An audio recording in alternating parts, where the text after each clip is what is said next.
This bluestone sword sat in a grocery store for 20 years without anyone giving it a second glance. Everyone believed this was nothing more than a useless piece of scrap. Yet I chose to spend my entire fortune to bring it home. Everyone around mocked me, calling me a fool with too much money. This kind of stone would shatter with just a light touch, never mind actually using it to fight monsters. What they didn't expect was that I have awakened a mythic-level talent, all things sublimation. It can upgrade the quality of any item by 1 rank, and best of all, there are no limits. With enough luck, I can even ascend a common item into a mythic artifact. In my previous life, I was the god of slaughter, one of the 10 strongest in the Long Kingdom, but I was tragically betrayed by my girlfriend and my best brother. They conspired with other experts to trap and kill me, just to steal the supreme divine artifact in my hands. Tao-defying divine sword. This was the trophy from when I soloed a god-level beast. It is said it can reverse rules and even reconstruct one's physical body. In the moments nearing death, endless regret and extreme hatred surged within my heart. If I ever get to be human once more, I will surely tear you all into 1,000 pieces. By the time I woke up again, I found that I had returned to the age of 18. Right on that fated day of awakening, a pitch-black ring was clearly visible on my index finger. The engravings on it had faded significantly. To think this divine artifact could actually reverse time, I suppressed the myriad of emotions in my heart. Living another life, less than greater than. I will definitely rewrite all my regrets. Less than greater than, and personally slay that wretched couple. Less than greater than. Host's killing intent has reached the extreme threshold. Less than greater than. Ring system is linking, changing class to the strongest god of war. System linked successfully, granting 1 starter lucky draw. Would you like to use it now? I thought to myself. Since even reincarnation could happen, it's a mere system. After a moment of surprise, my resolve became as firm as a rock. Use it now. In the blink of an eye, a roulette wheel appeared in my mind and manifested before my eyes. Countless brilliant items were engraved upon it, with millions of different small slots, intricate and dense. A golden needle pointer, adorned with divine patterns, it hovered among the skills. Class advancement books, skills, experience points, artifacts, equipment, everything was on the wheel. Bronze, silver, gold, platinum, diamond, epic, ancient, legendary, all the way to mythic, every quality was gathered there. I even saw the God of Slaughter class in there. That class advancement book was of legendary quality. The God of Slaughter is the highest special advancement for the assassin class. It is unique, meaning once you become the God of Slaughter, there will be only one God of Slaughter in this world. Normally, one must undergo many class advance to become the God of Slaughter. But if I pull this advancement book, I can bypass all the intermediate stages. Right now, from an unawakened state, I could leap directly into the God of Slaughter class. It's truly a meteoric rise. With a single thought less than greater than, I ordered the draw to begin. Less than greater than. The wheel began to spin rapidly. Less than greater than. My heart couldn't help but race with excitement. Less than greater than. I watched the pointer glide over countless rare treasures. Finally, ding. The pointer stopped on a brilliant golden slot. I have received the mythic level talent, all things sublimation. All things sublimation. A mythic talent that can take any loot dropped from a dungeon and upgrade its survival quality. Like equipment, skills, any item can be sublimated. This mythic level talent can actually sublimate items at will. There is absolutely no limit to the upgrades, which means if luck is on my side, I could even turn a silver tier item into a mythic tier 1. The system's notification sound was like music to my ears. I regained my composure and looked ahead. There were Jiang Yang and Ren Jiaomen, that wretched couple, standing in the class formation in front of me, whispering to each other. Staring at their back, my brow furrowed deeply. Every turning point of my past life began today. I successfully awakened as an assassin, and I even possessed 9-star innate attributes. My future was brilliant, beyond comparison. That's exactly why, starting tonight, Ren Jiaomen, the goddess of yesteryear, did a complete 180 in her attitude toward me. As it turns out, it was all Jiang Tang's calculated scheme. They had targeted my future talent long ago. They only chose to get close for the sake of their own prospects and interests. Today, as an outside observer, everything is crystal clear. Unlike in my past life where I was too foolish to see through it. I closed my eyes tight, exhaling a long breath.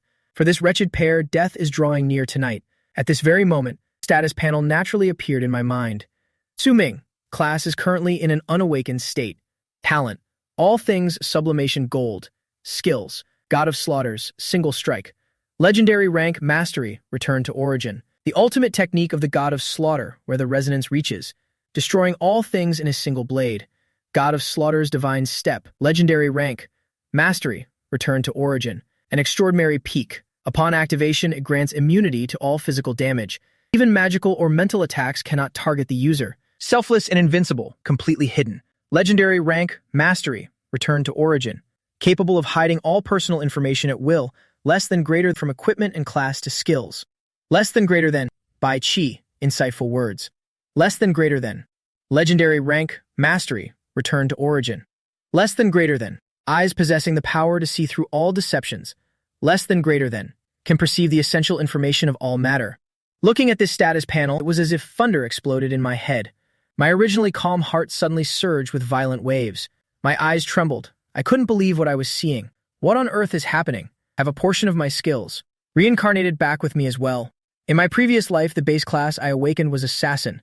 After a lifetime of effort, I finally advanced to an 8th advancement God of Slaughter. And the God of Slaughter's single strike was the most terrifying skill I possessed. It was thanks to this skill that I slayed the strongest beast in the NS rank dungeon and obtained the Tao-defying Divine Sword. Divine Step is the exclusive skill of the God of Slaughter class. Once activated, it's like vanishing completely from the laws of this world. You cannot be targeted. This is a skill that integrates every advantage. When unleashed, no matter can harm me. It was this very skill that helped me survive in the Death Cave. The Insightful Eye is a skill I obtained from an extremely high-level dungeon. It was originally a rare skill, unique in the entire world. However, these skills consume an immense amount of energy. In my past life, I was ambushed after a bloody battle. At that time, I had not a shred of stamina left. I couldn't activate any skills anymore. In the end, I could only die harboring deep resentment. What a massive surprise! Not only did I reincarnate, but I also retained these 4 skills. However, I absolutely cannot be careless. Even if part of the skills remain, my level has not been preserved. I muttered to myself, my current body's level is too low and too weak. If I force the full version of the God of Slaughter's single strike, I fear that before the enemy dies, it'll have perished from exhaustion. In my past life, I own hundreds of skills. Now only the 4 strongest remain, but this is enough. Right from behind, a clear and sweet voice called out, "Hey, Su-Ming, what class do you think you'll awaken?" I turned around momentarily dazed. My gaze suddenly turned solemn. A girl with a slender figure and a delicate face in a white shirt was standing right behind me. Her voice was so familiar. That slight smile and the question were exactly as in my memories. Her eyes seemed to hold 1,000 rays of light. It was Ji Yao, my deskmate. "I'm asking you." Ji Yao gently tapped my shoulder with her small hand. As she drew closer, a faint, gentle fragrance drifted over. My gaze suddenly softened. At this moment, all the hatred in my heart was temporarily buried. "My class, huh?" I answered slowly, looking at her. My heart was a tangled mess of 100 threads. There were so many things I wanted to say. Seeing me staring so intently at her, Ji Yao's face suddenly turned bright red from embarrassment. "Why do you keep staring at me like that?" She had a naturally carefree personality, but being stared at like that made her inevitably shy. She had actually harbored a secret crush on me for a long time, giving me hints many times at school. But in my past life, I just pretended not to notice. I really was a man as dry as iron and stone. She knew that the one I liked was the school belle, Ren Xiaoman. Over time, perhaps she had chosen to give up. "Humph, you old blockhead. Did you only just realize I'm beautiful?" She put her hands on her hips, teasing me with a bright smile. In the sunlight, her face seemed to shine radiantly. But no one expected that in the next second, I would take a step forward and give her a very tight hug. Ji Yao was stunned, frozen right on the spot. The classmates around also stared with wide, shocked eyes. "Oh my god, Brother Ming is so cool." The first awakener was Wang Chang, a demon enchanter. Wait, am I seeing things? Did Su-Ming actually land the class bell? "Su-Ming, slow down, buddy. Don't let the teachers see that." The classmates burst into teasing clamor. After letting go with a slight smile on my lip, her body trembled slightly. Her eyes were misty, and her face was so red it looked ready to explode. "Dutcha, what are you doing?" she asked, caught between shame and anger. "This awakening of mine is going to be quite astonishing." I smiled faintly and calmly. Having said that, I turned away immediately. Even with 1,000 things to say, I ultimately chose to keep them bottled up. Reincarnation is something only I need to know. This girl once protected me in my past life, buried with me in the Death Cave when the world abandoned me. I swear that in this life I will protect you well. Ji Yao's face was burning as she lowered her head to steal a glance at my back. She still hadn't recovered her wits. Within my gaze lay an unshakable resolve, looking toward the awakening stage. Next, Zhang Yang. Hidden combat class, Demon Mace Warrior. Innate attribute rank, 8 stars. The awakener's words sent a wave of shock through the crowd below. 8 stars. To think our school produced an 8-star genius so quickly. Students were stunned, but then again, he is the young master of the Zhang family. His father possesses a combat class, and his mother is also a magic warrior. Pure bloodlines certainly make a difference. Not just the students, even the leaders on the stands couldn't hide their joy. Wonderful. Our high school number 1 finally has an 8-star genius. I watched Zhang Yang standing on the high platform. My eyes narrowed in thought. Everything is unfolding exactly like the past life. Jiang Yang awakens the hidden class, Demon Mace Warrior. His initial talent is exceptionally high. His clan will pour endless resources into nurturing him, eventually helping him ascend to an extreme realm. But within all that, my assistance was indispensable. In the past life, we faced life and death together. Yet in the end, I was betrayed by him. This time, I am determined to eliminate him right from the start, to cleanse this bone-deep hatred. Ji Yao, what class do you think you'll awaken? Hearing the classmate behind ask, Ji Yao replied, me? She paused for a moment. Then she regained her spirit. Probably just a blacksmith at most.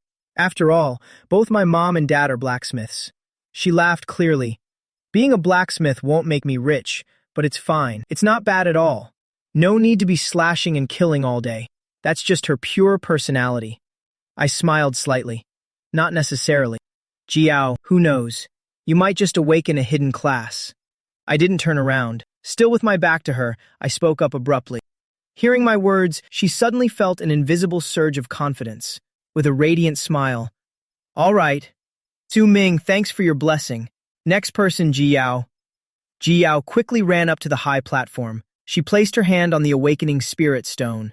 A faint gray mist suddenly emerged. It condensed into an ancient scythe, engraved with ancient scripts and mysterious magical sigils. Hidden combat class, Undead Summoner. Innate attribute rank, 7 stars. The whole school buzzed with excitement once more. Another hidden class, an Undead Summoner. That's one of the high-tier hidden classes. Compared to regular Summoner, the Undead branch possesses many unique skills, such as critical strikes or blood-leeching arrays. Those are masteries that only an Undead Summoner can perform. Furthermore, this class is extremely rare in the world, and the most important thing is summons of an Undead Summoner can be revived almost infinitely. Even if a summon is defeated in a dungeon, it can be resurrected with just a little time or mana and rejoin the battle immediately. This is an overwhelming ability that other summoners cannot possess. Truly amazing combat endurance. Therefore, all the teachers and students now looked at Ji Yao with eyes full of extreme terror and awe. Not a few people also appeared intensely envious. No one expected a girl with such fair skin and such a pretty, gentle face could awaken such a dark and violent class. It's truly a fascinating contrast. Someone below the stage exclaimed, "Damn it, that's an Undead Summoner.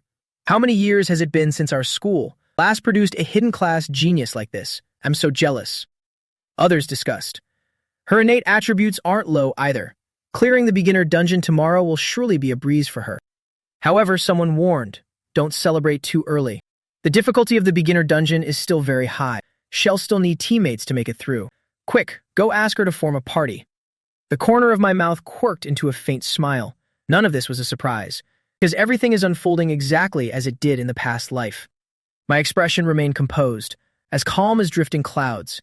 Ji Yao looked at me, her heart filled with wonder. Why does he look like he already knew the result? She quickly ran down from the high stage. Excitedly, she said, Su Ming, you were right. I'm an Undead Summoner. It'll protect you from now on. She puffed her chest out proudly. I smiled softly. All right. She was slightly taken aback. Normally, it'd have teased her, but things are different now. For some reason, I'd become so gentle. Her face felt hot. She wasn't used to this at all. I'm clearly the one who awakened a powerful class. Shouldn't I be the one in control? Why did he make me so flustered already? Her heart felt like 1,000 deer racing wildly. Her cheeks were flush pink. And next, it was my turn to step onto the stage. Next, Su Ming, Class 12A1. I stepped up to the Spirit Stone, taking a deep breath. I placed my hand upon the surface of the Spirit Stone. The students below suddenly turned serious. Su Ming, his grades were always perfect. He studied incredibly hard. But unfortunately, he's been an orphan since he was little, surviving on subsidies and scholarships day by day. I truly admire him, but his talent is bound to be poor. Likely he'll fail the awakening and be a laborer for life. Everyone whispered with pitying expressions. Suddenly, a heavenly anomaly arose. The Spirit Stone shook violently. A terrifying ripple, completely different from anything before, suddenly exploded with power. Radiant beams condensed in mid-air, transforming into illusory sigils that spread across the sky, vivid and crystal clear, shimmering with countless strange patterns all around, a terrifying pressure that crushed the hearts of all. Every teacher and student was struck with horror and awe. The school leaders, observing from afar, more than 10 of them, had eyes trembling uncontrollably. This ripple. Could it be an innate attribute beyond 9 stars? Has a peerless genius just been born? An old professor exclaimed in shock. It's most likely true, said an old man with glowing eyes. Don't celebrate too soon. What if it's just a life class occupation? That is a possibility. But regardless, this is great. Whatever the class, he is likely the most talented student our school has seen in years. An outstanding talent never seen before. Our school's ticket to the Sky Tower selection finally has hope. The high-level leaders were overjoyed, lost for words. I too was filled with amazement. My expression became cold. My eyes were fixed intently on the spirit stone. What exactly is going on? Wasn't my starting class supposed to be assassin? This current heavenly anomaly is definitely not something an ordinary assassin could produce. The system answered my doubts. The system has linked a brand new class for you. I was beyond shocked to think this system even possessed such a feature. Immediately, the terrifying aura above the spirit stone began to condense, less than greater than, nearly forming into a longsword, less than greater than. The 3-foot sword caused the surrounding space to crack, less than greater than. The melodious ring of the sword echoed endlessly. A voice rang in my mind, awakening successful. Mythic tier class, sword god. Damn it, it's another mythic tier class. Compared to the legendary class God of Slaughter, less than greater than. Sword God is a mythic class on a completely higher level. Less than greater than. I couldn't help but swear. How could it be possible, less than greater than, to gain a mythic class right at the awakening? This must be the first time in all of history. I immediately activated my passive skill, Total Concealment. This is the ultimate camouflage technique of the God of Slaughter. It can even deceive the awakening spirit stone. It can disguise all personal info, including my class. I immediately disguised my class as Sword Controller, a similar job. I absolutely cannot let the Sword God class be revealed. Otherwise, countless troubles will surround me. The weak are not guilty, but carrying the treasure brings its own danger. Afterward, the anomaly in the sky gradually shrank. Finally, it condensed into the shape of a longsword. Looking at that giant longsword with its immortal-like aura, less than greater than. The entire faculty and student body were dead silent. Less than greater than. The teachers were all stunned. Less than greater than. The students' eyes trembled incessantly. Less than greater than. Only after a long while did the Awakener manage to announce the result. Su Ming, innate attribute rank 10 stars. The entire school grounds exploded in an instant. The atmosphere shattered with amazement. What? Max 10-star innate attribute. What kind of heaven-defying freak is this? This is the talent level of the top provincial scholar. Oh my god. Jang Tang's 8-star Demon Mace Warrior was terrifying enough, but I didn't expect someone with a max 10 stars to appear. The students were completely dumbstruck. The teacher continued to announce my class. Hidden class, Sword Controller. The whole school suddenly went silent for a second. Then it exploded into chatter. Wait, a sword controller? I thought it was a swordsman. Looking at the patterns, it's definitely a sword controller. Definitely a sword controller, no doubt about it. The Awakener's judgment must be correct. Someone scoffed. I knew it. If God opens a door for you, he will surely close another one. The sword controller class effectively drags down his 10-star attribute because sword controller is the biggest trap among hidden classes. While rare, it's actually very weak in reality. Sword controller and swordsman look very similar, but there is a massive difference between them. Swordsman is a specialized melee class, while sword controller can fight at both long and close range. Cultivating both physical and magic, it's truly a hidden class. It sounds very powerful on paper, but in reality, the sword controller is extremely weak. Many people mistakenly believe becoming a sword controller means being elegant and stylish, controlling swords to kill enemies from afar, just like the cultivators in novels. However, the truth is quite the opposite. The biggest weakness of a sword controller is an extremely weak early stage. Because it must cultivate both physical and magical paths, it requires far more attribute points than other classes. Therefore, a sword controller's early combat power is even lower than that of a regular swordsman. Furthermore, the sword controller's skill system lacks truly powerful techniques in the early stages. Even if I have the maximum 10-star innate attributes, it would still be hard to fill this bottomless pit. Hearing the results, my expression remained perfectly calm. If the sword god class were to be exposed, blessings and disasters would follow together. And that is definitely not something I want. Sword Controller and Sword God are two completely different class concepts. One is a hidden class with lackluster combat power. At best, one can only comfort oneself with a promising future. To put it nicely, it has potential. To put it bluntly, it's current trash. But the Sword God is a top-tier mythic class that can sway the destiny of a nation. This is a one-of-a-kind class in the entire world. Aside from me, there will not be a second person on Earth. If I reveal the Sword God class, not only will there be protection from the state, but I will surely be targeted for assassination by enemy forces. At that point, I fear I wouldn't even be able to sleep in peace. Thus, disguising myself as a sword controller is the choice after carefully weighing all the pros and cons. Max 10-star talent, yet the result is just a sword controller. The psychological gap here must be massive. Someone shook their head, sighing, "What a pity." Hey, don't speak so soon, everyone. Sword controllers are actually quite powerful in the later stages. Combine with Suming's talent, I think he will definitely go far. Someone retorted, "Keep dreaming." It's a big question whether a sword controller can even clear the newbie dungeon. That's right, sword controllers are just too weak. Stop sucking up to him already. The group of students began buzzing with excitement, arguing back and forth incessantly. However, at the VIP stand in the distance, the atmosphere was completely different. My God. A hidden class plus a 10-star celestial attribute. The voices of all the deans were trilling.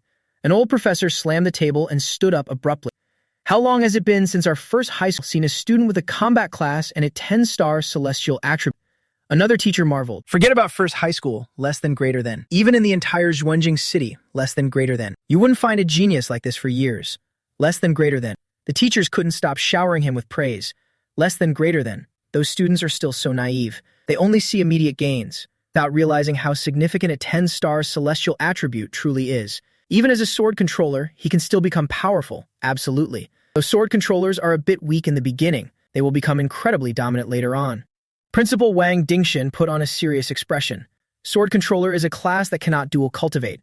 This child needs a massive amount of resources to develop to his absolute fullest potential. To maximize his combat power, he needs attribute stats significantly higher than other classes, perhaps even double. Fortunately, he possesses the ultimate 10-star celestial attribute. The principal waved his hand and ordered Dean Zhang, "Go to the school warehouse immediately and get a strength-enhancing pill. I want to reward him." Strength-enhancing pills are extremely valuable. They require many rare ingredients and must be crafted by highly experienced alchemists.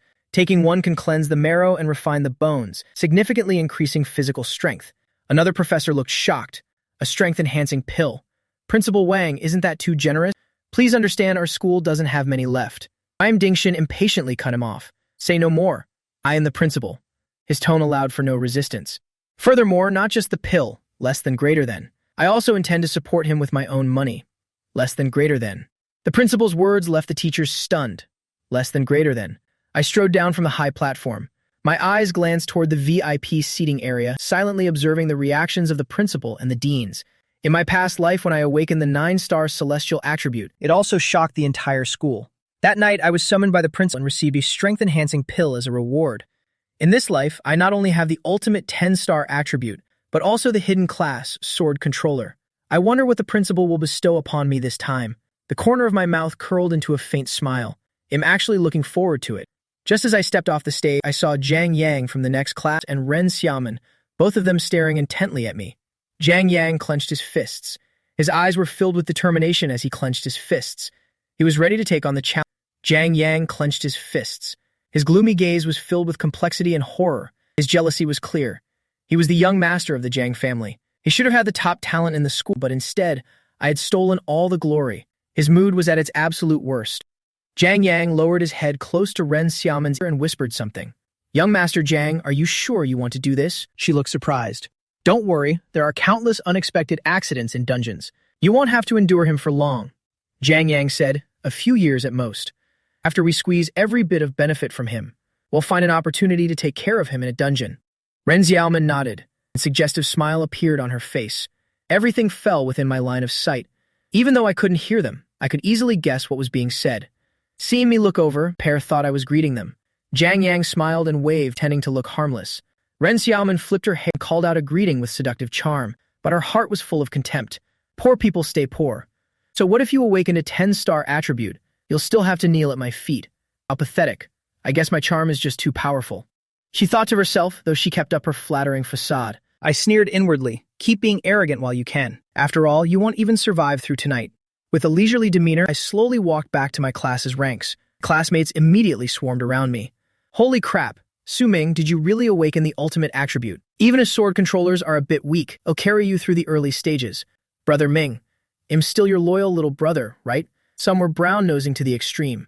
A sword controller might not be as good as a common class, but the allure of the ultimate attribute is still massive.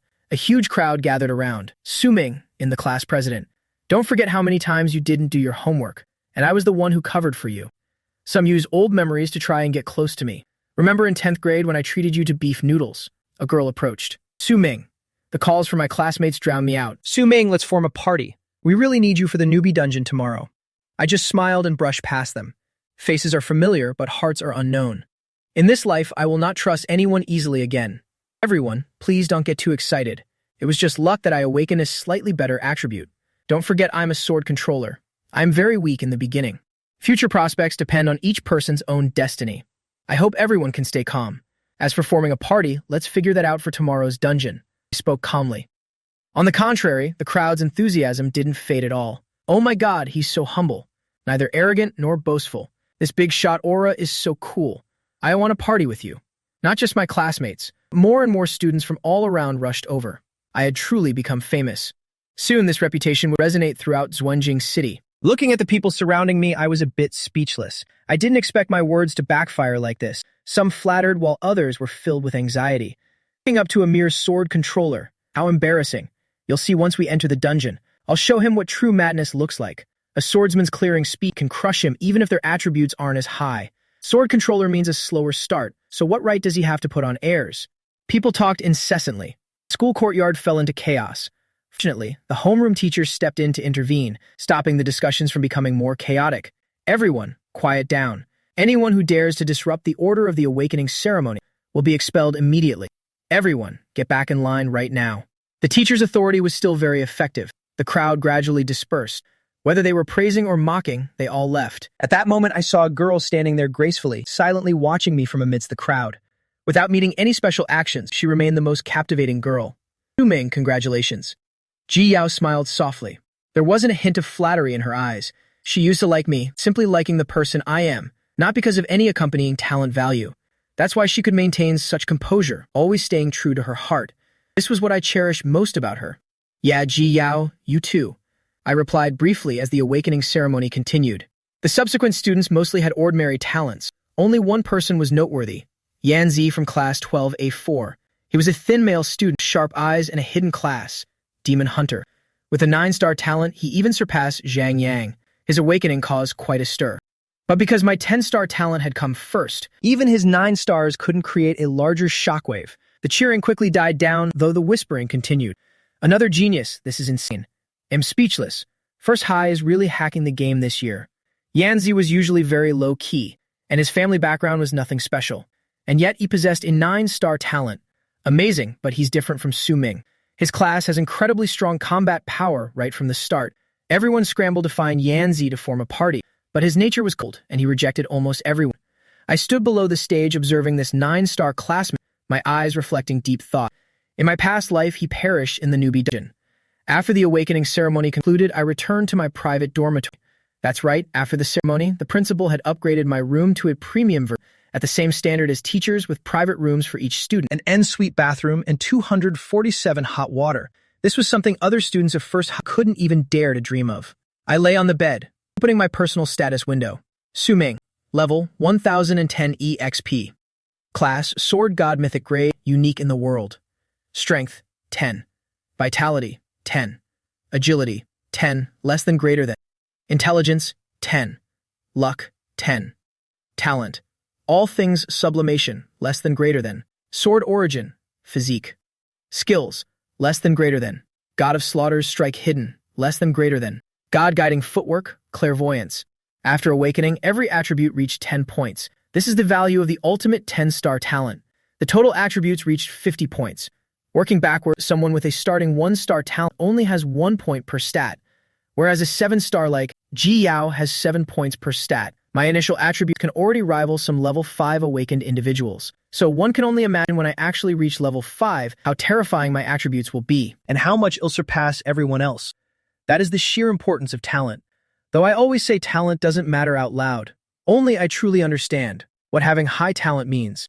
Cultivation efficiency is doubled, breakthroughs are easy, and combat power at the same level is much stronger.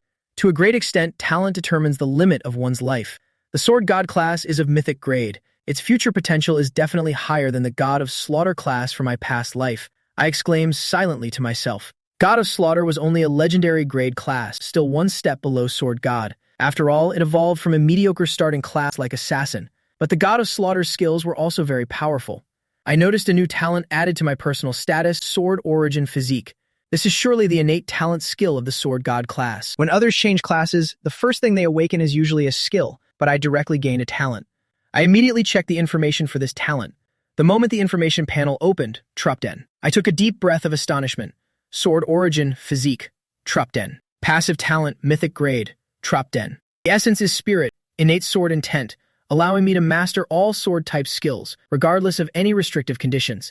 The power of all sword skills is increased by 300%, speed is increased by 300%, and the rate of proficiency gain is increased by 300%. As my realm advances, the effects will continue to grow even stronger. This talent is already at the peak upon emergence, Trupden, directly reaching mythic grade. Seeing these effects, Trupden, my eyes widened in shock. This is insane, absolutely overpowered. Setting everything else aside, less than greater than. Just the fact that sword technique power is tripled, less than greater than, is already terrifying enough. Less than greater than. This means that even if I only held the most basic iron sword right now, less than greater than. I'm confident I could solo monsters under level 3. Less than greater than. And that's while I don't even have a single sword stance yet. The triple proficiency gain is also incredibly game-breaking. Any skill, once its proficiency reaches the peak, can undergo a breakthrough to be upgraded. For example, my clairvoyance was originally just an assassin's bronze grade eagle eye skill, which evolved into this through repeated practice and maxing out its proficiency. With proficiency increasing 3 times faster, it means my sword techniques can evolve at a speed far exceeding normal people, eventually reaching the ultimate peak. Add to that the triple slashing speed, which is also an incredibly powerful effect. I couldn't help but marvel, strong. Way too strong. Not only that, I still retain my techniques from my past life, like the stealth footwork and the God of Slaughter's strike. So in reality, I'm practically a dual-class practitioner. It's just that I only know the God of Slaughter's strongest ultimate, not its other skills. Blood boiling, if I can't defeat an enemy with a sword, well then I'm sorry. I'll just have to pull out my daggers. It seems I can consider challenging the newbie dungeon on the highest difficulty. Vengeance, the newbie dungeon is the very first challenge for newly awakened 18-year-olds. Early tomorrow morning, the newbie dungeon will officially open. Or more accurately, it will pull everyone who just awakened inside. There's no choice in this matter. Once you successfully awaken, you must enter the newbie dungeon a day later. You can choose to form a party or challenge it solo. Partying up offers a much higher survival rate. Basically, unless someone is suicidal, almost no one wants to be a lone wolf. The newbie dungeon is the lowest rank F. Of the 7 dungeon difficulty levels, F is the lowest. F is the lowest, but that doesn't mean it's easy. It's extremely dangerous inside, where even players in their teens can lose their lives in this dungeon. Thus, no one dares underestimate the newbie dungeon, even at rank F. However, the rewards are much more abundant than in regular rank F dungeons. The most important thing is that there's a hidden boss in this year's newbie dungeon. This is information that only I know. A hidden boss is the most special ruler within a dungeon, with an extremely low spawn rate and absolutely insane combat power, far exceeding the current difficulty level of the dungeon. If it appears and is defeated, the rewards will far exceed standard expectations. Everyone in their lifetime only gets one chance to enter the newbie dungeon. In my past life, I chose the safe route, only killing the regular boss to complete the quest with a party. Back then, I had just awakened and lacked skills, so I didn't dare be reckless, choosing to avoid the hidden boss despite its danger. But this time, I want to test my strength. Right now is just the beginning. I need to seize every possible resource, even if there's a little risk.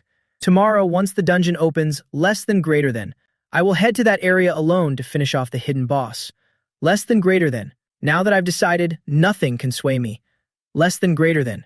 Perhaps besides me, no one would dare set foot in that dead zone. As for Ji Yao, there's no need to worry. In the past life, she was safe, clearing the dungeon unscathed with another party.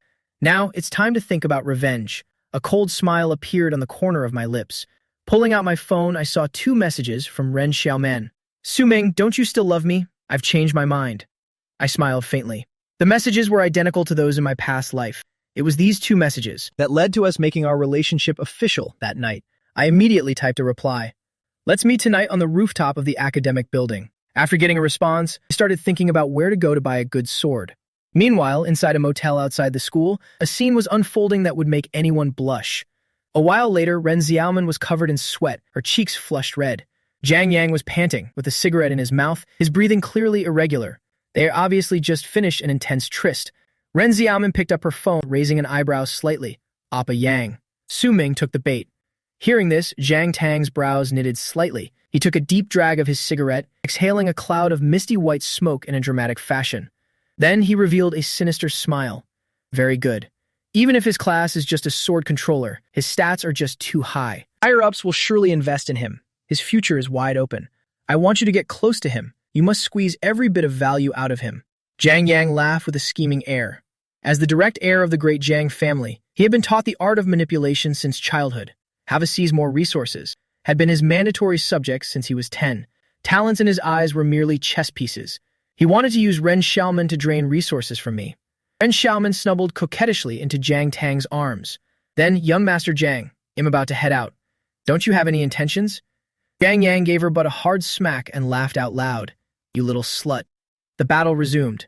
I had made it outside the school and followed my memories to find a weapons shop. The place was extremely bustling.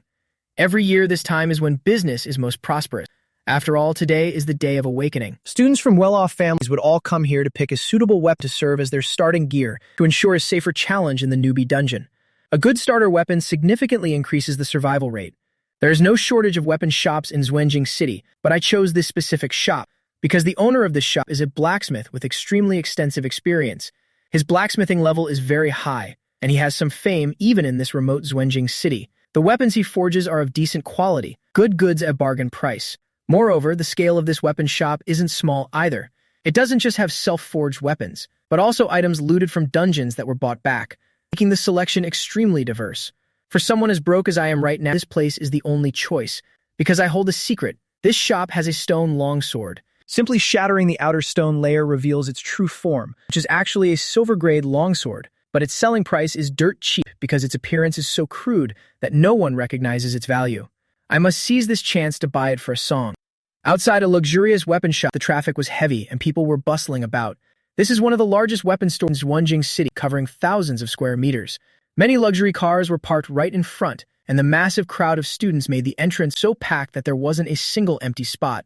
The walls were hung with all kinds of swords and blades, less than greater than, a wide variety of cold weapons in different materials, less than greater than. Among them was a sword forged from pure blood essence, less than greater than, its blade reflecting a chilling deep blue light. Its beauty was incredibly alluring, making the students constantly stop to admire it, but the price was too high for anyone to afford. They could only stand there and stare longingly. I glanced at that sword with my peripheral vision, sneering inwardly as I evaluated it. In my past life, I visited this weapon shop frequently, less than greater than, eventually getting to know the owner, less than greater than, even drinking and discussing life with him, less than greater than, all through the night, less than greater than. I knew well that the sword was just a fake. The real treasure was hidden in the owner's storage. The real item was truly extraordinary, a diamond-grade sword, named the Frost Dragon Celestial Sword. Once the sword is swung, it can completely freeze the blood inside a monster's body, after which it only takes a light tap to shatter it. If it falls into the hands of a swordmaster, this sword would possess peerless power. Pity I can't afford it right now. This sword is the shop's crowning treasure, and its price is exorbitantly high. My main goal was never that sword. My appearance caused a small stir among the students. Look, isn't that Su Ming? Sword controller Su Ming is here. He really is handsome. Several girls' eyes already lit up. Historic, well-known individuals in the sword controller class all have very romantic and dashing appearances. Though weak initially, no one can deny they're handsome, and I was no exception. Wow, he's a real heavy hitter. Everyone was whispering about me also being here to buy a weapon. Anyway, he has to enter the newbie dungeon tomorrow, so even with a 10-star talent, he wouldn't dare be careless. He possesses the ultimate 10-star celestial attribute. Calling him a peerless genius is no exaggeration at all. If it weren't for that sword controller class, he probably would have shocked the entire province. But that class really is useless. The students whispered among themselves. I acted as if I heard nothing, walking straight toward the checkout counter with incredibly steady steps. Right then, a young woman in her early 20s stepped out from the crowd of students and blocked my path. I frowned slightly. Stopping, I realized I didn't know this woman. What the hell was she doing blocking me? She wore a pair of gold-rimmed glasses, dressed in mysterious black fishnet stockings with an incredibly hot figure, and an aura of noble elegance. You could tell at a glance that she was wealthy. She was momentarily terrified by my cold gaze. It was the gaze of a murderer that could only be forged through countless battles of life and death. She thought it was just an illusion, that everything would return to normal soon. Forgive me, classmate, I didn't mean any harm. As she spoke, she flashed a smile full of mature boss lady charm. She pressed a business card into my hand. I'm Jiang Lan, Vice President of the Jiang An Group. Today, all the weapons you purchase here will represent the Jiang An Group and cover the entire bill. The moment those words left her mouth, the surrounding students all gasped in collective shock. Covering the full cost at a weapon shop, that is truly an ultimate display of wealth. Some of these students come from rich families and villas with powerful parents and plenty of family money, but none of them would dare offer to cover the entire expense like that. After all, weapon shops are easily the most expensive places in the entire world. Ordinary families simply cannot throw money around so recklessly. Despite her alluring smile, my face remained as calm as a still lake. Cover the whole bill. If I may ask, Miss Jiang Lan, what's the catch? Nothing in this world happens without a motive of profit. I didn't even know who she was. As strangers meeting for the first time, there's no way she'd spend money to help me for no reason. Having lived 2 lives, nothing is clearer to me than that simple truth. Hearing my composed response, a flicker of surprise crossed her face. She already knew I was just a penniless orphan. Without parents for support, coming here to buy weapons meant I was likely desperate for cash. She had targeted that exact weakness to make her offer. Trading based on the other party's needs, that is a merchant's vision. That's exactly how a savvy trader thinks. But she didn't expect me to be just as sharp as her, refusing to jump at the offer immediately. Facing such temptation without wavering, she secretly felt a sense of admiration. It seems Su Ming is not only exceptionally talented, but also far smarter than most. She gave a compliment first. You guessed correctly, I indeed have a favor to ask of you. Jiang Lan smiled casually. She signaled the crowd, and immediately a slender girl in a green dress stepped forward. I noticed right away, she was wearing a high-grade defense ring on her finger. That is an incredibly expensive item. If she were to take a fatal blow, the ring would shatter to form a protective barrier, tanking the attack for her. Her family is clearly loaded with wealth. This is my younger sister, Jiang Yongqing. Jiang Lan said, if you party up with her and protect her through the newbie dungeon trial, I will sponsor whatever weapon you want. How about it? She was confident and charismatic, her voice ringing with authority. It was the sheer confidence of someone holding the purse strings. Hearing that, I didn't budge an inch. I sized up Jiang Yongqing from head to toe. Her expression was calm, showing neither arrogance nor humility towards me. Though her talent was a bit below mine, she had money, and a faint trace of pride lingered between her brows. I stared directly at her, my face cold, my eyes as still as deep water. Jiang Yunqing and I are the same age, both part of this year's batch of new awakeners. But she looks so frail, no wonder her sister wanted me to carry her for a bit. Only those who have just awakened their class can enter the newbie dungeon. The family's top experts and bodyguards are all barred from entry. This means that the second miss of the Jiang family must brave the danger herself, so naturally, she needs a powerful expert to protect her. I've seen this play out many times before. Since only newly awakened players can enter the newbie dungeon, the only choice left is to pick from those with high potential. I am the absolute best candidate for the job. I have peak talent, my base stats are far beyond ordinary people, and secondly, am poor enough, which makes me very easy to buy. Moreover, among the talented newbies in Zhuanjing, I'm the only one with high talent who can be bought with cash. The other geniuses aren't exactly hurting for money. I rubbed my chin, looking at Jiang Lan with an innocent face and smiled, saying, Fine, then I want the Dragon Frost Heavenly Cold Sword. I want the Dragon Frost Heavenly Cold Sword. I gave a thin smile. As soon as those words were spoken, Jiang Lan's eyes visibly flickered with shock.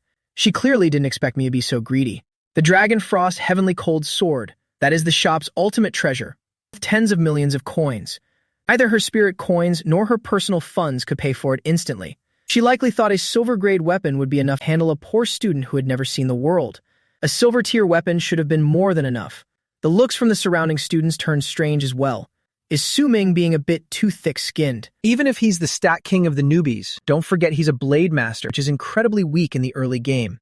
Exactly, he's really letting people down. My impression of him has plummeted. That's a diamond-tier weapon. He's just a newly awakened player right now. It's a question if he can even equip it. Listening to the whispers of the crowd, I didn't care in the slightest. At this moment, only my own goals mattered. Jiang Lan's eyes showed a hint of frustrated anger.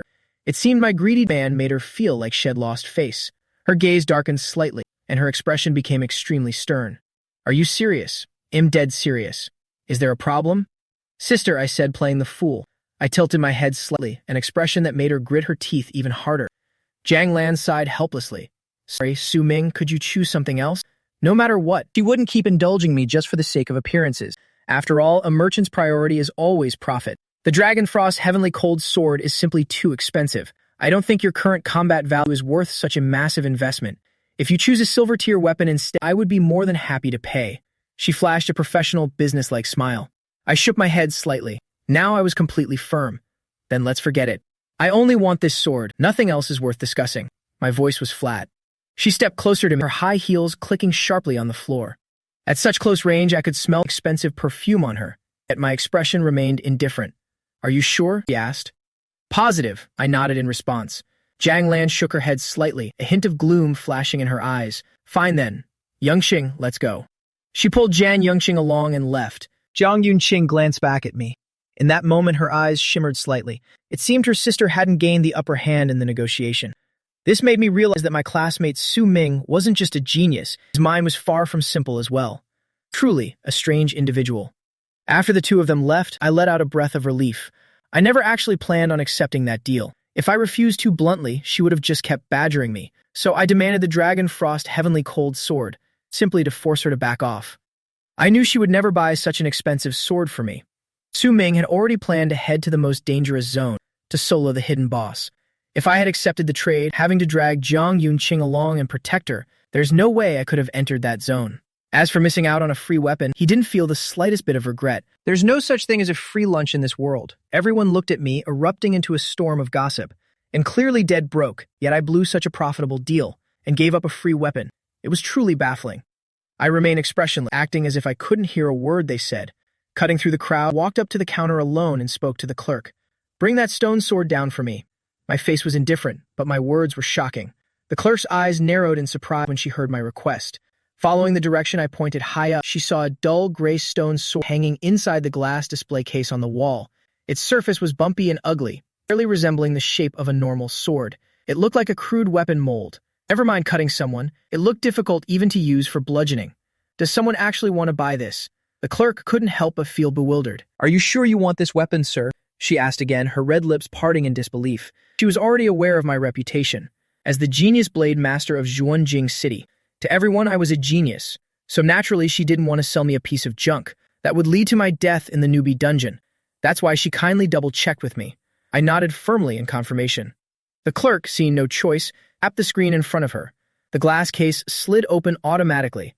With a swipe of her finger, the display rack lowered, placing the stone sword right before me. I picked up the stone sword and tested its weight.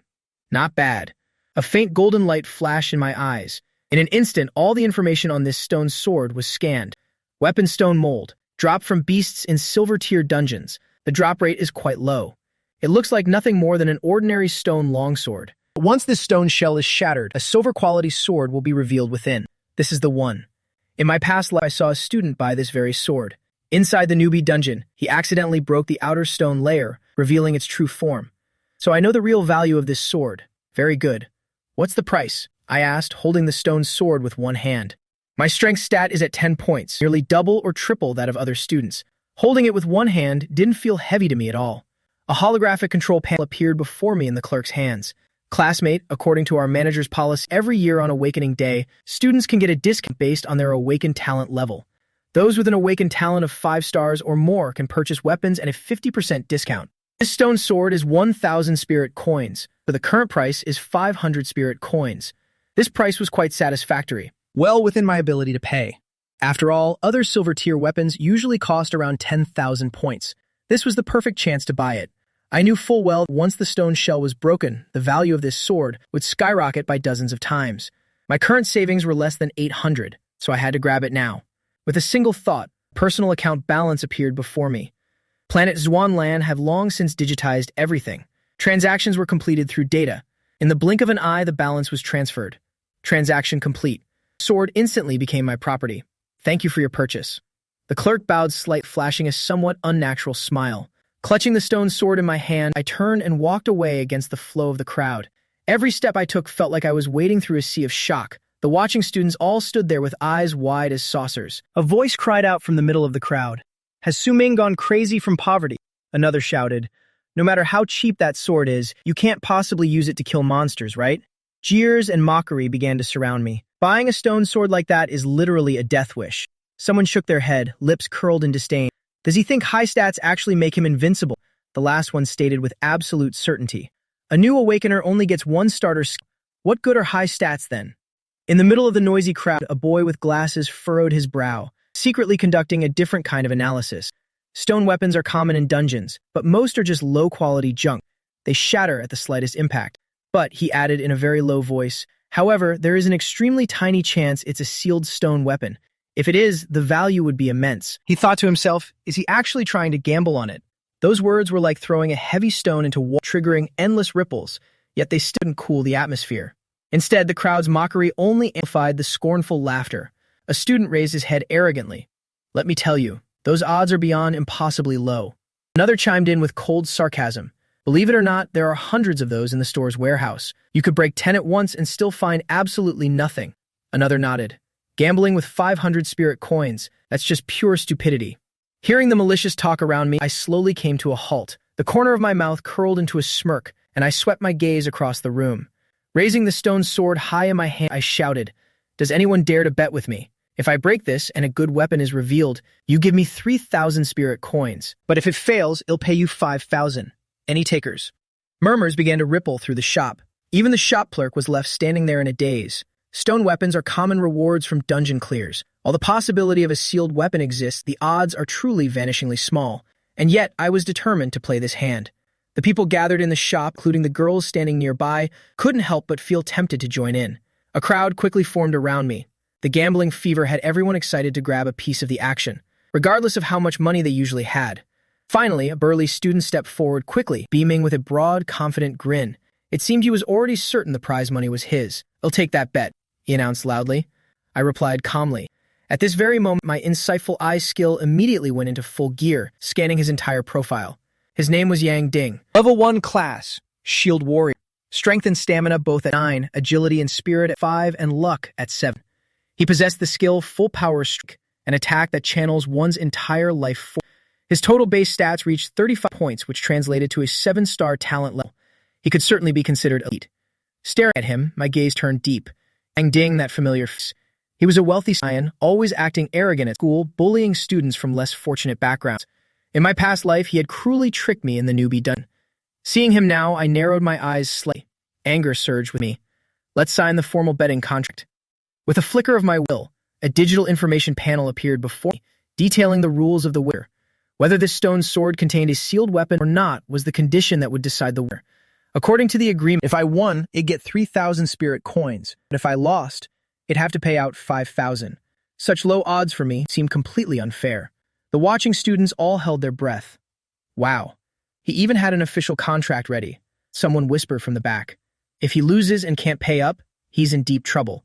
With the binding power of the contract, there is no way for anyone to back out. Yang Ding stared at the control panel. He hesitated for a moment, but quickly made up his mind. With such a clear win, why wouldn't I bet? For his wealthy family, 3,000 spirit coins was nothing more than pocket change. What's more, he wanted to use this big bet as a chance to completely crush my spirit. Among all the students at high school number 1 this year, aside from myself and 2 other standouts, Yang Ding and Ji Yao were both students with exceptional talent. He couldn't avoid this competition either, battlefield fraught with grand ambitions. Even though Yang Ding believed he could hog the entire spotlight in this dramatic wager, he never expected my actual base stats to completely overpower him. Not just him, but even Bled. Jiang Yang, famous for his 8-star attributes, Bled and Yanzi with 9 stars were totally eclipsed by me. Yang Ding had always harbored resentment towards me, Bled, and today he finally saw his chance, wanting to take revenge right in front of everyone. He confidently signed his name on the official betting contract. I kept my expression calm as I watched him, certain that the fish had finally taken the bait. Yang Ding stood with his arms crossed over his chest, gave a cold laugh, and told me, "Go ahead then, shatter that useless stone sword of yours." He showed utter and absolute disdain. Honestly, I'm starting to doubt if a dirt-poor brat like you, Bled, can even dig up 5,000 spirit coins to pay me. Before he could even finish his sentence, the smug grin on his lips froze instantly. His face was now flooded with a look of pure horror. In the terrifyingly still air, I decisively struck and shattered the stone sword. The sharp sound of shattering echoed throughout the shop, as if piercing through a dark curtain of time itself. Everyone stared as the stone fragments fell to the floor, revealing a long sword of ancient jet-black steel within. The 3-foot blade shone brightly, etched with patterns as red and vivid as flowing blood. In that very moment, the magnificent gleam of the sword tore through the shop's silence. I immediately used my insightful eye to scan the info. Black Iron Crimson Peak Sword. Silver quality, low grade with special attributes. Skill Bloodlust. After wounding an enemy, it drains their blood to heal the master. This sword is essentially like having a personal healer by my side at all times, saving me the expensive and risky cost of hiring a support team. I gripped the sword tightly, giving it a few light swings. A gleam as sharp and cold as morning frost sliced through the air. The entire shop suddenly exploded into a frenzy of noise. Every single bystander stood there, frozen in utter disbelief. The shop clerk's jaws nearly hit the floor from the sheer shock. After a brief moment of stunned silence, the shop erupted into a chaotic uproar. Someone couldn't help but exclaim in shock. He actually found his sealed weapon inside the stone. Every eye was glued to the blade, as if they were all witnessing a real-life miracle. Everyone agreed that this sword had to be silver tier at the very least. Yang Ding's face was now as pale as a ghost, his gaze turning hollow and lifeless. He stumbled backward repeatedly in absolute stunned disbelief. How is this even possible? He stared at the sword, mumbling incoherent words. The mysterious black steel, with its sharp, shimmering aura and winding blood veins, had completely backed him into a corner. Witnessing this, my face remained perfectly calm. I reached out toward him. Yang Ding, pay up your bet. My tone was casual, as if I'd known the outcome from the start. Yang Ding's mind was a complete mess, and he scrambled for an excuse. This sword hasn't been appraised yet, so its actual rank is still unknown. But before I could even respond, the students around us spoke up for me. Come on, Yang Ding. There's a real sword from the stone. It's clear Su Ming won. Those have always been the rules of the game. Countless eyes were on him, leaving him with no way to back out. The system contract officially declared me the winner.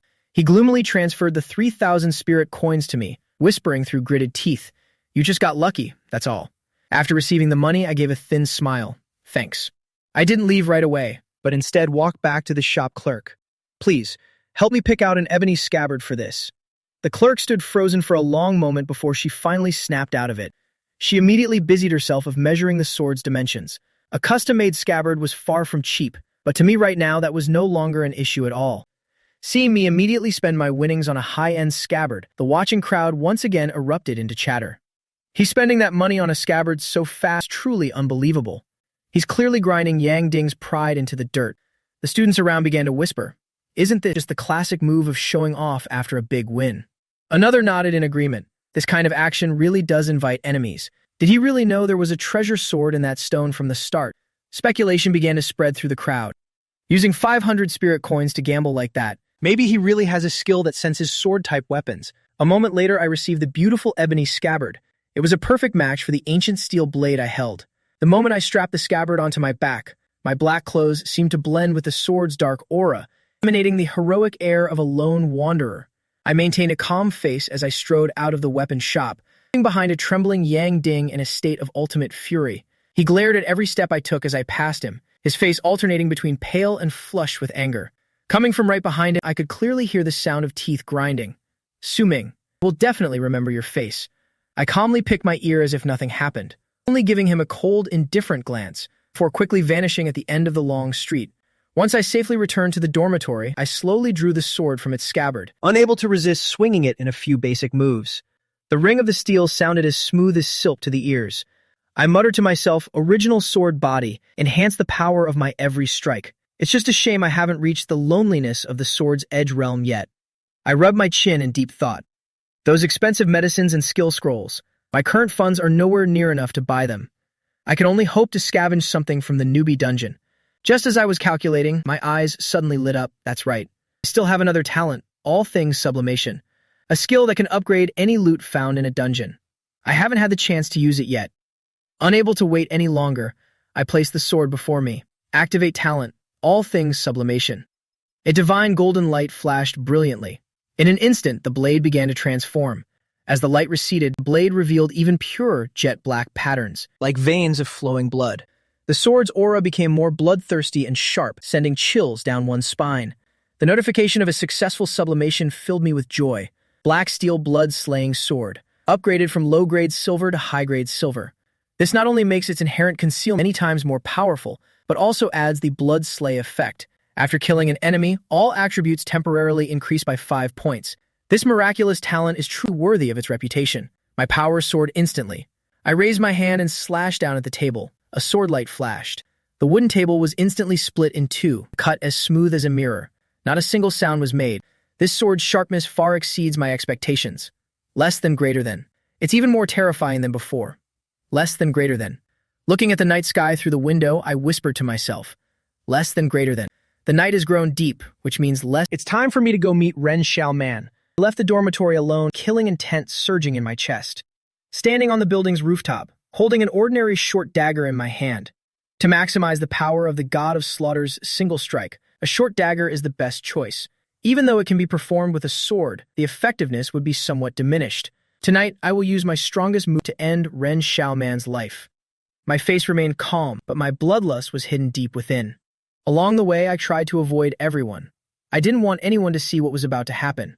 The moonlight was bright. The night breeze blew gently.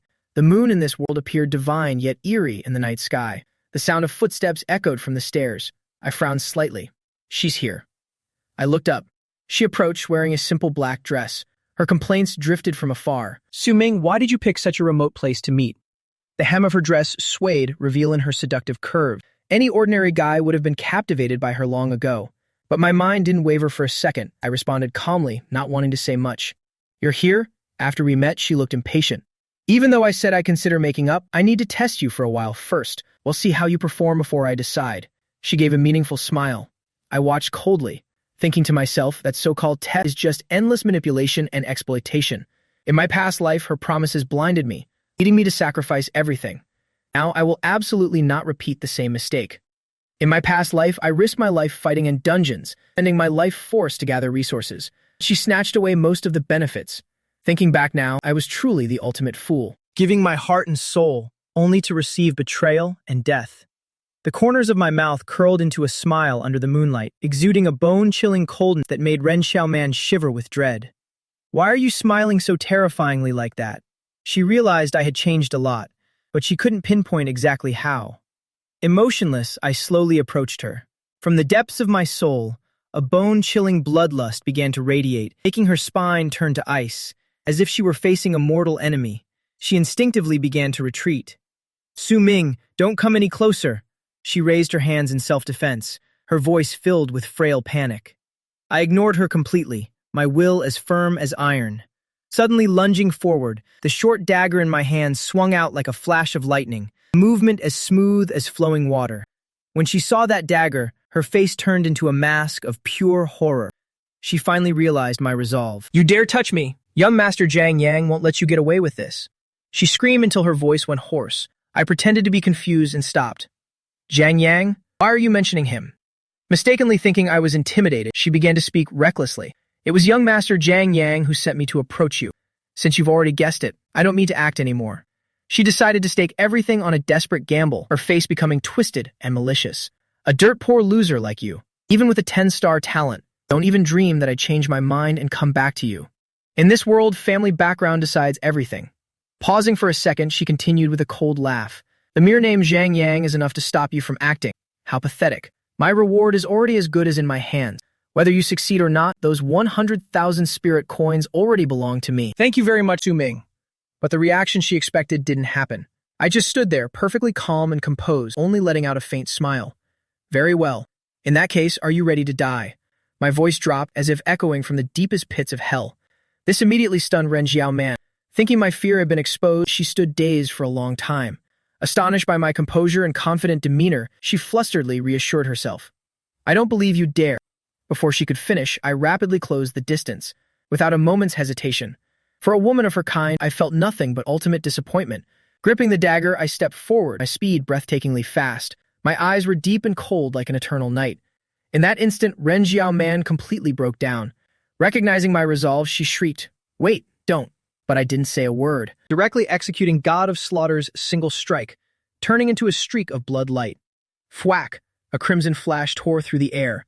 The blood-colored blade's shadow ripped through the night, killing intent surging like a violent tide. In the blink of an eye, it enveloped Ren Xiaoman. She felt as if she were lost in a sea of blood, surrounded by the endless wailing of vengeful spirits. I was like a demon god treading through the waves. That downward slap carved a perfect line across her throat. Fresh blood erupted like a fountain as she fell powerlessly to the ground. Unbelieving shock still lingered in her eyes. This strike of mine was as swift as a phantom, far beyond anything she could have imagined. Both her body and will were severed forever. Such power was absolutely not something she could comprehend. Until the moment of death, she couldn't quell her shock and regret. Watching her collapse, I flicked the blood off the dagger and stored it in my spatial storage. Looking down at the corpse, my face was as cold as frost. I have to admit, Ren Xiaoman's beauty was indeed top tier at school. Her lithe figure and skin as fair as jade were truly eye-catching. She also had great taste in fashion. It's not hard to see why I was so infatuated with her in my past life. However, she was nothing more than a beautiful shell. Her heart had long since rotted beyond salvation. Now that the debt is paid, I feel at ease. However, a lingering sense of weakness began to spread. The fatigue of exhausted spiritual power washed over me. In this world, all classes, whether warrior or mage, rely on spiritual power to cast skills. From fireballs to blink, without spiritual power, there is no potency. And once spiritual power is drained, I become a completely exhausted soldier. I need rest or supplementary medicine to recover. The price of the god of slaughter's single strike is indeed very high. I gasp for air while reflecting on the limits of my power. Every strike pushes me to my absolute limits. Regardless, this move remains invincible against low-level enemies. The strike from those years past truly had earth-shattering power, but now that seems like a distant memory. For now, I can only rely on this single trump card to handle the newbie dungeon. As long as I'm fast enough, I can take an enemy's life in an instant. I silently reminded myself of that. I leaned down and took out Ren Xiaoman's phone. The first thing to do was to wipe out all traces of communication between us, ensuring no loose ends were left. Just as I was about to destroy it, less than greater than, I happened to discover the chat history less than greater than, between her and Zhang Yang. Less than greater than. Every word was shocking. Less than greater than. June 7th, that's today. Less than greater than. Ren Xiaoman skillfully said she wanted to settle everything once and for all, while Zhang Yang was calculating how to bleed me dry of all value, waiting for the right moment to eliminate me in the dungeon. He promised Ren Xiaoman a sum of money, revealing the arrogant and heartless nature of a wealthy scion, yet she was completely obsessed with that trait. Their conversation was truly despicable. My hand clenched tight, the phone shattering under the pressure. Zhang Yang, your life won't be long either, I muttered to myself. With nothing left to regret, I quickly left the rooftop. I walked firmly back to the dormitory, ready to face tomorrow's dungeon challenge. The campus was empty of people. Many students chose to go home to say goodbye to their families. In case something unfortunate happened in the dungeon, that would be the last time they'd see them. When I arrived at my room door, I unexpectedly found a box placed on the floor. The envelope clearly bore the principal's name. I carried the box into my room and carefully opened it. Inside were two gifts, a blue body-tempering pill and a set of black snake skin clothes. This medicinal pill can cleanse the marrow and strengthen the bones, while the black suit is known for its durability. Wearing it would allow one to move as lightly as a shadow. These two items will definitely be a great source of support for me. The principal's thoughtful care touched me deeply. The principal is indeed very generous, not only giving a body-tempering pill, but also a silver-grade defensive gear. Clearly, he wants a genius student like me to survive and return from the dungeon. Therefore, he didn't give a weapon. His top priority was survive so I wouldn't die young in the newbie dungeon. However, it's a bit of a shame these items were all crafted by blacksmiths and alchemists on Blue Star, annually created, rather than loot obtained from a dungeon. Therefore, my all things sublimation skill cannot be applied to them. Even so, I'm still very satisfied. I immediately changed into that black coat. Its material is incredibly durable, feeling very smooth and glossy to the touch. If you look closely, you can even see a layer of shimmering snake scales inside. With this gear, my survival rate has definitely increased significantly. Next, I opened the letter and read it carefully. The letter read, "Greetings, student Su Ming. I am Principal Wang Dingxian. This is a handwritten letter from me. First, I congratulate you on your successful awakening, achieving a 10-star innate attribute and the sword controller class. In the box is a body-tempering pill gifted on behalf of the school, and a silver-grade equipment I'm giving you personally. This equipment is of mid-tier quality. I know you've been living very frugally, so I've specially increased your scholarship to 10,000. The spirit coins have been transferred directly to your account. He advised me not to forget my alma mater in the future and wished me a bright and shining future." Seeing the flamboyant signature at the end of the letter, less than greater than, I immediately checked my personal status panel. Less than greater than. My account balance had indeed exceeded 12,000. He's quite generous, I couldn't help but marvel. This help is surely a long-term investment. The principal isn't looking at immediate gain, but looking toward the future, at the glory and repayment I could bring to high school number 1. This foresight truly far surpasses narrow-minded people like Ren Xiaoman. With a slight smile, I thought, Principal Wang, you truly have a keen eye. This investment will definitely be worth it. I will surely repay those who have helped me in the future. As for those who stand in my way, I'll settle accounts one by one. Without hesitation, I swallowed the body-tempering pill, sitting cross-legged on the bed to wait for the medicine to take effect. Unlike in fantasy novel, the medicinal force caused no intense pain, nor did any filth or impurities come out. As time passed, I felt my whole body become incredibly warm, along with faint rays of light flowing throughout my body, increasing my constitution by 10 points. Experience increased by 100 points, officially reaching level 2, and receiving 10 free attribute points. These notifications left me pleasantly surprised and joyful. Since my initial attributes were already so high, the strengthening effect was halved, but the remaining energy converted into experience, helping me level up smoothly. Overall, I didn't lose out at all. With 10 attribute points granted per level up, I carefully calculated. I decided to pour all those points into agility. That's right, agility is the symbol of ultimate speed and flexibility. As the points increased, I instantly felt my senses become much sharper. My spirit also became clearer and more energetic. As a sword god, the most important thing is to be as swift as the wind. Agility is life. This class shares many similarities with the assassin from my past life. Then I rechecked my status. Suming, level 2. Experience, 200. Class, sword god mythic level, worlds unique. Strength, 10. Constitution, 20. Agility, 20. Spirit, 10. Luck, 10. Talent, all things sublimation. Skills, sword control. God of Slaughters, single strike, stealth steps, eye of insight. Looking at these stats, I nodded in total satisfaction. By now I have officially distanced myself from other players. The level difference might look small, but in the dungeon, it will be a massive advantage. I started preparing thoroughly for tomorrow's challenge. First, I opened my personal storage, placing the black steel blood-slaying sword in the most convenient position for quick use. My heart stirred as I thought about the Tao-defying divine ring. I wonder what incredible potential this newly reconstructed body still holds, filling me with great anticipation. Slightly curious, I focused my mind, longing to uncover the secrets of the Tao-defying divine ring. This ring is called the Tao-defying divine ring, a unique mythic-grade item. It carries the destiny of the entire universe, capable of reversing the laws of time, to recreate life under certain conditions. But for now, its runes remain dim and lightless. It seems the resurrection function still needs to wait, pending a full energy recharge. Since I have no other chance to revive, I've resolved to act with extreme caution and not risk my life recklessly. Just as I was about to go rest, the phone's ring interrupted my train of thought. Although after awakening, I have full personal status panels and features, less than greater than. Many still stick to the habit of using mobile phones. Less than greater. To my surprise, this message was from Zhang Yang. Less than greater than. He texted to praise my talent and also invited me to party up for the newbie dungeon tomorrow. This 8-star demon mace warrior expressed that he was willing to help me during the early stages. In the face of such kindness, I coldly replied with just 2 words. Sorry, I already have a team. Then I casually turned off the phone, not bothering with a single word of explanation. Another message popped up. It was a party invitation from Ji Yao, accompanied by some very cute emojis. I smiled but still gently turned her down because I was worried that facing the hidden boss might involve her in danger. I decided to face this challenge alone. She replied disappointedly.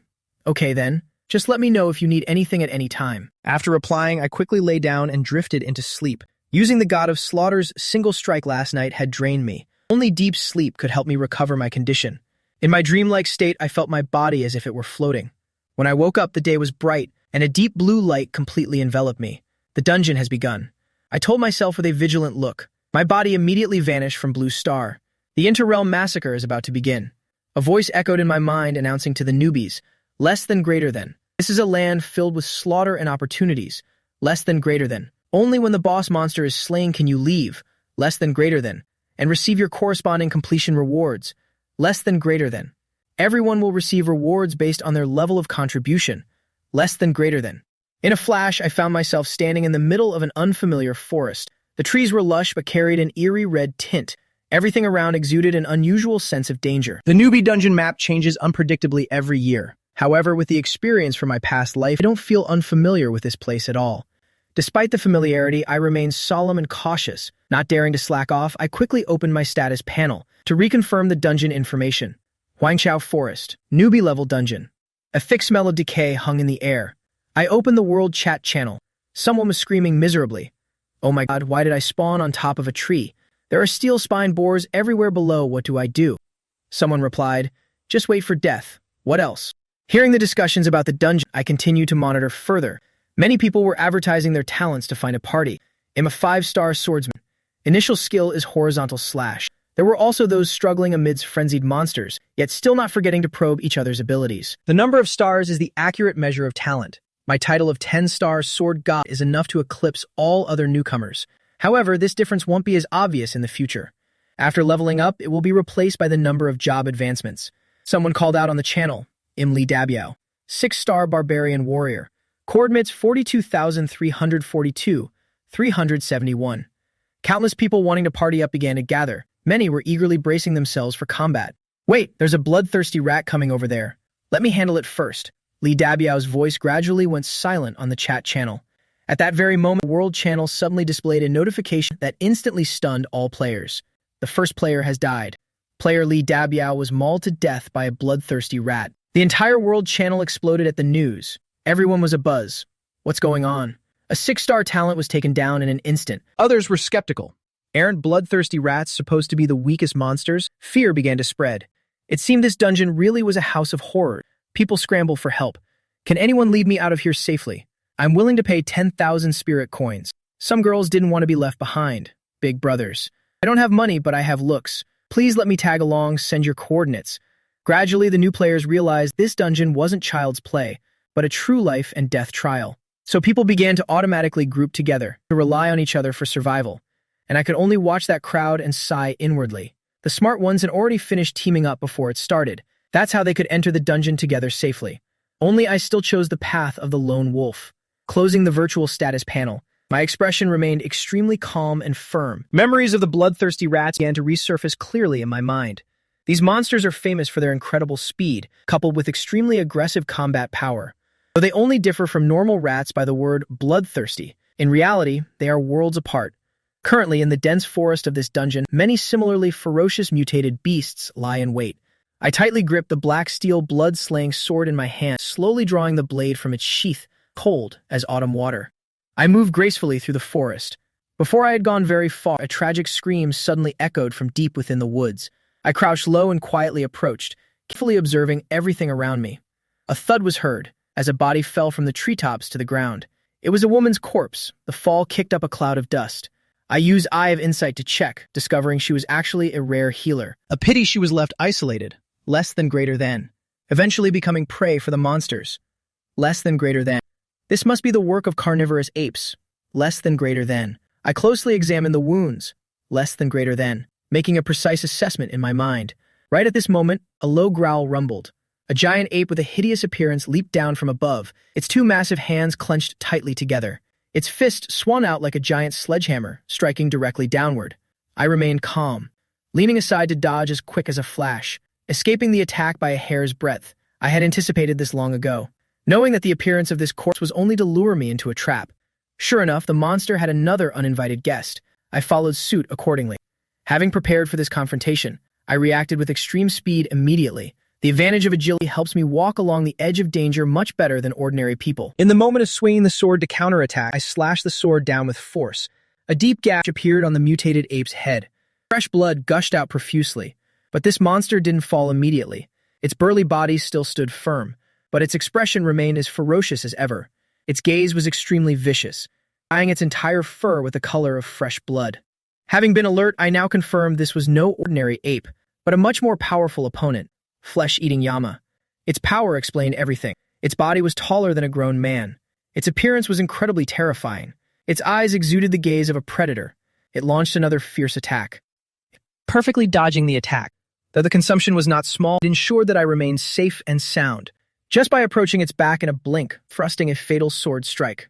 Ferocious beast, flesh-eating ape king, level 3, strength 28, stamina 24, agility 5, spirit 6. Luck, 4. Skill, Mad Strike.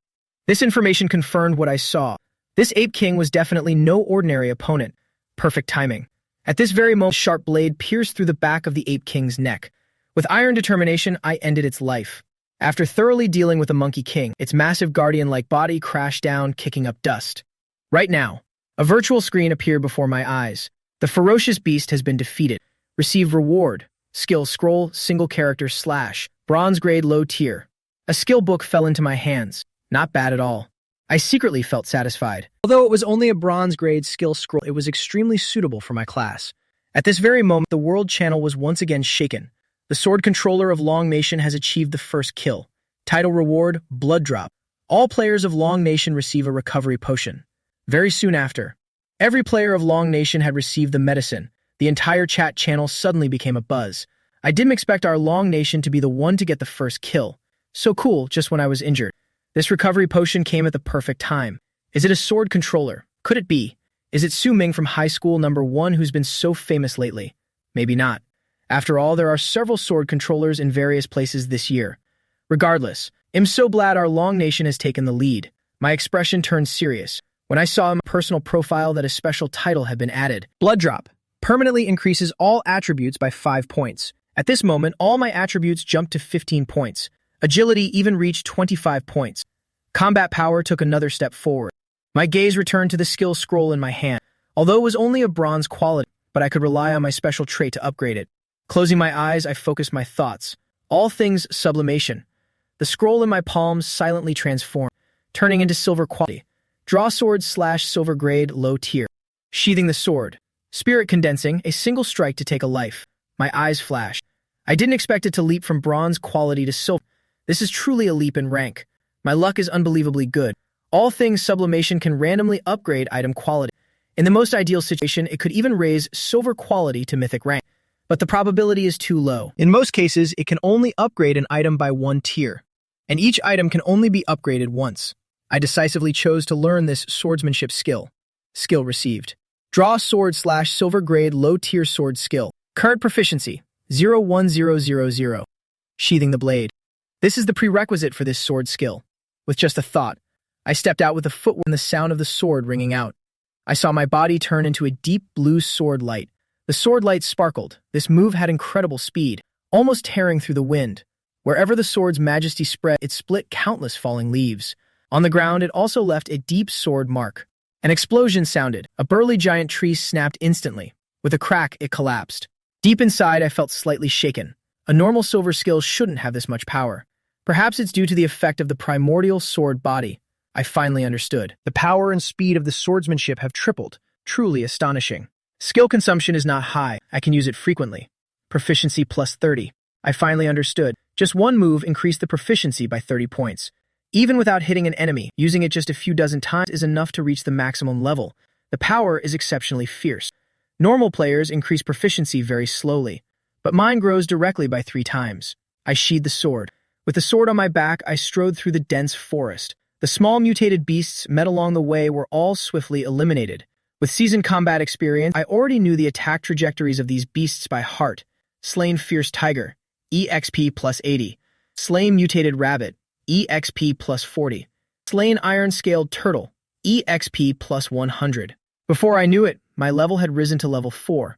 Received a total of 30 free attribute points. I poured all of them into the agility attribute. Currently, my stats compared to other newbies have far surpassed them by a long margin. Suming, strength 15. Stamina, 25. Agility, 45. Spirit, 15. Luck, 15. The hidden boss is likely deep inside the beauty cave. I quietly calculated the route. Currently, I'm in the northern part of the forest. I need to speed up the progress a bit. Muttering to myself, I gathered my strength and rushed toward the cave. The scattered small monsters met on the way were all crushed without mercy. Loot was collected into the storage space one by one. Beast skin, meat, turtle shell items from mutated beasts are all high-grade materials. They can be sold for a good price on Blue Star. No longer need to worry about poverty at all. I dashed through the forest, feeling as if the entire world around me was left behind. Monsters collapse one after another by my hand. My level is also soaring rapidly. Soon after, I broke through to level 5. Swinging the sword down, the blade flashed. This battle brought me several new skill scrolls. Among them was a skill scroll called Basic Swordsmanship. It caught my attention. After use, it could unexpectedly awaken a random swordsmanship skill from level 1 to level 10. I didn't hesitate to combine it with all things sublimation. Upgrade successful. Now I possess the Rushing Thunder sword art, a lightning element sword art with incredibly fierce power. Speed so fast it strikes fear into people. The rank of this sword art has reached silver mid-tier. Even more formidable than draw sword slash by 1 tier, far exceeding my expectations. The upgrade took place amidst the light of blades and shadows of swords, making my strength leap once again. The corners of my mouth curled up slightly. I crushed the scroll. Instantly, a bolt of lightning quickly surrounded the black iron sword in my hand. Sparks of electricity crackled on the sword, shining brilliantly, fierce enough to make one tremble, exactly as if it were enchanted, making the blade's power soar to a new height. Right now, a gray-backed wild wolf lunged into view. Not knowing life from death, it charged straight at me. Without thinking, I raised my hand and swung the sword. The current circulated, striking down the beast in an instant. The wolf's head rolled on the ground. The corpse fell silently. The notification for 123 additional EXP rang in my ears. The battle has only just begun. While sheathing the sword, a scent, the pungent smell of blood wafted from the forest ahead, accompanied by the sound of wolves howling from all directions. My gaze suddenly narrowed. It's a pack of gray-backed mutated wolves. There are dozens of them, swarming from all directions. Their claws are as sharp as cold steel. Their speed is extremely fast. A single encounter could tear an enemy to pieces. Although I felt the situation was not good, but I couldn't suppress the excitement. This seems exactly like a small beast wave. If it were an ordinary newbie team, they might have given up long ago. But I'm no ordinary person. Toward this wolf pack carrying a massive amount of EXP, I really couldn't bear to just leave like that. Thinking for a moment, I licked my lips. With a thought, I decided not to run away, but to face the battle. Although this pack is numerous, but thanks to the black steel blood-slaying sword, I can quickly recover my state after killing enemies. Plus, I have backup recovery potions. My confidence multiplied. These ferocious beasts in my eyes are no longer a threat, but stepping stones for the leveling process. As the one who will challenge the hidden boss. How could I say the word retreat so easily? Ruthlessness surged strongly in my heart. I let out a roar. Drawing my sword, I rushed forward to meet the enemy. Amidst the flashing sword light, raw sword slash was instantly unleashed. The wolf pack was incredibly bold, relying on the forest terrain to attack without fear.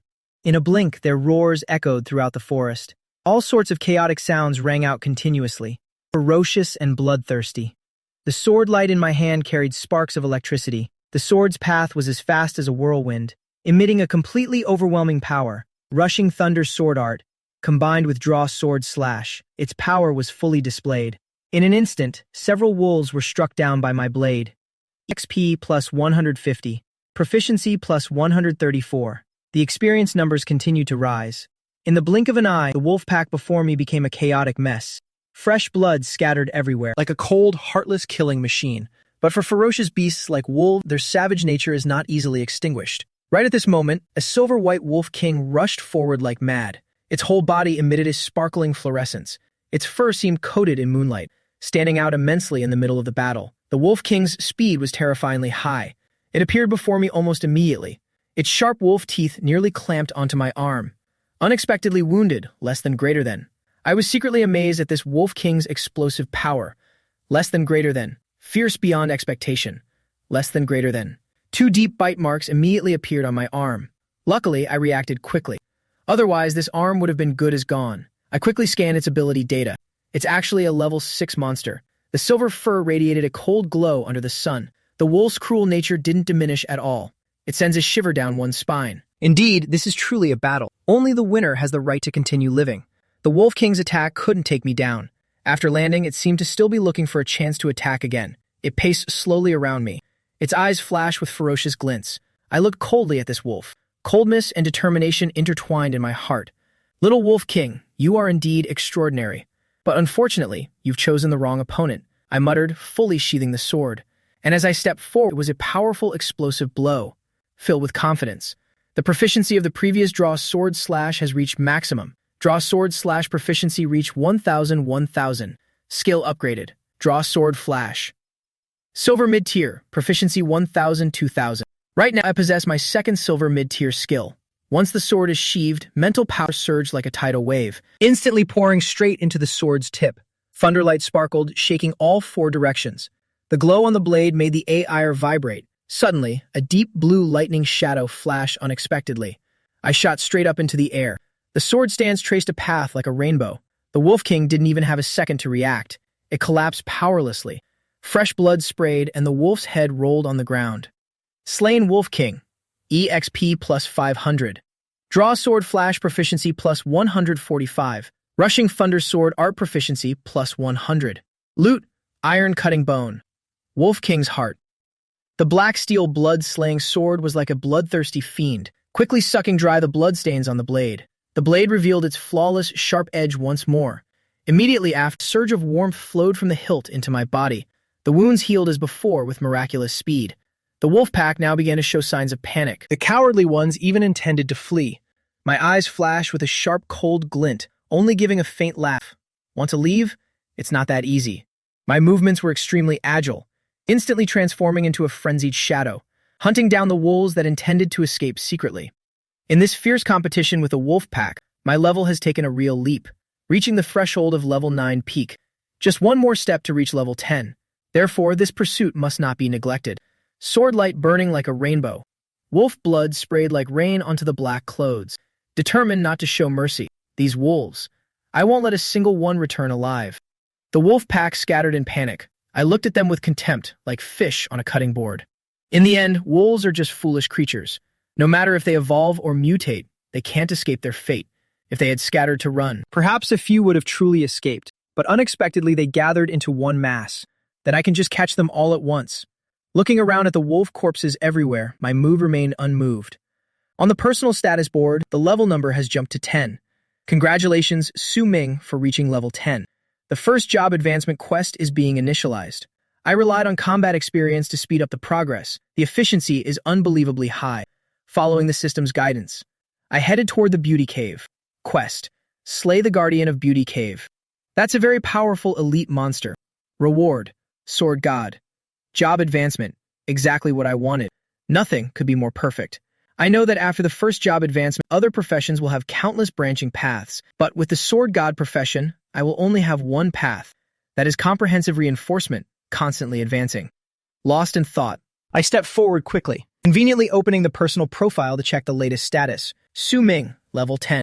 Performing the first job advancement quest. Profession: Sword God. Mythic grade: unique in the world. Strength 15, Stamina 25, Agility 100, Spirit 30, Luck 15, Talent. All things sublimation. Primordial sword body. Skills: God-slaying blade, total concealment, hidden god footwork, eye of insight, rushing thunder sword art, draw sword flash. To ensure the highest combat efficiency, I've poured most of the attribute points into agility and left a little for the spirit attribute to meet the requirements for using skills. Agility attribute broke the 100 mark. Receives Sword God profession skill, Sword Dance Master. Passive skill, platinum grade low tier, proficiency 100,000. You can equip any sword type weapon regardless of level, defying all requirements, and all sword type weapons in your hands will have their sharpness doubled. The effect is truly powerful. It really makes one excited. This means you can easily equip the top sword type weapons. Great. All skills have been prepared. The stats are also far superior. Advancing once more to the challenge of Beauty Cave is fully ready. I walked according to memory, headed straight toward the cave. Once the hidden boss is successfully slain, then this dungeon journey will officially close. Remember to keep it low-key and hide my own achievements. I know I can't be too flashy at this stage. Using the total concealment ability, hiding all current levels and achievements. The total concealment skill is like an essential tool for the Slaughter God. Even the supreme rules of the dungeon cannot peek. Currently, I don't want to be caught in the storm of the leaderboard. Still need to seek stability to grasp victory. In another part of the newbie dungeon, another group of people who just advanced their jobs after a long struggle finally managed to take down 2 gray-backed wild wolves. These wolves are truly too fast and tough. Fighting them drained all our strength. The experience these wolves give is way too little. Unexpectedly, only 34 points. This is so meager. Can't help it. Since everyone is in a party, naturally the experience will be divided equally. That's why the harvest is so insignificant. The whole group was panting for breath, hands holding old newbie knives. Everyone was exhausted. Yang Ding, in his capacity as captain, a burly physique, still several bleeding scars on his body. At this moment, his face was as gray as cold iron, gritting his teeth, suppressing the dissatisfaction in his heart. You useless bunch. Basically, in the one taking all the damage and acting as the main force. He rolled his eyes around, his tone icy. And yet I still have to share the hard-earned experience with you guys. What a total waste of effort. Hearing this, though, they showed looks of defiance. But before the captain's aggressive attitude, they had no choice but to bite their tongues. After all, Yang Ding was the strongest in them, with extremely high potential and combat power. Now he has become the pillar of the entire team. Opposing him now would be no different from seeing death. Damn it, if it weren't for that time at the weapon shop, being tricked out of 3,000 yuan by that brat Su Ming, then I wouldn't be so miserable as to have to use this toy. He clenched his fists, his heart full of resentment. His voice trembled with anger. He had intended to use his 10,000 yuan savings to buy a silver-grade weapon. Who would have thought he'd be fleeced so suddenly? Money gone and misfortune followed. In the end, he had to swallow the bitterness and endure it alone. Even though his family was well off, but money isn't infinite. Brother Yang, why don't you consider getting a bronze-grade weapon as a replacement? One person in the group asked curiously, "What the hell do you know?" Yang Ding rolled his eyes and shouted. He didn't hesitate to give the other person a slap. A bronze-grade weapon compared to a newbie knife. What's the significant difference anyway? In helplessness, everyone also had to accept reality. As a result, it was very hard for us to break through. This efficiency is truly pathetic beyond words. Utter disappointment was evident in the voice. Right at this moment, an unexpected joy arrived. Luckily, this wolf just dropped a bronze-grade bow. Xiao Wang, you're a ranger. Equip it quickly to support us with firepower. Although still resentful in his heart, but life must go on. They continue to fight under Yang Ding's command. Before long, the level has increased a bit, along with a few items of loot that made the atmosphere less tense. Yang Ding was almost exhausted, finally managed to get a bronze-grade great shield. Finally regained some confidence. Wolf Bone Shield, bronze grade, stamina +5. A sturdy bone shield can help you persevere through the initial trials. With the shield in hand, he was like a solid fortress wall, able to protect the squad better against beast attacks. The team members gradually matured through this training, becoming calmer and more resilient, but as they stepped forward, the atmosphere suddenly froze. Everyone around knit their brows tightly.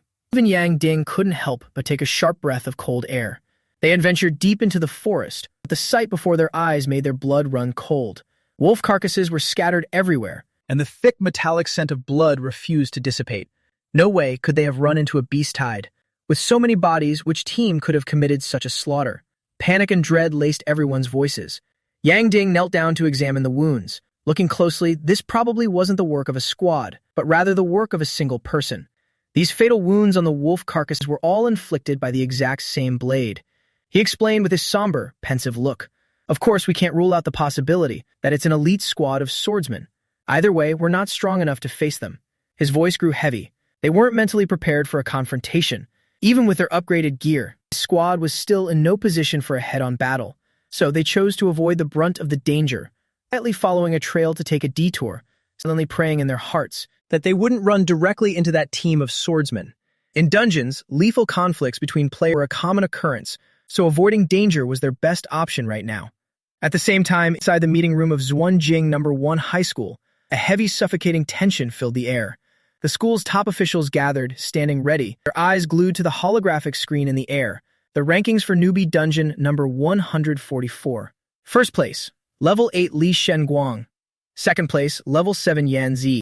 Third place, level 6. Not just limited to Zhuanjing City, but from several neighboring cities as well. Names of genius rookies were all clearly listed, yet Su Ming's name was conspicuously missing. On this list of the top 500 performers, he was nowhere to be found.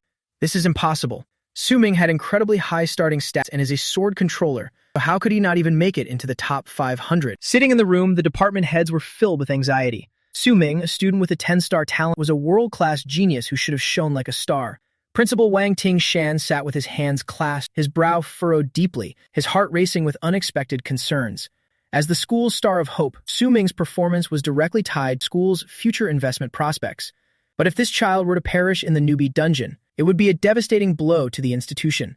He prayed silently, hoping that good news would arrive in time. Suddenly, a streak of blue light flashed across the sky, and every eye in the room turned toward the newcomer. A woman descended through the air, power clearly marking her as a 5th advancement expert. The woman swiftly entered the room, her feet touching the ground gracefully, exuding an aura of absolute composure.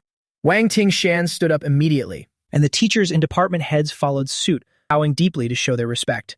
That woman was Vice Mayor An Ran Ling, the powerful vice mayor who governed the affairs of Zhuanjing City. I heard your school produced many talents this year, An Ran Ling said, so I came specifically to witness it for myself. Her voice was casual yet authoritative, as she glanced up at the screen with an arched brow. And yet, I don't see that Su Ming you mentioned anywhere.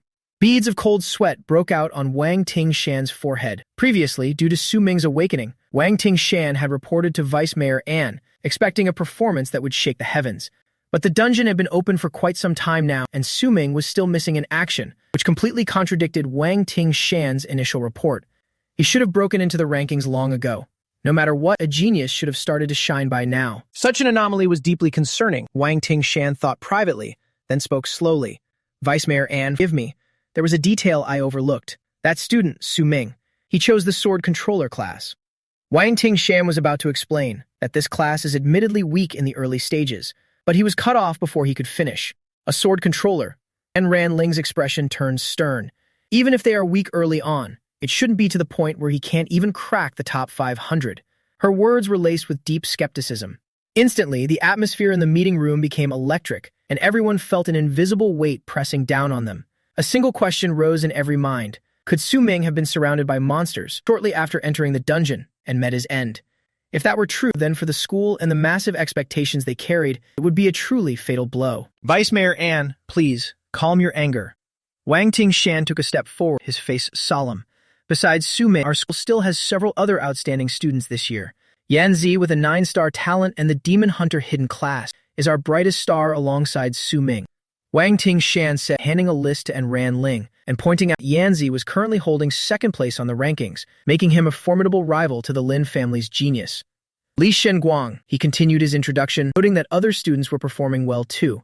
And there's another girl who awakened as an undead summoner with a 7-star talent, currently ranked 19th. Young Master Zhang Yang of the Zhang family is a demon mace warrior this time, born with an 8-star talent, and he's currently in 4th place. He rattled off the names of number 1 high school's most elite students. We also have a student with a 7-star talent, a meat shield warrior named Yang Ding. His progress was slow at first, but he's on track now, ranking just outside the top 40 and having reached level 6. Wang Tingshan poured his heart, validating the worth of his school's students. It's fair to say that our class changes at number 1 high school have shown a marked improvement in quality this year. Faced with this information, Ran Ling's expression remained calm as she gave a slight nod. This student Yan Zi is indeed an unexpected surprise. She spoke slow with a hint of amazement. But that rookie Li Shenguang from neighboring Wuyang City is the true chosen one. She added solemnly. He has a 10-star talent, and the Blade Madman hidden class. His brilliance completely overshadows the students of our Xuanjing City, making this entire generation look dim by comparison. Even Yan Zi can only trail behind him. On Ran Ling's side, a flicker of worry in her eyes. I hope Xuanjing can produce someone to keep up with him. Otherwise, we'll be left in the dust in this competition. If Xuanjing City comes in last again this year, then next year, I fear we'll lose our eligibility to even participate in the Sky Tower Association. Her words were heavy with concern for the future. The Sky Tower Association was Long Guo's most prestigious organization, responsible for repelling monsters and defending the borders. Joining them meant boundless opportunities and a bright future, and among the rookies, only the most brilliant geniuses could earn a spot, an emblem of unparalleled honor and challenge. Wang Tingshan stood tall and said firmly, Vice Mayor Anne, our school always puts its students first. Every student understands clearly that they fight not just for themselves, but for the school and the very future of humanity. His voice was steady and convincing, resonating through the hall like a great bell. In the face of limited resources and a cutthroat competitive environment, number 1 high school bore a heavy burden. All the class changers had to unite their strength, for the youth were the hope of the future. And Ran Ling was moved by his words. She lowered her head in thought for a moment, then pulled 4 tokens from her bag and handed them to Wang Tingshan. I understand, Principal Wang. These tokens represent entry into the Sky Tower Association. It'll leave their distribution up to you. She added, the hope of this entire city now rests squarely on the shoulders of your students. Wang Tingshan accepted the tokens with gravity, knowing that they were more than just metal, they were a massive responsibility. Meanwhile, I was still fighting relentless inside the newbie dungeon. He quickly approached the entrance of Hong Yan Cave, a massive mountain surrounded by glowing red cliffs that looked both eerie and magnificent, as if it were drenched in a vast sea of blood. Suddenly, a loud crash echoed from the surroundings, shattering the silence. Several goblins lunged out of the cave, their bodies small and stunted, reeking of rot, their appearance utterly hideous. I showed no mercy. The swordlight flashed, thunder exploded, and in an instant, these small monsters were crushed into ash. Goblins annihilated. Time 3. EXP plus 302. In his eye, these things were just a starter. Right then, a thunderous roar erupted from deep within the cave, and a massive figure appeared. Its body like a small mountain, less than greater than. Its skin a dark moldy green, less than greater than. Goblin Lizard Leader, Elite Monster, less than greater than. Level 10 Strength, 105 Stamina, 102 Agility, less than greater than. 25 Spirit, 8 Skills, Great Club Strike, less than greater than. Fierce Rage, less than greater than. Venom Spray, Crush, less than greater than. This was a mutant cross between a lizard and a goblin. Its strength was terrifying. It could spit venom, but its intelligence was limited. Su Ming's next formidable opponent. Looking at the goblin leader's hideous appearance, I frowned slightly. Isn't this thing a bit too ugly? Covered in hair and green slime. Looking at it just makes me want to slash it to pieces. Karki, the goblin leader, saw the corpses of the 3 goblins at my feet, scattered across the ground, and let out a roar of absolute grief and fury, devastated by the slaughter of its kin. Its roar was incredibly loud, a piercing sound that made me feel like my head was about to explode from the noise. Then it charged forward aggressively, its massive club swinging through the air in a wide arc of light. My expression grew cold, and I moved with absolute composure, using my agile footwork to evade the blow. This Goblin King has immense strength and stamina, with thick skin and deep reserves of health, less than greater than. so I must maximize my agility, less than greater than, to wear down its energy, less than greater than, before I can secure a victory. A battle plan was already forming in my mind. After I dodged that strike, Goblin King didn't slow down, charging again, less than greater than, its great club flailing wildly, less than greater than, sending sand and stones flying, less than greater than, and smashing ancient trees one after another, less than greater than. My mindset remained unshakable, less than greater than, completely devoid of haste as I continued to proactively evade its attacks. My speed was far superior, giving me total dominance. No matter how the Goblin King attacked, it couldn't even touch a single hair on my head, let alone lay a finger on me. Gradually, the Goblin King's stamina began to fail. It gasped for air, a foul yellow mist leaking from its maw. Hong de Chang Kark. It roared, finally activating its skills, creating a deadly toxin. With the blood of a mutant lizard in its veins, it was capable of spitting venom. My gaze turned ice cold, and my hand immediately went to the hilt of the sword on my back. Goblins were monsters with relatively high intelligence, so it wasn't strange that they could speak, but I didn't need to understand a single word it said, because they were inherently brutal, loving to eat people alive for sport, less than greater than, torturing female knights, less than greater than, and imprisoning female class changers, less than greater than. These monsters were loathed by everyone, less than greater than. I despised them with a passion. There was no need for talk, only death.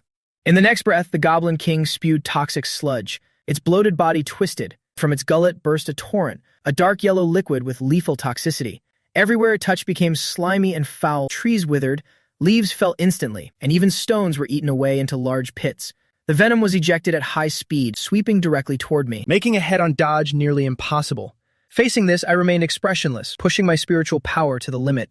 Spiritual energy gathered in my hand, flowing all the way to the sword hilt, until the entire mysterious steel Bloodslayer's sword crackled with lightning. I immediately unleashed the drawing sword flash, lunging straight ahead. It looked like nothing less than a suicide attack. How could a mortal bot stand such a potent concentration of venom? On the Goblin King's hideous face, a twisted grin appeared. But in the next heartbeat, the grin vanished instantly, as I had passed through the venomous stream completely unscathed.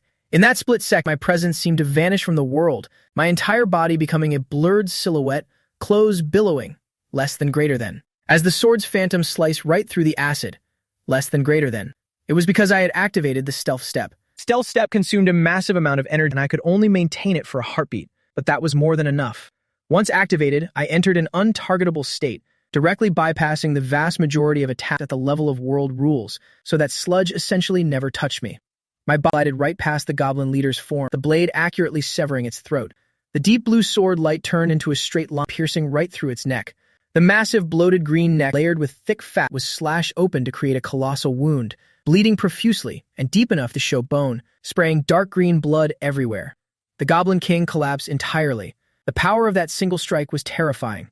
All sword techniques had triple the speed, triple the power, so what monster could possibly endure it? My face remained cold as I gave the blade a sharp flick, shaking off the remaining blood after the kill. Elite monster, Goblin Lizard Leader defeated. First advancement quest completed. Promoted to first advancement sword god. All stats increased. EXP plus 1000. Reached level 11. Mythic effect of origin sword body talent enhanced. Less than greater than. Sword technique power increased by 10 times. Less than greater than. Sword technique speed increased by 10 times. Less than greater than. Sword technique proficiency gain increased by 10 times. Reward received. 1 lucky wheel spin. A series of notifications flashed through my mind and I was deeply shaken. The effectiveness of the origin sword body could actually increase tenfold. This is just too terrifying. If it had been tenfold earlier, I probably could have finished that goblin leader in a single blow. Loot obtained. Goblin leader's treasure map, mid-silver grade. Mid-silver grade sword skill scroll times 1. Hearing this, sheepskin map in my hand seemed a bit heavier. I took a closer look, unable to hide my surprise, less than greater than. I didn't expect a treasure map to drop. Less than greater than. Treasure maps were incredibly rare rewards in dungeons. Less than greater than. As long as you found the treasure, it was yours. Less than greater than. Offering great rewards with relatively low risk. But the drop rate was miserably low, making them highly sought after. You could either go for the treasure yourself, or sell the map on the World Channel for a fortune. I use all things sublimation to upgrade the treasure map. Upgrade successful. Goblin King's treasure map, low gold grade. There are many goblin leaders, but only one goblin king. You want my treasure? I buried it all in one place. Go and find it. The map marked a specific location. My eyes shifted slightly. Since I could directly create a gold grade treasure map, it looks like I'll have to make the trip myself. The coordinates were right here in the Hong Yan cave, so I could grab it on my way to the boss. I tucked the map into my inventory. There was also another piece of loot, the mid-silver grade sword scroll. I used all things sublimation on it immediately, receiving a high gold grade sword skill scroll. My eyes filled with wonder, jumped straight to high gold grade. Just one step away from platinum sword chi. Platinum was the next tier up. This will be my highest level skill for now. I crushed the skill scroll, earning the high gold grade skill, sword control.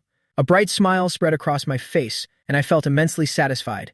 I hadn't expected to pull this specific skill, but it's perfect for disguising myself as a sword controller. This time, the plan was truly seamless, with no gaps left behind. The sword control skill uses willpower to manipulate the blade, making it fly, a skill usually exclusive to sword controllers. But as a sword god, I can learn any skill from any sword-related class. The grade of this skill is very high. Usually, sword controllers only learn it in the mid to late stages, which is why they're so weak in the beginning. Yet here I am at level 11, and I've already mastered it. I checked the skill description. Sword control, high gold grade, proficiency 30,000. Use the mind to fly the sword and slay foes less than greater than, taking the heads of enemies from thousands of miles away. Less than greater than, controlling a sword over thousands of miles. Would require astronomical spiritual power, so I can't even dream of that right now. However, with my current spiritual power level, controlling the blade within 30 meters is no problem at all. I focused my mind, and with a swing, the mysterious Bloodslayer's sword reacted to my thoughts, trembling and emitting a low hum as it hovered right beside me. Swish, swish, swish. The blade sliced cleanly, spinning and shooting forward, as agile as if it were my own arm. In mere moments, the goblin carcass before me was minced into scraps, limbs severed and flying everywhere. Unfortunately, when using mental control, less than greater than. I can't use skills like less than greater than, drawing sword flash less than greater than, and thundering sword art while the blade is in the air. Less than greater than. Those still require me to hold the sword physically. But I believe that as I master sword control, I'll eventually be able to use any technique with it. As long as my proficiency keeps growing, anything is possible. Then I called to the system. I want to use my spin. Immediately, the familiar wheel appeared in my mind's eye. Advancing to first advancement is like jumping a whole tier, so I earn one lucky draw. The needle spun wildly, finally landing on a legendary grade talent. The legendary is a step below mythic. It's still absolutely incredible. New talent. Auto-cultivation legendary. All of your skills will now automatically gain proficiency, increasing every single minute. Drawing sword. Flash proficiency plus 102, less than greater than. Thundering sword art proficiency plus 70. Less than greater than. Sword Dance Master proficiency plus 127. I was stunned. Less than greater than. This truly means getting stronger while doing nothing. Sheathing my sword, I let out a long sigh. I actually considered hunting down Zhang Yang in this dungeon, to kill him, but the dungeon is just too vast, and we aren't even in the same zone, so searching for him would be like finding a needle in a haystack. So I'll have to put that on hold for now. It's the most rational choice. Hatred is a powerful emotion, but I can't let it blind me. If I sacrifice everything, affecting my levels just to hunt Zhang Yang, then I would be the real loser. The one who can turn hatred into fuel is the one who is truly elite. Zhang Tang's day will come, along with the entire Zhang family backing him. My gaze remained calm as I looked deep into the cave, ready to step into the Hong Yan cave. Just then I caught the sound of footsteps behind me. My eyes sharpened instantly. Whish! A cold arrow came flying, a sneak attack aimed directly at the back of my neck. I tilted my head slightly, dodging the arrow with effortless grace, and it thudded deep into the tree trunk ahead of me. It stopped there, vibrating. Killing intent flashed in my eyes. You dare ambush me? I Su Ming will absolutely not tolerate this. Judging by the craftsmanship of this arrow, it was likely crafted by a ranger using their passive skills combined with various materials. Goblins could never make something this refined, so I'm certain the attacker is human. To be able to identify an enemy, just from the shape of an arrow, this is clearly the work of a seasoned warrior. I spun around and fixed my gaze, only to see several figures emerging from the brush, each holding a different weapon. It was a group of class changers, including a meat shield warrior and a ranger, along with 2 mages, a 4-man squad in total. I activated my Eye of Insight, seeing through every bit of their information. What surprised me the most was seeing a familiar face in this group, Yang Ding. My expression darkened, noticing their sinister and gloomy expression. Truly is a small world for enemies. A vicious look surfaced on Yang Ding's face. Su Ming, I never thought I'd run into you here. He had always fantasized about exactly how he would take his revenge if he ever caught me in the newbie dungeon. He never expected it to actually happen. Yesterday at noon, in the weapon shop, I won a massive bet against him, not only humiliating him but causing him heavy financial losses, preventing him from buying weapons, which naturally put him far behind everyone else's starting point. You must be just like us. You're seeing that pile of wolf corpses. You got scared and took this shortcut, didn't you? Yang Ding said coldly. Too bad, because even though you managed to avoid that elite swordsman squad, there's no escaping us. What incredible luck. It seems even the heavens want me to finish you off. Yang Ding glared at me, eyes overflowing with savage killing intent. Killing you inside a dungeon isn't against the law, and it's almost impossible to investigate. He let out a cold sneer, and his teammates all raised their weapons, entering their combat stances, 4 of them surrounding me. A normal newbie would have knelt and begged for mercy by now. Humanity slaughtering its own kind. Inside dungeons is a common occurrence. If you die here, you lose your life in the real world too. You think you can kill me with just the few of you. I glanced around, my tone remaining completely calm, my gaze as steady as still water, not showing even a hint of fear, displaying a truly rare level of composure. Boss, he doesn't look like someone we should mess with. One of them, a female mage, looked terrified, softly gulping down her fear. Don't be scared, Hoa, he's just putting on an act. The ranger beside her sneered, Su, stop playing these mind games. Let me tell you the truth. Our brother Ding has already reached level 7. We just cleared out a massive pack of forest monsters, and all of us have hit level 5, each with at least 2 skills ready, less than greater than. While you're all alone, stuck with a less than greater than. Sword controller class, the weakest early game role. How can you fight back? The lanky mage spoke up while clutching a rotten wooden staff. His gear was the worst of the group, clearly having no luck in finding any decent loot, still using a basic newbie branch. But mages don't rely heavily on weapons. Their spells alone pack quite a punch. Hearing this, I simply offered a faint smile, looking incredibly relaxed and composed. A sandbag warrior with a measly 7-star talent like you actually thinks you can bring this group of nobodies to kill me? A cold light flashed in my eyes. Sandbag? You dare call my class a sandbag warrior? Yang Ding had never been so thoroughly insulted before. Once I hit level 10 and advance, I'll have 5 class options. Whether it's sword shield warrior, shielder, or muscle berserker, any of them will be leagues stronger than your trash early game sword controller. Who do you think you are calling me a sandbag? Yang Ding. The more he thought about how he was always the one taking hits for the team, the more insulted he felt. Hearing his explanation, I just casually picked my ear. You're still just a sandbag. My cold words were the ultimate trigger for anyone's rage, making Yang Ding grit his teeth in fury. It seems you'll only crawl and beg for your life, and death is staring you right in the face. Everyone, kill him, Yang Ding roared. Even if he has a 10-star talent, his class is still just a sword controller, the ranger said. I bet he hasn't even managed to kill a handful of mobs yet. His level must be pathetic. The male mage added, can definitely take him down in a heartbeat. The awakened players all attacked at once, with the ranger's strike being the fastest. He drew his bow and notched an arrow, firing off a shot trailing a deep crimson light, soaring through the air. I stared directly at the arrow, having no intention of dodging, because this was a homing arrow skill. No matter how I moved, it would chase me to the end, so I met it with a direct slash. That arrow, which would have been a blur to any normal person, seemed to move in slow motion before my eyes, every detail crystal clear. My agility was simply on another level. A cold flash of my blade, and the arrow was sliced perfectly in half mid-air, less than greater than. Split lengthwise with absolute precision, less than greater than. Falling uselessly to the sides, less than greater than. Then I kicked off the ground, less than greater than. Lunging forward in an instant. I'm not going to hold back. Since you've chosen to try and kill me, I should return the favor. The truth is, from the moment they tried to ambush and backstab me, I had already sentenced them to death in my heart. Lightning coiled around my palm, pale blue electricity flickering through the air, surging with crackling energy, blindingly bright. This power was easily on par with high-level magic skills, and carrying this electric charge, I vanished, moving with extreme speed. Slash. Before anyone could even blink, I was already standing right in front of the ranger. When a long-range fighter lets a melee attacker get close, the outcome is already decided. I swung my blade, blood spraying everywhere without a moment's hesitation. The ranger's throat was sliced open in one clean stroke, collapsing to the ground, dead before he could even gasp. My movements were so lightning fast that I bypassed Yang Ding at the front, leaving the remaining 3 completely shell-shocked. They couldn't believe my actions were so instantaneous, or that I could be so ruthlessly efficient, taking a life without even a second thought. How could they have known that this was far from the first time it'd taken a life? To me, whether it's a monster or a human enemy, it makes no difference.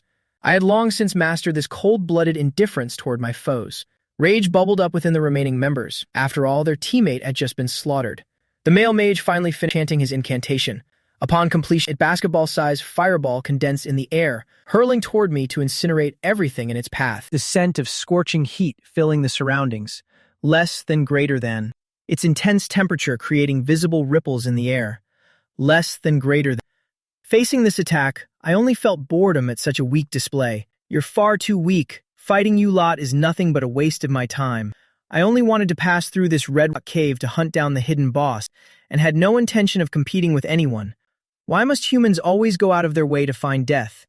My expression remained cold as ice. I sheathed my sword as electricity crackled. Flash draw! Great Master Slash! In an instant, I blurred forward, my strike moving with blinding speed. The fireball flying through the air was immediately torn apart by my lightning-infused blade, dispersing into nothing but white smoke. I didn't stop there, my entire body turning into a streak of deep blue light, gliding through the void to close the distance, vanishing for a fraction of a second, before piercing straight through the male mage's body. A single slash across his throat and blood erupted, his eyes turning dull, still trying to cast one more spell, but then realizing he no longer had the strength to keep fighting, as his life force drained away rapidly. How can this be? His final words were filled with absolute horror. Finally, he collapsed, never to rise again, dead on the spot with his eyes wide open. The female mage and Yang Ding were completely shaken to think a single skill could execute a full health player. This required not just monstrously high stat, but also extremely leveled up skills. I had only swung my blade twice from start to finish, yet 2 lives were already gone, essentially 1 swing for every life taken. This level of power was simply beyond logic. Could my level really be even higher than Yang Ding's? They couldn't bring themselves to believe it. The sword controller class was supposed to be weak early on, less than greater than. And I wasn't even in a party, less than greater than. I was completely alone, less than greater than. How could my leveling efficiency be this incredible? Don't be afraid, Hoa. It's just because his weapon quality is high. That's why he can fight like this. As long as I stand at the front to tank and you focus on DPS, he'll definitely die. Yang Ding roared fiercely, knowing full well that this was now a fight to the death, with absolutely no room for negotiation or peace, so no matter what, he had to keep pressing the attack. Even as he spoke those words, he forced himself to believe them completely. Tian Hoa Nam nodded in response, raising her staff as she began to channel her spiritual power, eventually condensing a spear made of water, hovering right in mid-air, ready to strike at any moment. Yang Ding charged at me with his shield raised, his burly frame kicking up a storm of dust. With every heavy footfall, the shield he carried formed a protective barrier, keeping his body safely tucked behind it. At the same time, his right hand gripped a 50-centimeter-long newbie blade, swinging it violently toward me, leading the charge in his role as the team's meat shield. I watched the gleaming blade, steady as a mountain, less than greater than, easily evading the slash with a simple duck, less than greater than. Then spinning around, I delivered a casual sword strike, less than greater than. A backhand slash that moved with such extreme speed it was truly like a bolt of lightning, making Yang Ding's scalp tingle with dread. He had no choice but to frantically raise his shield, straining every muscle to block my strike. Though the strike looked effortless, its power was incredibly heavy, blasting Yang Ding and his shield backward, sending him flying into the distance. A truly terrifying strike. It wasn't even an active skill, just a basic normal attack. Yet it had already depleted more than half his health. Horror filled Yang Ding's soul. He was supposed to be a tank warrior, known for his massive health pool. Furthermore, my sword strike can only hit his shield, so how could the impact still be this devastating? He racked his brain for an answer, finding it all so bizarre, could only conclude it was because of the weapon I held. The level of that sword must be incredibly high, allowing it to skyrocket my stats like that. Yang Ding gritted his teeth in a fury, crushing a necklace on his chest. The necklace emitted a bright white fluorescent glow as a mysterious power shot out, enveloping my blade. I could clearly feel my sword slipping from my grasp, the dark steel blood-slaying sword hovering in mid-air, leaving me unable to reach it. I frowned slightly. This was a single-use accessory item, which when crushed created a halo effect to suppress my weapon for a short period of time. This was truly an incredibly expensive and luxury item, something a common family could never dream of affording. Yang Ding finally felt like he had the upper hand, letting out a cold, triumphant laugh. Su Ming, you really made me pay a steep price. This necklace is a one-time use item, and even with my family's wealth, it still hurts my wallet. But fortunately, its effect is incredibly potent, less than greater than. Once activated, it completely disables your weapon, less than greater than, forcing it out of your hands for over 10 seconds, less than greater than, you're as good as dead, less than greater than. Hoa, kill him. His face twisted with cruelty as he immediately barked orders at the female mage. Tian Hoa Nam nodded in understanding and made her move. At that very moment, a malicious glint flashed in her eyes as well. The water spear in the air shot forward instantly, at incredible speed. This was a basic mage skill, but the water spear's power was formidable. If it pierced through a body, the water from the spear could seep the wound and invade the bloodstream, wreaking havoc from within. If a normal awakened person took this hit, they would lose all ability to fight back. A look of triumph passed through Yang Ding's eyes, as if he were already gloating over my corpse. However, in the very next second, whoosh, the sword hovering in mid-air suddenly trembled violently, emitting sharp ringing sounds, before slashing downward diagonally, as if an invisible hand was firmly gripping the hilt. The blade descended with blinding speed, streaking across the air, instantly shattering the water spear, reducing it to common water that splashed onto the ground and soaked into the earth. The attack was neutralized with absolute ease. My figure remained standing proud, not having moved a single inch, only my eyes following the motion. The pitch-black, dark steel blood-slaying sword suddenly spun, returning to hover directly in front of me. The 3-foot-long sword floated before my eyes, quietly drifting in the air, its blade rotating slowly, as if it were dancing through the sky, under the complete control of my gaze. Witnessing this scene, both Yang Ding and Tianhua Nam were frozen in shock. "Sword control!" Yang Ding's voice trembled uncontrollably. "That's clearly a high-level late-game skill. How could you have possibly learned it so soon?" Before reaching a certain level requirement, monsters wouldn't even draw the skill books needed for such advanced late-game techniques. Normally, in battles between low-level awakened players, controlling the opponent's weapon means holding the initiative for the entire fight. Once someone's weapon is gone, there's basically no hope of resistance left. That's why the necklace, which could control an enemy's weapon for 10 seconds, was his ultimate life-saving trump card. But he never imagined I had already mastered sword control and could easily reclaim my weapon even while it floated out of reach. My expression turned freezing cold, my hand forming a sword seal as I pointed directly at Yang Ding from a distance. Whoosh! The dark steel sword turned into a black blur, suddenly lunging forward, the blade creating friction with the air, producing menacing whistling sounds. A terrifying sound filled the air as Yang Ding strove to desperately parry only 2 strikes. Finally, squelch. A single strike ended his life. He was truly gone, his lifeless body slumping to the ground. Until his very last breath, his eyes remained wide with absolute terror. In this moment, the remaining female mage's face had turned pale with fear. Tian Hoa Nam collapsed onto the ground, her whole body trembling with fright, not a shred of fighting spirit left in her. Looking closer, one could see a yellow liquid trickling down from beneath her. She had literally wet herself out of pure terror. I walked toward her slowly, the 3-foot dark iron blade floating alongside me. In this instant, I appeared like a mysterious black-clad sword cultivator, emanating an overwhelming killing intent. I was wrong, I was truly wrong. "Su-ming, please, I beg you, don't kill me," she pleaded. "I'll serve you like a slave for the rest of my life. It was all Yang Ding's fault. He forced me to attack you, less than greater than. I was just a teammate. How could I have dared to disobey him? Less than greater than. Facing this beautiful girl, less than greater than. I only slowly shook my head. Less than greater than. There are some mistakes that can never be made right. From the moment you attacked me, you were already dead." The dark steel sword flew back, settling into my hand, and then I brought the blade down. 4-man squad defeated. XP gained. 2088. Loot. Wolfbone Great Spear Bronze Tier Low. Damaged Wolfbone Shield, less than greater than. Bronze Tier Low. Ancient Staff Mid. Illumination Necklace, less than greater than. Bronze Tier Low. Leveled up to 12. Less than greater than. I've already achieved my first job advance, putting my progress light years ahead of everyone else. To me, this equipment was practically worthless, as I'd already picked up plenty of bronze tier gear while hunting monsters earlier, and I hadn't even bothered to look at those either. Only one item among them actually caught my attention, and that was the accessory that dropped from the female mage. Equipped. Illumination Necklace, less than greater than. Bronze Tier Low, less than greater than. Once worn in dark areas, less than greater than. It illuminates the surroundings, less than greater than. For someone like me who's about to enter a cave, less than greater than. This was truly a useful find. Less than greater than. I put it on immediately, and instantly, everything around me became significantly brighter.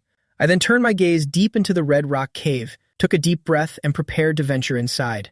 I began walking into the interior. The inside of the red rock cave was incredibly gloomy, Luckily for the illumination necklace, otherwise it would have been pitch black with zero visibility.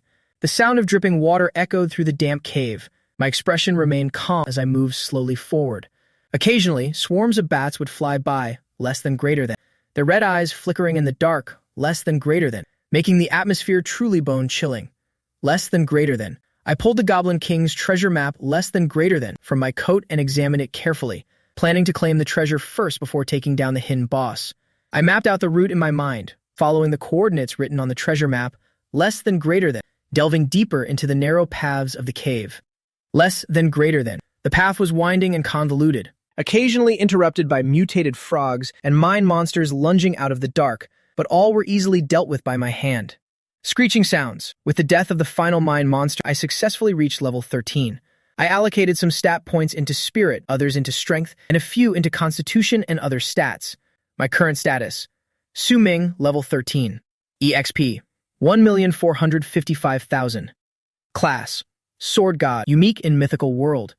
STR: 30. CON: 40. AGI: 110. SPI: 70. Look: 25. Talents: all things sublimation, sword body origin, auto-cultivation. Sword body origin, auto-cultivation skill, god slaying strike hidden, godly path step, eye of insight, thunder sword art, flash draw, blade dance master, sword control. With these stats and skill, I basically have no reason to fear any boss anymore. My only low stat was luck, which affects drop rates for gear and other necessities, while also slightly influencing critical hit rates. If I were playing the God of Slaughter class, I would have focused heavily on luck and agility stats, but in this life I am the Sword God, and luck isn't a core attribute of high importance for my role, so I decided to invest in luck points later on. Battle power is the only thing that matters in the early stage. Strength and health are always closely linked. I'll save luck for the later stages. I noticed my spirit attribute had reached level 70, which my sword control range now extended to 70 meters. That was already an incredibly vast distance. I traversed the cave passages freely, moving with extreme speed. Suddenly, a pungent, foul stench hit my nose, as the tunnel ahead abruptly widened, opening up into a small cavern. But the area was littered with waste that smelled so bad it was starting to form. Faint clouds of toxic gas within this goblin den. I suddenly realized I had stumbled into a truly filthy and disgusting place. My eyebrows furrowed instantly. I was right. Several goblin younglings came rushing out of the cave, screaming and launching into a frenzied attack the moment they saw me. I felt absolutely no pity for them. With a single thought, my blade left its scabbard and hovered in the air, soaring forward to cut down the targets. I finished off those goblins in the blink of an eye. I ventured deeper into the den, which smelled absolutely rank, and was less stunned by the sight before me. Countless human skeletal remains were scattered everywhere, with the thick metallic scent of blood filling the air. There were even charred bone fragments being roasted over a fire. They had been grilled until they were completely black. It wasn't hard to imagine that entire parties of players had met a gruesome end at the hands of these goblins. Goblins were the most brutal and bloodthirsty of monsters. Cannibalism was perfectly normal for them. What caught my eye was a wooden rack deep inside the den. Several people were tied to it, their clothes in tatters. Most of them were female players. They had been tortured until their bodies were covered in wounds. The goblin race had no females. To sustain their species, they were forced to kidnap humans. Whether it was female players or the females of other animal species, they would bind them all tightly within their dens. Fortunately, these women hadn't been violated yet, because my sudden appearance earlier had alerted the goblins here. They had rushed out to fight and met their end, including even that burly lizard goblin leader. You could say I indirectly saved their innocence. Hearing the sound of footsteps, one of the girls slowly opened her eyes. When she saw who was coming, her eyes suddenly lit up with utter shock. Su Ming. Her voice was weak, as if fading away. I frowned slightly, a bit suspicious. Why does this female player seem to know me? I immediately used the Eye of Insight to scan her information. Jiang Yunqing, level 5. 9-star talent, class, corpse gathering healer. Hidden combat class, strength 9, constitution 9. Agility 9, spirit 45, luck 9, skill, soul collection. Healing, soul power 0450, depleted. So she is the second young mistress of the Jiang An group. Jiang Yunqing. I met her once before. Back then, her sister wanted to pay me to ensure her safety within the dungeon. I didn't expect to run into her again here, since she looks incredibly disheveled right now, with messy hair and a face covered in dirt. Her body is covered in bloodstains and even whip marks. That's why I didn't recognize her at first. Fortunately, I have the Eye of Insight, allowing me to see through all information. I didn't expect to find you here. I looked at this poor girl and smiled slightly. Oppa Su Ming, please please save me." She looked at me like a savior, her eyes filled with tears. The team had endured a bloody battle. She had watched her teammates with her own eyes, as the brutal goblins murdered them, leaving her as the sole survivor. She had many expensive life-saving items on her, but before that goblin leader, everything was as fragile as glass, shifting and shattering at a touch. At this very moment, she just wanted to escape this place as fast as possible. Hearing that, I bowed my head and thought for a moment. Having a second chance at life, I am extremely cautious. Every action must be weighed against its benefits. She is a corpse-gathering healer, which is a rare hidden profession, a variant of the healer class. She can absorb the souls of dead monsters to restore her spiritual power, and she can also use that soul power to heal her teammates' wounds. A true, dedicated support. The battle against the hidden boss will be very dangerous. If I have an effective support, the winning rate will be much higher. Furthermore, her talent is also very high, reaching 9 stars. Overall, she's well worth saving. I can save you, but I have one requirement, I said in a deep voice. Join my team, and you must strictly follow my commands. Jiang Yunqing didn't hesitate and immediately nodded in agreement, her little head nodding rapidly like a chicken pecking at grain. Jiang Yunqing has become a teammate. You have become the party leader. I swung my sword to cut the ropes binding her tightly. She immediately went limp and collapsed to the ground. After struggling for a long time, she barely managed to crawl up.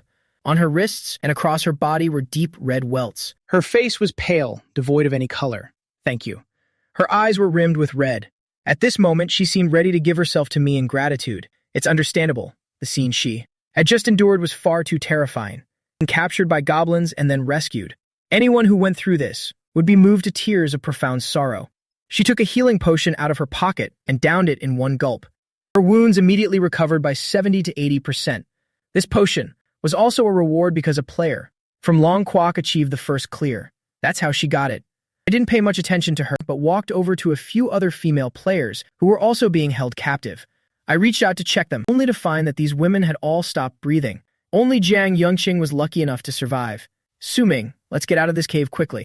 Jiang Yunqing's face was ashen, her expression extremely tense. She glanced around anxiously. I remained motionless where I stood and asked in return, why leave? Jiang Yunqing gripped her ebony staff tightly. This was a mid-grade gold equipment. She is, after all, the second young mistress of the Jiang'an group, possessing immense wealth.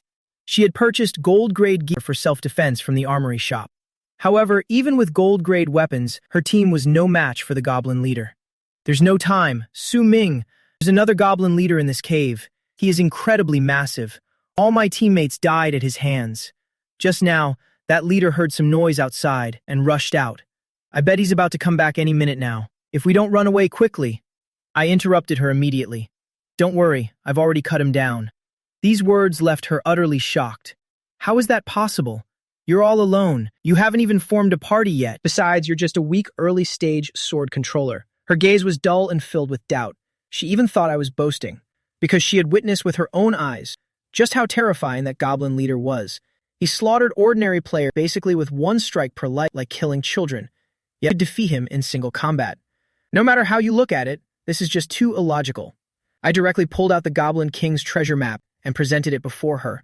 This is a treasure map, loot dropped from his corpse. I used this as ironclad proof of the truth. Looking at the treasure map, less than greater than, her eyes narrowed slightly. Less than greater than. She was clearly dazed for a moment. Less than greater than. She blinked several times, less than greater than. So shocked she couldn't utter a word. Less than greater than. Finally, she could only choose to believe. Fine, okay, I believe you now. You're truly too strong.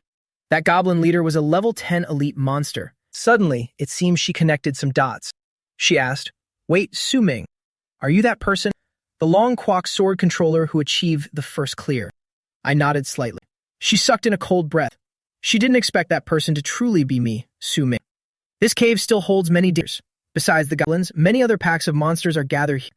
The best choice is still to leave this place, she advised, but my expression remained calm. I said sternly, stop talking nonsense. We already made a deal earlier. The condition for me saying you was that you join my party and follow my orders. Now I want to go deeper into the cave. You must follow me. If you keep talking too much, I'll tie you up and carry you along, I said coldly. Jiang Yunqing had to nod, but she still felt a bit of resentment inside. Don't you know how to treat a lady with some kindness? I am a second young mistress of the Jiang'an group, after all. If you were a bit gentler, wouldn't you have won my heart already? Once we're out, wealth and prestige would be waiting for you. Yet here you are, obsessed with this current dungeon. This Su-ming guy is really a blockhead. The young lady Jiang sighed softly, feeling secretly helpless.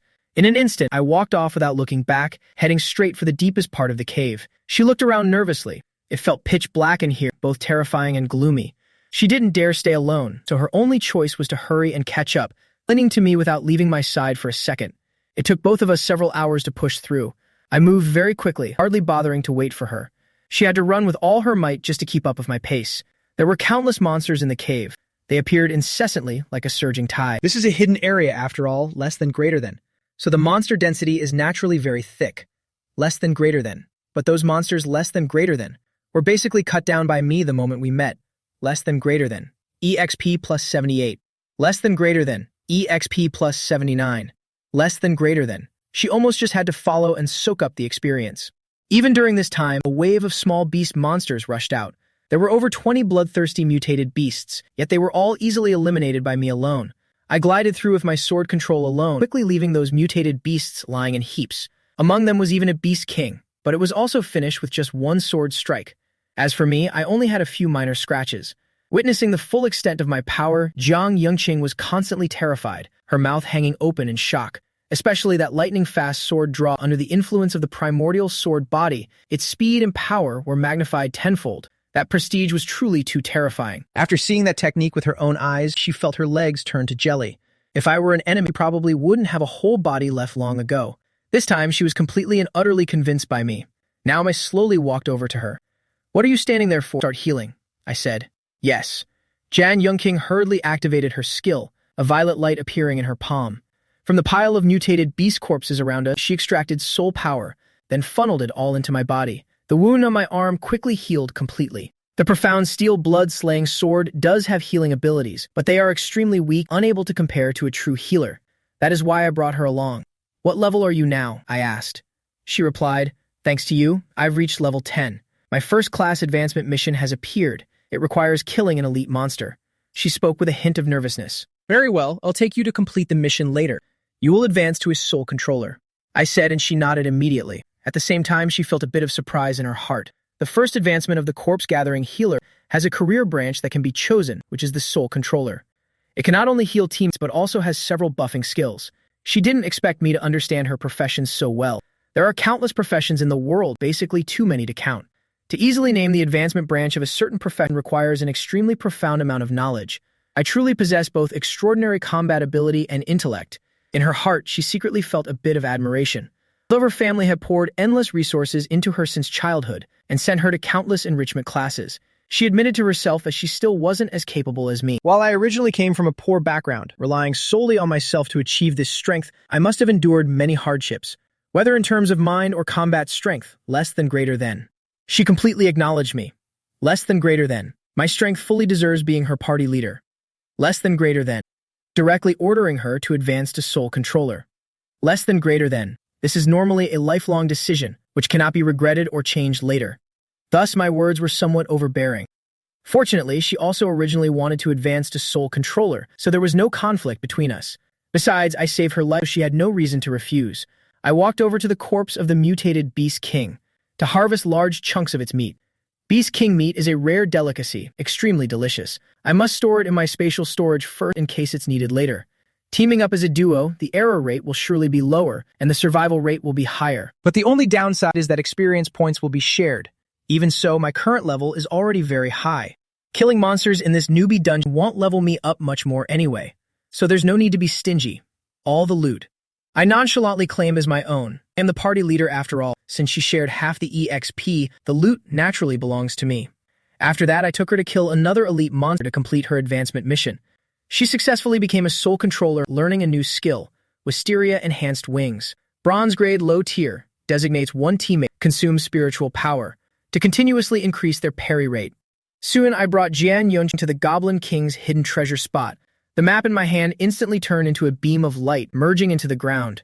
You have reached the burial site of the treasure. Please proceed with the excavation. I immediately activated the sword control skill. The profound steel sword on my back soared into the air, unsheathed itself, slashed straight down into the earth. Whoosh, whoosh, whoosh. Dirt and sand flew everywhere, with sword light flashing.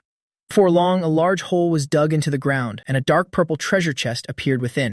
I flicked my fingers lightly, sending the profound steel sword back to its sheath, and scan the chest's info. I didn't rush to open that purple chest immediately, instead directly activating all things sublimation. The chest was instantly upgraded. Result: upgrade successful. As long as it's a dungeon treasure, it can be upgraded. The chest's appearance became much more beautiful, with shimmering purple spots of light circulating, its surface inlaid with several transparent blue gems, less than then, and its size grew noticeably larger, less than greater than. Dark Moon chest, platinum grade, low tier, less than greater than. My eyes lit up. Platinum grade, low tier. It jumped from gold grade, low tier straight to platinum grade, low tier, advancing an entire major tier. All things sublimation is truly too powerful. A platinum chest is absolutely a top-tier treasure. Among the items opened from it, there will be at least one platinum-grade treasure. I chose to open the chest directly. Chest opened successfully. Received: Shadow Sword Hair Accessory. Platinum-grade low tier. Shadow Sword War Breeches. Platinum-grade low tier. Shadow Sword Bracers. Platinum-grade low tier. Shadow Sword Trousers. Platinum-grade low tier. Shadow Sword Cloak. Platinum-grade low tier. Drift Current Long Sword. Platinum-grade mid-tier. Soul Controller Skill Scroll. Platinum grade high tier ×1. Looking at the sequence of notifications popping up, less than greater than. My eyes were filled with amazement. Less than greater than. I didn't expect a whole set of equipment to drop. Less than greater than. All at platinum grade low tier. These are extremely rare, especially that sword, and even more formidable is the platinum grade mid-tier weapon. This is truly heaven-sent luck. I immediately equipped everything as a strange aura trembled into existence. In the next moment, a longsword appeared before me. The material of this sword is very strange, covered in dark purple patterns. Only the hilt is physical, while the blade is like a phantom. With its ethereal form, a slight slash through the air made the blade swirl, less than greater than. Instantly cutting the air in front of me, less than greater than. Leaving a dark rift in the void, less than greater than. Checking its info. Drift Current Longsword, less than greater than. Platinum grade mid-tier, less than greater than. Shadow Meld. This sword can hide within your shadow, making it easy to carry and withdraw whenever needed. Soul Guidance. Spiritual power gradually dissipates. This sword can sever a target's shadow, causing the opponent's spiritual power to drain slowly. Shadow Slash. While wielding this sword, every strike of yours will deal an additional 50% darkness attribute damage. Grasping the sword firmly, I felt all my stats increase significantly. At the same time, I put on the Shadow Sword equipment set, and my outer appearance abruptly changed. From the black snakeskin armor, it shifted into light gray robes, embroidered with mysterious dark ancient scripts, looking as if they were shrouded in misty moonlight. In my short hair, an inconspicuous gray gem appeared, tied to a lock of hair and hanging down by my ear. My hand also featured a pair of gray bracers. Shadow Sword Set, Platinum Grade Low Tier. After being fully equipped, all sword-type skills will receive an additional 52% attribute damage. This type of damage can penetrate physical defense. Shadow Slash. When unleashing sword skill, there is a 60% chance to create an illusion to follow up with an additional strike. The power of this strike is equivalent to a normal attack. Looking at this long list of descriptions, I was incredibly excited. These effects are truly powerful. Directly adding 50% darkness attribute damage, plus with the Drift Current Longsword, it's equivalent to 100% bonus darkness damage on every strike. The only pity is that I cannot use all things sublimation one more time to upgrade these pieces of equipment, because these items were all opened from the chest that was already sublimated. Every item can only be sublimated directly or indirectly exactly once. I lightly shifted my consciousness, and the Drift Current Longsword left my hand, falling straight into the shadow beneath my feet. As expected, this physical longsword turned into a dark ripple of water, and vanished into my shadow, leaving no trace behind. Whenever I want to use it, I can instantly withdraw the sword from the darkness. It truly is extremely convenient. To activate the Shadow Sword set effect, I just need to wear 5 pieces of wearable gear, and it's done. Shirt, shoes, pants, bracers, and hair accessory already make a full 5-piece set. That means even if I don't use the Drift Current Longsword, but use the Profound Steel Sword instead, I can still receive the 100% boost from the set effect. Seeing me clad in a full set of new equipment, Yang Yunqing stared blankly in complete daze. Platinum-grade equipment. Outside, the selling price would be at least millions of gold. Even if she is the second young mistress of Jiang and Group, she would still find that to be a colossal figure. She was so shocked she couldn't say a word. "Take this scroll and use it," I said, tossing a skill scroll over to her. Soul Controller Skill Scroll, Platinum Grade High Tier ×1. A Platinum Grade skill. An average person would probably need their 4th or 5th class advancement to have a chance to learn it. One can imagine just how incredibly expensive this Platinum Grade skill scroll would be. Yet I could just pull it out casually like that, and give it to her for free. This made Jiang Yongqing feel extremely terrified. Are you really giving this to me for free? She hesitated a bit, then spoke up to remind me. Taking this outside could fetch a lot of money at auction. It's worth at least over 1 million. But I maintain a calm and firm expression. There might be a fierce battle soon. The better your skills are, the higher our chances of winning will be. Money to me right now is just a material thing. What's the use of having so much? Strength is what truly belongs to me. So I will do everything I can to prepare well for challenging the hidden boss. If Jiang Yongqing has one more skill, it might increase our chances of victory later. I know exactly how strong that hidden boss is, so I'll put all my effort into preparing as thoroughly as possible. She didn't say another word, and immediately used it. Used successfully, receives skill, soul augmentation. Platinum grade high-tier skill, proficiency, 300,000. Consumes soul power to activate. When used, everyone in your party will receive an additional 200% experience points. Upon seeing this skill, Jiang Yongqing joyfully shouted, "Wow! I didn't expect soul augmentation, a late-stage skill of the soul controller. As long as there are monster corpses, I can absorb their soul, then increase the experience rewards. Su Ming, when you party with me, even if I take a share, you can still receive the full 100% experience." She was so happy she almost wanted to dance. This skill is truly extremely rare, helping one level up rapidly. The corners of my mouth curled up slightly. Very good with this skill. My experience won't be reduced by her share, allowing me to gain full experience while in a party.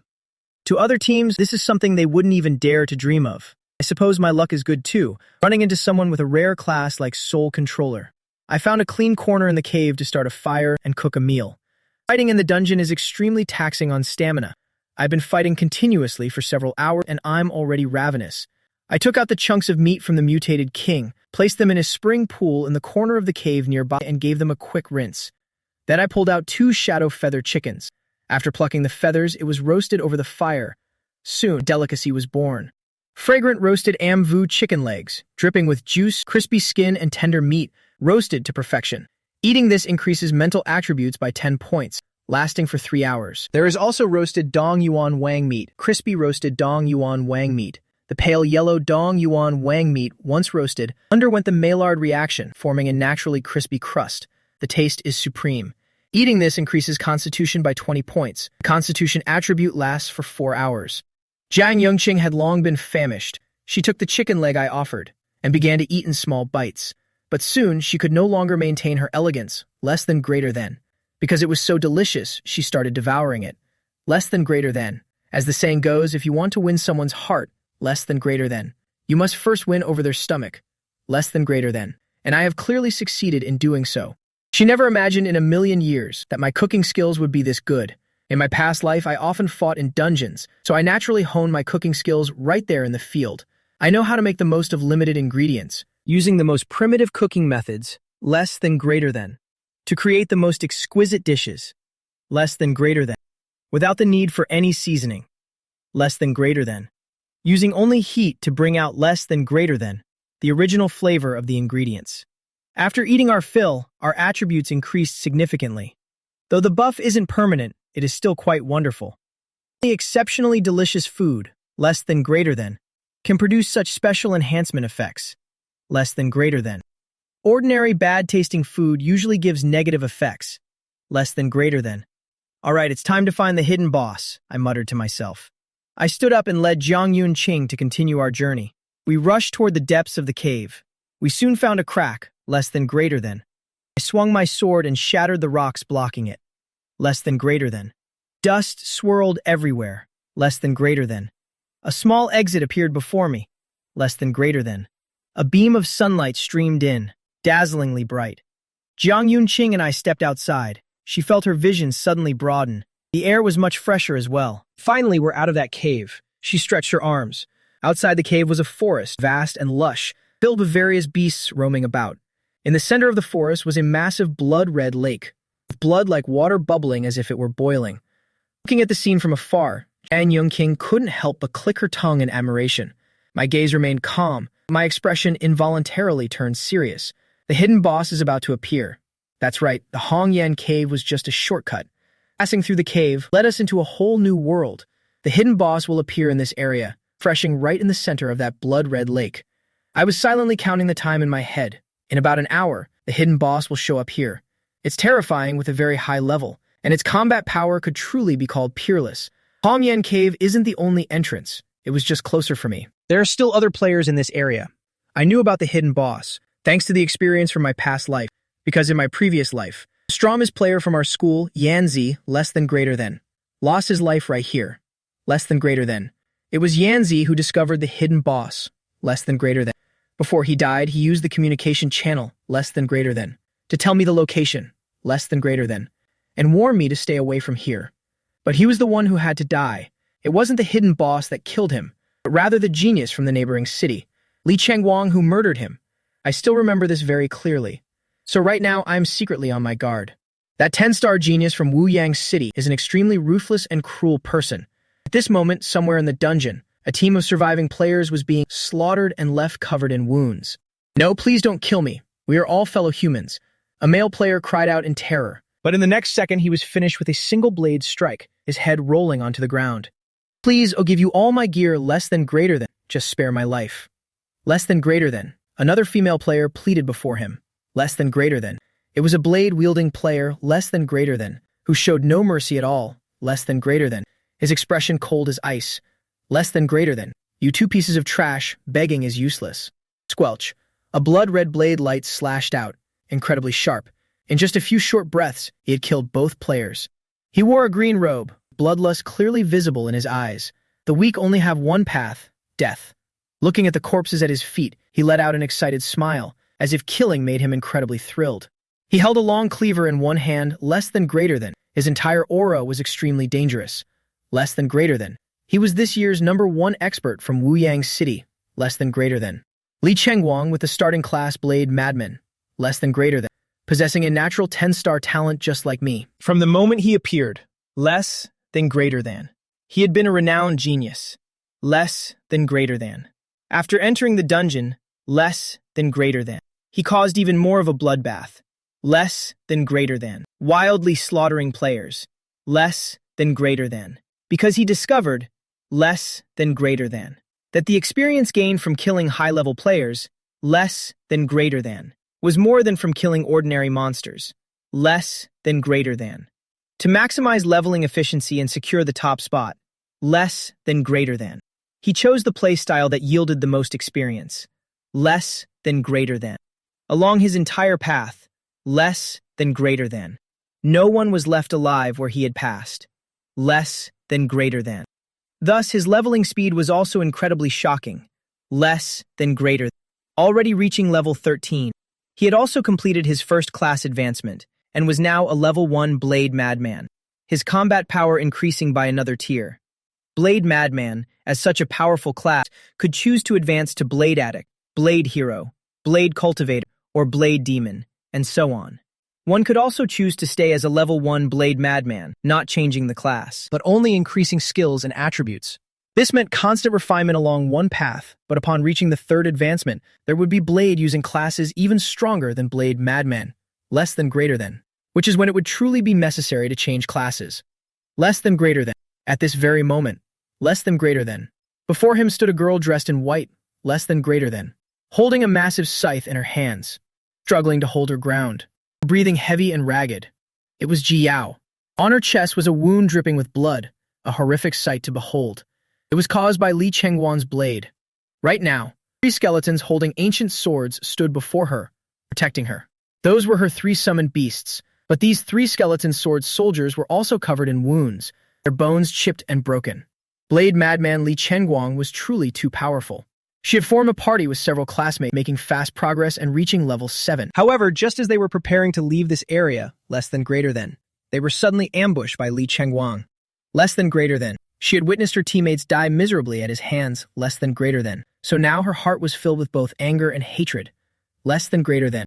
Li Chengguang, emotionless, less than greater than, approached her slowly with his cleaver. You are Ji Yao from high school #1, right? Ji Yao's expression turned cold upon hearing that. How do you know my name? Her lips were pale and colorless. Her stamina was exhausted, yet she had absolutely no intention of begging. Humph, before the newbie dungeon opened, I obtained from the principal the list of all this year's geniuses, from your high school #1. I've already studied all your classes and talents. This dungeon is essentially my hunting ground. Li Chengguang said with a cold laugh. The blade in his hand was also a low-grade gold weapon. The gear you wore was also extremely valuable. The Blade Madman class combined with a 10-star talent, less than greater than. Made him incredibly famous and sought after, less than greater than. So before entering the dungeon, less than greater than. He received investments from many parties, less than greater than, including equipment, money, and skill scrolls. Thus, as soon as he entered the dungeon, his power already far surpassed everyone else's. Added to his extremely brutal nature, treating humans like monsters for leveling up, his leveling efficiency was truly terrifying. Xuanjing High School No. 1 is supposed to be a big school, but the schools in this Datong city are full of trash. You all are truly too weak, deeply disappointing me.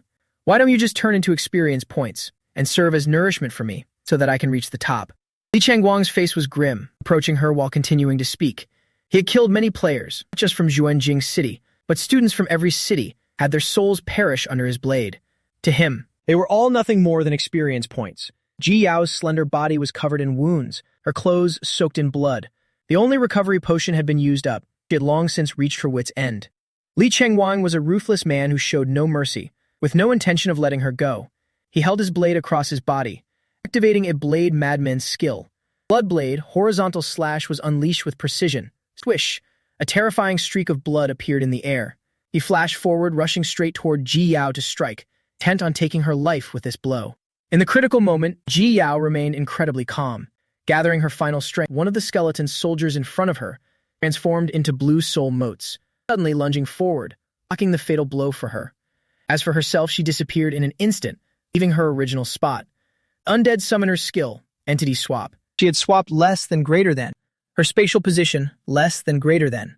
With a corpse at the furthest distance, less than greater than. Li Chengguang missed his strike, less than greater than. And turning his head back, he saw that Ji Yao's figure had vanished into the dense forest. A bloodthirsty smile appeared on his face. Humph, little lamb, you won't escape.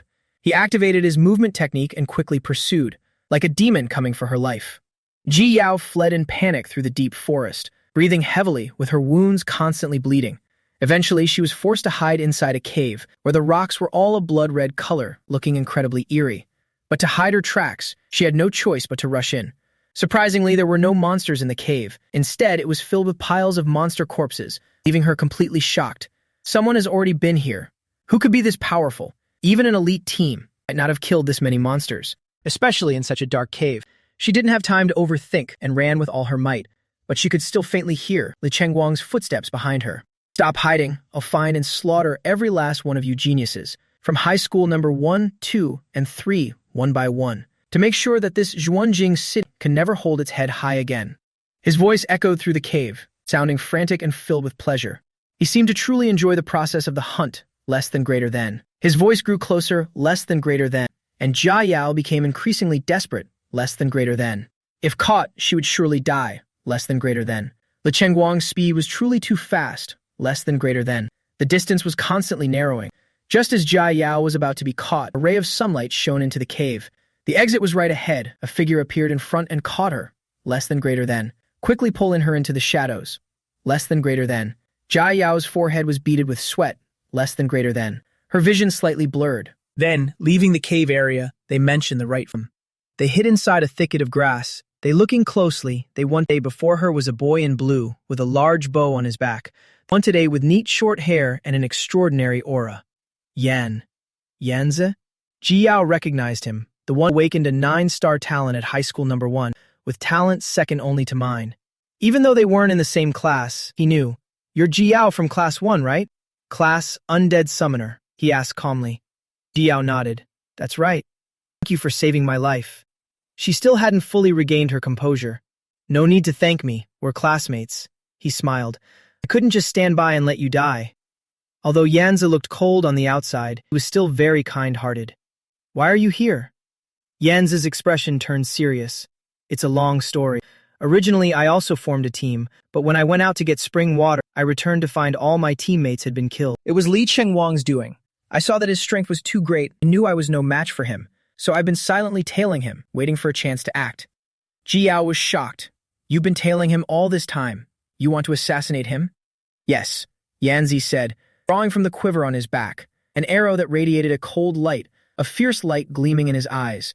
I've been silently observing Li Chengguang. He's a pervert among players, a blade madman, or rather, a hunter of humans. He treats this dungeon like an amusement park, hunting prey everywhere. The casualties for our school will only get worse if we don't kill him. Ji Yao thought for a moment and realized Yanzi's plan was the most viable. He belonged to the long-range demon hunter class, less than greater than. If a ranger fought a blade madman in close quarters, less than greater than. The outcome would basically be certain defeat, less than greater than. Finding a chance to sneak attack was the only solution. What level are you now? She asked. Level 10.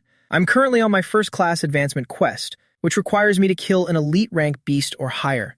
Hearing his level, Ji Yao was incredibly amazed. Already level 10. The leveling speed is so fast. If it's you, you might actually be able to kill Li Chengwang. I'll do my best to coordinate with you to avenge our fallen friends.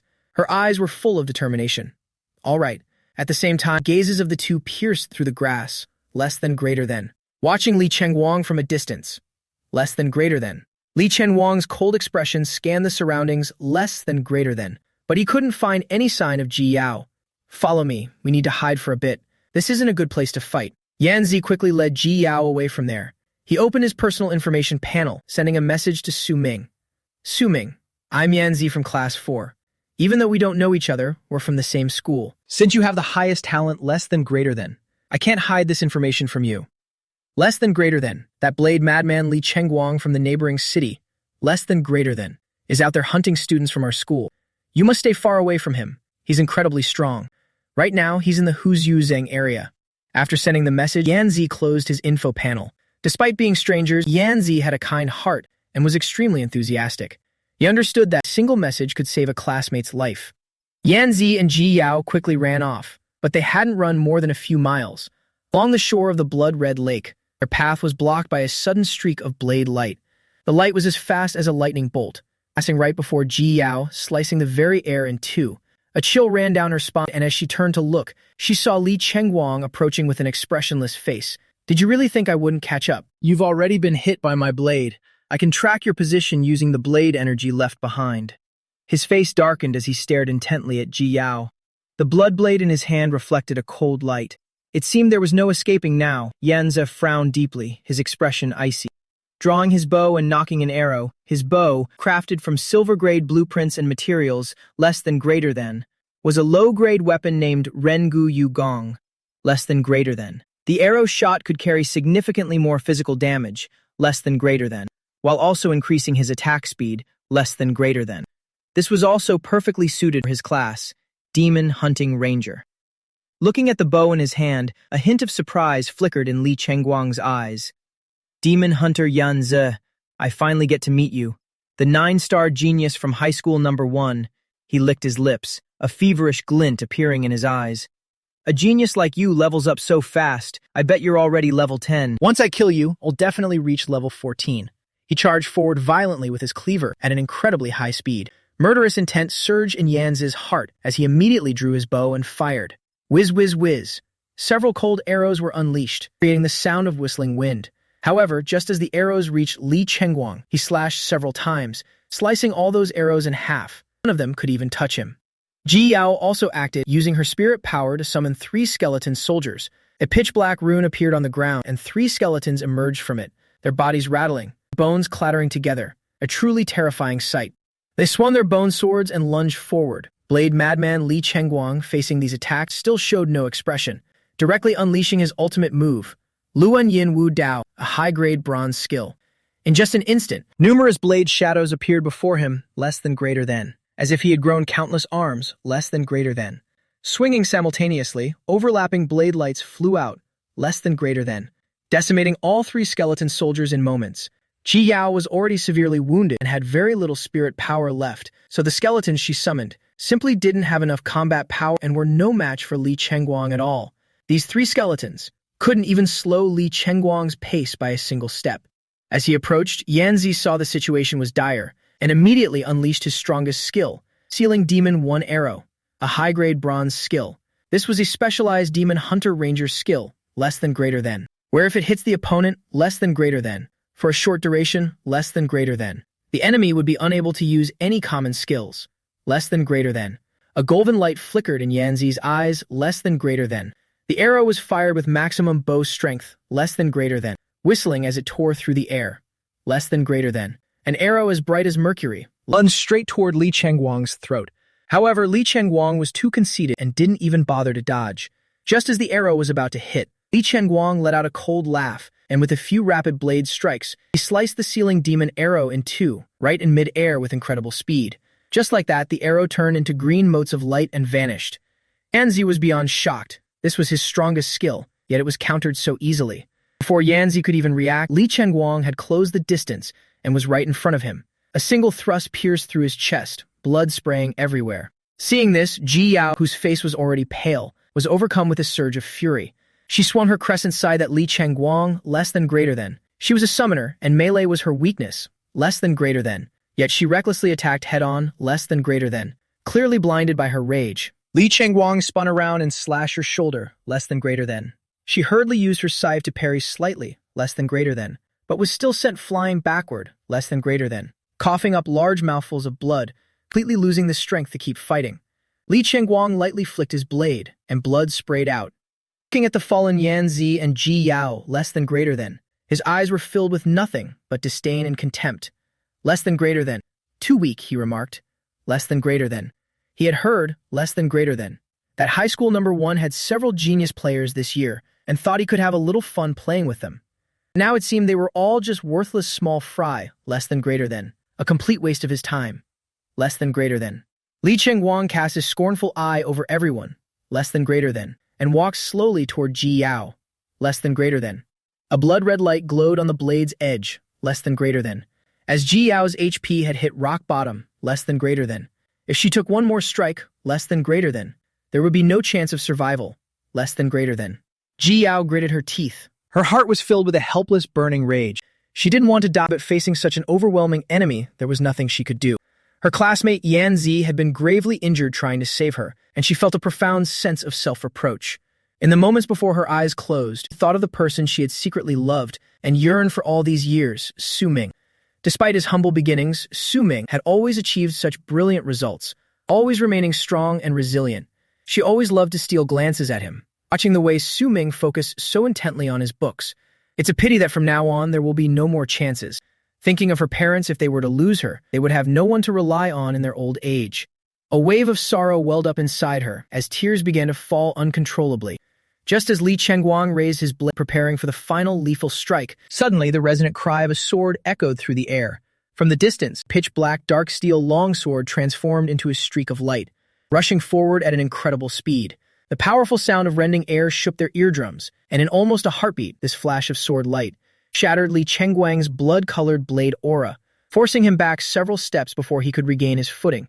He was utterly terrified. As the dust slowly settled, a young man dressed in gray robes appeared, stepping out slowly. With a slight flick of his finger, the black dark steel sword spun and flew back, coming to a halt as it hovered right beside him. That man was Su Ming. I quickly scanned the surroundings, instantly assessing the situation. What I hadn't expected was that Ji Yao would be here as well. In my past life, Yanzi was killed while fighting solo. It seems that even though this life has changed slightly, less than greater than, the connections between people remain like less than greater than. A vast, interconnected web. Less than greater than. I took a step forward. Bot. And in the blink of an eye, I landed right beside Ji Yao. Bot. I knelt down gently. Pot. Ji Yao's voice trembled. Pot. Her eyes rimmed with red. I responded with a calm and steady gaze. Pot, gently wiping away the bloodstains from her face. Killing intent flared in my eyes. If I had been even one step later, the two of them might have been separated from the living forever. Jian Yongqing followed closely behind. A surge of dark purple light flooded into Ji Yao's body, quickly mending her wounds. The fact that I knew such a powerful healer left Ji Yao in complete shock. Yanzi watched this scene speechless with amazement as he struggled to pull himself into a sitting position, one hand clutching his chest. Being off by just a few centimeters had saved his life. Then Jiang Yunqing raised her hand from a distance, less than greater than, and began healing Yanzi's injuries as well, less than greater than. His astonishment was beyond words, less than greater than, that this healer could treat two people simultaneously. Impossible, unless she was a sole controller of at least the first advancement. Li Chengguang adjusted his stance and stared at me, less than greater than, and a look of gravity finally appeared in his eyes. Less than greater than. All his arrogance and disdain vanished, less than greater than, as he realized he had encountered a true opponent. Less than greater than. The power of that previous sword strike was unforgettable to him. Li Chengguang slowly raised his weapon, only to discover a chip had appeared on the blade. A flicker of disbelief crossed Li Chengguang's eyes, for his blade was a gold-grade weapon. To be able to chip his blade, One would need an absolutely terrifying level of strength. It was truly a powerful skill. But what he didn't know was that my dark steel sword was merely a silver-grade weapon, using a lower-grade weapon to inflict damage beyond its rank upon a higher-grade weapon required an even more absolute dominance in skill and attributes. If you knew this truth, Li Chenguang would surely be even more devastated. So you're the sword controller from Xuanjing High School number 1, Su Ming, right? I have to admit your strength is indeed far beyond my expectations. His eyes were locked onto me. The full weight of his aura was no longer hidden. Less than greater than, exploding with violent intensity. Less than greater than. He'd already reached level 13, less than greater than. And in this entire dungeon, less than greater than. His current rank was number 1, less than greater than. His killing intent radiated in all directions as he suddenly raised his blade. In this dungeon, only you are worthy of being my opponent, but that's as far as it goes. You will definitely die by my blade. He let out a cold laugh, pointing the tip of his blade directly at me in provocation. In the early stages, a sword controller is not strong in close combat, less than greater than. Once closed in on, they are easy to kill, less than greater than. Therefore, Li Chenguang felt no fear and struck immediately. Crimson lights flashed like fresh blood upon his blade as he lunged forward like a gale. Su Ming, be careful. Ji Yao cried out in worry. Yanze, watching from beneath a distant tree, followed every move, his expression intensely strained. They didn't have much faith in my abilities, their hearts filled with overwhelming pessimism. Currently, they were so severely injured that they couldn't lend a hand, only able to watch from afar. I stared at that oncoming blade, my gaze remaining utterly calm. What a weak blade strike, I sighed with sincere disappointment. As soon as those words were spoken, everyone's expression shifted in shock. Facing the genius of Wuyang City, my words seemed excessively arrogant. Li Chenguang's eyes suddenly darkened with malice, his eyelids twitching uncontrollably, and instantly, murderous intent erupted in his gaze. Who would dare to provoke him to such an extent? He was a cold-blooded killer who didn't blink an eye, considering himself invincible. To him, a mere lowly sword controller could never stand in the way of his hunt. My words had clearly enraged him, and he poured all of his strength into the strike.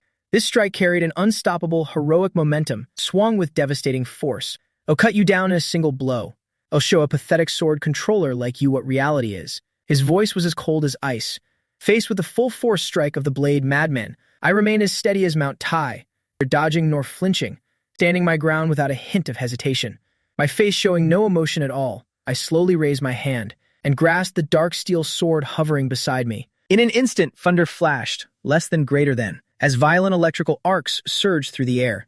Less than greater than.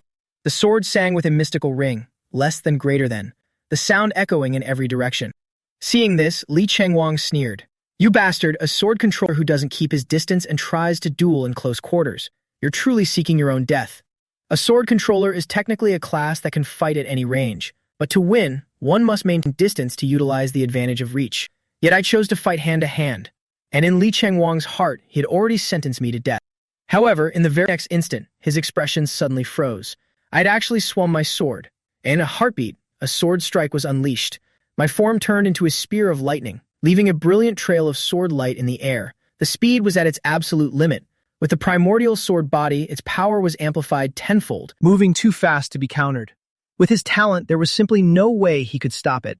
For what he was facing was absolutely not an ordinary sword controller, but the sword god himself. Li Chenguang's face was filled with pure terror. Instantly, I closed in and engaged him head-on, resulting in a massive explosion. The blade in his hand snapped clean in two, shattering into pieces, severed completely by a single strike from my sword. And immediately after, a massive wound appeared across his chest, as my sword strike tore right through his ribcage. The sword energy pierced through his body, and he coughed up a huge amount of blood. That strike was so fast it was invisible to the naked eye, utter devastation written clearly in his eyes. His whole body flew backward and slammed hard against the ground. Fresh blood sprayed into the air, gushing uncontrollably from the wound on his chest. His health bar plummeted to almost zero instantly, less than greater than. It was truly a blow of complete destruction. Less than greater than. Witnessing this scene, less than greater. Everyone present was frozen as if turned to stone. Less than greater than. Both Ji Yao and Yanzi were dazed with absolute shock. How is this even possible? Isn't he supposed to be a sword controller? How can his close combat prowess be this terrifying? But Jiang Yunqing was already well acquainted with such a sight, having seen my fearsome strength with her own eyes before.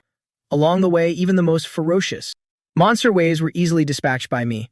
Li Chengguang lay slumped on the ground, unable to rise, coughing up another huge mouthful of blood as he struggled to push himself up, only to realize his weapon was completely shattered. He drew in a sharp, cold breath, utterly terrified. How? How is this possible? I slowly stepped toward him, my eyes filled with a frigid, icy chill. And why wouldn't it be? I asked in return.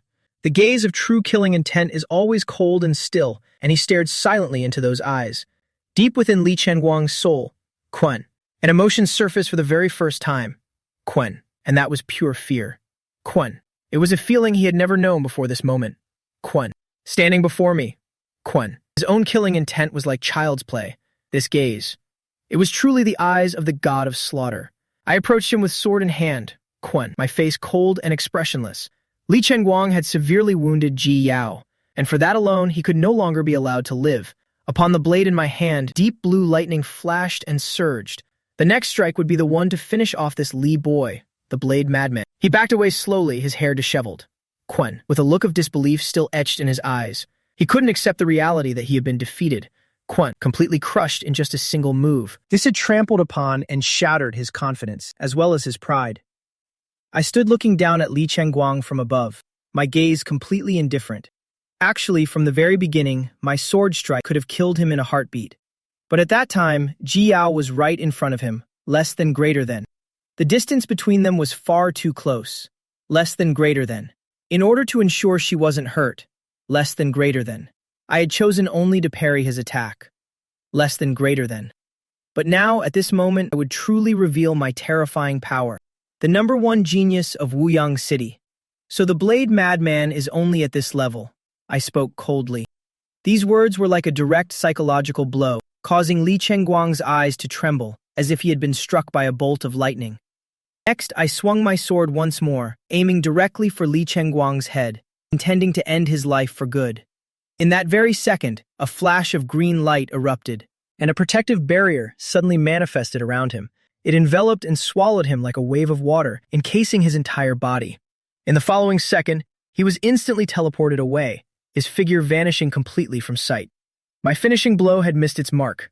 Staring at the empty space before me, my expression grew pensive. A life-saving accessory. He managed to escape. This type of defensive gear is incredibly expensive, integrating both a protective shield and spatial teleportation into one. Most of them are single-use items, usually costing tens or even hundreds of thousands. Linchi coins to manufacture. It seems Wuyang City values this genius exceptionally highly. Next time, even 10 life-saving charms won't be enough to save you. I sheathed my sword, telling myself that as long as my swordplay is fast enough, less than greater than, then even protective gear wouldn't have time to activate. Less than greater than. I have total confidence that the next time I face Li Chengguang, I will have raised my strength to that level, or perhaps I will never have to face him again. Today's battle has completely shattered Li Chengguang's martial heart. His arm has been crippled by my blade. It will be very difficult to heal in a short period. Both his dignity and the pride in his heart have been crushed by me. For a genius, this is a blow of absolute destruction. It's highly likely he will never recover, and might even need the help of a psychologist. I turned back to look at Ji Yao. Is everyone okay? I asked Ji Yao and Yanzi with genuine concern. I'm okay now, thank you. Yanzi replied after a long day's pause. His wounds were 50% healed by Jiang Yongqing. Essentially, he was out of danger. Ji Yao's eyes were rimmed with red, and she suddenly lunged forward, throwing her arms around me. Witnessing this moment, Jiang Yongqing pouted slightly. I think someone had already beaten her to the punch. Less than greater than. No wonder I had been so cold toward her. Less than greater than. But she didn't lose heart at all. Less than greater than. As the old saying goes, as long as the pickaxe is swung well, no corner of a wall is too strong to be broken. Su Ming, how are you so incredibly strong just now? Ji Yao was still in a state of utter shock. I gave a slight shrug. It's just that he was too weak. Upon hearing that, everyone nearby was left speechless. Li Chengguang. Weak? If so, who on this earth could ever dare call themselves a genius? However, there wasn't much time for idle chatter, because in the middle of the blood-red lake ahead, a massive whirlpool was beginning to form. In the very next instant, a knight clad in blood-red armor leaped out from the center of the vortex. Standing several meters tall, he looked like a giant, his powerful form encased in shimmering plate armor. As he walked across the surface of the water, a terrifying pressure was approaching at an incredible speed. Su Ming, let's retreat quickly. This hidden boss is too strong. It's too dangerous. Yanzi spoke up with a hint of terror in his voice. But I remained standing firm and composed. Jiao, you and Yanzi should leave first. An Yunqing and I will stay to challenge the hidden boss. In truth, this had been my plan from the very beginning. Seeing the unwavering determination in my eyes, Jiao didn't hesitate for a second. I'll take the challenge with you, she spoke with absolute resolve. Yanzi, standing beside her, remained silent for a moment, then sighed helplessly.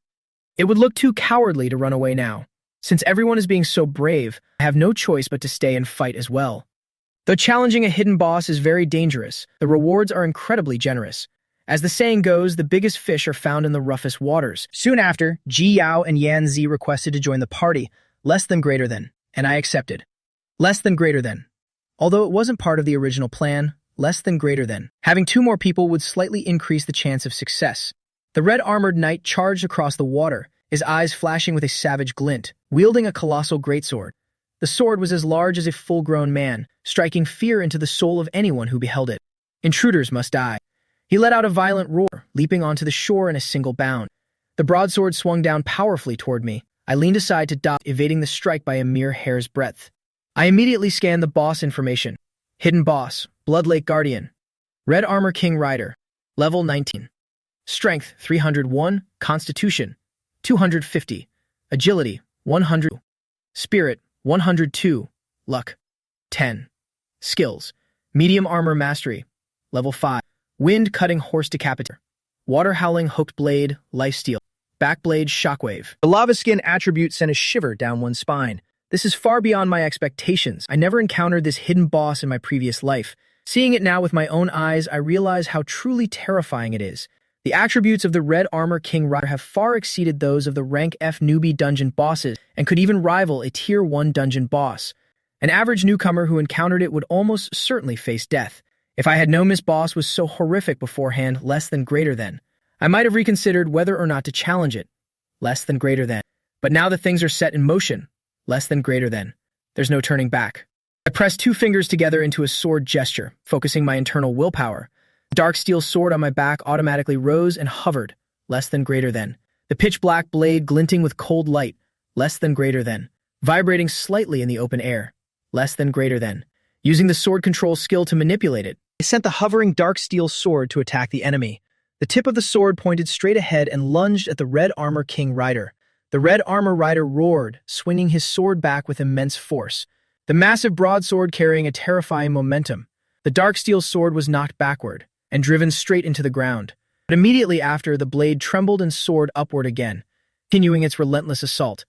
Under my mental command, the dark steel sword was like an unkillable cockroach, constantly flying back to engage the Red Armor Rider, while managing to deflect his massive sword. I raised my hand and made a grasping motion in the air. Longsword as black as ink rose from the darkness within the ground, settling perfectly into the palm of my hand. This was the platinum-grade weapon, Flowing Shadow Longsword. Seeing the way the sword manifested, Ji Yao and Yanzi were both completely astounded. The Flowing Shadow Longsword has no physical form, its blade and tip extending from within the shadows, appearing utterly ethereal. To think I possessed such a weapon, it seems my luck was indeed substantial.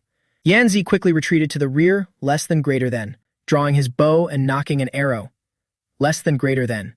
As the source of long-range damage, less than greater than. He needed to stay back to provide cover for me. Less than greater than. In his quiver, very few arrows remained, as he had consumed too many fighting Li Chengguang. But then I saw him draw his novice short blade, casually cutting 2 branches that had fallen before him, less than greater than. And with a squeeze of his hand, less than greater than. The branches were instantly transformed into razor-sharp arrows, less than greater than. With arrows now in hand, the swordsman Yanzi immediately dropped to one knee, his evil sharp eyes locking onto the Red Armor King Rider. Drawing his bow, he unleashed a flurry of homing arrows. But their effectiveness against the boss was minimal. These arrows, against the massive frame of the Red Armor King Rider, were like mere toothpicks, especially since he wore such thick armor, making it impossible for the arrows to breach his defense. Ji Yao also began chanting her spell as 2 undead skeleton soldiers materialized from a dark magic circle, charging forward with ancient swords, heedless of death. But they were too frail, shattering into pieces after taking just 1 blow from the great sword. Jian Yunqing's expression was incredibly solemn. Since she didn't belong to a combat class, she was the best choice for support. She ran quickly to the shelter of a tree behind us, raising her hand to cast a buff that increased the parry chance for the 3 of us. Bronze fortification, consuming her spirit power to raise her teammates' parry rate, giving me a higher chance to block. Watching this unfold, my heart remained perfectly calm. These three teammates, though they couldn't decisively turn the tide of the battle, were all fighting with everything they had. At the very least, they could slow the boss' movements, and creating even a small hindrance was enough. I didn't ask for anything more. Knowing full well that I was the primary damage dealer, I gripped the flowing shadow longsword tightly, the light from the blade flashing coldly. So the hidden boss is strong, is it? Today the one I'm going to kill is this very hidden boss. The blade shimmered with a dark attributed light, less than greater than. I tightened my grip and moved the strange erratic footwork, less than greater than. Actively closing the distance with the red armor king rider, less than greater than. My combat movements, less than greater than, were nothing like those of a typical swordsman, but resembled those of a ruthless assassin. My strikes were incredibly treacherous, and my motions were exceptionally fluid. All of this was thanks to countless times in my past life, less than greater than, of being forged on the thin line between life and death, less than greater than, that these skills were honed, less than greater than. These combat techniques, less than greater than, weren't some pre-existing skills, but the pure crystallization of actual combat experience. Intruder, leave the blood lake immediately. Get out of here. He swung his greatsword wildly, but I completely ignored him. Activating the thunder-running sword art, flashes of dark blue lightning spread and elongated. I unleashed an evil god's thrust, striking forward in a head-on confrontation. That single strike actually stopped the boss attack in its tracks. That massive stone sword was halted by this tiny longsword, unable to advance even a single millimeter. At that moment, I was still utilizing my sword control skill as the dark steel sword danced through the air, delivering a horizontal slash. The Red Armor King Rider was beyond furious. He could only pull back his stone sword to defend against the constant harassment of the dark steel sword. My movements were exceptionally agile as he swung his stone sword with force, knocking the dark steel sword aside. I immediately pressed the advantage, not giving him a single chance to catch his breath. Wielding my longsword, I slashed at him frantically, less than greater than, while the dark steel sword in the air provided support. Less than greater than, the assault was as relentless as a downpour. Less than greater than, the speed of my swings pushed to the absolute limit. The sound of violent thunder exploded, shaking our eardrums, as plumes of white smoke rose into the surrounding air. With both swords attacking in unison, the dark steel sword circled the boss, creating a vivid killing intent.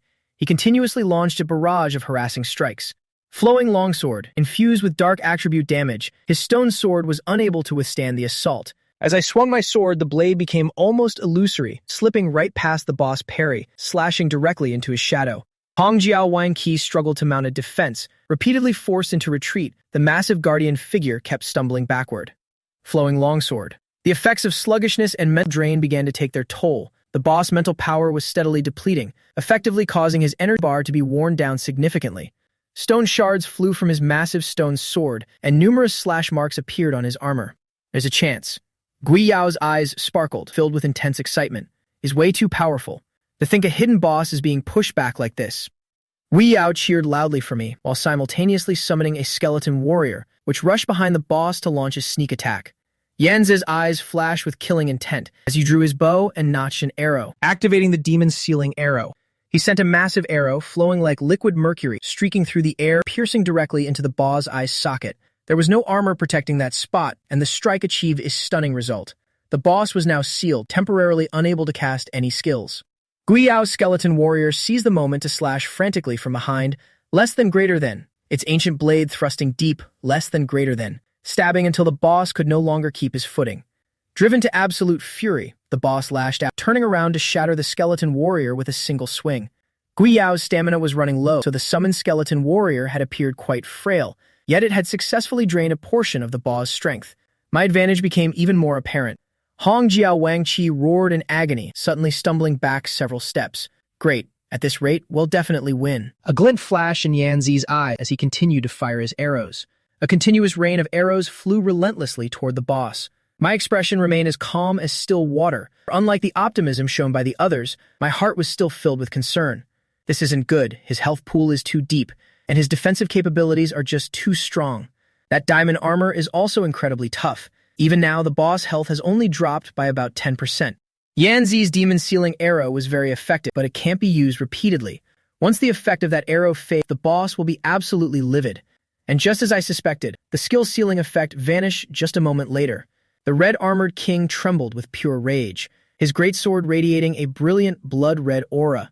All intruders must die. Having guarded this forest for hundreds of years, his power is beyond question. He is the true king of this dungeon. He raised his greatsword and activated his skill.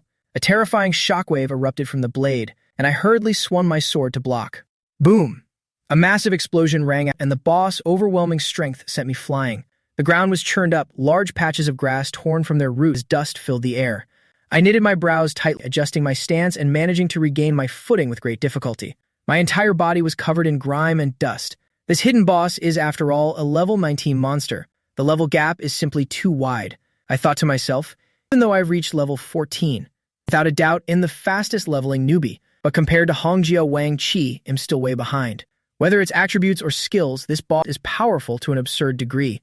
It's lucky I'm here. The buffs, the speed and power of all my sword arts are increased tenfold. Otherwise, I would have been wiped out long ago. Even for a standard dungeon boss, it would normally take over 10 squads grinding for a long time just to secure a kill. Not to mention we only have 4 people here, so the boss health is dropping at an excruciatingly slow pace. I was fighting with every ounce of my strength, but I never once entertained the thought of giving up. I took a deep breath, trying to regulate my stamina consumption. Focusing my mind, I activated the Thunder Dash sword arts and charged forward once again. Closing the distance, I swung my sword frantically, pushing my swordsmanship to its ultimate flexibility. Every now and then, my equipment set effects would trigger, less than greater than, sending a dark shadow separating from my body less than greater than, to unleash unexpected sword strikes. Less than greater than. When shadow expansion triggers a sword art less than greater than, there's a 60% chance to create an illusion less than greater than, that deals an additional slash. The power of this slash equals a normal attack less than greater than, and as long as my swing speed is fast enough, less than greater than, the probability of triggering shadow expansion will also increase. Therefore, I knew that. I had to use offense as my best defense to have any chance of winning. My sword swings became faster and more powerful, resembling nothing less than a raging storm. Gradually, I felt a new level of insight awakening within me. Learn new skill, Continuous Rainstorm Sword Mid-Grade Silver. Mastery, 02000. Sword strikes like a torrential downpour, endless and unceasing, launching an immense number of attacks in a short time. Winning through sheer speed, my sword arts became even more ferocious by persistently using the weapon of one's own class, and gradually reaching a level of mastery, one can occasionally comprehend new skills. The skill I acquired is Silver Grade. For those in other classes, newly learned skills usually start at Bronze Grade, yet I reached Silver Grade directly. This sword style is truly incredibly violent, releasing a massive number of slashes. My equipment's shadow expansion effect triggered constantly, as the dark shadow moved in sync with my strikes, unleashing an attack like a violent rainstorm. At this point, the rate at which the boss' health dropped increased, and a few minutes later, his health fell below 60%. Great, if we keep this up, we'll definitely win. Jan Yunqing, providing support from the rear, spoke with excitement.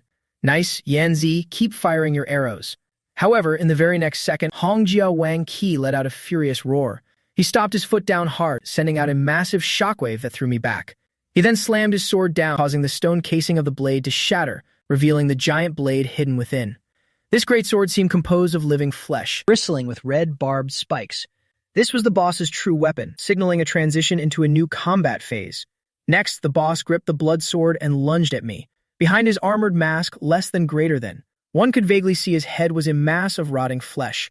Less than greater than. His eyes emitted a chilling, eerie light, less than greater than. And the boss expression was full of rage and murderous intent. Both his speed and power had surged exponentially. I raised my sword to block, and with a loud boom, I was sent flying far away, coughing up a mouthful of blood, struggling to stand with a cold, determined face. Even in this second phase, I felt no fear.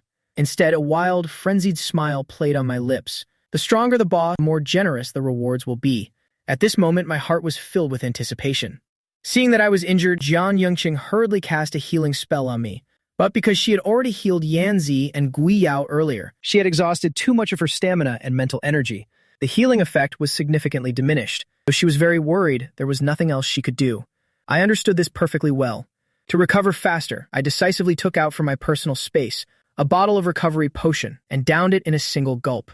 This potion can immediately heal part of the wound and then slowly mend the rest.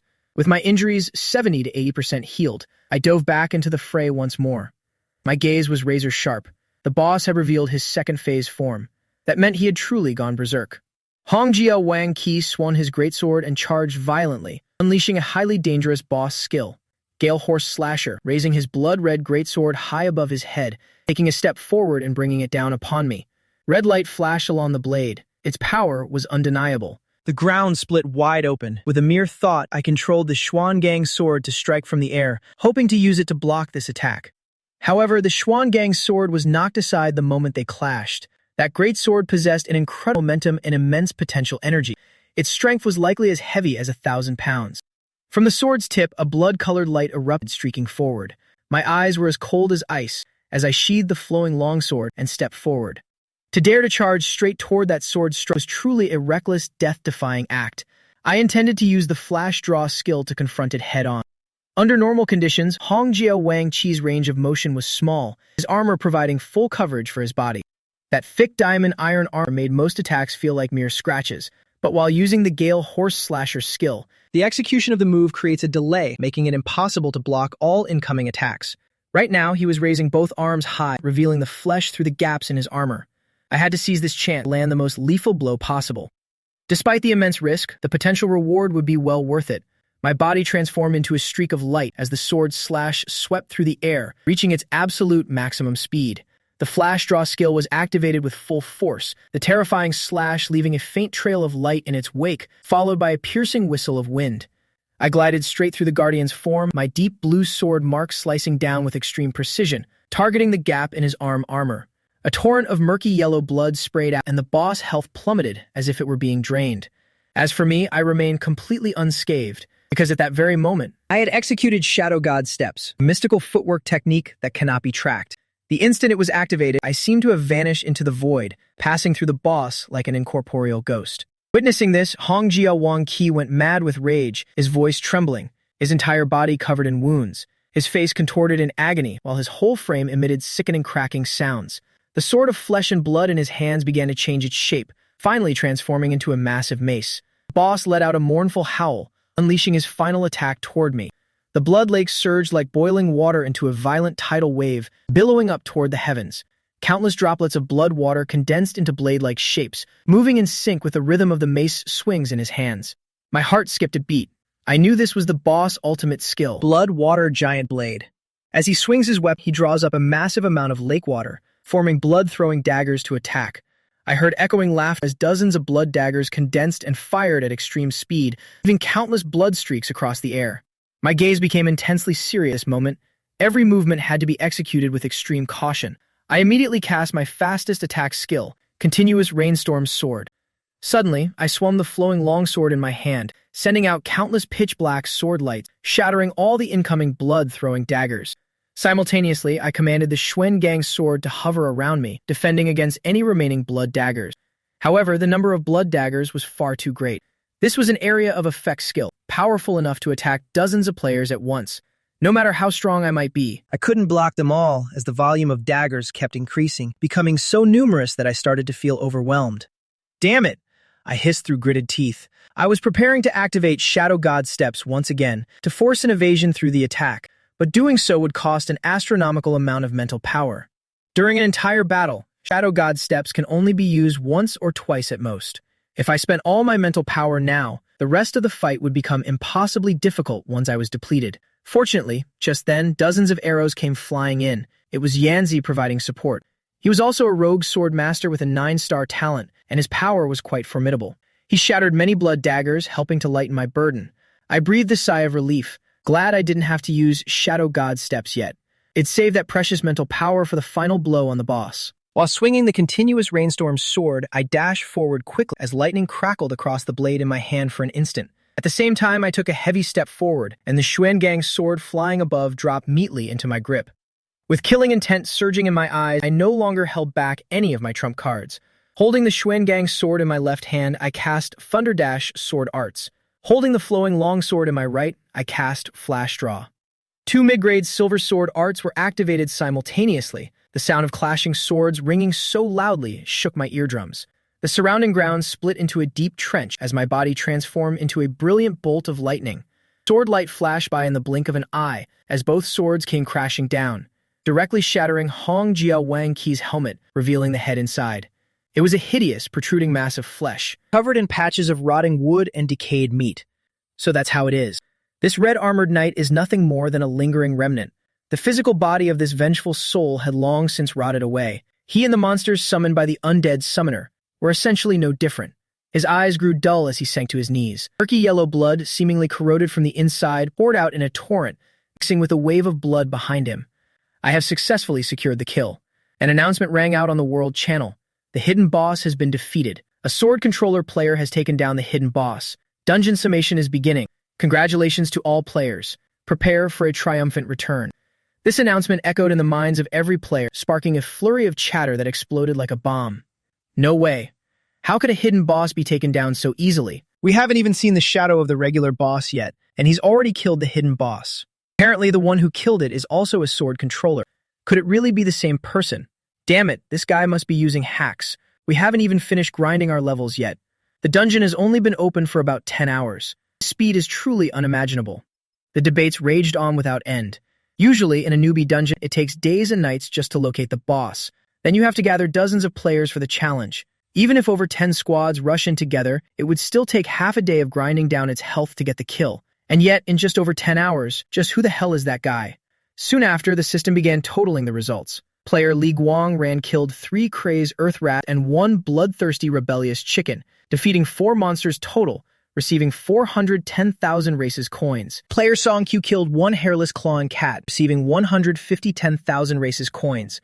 The discussion grew more and more heated. Players didn't even care about their own scores anymore, only interested in who exactly it was that took down the boss. God, I only got 610,000 races coins, and my level is stuck at a measly level 4. I won't be able to show my face to anyone outside. He cleared it at Godspeed and even killed the boss, forcing us all to end our dungeon runs early. How annoying. Cut the crap. Even if that master hadn't cleared it so fast, you guys wouldn't have ground many more levels anyway. In fact, you probably would have ended up as monster bait. Exactly, this dungeon is full of danger. Slip up and you're food for the monsters. With a big shot clearing it this fast, we actually benefit a little bit, clearing the stage without having to risk our lives. But his speed really is just way too fast. The World Channel is currently as messy as a mixed hot pot. Meanwhile, at a certain location in the dungeon, a man holding a long-handled purple crystal mace, clad in his set of magnificent golden armor, bore an incredibly ugly expression. It was Zhang Yang. Behind him followed the strongest newbie elites, forming an exceptionally elite squad. Everyone's face was grim. These members were actually bodyguards arranged by his family, and every one of them was a genius with 8 stars or more. Furthermore, Zhang Yang was equipped entirely in gold-grade gear. Before entering the dungeon, his family had prepared this equipment set for him. His starting point was definitely far beyond anyone else's. Since entering the dungeon, he had been focused solely on finding the boss, intending to kill it to claim the title of #1 newbie. The top spot in the dungeon ranking would receive bloodline power as a reward, a stroke of luck that money couldn't necessarily buy. Thus, he had hardly bothered killing regular mobs, spending his time searching for where the boss would spawn. As a result, he hadn't even seen a glimpse of the boss, yet someone had already killed the hidden boss. The dungeon was immediately closed for some, and he was forced to leave. All his plans had been thrown into total disarray. He had been extremely confident he would surpass Blade Madman Li Chengguang. Even though he only had an 8-star talent, he had the backing of the Zhang family. Yet here he was, left completely empty-handed. Every calculation had vanished like smoke. He roared in anger. Damn it. Always can this be happening? Exactly who is it? At the same time, his heart was both restless and puzzled. Since last night, he hadn't been able to contact Ren Xiaomen at all. What the hell is going on? I didn't have the energy to care about the online gossip and chatter. Right now in my head, I heard constant sounds of the summation report. Defeated hidden boss Hongjia Wangqi. The whole party received 6,292 experience points. I directly jumped 2 levels, reaching level 16. Jiang Yunqing reached level 13. Yan Zhe reached level 12, and was just a hair away from level 13. Gui Yao was even more incredible, leaping 3 levels, from level 7 up to level 10. If she hadn't been blocked by the first-class advancement quest, she might have been able to gain 1 more level. Yan Zhe had also finished his class advancement quest, securing an elite-grade kill and jumping 2 levels instantly. This amount of experience is truly staggering. Both Gui Yao and Yan Zhe stood dazed in absolute shock. We did it! But why is there so much experience points? Gui Yao was stunned with surprise. A team of only 4 people defeating the boss. They shouldn't have been able to get this much experience. At that moment, Jiang Yunqing smiled and said, "It's thanks to my soul buff skill. It doubles the experience points received for all party members." Hearing her say that, Yanzi couldn't help but be flabbergasted. This skill must be platinum grade at the very least. While still in the newbie dungeon phase, Jiang Yunqing had already learned it, as expected of someone from a tycoon family. Enzi thought to himself, this is thanks to the Jiang and group's resources. But he had overlooked a critically important detail, less than greater than. Before newbies enter the dungeon, less than greater than. All equipment is level restricted. Less than greater than. The most powerful items allowed were only gold grade. Less than greater than. She couldn't have possibly received a platinum grade skill scroll from her family before coming in here. Typically, only divine artifacts are exempt from level restrictions. It took a long time for Jue Yao to regain her senses. Her level had advanced at a breakneck speed. I calmly walked toward the boss corpse, where countless items lay scattered about. Heaven Descended Stone Sword. Low-grade Platinum Skill Scroll. Renaissance Sword Technique Necklace. Low-grade Platinum. Blood Lake Swarm Soldier Summoning Technique. High-grade Gold Skill Scroll. Royal Feather Ancient Bow. Low-grade Platinum. 40,000 10,000 races coins. These were all rewards belonging to the Platinum grade. As the party leader, I had the right to distribute the items without needing to think for too long. I divided the 10,000 races coins equally among everyone, since everyone had put in their best effort. Each person received 10,000. 10,000 races coins are a god-tier currency circulating worldwide. They aren't just used on Earth, but can also be used in the dungeon's Myriad Worlds shop. In the Myriad Worlds shop, almost anything can be purchased, from rare bloodlines to ancient divine beasts, ancient talents, and extraordinary skills. Nothing was missing. 10,000 races coins are extremely rare and valuable and can be exchanged in a 1-to-10 ratio. For copper advent coins, which are used for eternal human transactions on Earth. Then I use all the loot I had gathered to perform a round of sublimation using my all things sublimation. Sublimation successful. Heaven Falling Sword Wood. Mid-grade Platinum Skill Scroll. Sword Advanced Star Soul Necklace. Mid-grade Platinum. Blood Armored Undead Knight Summoning Technique. High-grade Platinum Skill Scroll. Soul Shaking Strike Bow.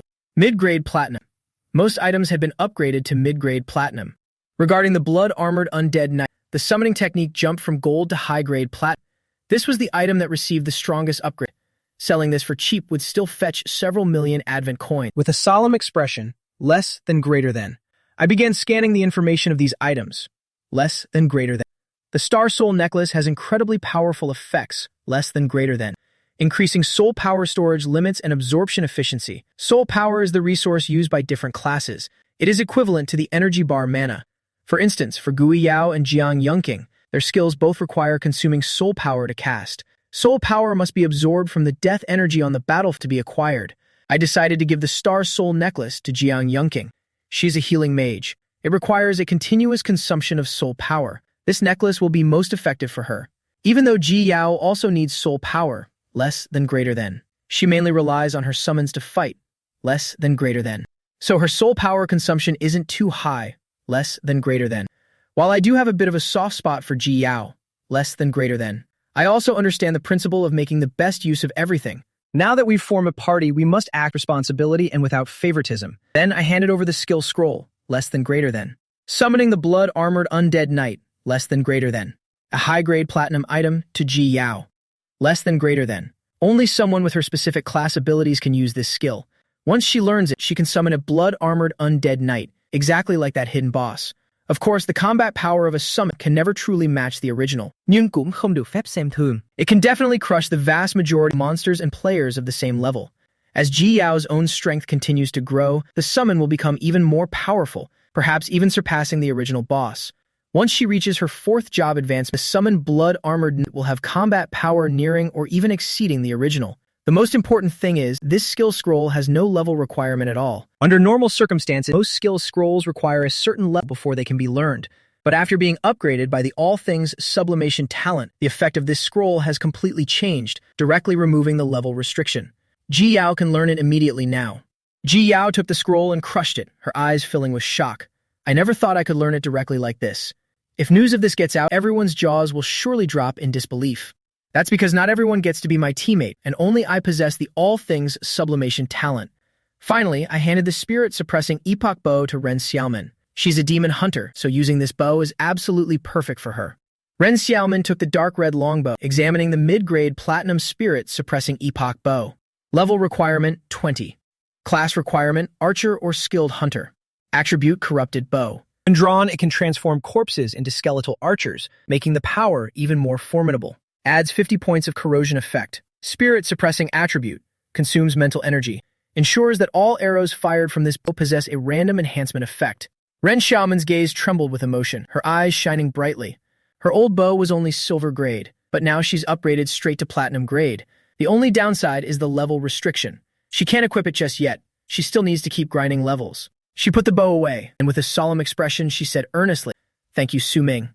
I gave a slight nod, saying nothing more. Then I turned my attention to my own spoil.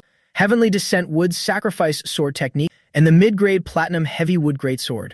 Heavenly Descent of Good and Evil, Sword Intent Reaching the Sky. Summons a massive stone sword to crash down, inflicting a colossal amount of damage. I crush it instantly, learning the skill with proficiency jumping from 0 to 200,000. I raised my hand and clenched my fist. A dark shadow appeared in the sky. Immediately after, a giant pitch-black stone sword plummeted straight down. It was larger than a full-grown man, driven into the ground like a massive tombstone. The terrifying weight caused the earth to shatter. The wood sword material was even tougher and heavier than steel. Countless strange patterns were engraved upon it. The weight alone was enough to crush monsters to death. If that hidden boss were still alive, this move would have shredded its armor with ease. This is my first active platinum-grade damage skill. My mood suddenly became incredibly bright. At this moment, I noticed everyone's bodies starting to blur and it's time for the dungeon tally and to leave, Su Ming. Next time you run a dungeon, remember to call me. Ren Xiaomen said to me, slaying the longbow over her back. Su Ming, thank you for saving my life. We will meet again soon. Yang Yunqing waved and smiled. Then her figure gradually faded away. Ji Yao stepped closer, brushing her hair back as she looked at me. A second later, she too vanished. I also entered a different space. Dungeon settlement in progress. Player, Su Ming. Defeated 33. Ash-backed gray wolf. Defeated 12 stone-beaked jungle fowl. Defeated 24 minions. Defeated 1 minion king. Defeated 1 hidden boss. Defeated. A long list appeared before me. The system frantically calculated my score. The score kept skyrocketing until it nearly broke the scale. Passed through the Beauty's Cave area without taking any damage. Cleared with godlike speed. Took first blood. Perfect challenge. Final rank. S grade. Awarded the title Newbie King. Effect. Plus 15 to all attributes. All skills increased by 10 proficiency. Calculating final rankings. A leaderboard list appeared before me. Newbie Dungeon number 144. Finalizing rank. Rank 10, Warrior Sun Xiao Yang. Level 7. Rank 9, Long Qiang. Level 8. Rank 8. This is the dungeon leaderboard. The top 10 will receive additional rewards. The reward for first place is incredibly generous. My expression remained calm. I essentially knew the result already. I was certain that I would be at the top. Reaching level 16 right in the newbie dungeon. This is an unprecedented level. At this very moment, not just me, but also the other players in the dungeon, and even countless people back on the Blue Star, are watching with bated breath following this leaderboard. The leaders at number 1 high school are intensely observing the rankings. What's going on? This year's newbie dungeon number 144. How did it end so quickly? It's only been a day. Why has the settlement already begun? Could there be some kind of glitch? The school officials stared at the leaderboard, their expressions extremely grave. Usually, a dungeon takes several days or even a week. But this newbie dungeon took less than 24 hours. It's truly a godlike clearing speed. In front of the leaders, it wasn't just the leaderboard, but also several rows of giant virtual screens displaying the images of leaders from all the surrounding colleges. Dozens of people were tuned in. Every year, the newbie dungeon is considered a major competition. Teachers from schools across the region gather together to discuss and observe. On one screen, a cold laugh rang out from a school in Wuyang City. Heh. Teachers of number 1 high school, don't be so surprised. The reason this year's dungeon finished so fast is entirely due to the genius Li Chenguang. He's from our Wuyang number 3 high school. With a 10-star talent and the Blade Madman class, he's basically invincible. I suggest that all of you from number 1 high school check this year's remaining resources while you can. Because starting next year, it'll be hard for you to keep your spot in the Sky Tower Association. The one who just spoke was the principal of Wuyang number 3 high school, Xie Shirong. Once the eligibility for the Sky Tower Association is revoked, it means this city will no longer receive any funding from the Longguo government from then on. No more resources will be allocated, and it'll be difficult for any more genius students to emerge. It's a cruel, vicious cycle. Once you decline, there's practically no chance of rising again. Hearing Xie Shirong's mockery, the teachers of number 1 high school were absolutely furious, but they couldn't find any words to refute him, because they had to admit that Li Chenguang was indeed very strong. His taking first place this year seemed like a foregone conclusion. Not just in number 1 city, but in all the neighboring cities, no genius could match him. Aside from the 10-star talent, the most terrifying thing was his Blade Madmen class. It's one of the strongest hidden classes in the early stages of the game. Its combat power is incredibly violent. However, Wang Dingshan maintained a calm expression. He didn't show any anger at all because of the taunts from Principal Xie Shirong. His heart remained as still as water. No matter what happened, he absolutely could not let his resolve waver. His gaze was steady as he looked at the screen and spoke in a booming voice. Principal Xie, nothing is finalized yet. There's no need to be so quick to make such arrogant claims. The fact that the dungeon settlement started so early this year doesn't necessarily mean it's all thanks to your school's Blade Madmen. Countless geniuses have emerged this year. Mamian City nearby has a 9-star healer. Wusong City No. 3 High School also has an 8-star buff mage and many other high-talent students. Our school also has 9-star demon hunter Ren Xiaomin, 8-star demon mace warrior Zhang Yang, and also the 10-star talent swordmaster, Su Ming. Su Ming had not yet appeared on the leaderboard, so people speculated that he had either died in the dungeon or was hiding, too afraid to face the monsters. Either way, it meant Su Ming's future was essentially over. But he still had to mention his name, since Su Ming possessed a 10-star talent. He was the only child on the same talent level as Li Chengguang. Doing this would help boost the school's morale. In previous years, any one of these kids would have been worthy of the champion's title. For some reason this year, top-tier talented students have exploded, making competition fierce. Their strength is also significantly greater than previous batches. Clearing stages faster is perfectly normal. Yet you claim all the credit for the of your Wuyang No. 3 High School. That sounds a bit shameful, doesn't it? Wang Dingshan's words were sharp and powerful. One thing must be admitted. As a principal, his ability to judge the situation was extremely keen. These words of his immediately caused the teachers and principals from other cities who were watching the screen to nod in agreement. Principal Wang is absolutely right. I agree as well. Several principals immediately spoke up in support of Wang Dingshan. Xie Shirong just gave a cold laugh upon hearing that. He said loudly, "No matter what you say, Principal Wang, first place this year still belongs to our Wuyang No. 3. And it's not just Li Chengguang. My school also has 2 more 9-star geniuses and several others with 8-star talents." His tone was full of confidence and pride. Wuyang City was already a key city, so it had far more resources than No. 1 City. The number of geniuses this year was also superior. Please, principals, stop arguing. The higher the talent, the more good seeds we have, which is a blessing for humanity. Don't let this lead to endless bickering. Another old professor spoke up to mediate. Let's continue watching the leaderboard. Wang Dingshan nodded and turned his eyes back to the rankings. On the outside, he wouldn't back down an inch, but deep down, he couldn't help but worry. A student must make it into the top 3 this year, for No. 1 City to have a future. He had already started praying silently in his heart. The teachers at No. 1 were also extremely tense. Rank 7, Summoner Ji Yao, level 10. When they saw her name, the teachers at No. 1 High School were stunned for a moment, then burst into immense joy. My God, I didn't expect one of our students to make the top 10. What a huge, unexpected surprise. Someone cheered while clapping in applause. Ji Yao, the summoner, had only a 7-star talent. This year, that wasn't actually considered very outstanding. Yet there she was, sitting comfortably in 7th place. Amazing. She has brought glory to our school. They began imagining how hard Ji Yao must have worked, completely unaware that the real reason behind it was that I had defeated the hidden boss, allowing her to jump from level 7 to level 10. A teacher from the finance office adjusted their glasses and declared, one of this year's 3rd-tier scholarship must definitely be awarded to her. The other professors nodded in agreement. Meanwhile, the Wuyai No. 3 principal, Xie Shirong, saw this and only laughed coldly to himself, getting that excited over just 7th place. No. 1 High School truly is a thing of the past, he muttered coldly. His mockery made many teachers grit their teeth and clench their fists, their expressions turning icy, but there was nothing they could do. This year, Wuyai No. 3 had Li Chengguang, giving Xie Shirong an excuse to arrogantly suppress other schools. This caused significant resentment within the educational community. Yet, such is reality. No one could defeat Li Chengguang. Everyone could only stand by and watch his triumph. Rank 6, Hunter Wei Sha, level 11. Rank 5, Demon Hunter Ren Xiaomin, level 12. Upon seeing these ranks, the teachers in the No. 1 High School office were overjoyed. Great, this is the No. 1 High School. Great, this is wonderful. Our school has 2 students in the top 10. Amazing. Ren Xiaomin even took 5th place.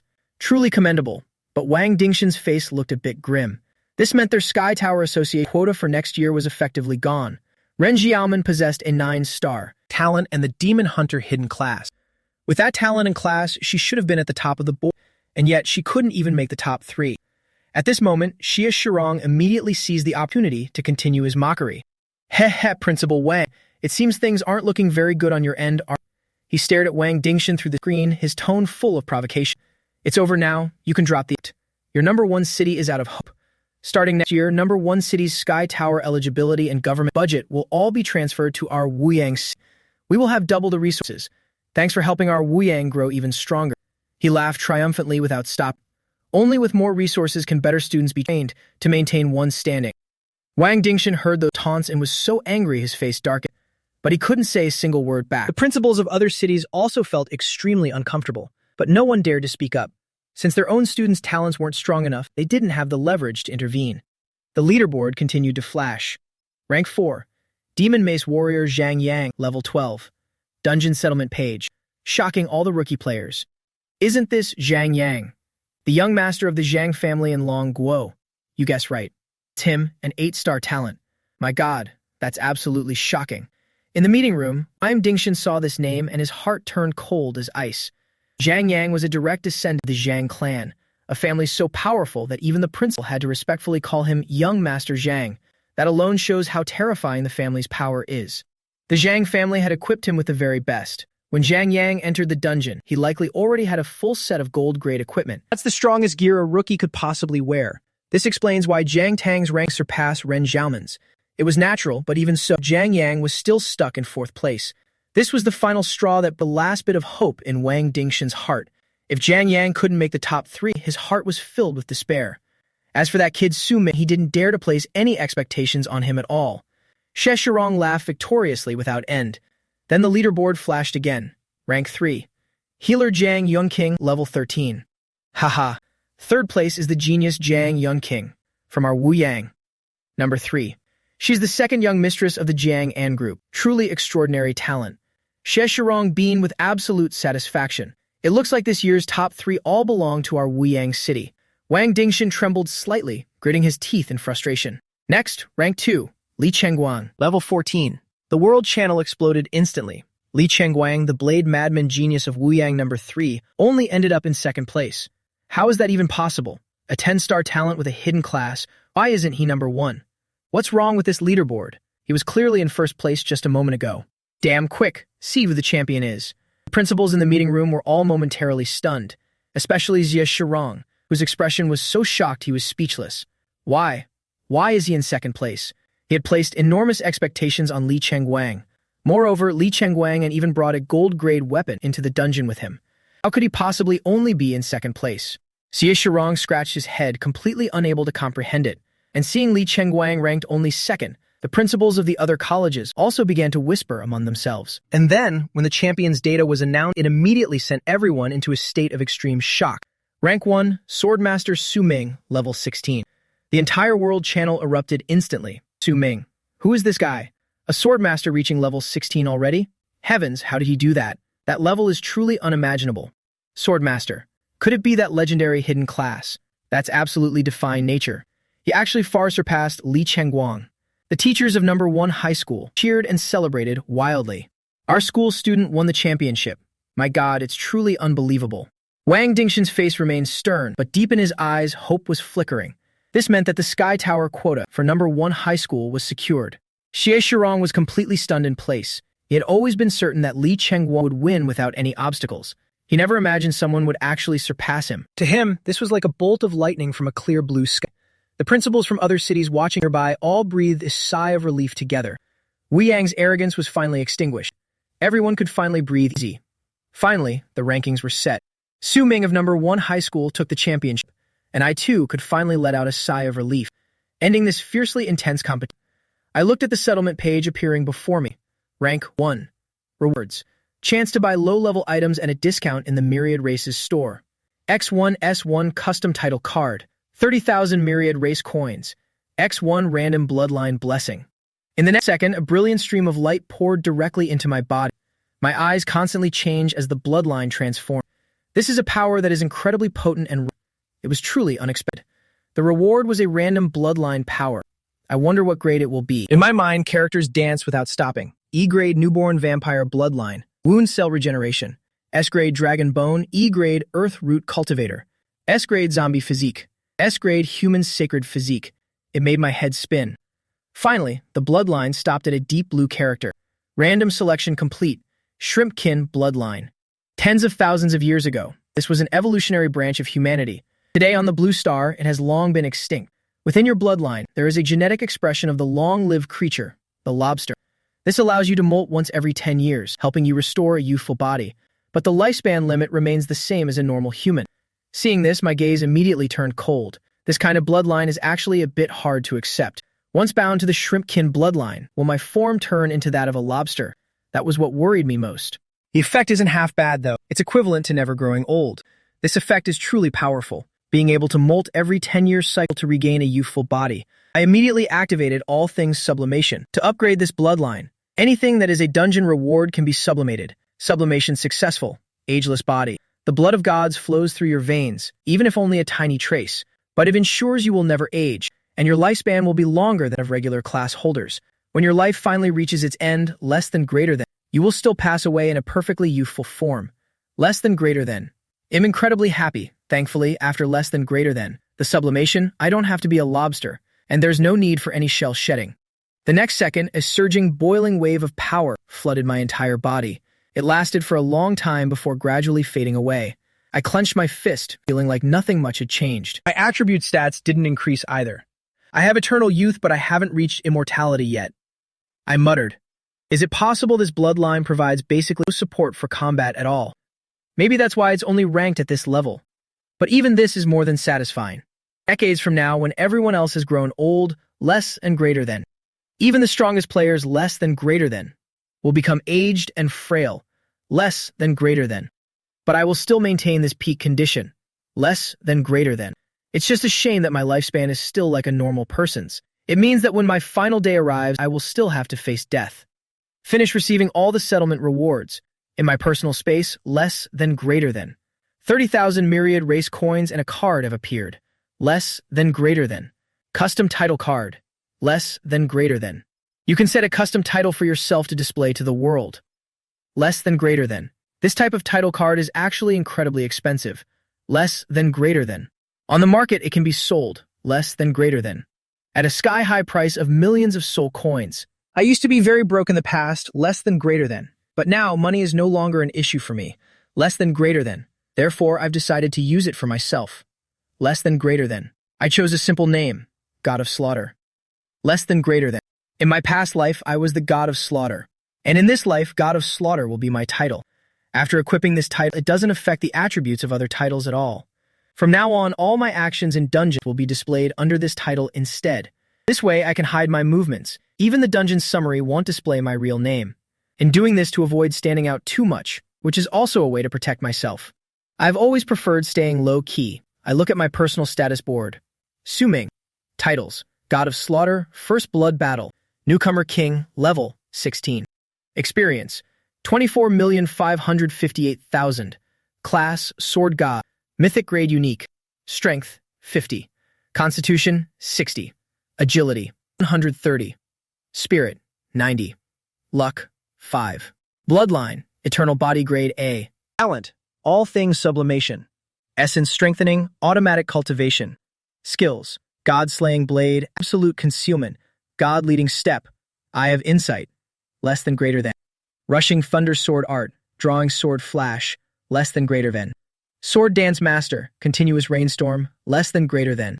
Sword Control Technique, Heavenly Falling Sword Curtain. I've already allocated all my attribute points, combined with the First Blood Battle title, and the bonus points from the Newcomer King title. Right now, my stats have reached a truly terrifying level. There are practically no weaknesses at all. My skill count far exceeds other Awakeners of the same level. My agility has already hit the 130-point mark. The higher the agility, the faster the speed. So those speed-focused sword techniques will have many times more power. So for now, I can be considered invincible at this level. The dungeon summary process is complete. I leave this empty space and reappear right in my own bedroom. I finally cleared the dungeon. I'm actually a bit exhausted. I let out a soft sigh and give a nice, long stretch. Suddenly, 2 notifications ring in my head. Skill, Drawing Sword Flash, and Rushing Thunder Sword Art have reached max proficiency. Skill upgraded. Instant Drawing / High Grade Silver. With the sword sheath, then unleashing a frantic surprise strike. Incredibly strong penetration power. Rushing Thunder Sword Art has also been raised to High Grade Silver, becoming Enveloping Thunder Sword Art. High Grade Silver rank. can cause lightning to envelop your blade. Even when the sword is not in your hand, you can still perform the instant drawing slash. Skills are upgraded, less than greater than. I thought it was just a minor improvement, less than greater than. I didn't expect enveloping thunder sword art to be a true qualitative change, less than greater than. To be able to control lightning around the blade from a distance. This means when I use my sword control technique, less than greater than. I can deal extra lightning damage from afar, it's so overpowered. Less than greater than. Am secretly overjoyed in my heart, less than greater than. My current strength is truly terrifying now. My second job advancement probably isn't far off anymore. Thanks to my automatic cultivation talent, even while I'm asleep, my proficiency keeps increasing steadily. My skills will constantly be upgraded. I open my personal inventory, looking at the pile of loot stacked as high as a mountain. Everything here dropped from the dungeon. Bone-cutting iron, Wolf King heart. These two are forging material. Dropped from the silver-backed Wolf King. They can be used for crafting, enhancing weapons, or other equipment. Mutated beast meat, level F18. This meat has a premium flavor. It will definitely sell for a very high price. Besides those, there are many other materials, like mutated black armor, turtle shell, predator claws, monster eyeballs, and a bunch of bronze-grade equipment I don't need, wolf bone bow, wolf bone shield, glowing necklace. I plan to sell all of these to clear them out. There's so much, I'll just list it all in the auction house. I take inventory of the supplies one more time, less than greater than.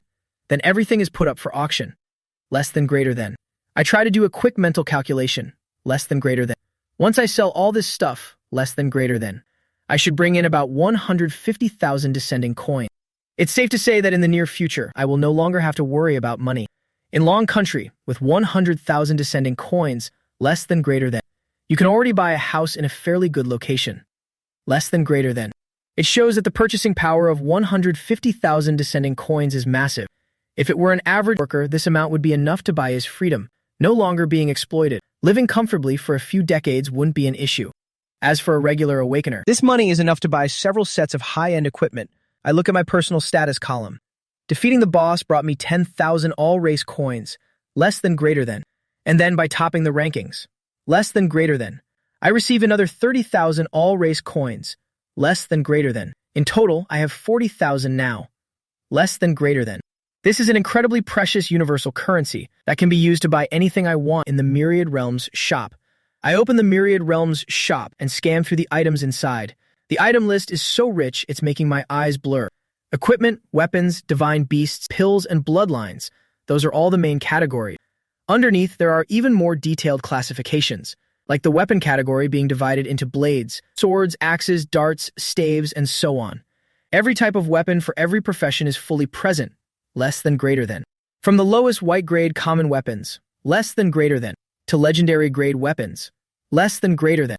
It's immensely diverse, less than greater than. Of course, there are even firearms. Since the Day of Descent, less than greater than. The physical laws of this world have completely changed, less than greater than. Many of humanity's previous firearms, less than greater than, have all become useless. For instance, missiles, guns, and other armaments. These technologies can no longer be used at all, and were phased out long ago. Current firearms basically use some kind of thermal energy crystal to provide kinetic energy. They are postmodern technological guns. The gun bodies and their shell casings are usually crafted from the corpses of demonic beasts, less than greater than, specifically from their skeletal materials, less than greater than. The ammunition consumed by these guns is also priced sky high, less than greater than, so ordinary people would never even dare to dream of it. To manufacture guns, one also needs blacksmiths who have learned gunsmithing skills to be able to create them. The vast majority of awakeners still only use cold weapons. Right now, I already possess a full set of platinum-grade gear. Compared to my current level, less than greater than. I can say it's more than enough, perfectly sufficient. Less than greater than. I rub my chin and think, diamond-grade equipment. Even if I bought it, I might not even be able to equip it yet. It's not lacking in weapons or equipment at all, so I don't even bother looking at the weapon list anymore. Less than greater than. And start eyeing other things. Less than greater than. The items in the shop are truly too many to count. Less than greater than. In the Divine Beasts section, less than greater than. I found some demonic beasts that look quite interesting. Mutated Poison Python Egg Grade F takes 90 days to hatch a young mutated poison python. The mutated poison python is a fairly common demonic creature. They don't just appear in dungeons, but even in the forests outside human strongholds.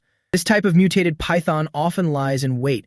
Though their level is low and they aren't high-tier monsters, their damage is terrifying.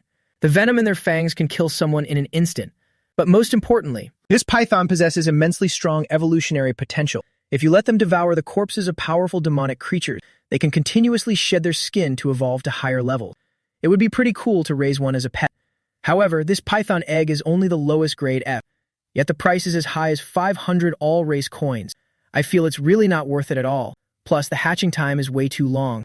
It takes a full 90 days just to hatch, and the hatchling takes another year or two to reach maturity. Only then would it actually be combat ready. Obviously, I don't have much time to waste like that right now. Thinking for a bit, I decide to skip this python egg. Even so, there are still a few other demonic beasts to choose from. Young firecat slime. A glowing red mass of burning slime, less than greater than. It can cast low-level fire spells, less than greater than. To incinerate enemies, less than greater than. When you feel hungry inside a dungeon, you can also treat it like a piece of jelly and scoop it up to eat. It will automatically regenerate so it can be used as portable emergency rations. Sale price: 10,000 all-race coins. Adult mountain-swallowing giant python. A super-mutated giant python species over 20 meters long. It can easily constrict most common demonic creatures. Below the 5th job advancement level, making it the perfect choice for self-protection in dungeons. You better not raise it in the city. Sale price: 6 million all-race coins. Ancient black mystery bird egg grade S. The heaven-destined mystery bird descent. High-tier exotic beast from ancient times. Sale price: 80 million all-race coins. Looking at these prices makes my scalp tingle. Too expensive. It's absolutely terrifyingly expensive.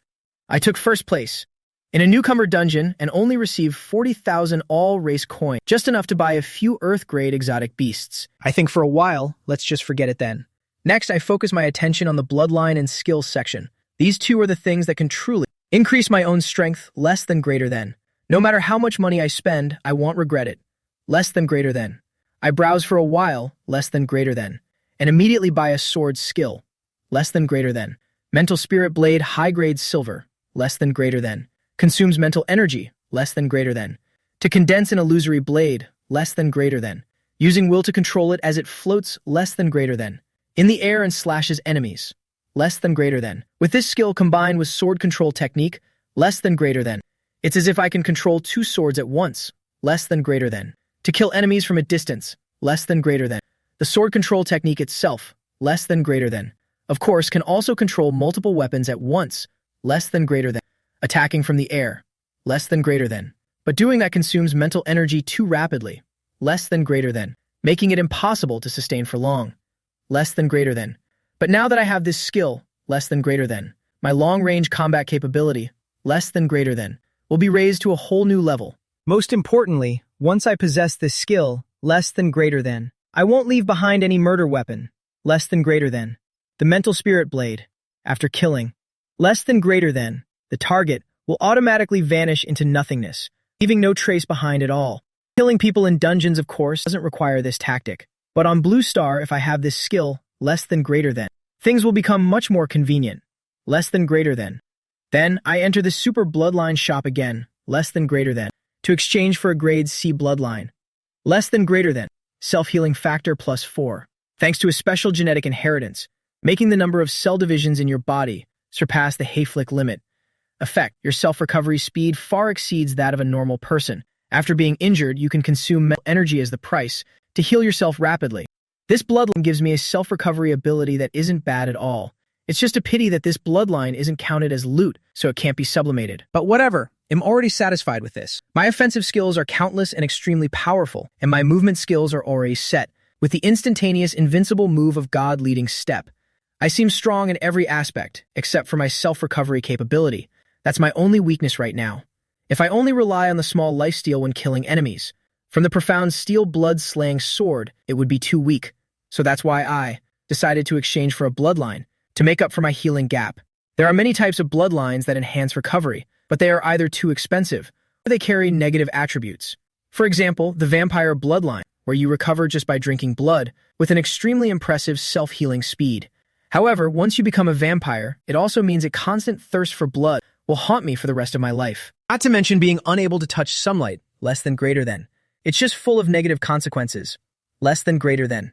The werewolf's self-healing is also respectable, less than greater than. But the price is losing all reason on full moon nights. After weighing all the options carefully, I still decided on this best self-healing factor. Only needing mental energy to heal rapidly, and most importantly, there are no side effects.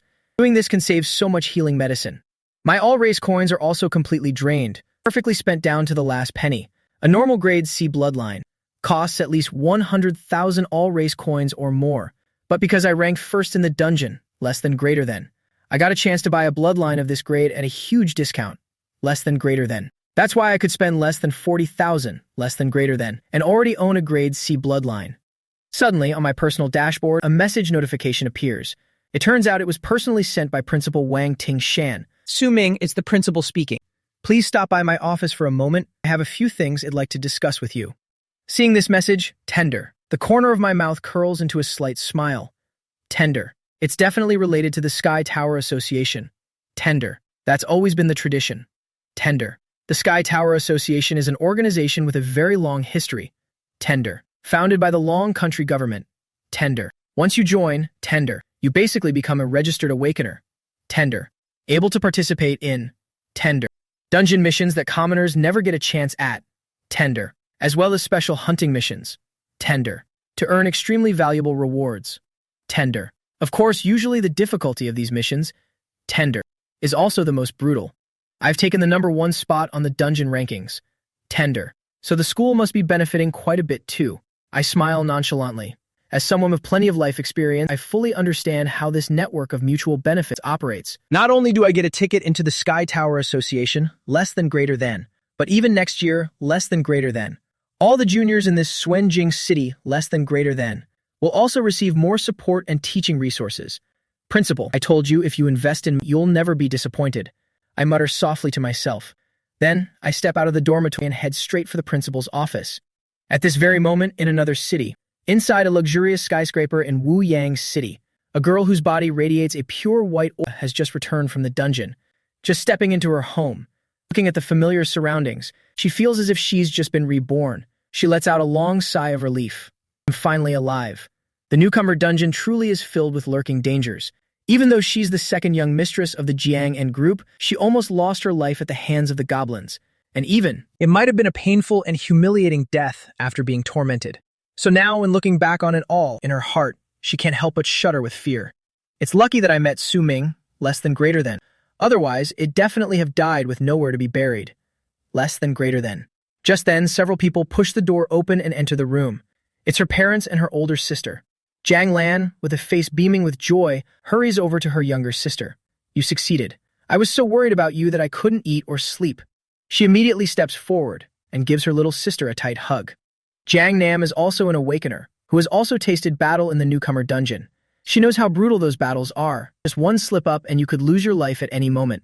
That's why she's always been terrified for her sister. Luckily, Jiang Yunqing has returned safe and sound. Jiang Yunqing nods slightly. Father, mother, I'm home. Then she looks at her parents with great anticipation. Her mother, who is naturally very gentle, smiles softly and nods. Yunqing, your father and I have already heard the news. You did so well, you even took 3rd place. I'll leave you some extra pocket money later as a reward. Jiang Yunqing's mother, with an incredibly kind smile, speaks to her daughter while smiling. Though she is in her 40s, she still looks very charming and elegant. Jiang Yunqing nods slightly, but her eyes are still fixed on her father. She's always longed for a word of recognition from him. Her father is Jiang Yang Li, chairman of the Jiang An Group, a man famous for his iron-fisted ways in the business world. He's defeated countless formidable rivals and can be considered a man of steel and determination. Never before has Jiang Yunqing felt any fatherly warmth from him, only a suffocating level of strictness. Yunqing, you've finally grown up. But today, Jiang Yang Li does something rare. He lets out a very benevolent smile. With hair graying at the temples, he slowly steps forward. Jiang Yunqing stares blankly. She's never seen her father smile before. A support healer who can reach level 13 right in the newcomer dungeon is truly something unheard of. You've truly brought glory to our Jiang family. Well done, as expected of my Jiang Yang Li's daughter. He seems immensely gratified and proud. He steps over and gently pats his daughter's shoulder. Seeing this, Jiang Yunqing feels as if a 1,000-pound weight has been lifted, and her eyes suddenly turn red. From childhood, she's always lived under the high-pressure education of her father, barely ever receiving a single word of praise. She actually understood it herself, that after the day of job awakening, when it turned out she was just a healer, how deeply disappointed her father had truly been. That's why Jiang Yunqing always had to carry heavy burdens on her shoulders. constantly terrified that she would never achieve anything worthwhile. Carrying the blood of the eldest young mistress of the Jiang group, she bore the weight of the entire family on her shoulders. She was the face and pride of the clan, so she was forced to constantly strive forward. Now that she has finally achieved some results, and even her father is proud of her, she feels as if the dark days are finally over. Father, honestly, the fact that I reached level 13 isn't entirely my own achievement. Jiang Yunqing speaks softly. After hearing this, Jiang Yongli only nods slightly. He pulls back his smile a bit, but his eyes are still full of fatherly love. Daughter, I understand that without you even saying it. You belong to the support healer class, so of course you couldn't take down those monsters alone. You must have joined a party. Still, to be able to carry you to such a high level, that student is likely no ordinary person. Tell me, who was it that helped you? I'll personally send someone to deliver a thank you gift to him. Jiang Yongli says while laughing, not hiding his affection for his daughter at all. In reality, he loves young King very much. He just never expresses it outwardly, because he understands all too well in this harsh world, children need pressure to have the motivation to strive. If he were to overindulge her, then he feared young King would eventually become depraved, amounting to nothing in the end. That's why, since she was a child, he's always placed immense pressure on her. Now seeing that his daughter has truly grown and achieved something, he also feels he doesn't need to be so strict with her anymore. From now on, the sky and sea are wide, she's free to fly. Hell let young King develop freely as she wishes. And as for himself, in his role as a father, Hell only stand behind and quietly watch over her, offering her his full support. Jiang Yunqing nods slightly, then immediately speaks up. Yes, father, that person is a sword controller, named Su Ming. Upon hearing that name, Jiang Yongli slightly narrows his eyes. The one who topped the rankings. Is it Su Ming, the one who defeated our Wuyang city? Strongest genius, that student known as the New Blade Madman, Li Chengguang. A flash of surprise appears in his eyes. He truly couldn't have imagined his daughter was the one in a party with him. At first he had thought young King had teamed up with Li Chengguang, or with some other top-tier talent in this city. This is truly unexpected. Not just him, but even his wife and his eldest daughter, Jiang Nam, upon hearing those words, can't help but feel immensely shocked. Young King, you mean that arrogant, disrespectful Su Ming from the neighboring city, is the one who carried you through the dungeon. Jiang Nam takes a step forward, her eyes full of disbelief. Isn't he very cocky? Didn't he flat reject my offer? She asks skeptically. Jiang Yunqing is silent for a moment after hearing this. Less than greater than. Then she speaks up. Less than greater than. Nuna, it's actually a long story. Less than greater than. But there's one thing I'm sure of. Su Ming is actually a very good person, she affirms steadfastly. Jiang Lan frowns slightly upon hearing that, but says nothing more. Her impression of Su Ming was already very bad, but seeing her sister defend him so strongly, she doesn't want to argue about it any further.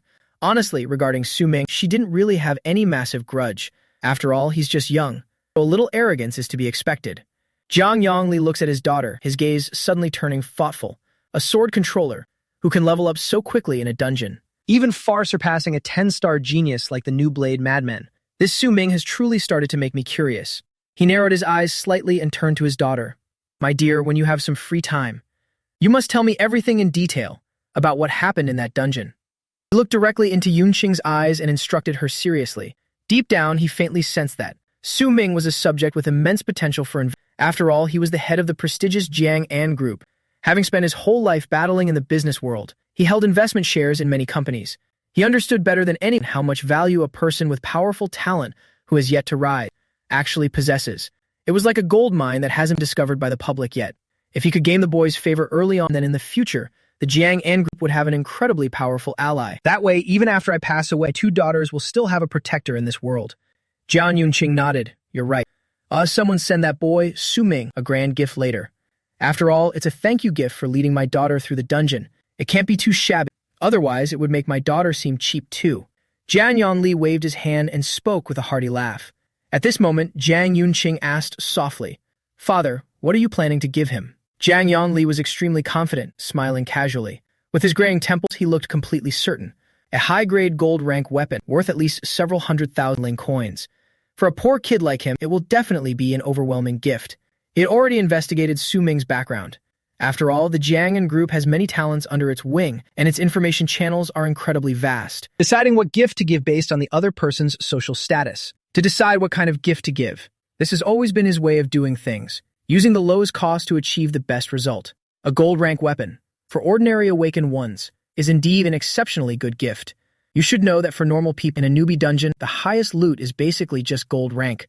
Only a monster like Su-ming, who possesses all things sublimation, could obtain a large amount of platinum rank rewards. Jiang Yongqing was left speechless upon hearing this. She pouted, feeling very uncomfortable. At that moment, she thought to herself, "Father, do you have any idea what kind of equipment Su-ming was using in the dungeon? A full set of platinum gear. Its value is 10 times more than your gold gift. If you give him this, Su-ming might not even spare it a glance." Most importantly, Su-ming had given her a top-tier platinum skill scroll. Just that skill scroll alone is already worth several million Ling coins. She suddenly felt her father was truly looking down on him too much, so she slowly shook her head, speaking with a look of disappointment. "Father, Su-ming actually saved my life." As soon as those words were spoken, Yang Yongli's expression immediately became serious. His smile vanished. "So that's how it is." A sharp glint flashed in his eyes. "He saved my daughter's life. It seems my previous gift really was too meager." The value of Su-ming in his heart rose by another level. That makes sense. Su-ming is a level 16 awakened one. He must have his own fortuitous encounters. Giving a gold rank weapon really was like insulting him. "I've been truly too busy lately. My mind has been constantly on edge, so my judgment was a bit off. I'm sorry, my dear daughter. I was too careless. I'll have someone bring a significant reward to him later. Don't worry. The value will definitely satisfy you." The moment Su-ming saved Jiang Yongqing's life, the meaning of this gift changed completely. It was no longer just a simple gift. It represented Jiang Yongqing's status in the heart of a father like him. So he decided to spend generously on a grand gift. Just the elderly man in a suit with an extraordinary aura slowly approached the door. He knocked gently. "Chairman, there's an important meeting." Jiang Yongli nodded. "Yongqing, I have a meeting to attend soon.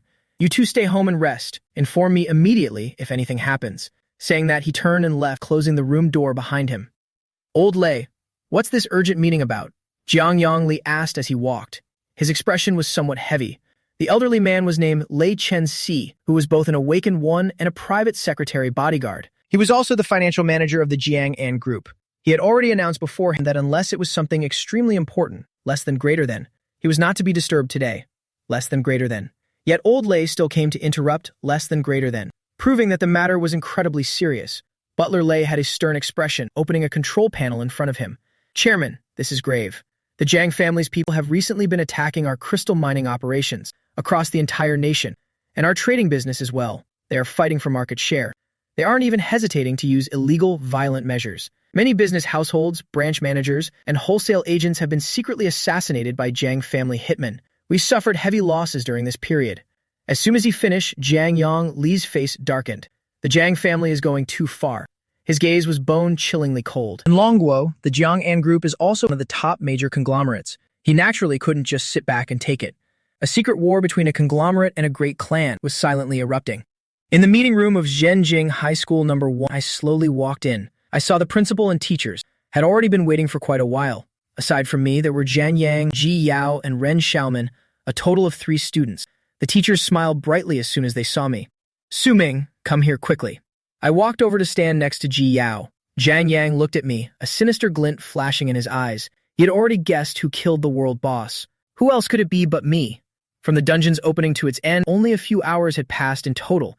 Even if someone were a meat grinder, constantly slaughtering monsters in the dungeon, they still couldn't have reached level 16. Unless I had killed the world boss. Only with that single possibility could I have reached level 16 and taken the championship. It was I who ruined his plan, preventing him from killing the boss, stealing the top spot that originally belonged to him. Jian Yang clenched his fists, his heart overflowing with rage. This newbie dungeon was incredibly important to him. It was his chance to prove himself to the clan beyond valuable, and yet I had shattered it. At this moment, his heart was filled with hatred. You should know that even though the Jiang family has boundless tricks and an unfathomably deep foundation, as one of the 3 great clans of Longguo, but the internal Jiang family is not a unified block. It's a tangled mess of factions.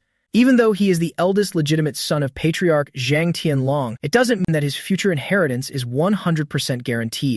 The Jiang family still has elders, and he has to fight against the old geezers on the board of directors. His father doesn't have the final say on everything in the Jiang family. Therefore, this newbie dungeon was of immense significance to him. He needed to show enough potential and strength to win over more people within the clan to his side. Right besides hatred, he was also full of suspicion. I'm just a sword controller, even with a 10-star talent. I should be very weak in the early stages. How on earth did he kill the hidden boss? This was what confused Jiang Yang the most. And then there's Ren Xiaoman's whereabouts. Since he sent Ren Xiaoman to find me, there has been absolutely no word from her. He couldn't reach her no matter what method he used. on the dungeon's final ranking board. He didn't see Ren Xiaomen's name anywhere either. Could it be that Ren Xiaomen is dead? Thinking this, Zhang Yang took a step forward, wearing a fake smile as he approached me. Su Ming, congratulations on taking first place. I have something to ask you. Have you seen Ren Xiaomen lately? Hearing this question, my expression remained indifferent. Never saw her. Just 3 brief, cold words. Seeing my reaction, Yang Tang's gaze shifted slightly. Hatred was clearly visible in his eyes. He started to say something but held back. In the end, he remained silent. He slowly backed away, no longer bothering to communicate with me. He stood among the 4 of them, bowing his head slightly. No one could see. At this moment, his eyes were glaring at the ground. They were filled with gloom. That's right, he had seen through it. Or rather, I hadn't even bothered to hide it. I had always been Ren Xiaomen's simp before. That's why Zhang Yang sent Ren Xiaomen to approach me, to seduce me. And yet now, when he mentioned Ren Xiaomen's name, I didn't waver even slightly. It was as if I had become a different person. This was truly too abnormal. Any clear-headed person looking on could imagine what had happened. He guessed that I had somehow learned about his and Ren Xiaomen's plan. I must have realized his true intention and developed hostility towards him. Then there was no need to act anymore. No need for interaction either. Zhang Yang clenched his hand. Recalling my gaze from a moment ago, cold indifference I displayed made Zhang Yang feel I was completely unrecognizable. He even suspected I had killed Ren Xiaomen. It wasn't impossible. I was supposed to be just a poor kid, and yet I took first place in the dungeon.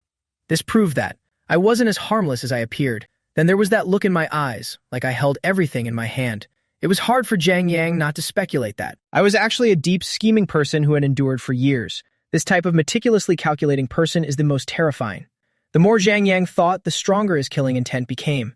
If he let someone like me continue to develop, I would become a major threat to him and the Zhang family.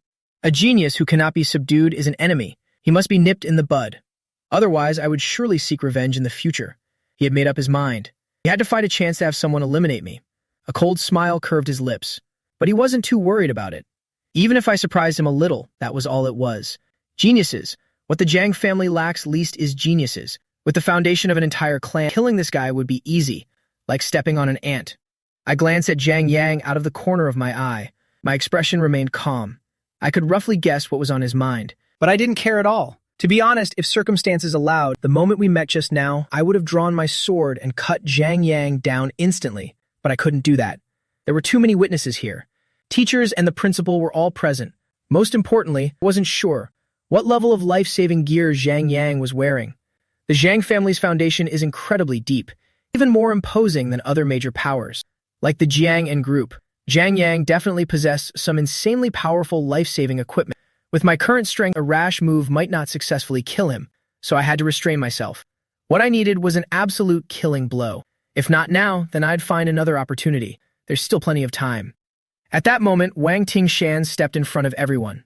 He smiled. He was clearly in a very good mood. Ji Yao, Zhang Yang, Ren Xiaomen, and Su Ming. You are the pride of high school member 1. I've called you here to announce something extremely important. As he spoke, Wang Tingshan waved his hand. Several teachers brought out 4 exquisite boxes and approached the students. I opened the box. Inside was a token as white as jade. On the token was an engraving of a majestic tower. It was the token of the Sky Tower Association. This is the Sky Tower Association token. There are only a few slots available each year. Zhuanjing City only has 4 slots in total. This year, our high school number 1 has taken them all. I'm awarding them to you now. Wang Tingshan said, beaming with delight. Everyone could see his mood was fantastic today. Thank you for fighting your hardest in the dungeon. As of today, you have officially graduated. The Sky Tower Association is a heavy responsibility, but it also represents a brilliant future. Later, seniors from the Sky Tower Association will take you to the initiation ceremony. As he spoke these words, Wang Tingshan stared intently at me. It could be said that I alone had turned the tide and saved the honor of Xuanjing High School number 1. His eyes were filled with intense admiration. He was even growing impatient, eager to see how high I would soar in the future. At that very moment, several young people wearing sophisticated modern equipment slowly approached from the side. At their waists, they each carried a Sky Tower Association token. Clearly, they were the seniors sent by the association to collect us. You kids, follow us. With they tapped lightly on their Sky Tower Association tokens, then they instantly vanished without a trace. They had entered another dimension. Ji Yao looked on in amazement. She hadn't expected the token to have a teleportation function. Ren Xiaomen mimicked their movement and gave her token a tap. A second later, she disappeared from where she stood. Zhang Yang and Ji Yao did the same. I also gave a light tap. In the blink of an eye, everyone had stepped into a strange space. Before us was a massive city. The architecture here had an ancient feel, like the ancient buildings of Long Guo. However, the sky here was covered in a brilliant golden hue. There was no moon or stars. The streets were bustling with people. They were all awakened ones in black robes wearing tokens. Everyone carried various weapons and gear on their backs. They all seemed to be in a great hurry. In the distant center stood a towering spire, piercing straight into the clouds. It looked to be at least 100 stories tall. This was the headquarters of the Sky Tower Association, the Sky Tower Realm. The guiding seniors introduced the place. Everyone here is a member of the Sky Tower Association. Only when you aren't in a combat state and are in a human-safe zone can you tap the token to enter this place. Whether you're in a dungeon or in the middle of a fight, you cannot enter. This place is a completely separate space, and it's incredibly secure. The guide continued the introduction. Now follow me. I'll take you to complete the initiation ritual. Ji Yao, Jiang Yang, Ren Xiaoman, and the others hurriedly followed. Along the way, they encountered many other prodigies newly joining from high schools in other provinces. This world was truly massive. Furthermore, it had everything. From auction houses and development banks to equipment forging shops, the list was endless. This place was like an all-purpose world, integrating everything into one. Anything you want, you can find here. But the main function was still accepting missions. The nature of the Sky Tower Association was actually that of a bounty hunting organization. Very soon, everyone had crossed the street. They arrived at an incredibly lavish hall. Inside the hall, many teams were accepting missions. On the walls, all kinds of bounty missions were posted everywhere. My expression remained calm. There wasn't a hint of surprise in my eyes. It could even be said that I was already too familiar with this entire process. In my past life, I was also a member of the Sky Tower Association. The seniors in charge of guiding us led our group deep into the innermost area. This was a truly magnificent room. Several female staff members were standing below a large screen to issue initiation missions to the recruits. The guiding senior led the four of us forward, then said, "All right." That woman was quite beautiful, wearing a perfectly professional smile. She'd been operated the system very skillfully. Her fingers glided smoothly across that giant screen, instantly displaying countless mission items. Greetings, rookie hunters. Please choose your own missions. By completing any one mission, you will officially become a member of the Sky Tower Association. Her smile was very charming, but her words were even more alluring. Officially join the Sky Tower Association. These words carried a supreme magical power. Among the hundreds of millions of awakened ones each year, only a few tens of thousands are able to join the association. Becoming a member of the Sky Tower Association also meant achieving ultimate glory. This was the dream of every student. Mission levels from lowest to highest go F, E, D, C, B, A, and the highest is the S rank mission. As rookie, you are required to accept and complete one mission to officially become a member. Whether your starting hunter rank is high or low will be entirely determined by the mission you complete. Now, choose your missions, the woman said with a smile. Her voice carried a gentle allure. Just then, the guiding seniors all turned back to give some advice. You four students, we know you all have decent talent and performed very well in the newbie dungeon. Otherwise, you wouldn't be eligible to join the association. But you must absolutely not be arrogant. Otherwise, you will face an extremely gruesome end. Even if it's the lowest F rank mission, you must give it your all to complete it. We've been in the Sky Tower Association for over a year now. We've seen too much death. I hope you can survive for a few more years. A senior with a bushy beard said with a grim expression. All right, next, whether you four want to form a team for the mission or want to complete it on your own is entirely up to you. Once the mission is complete, just return to the Sky Tower realm to submit it. Our guidance duty ends here. See you again if fate permits, the senior said calmly and turned to leave. To them, all of this was just following procedure. After finishing the necessary advice, quickly departed. For members of the Sky Tower Association, time is extremely precious. My expression became serious. I looked up at the list. Many missions were displayed there. Just then, the female service staff smiled and continued. Students, since you are all rookie, I advise you to take the lowest F rank missions to complete your assessment. That way your survival rate will be higher. Of course, if you want to test yourselves with more difficult missions, it's not impossible. If you complete a D rank mission, you will be assessed as a platinum hunter. The defeat of the hidden boss was basically carrying the team, while you guys just tagged along. And yet you still reached such a high level.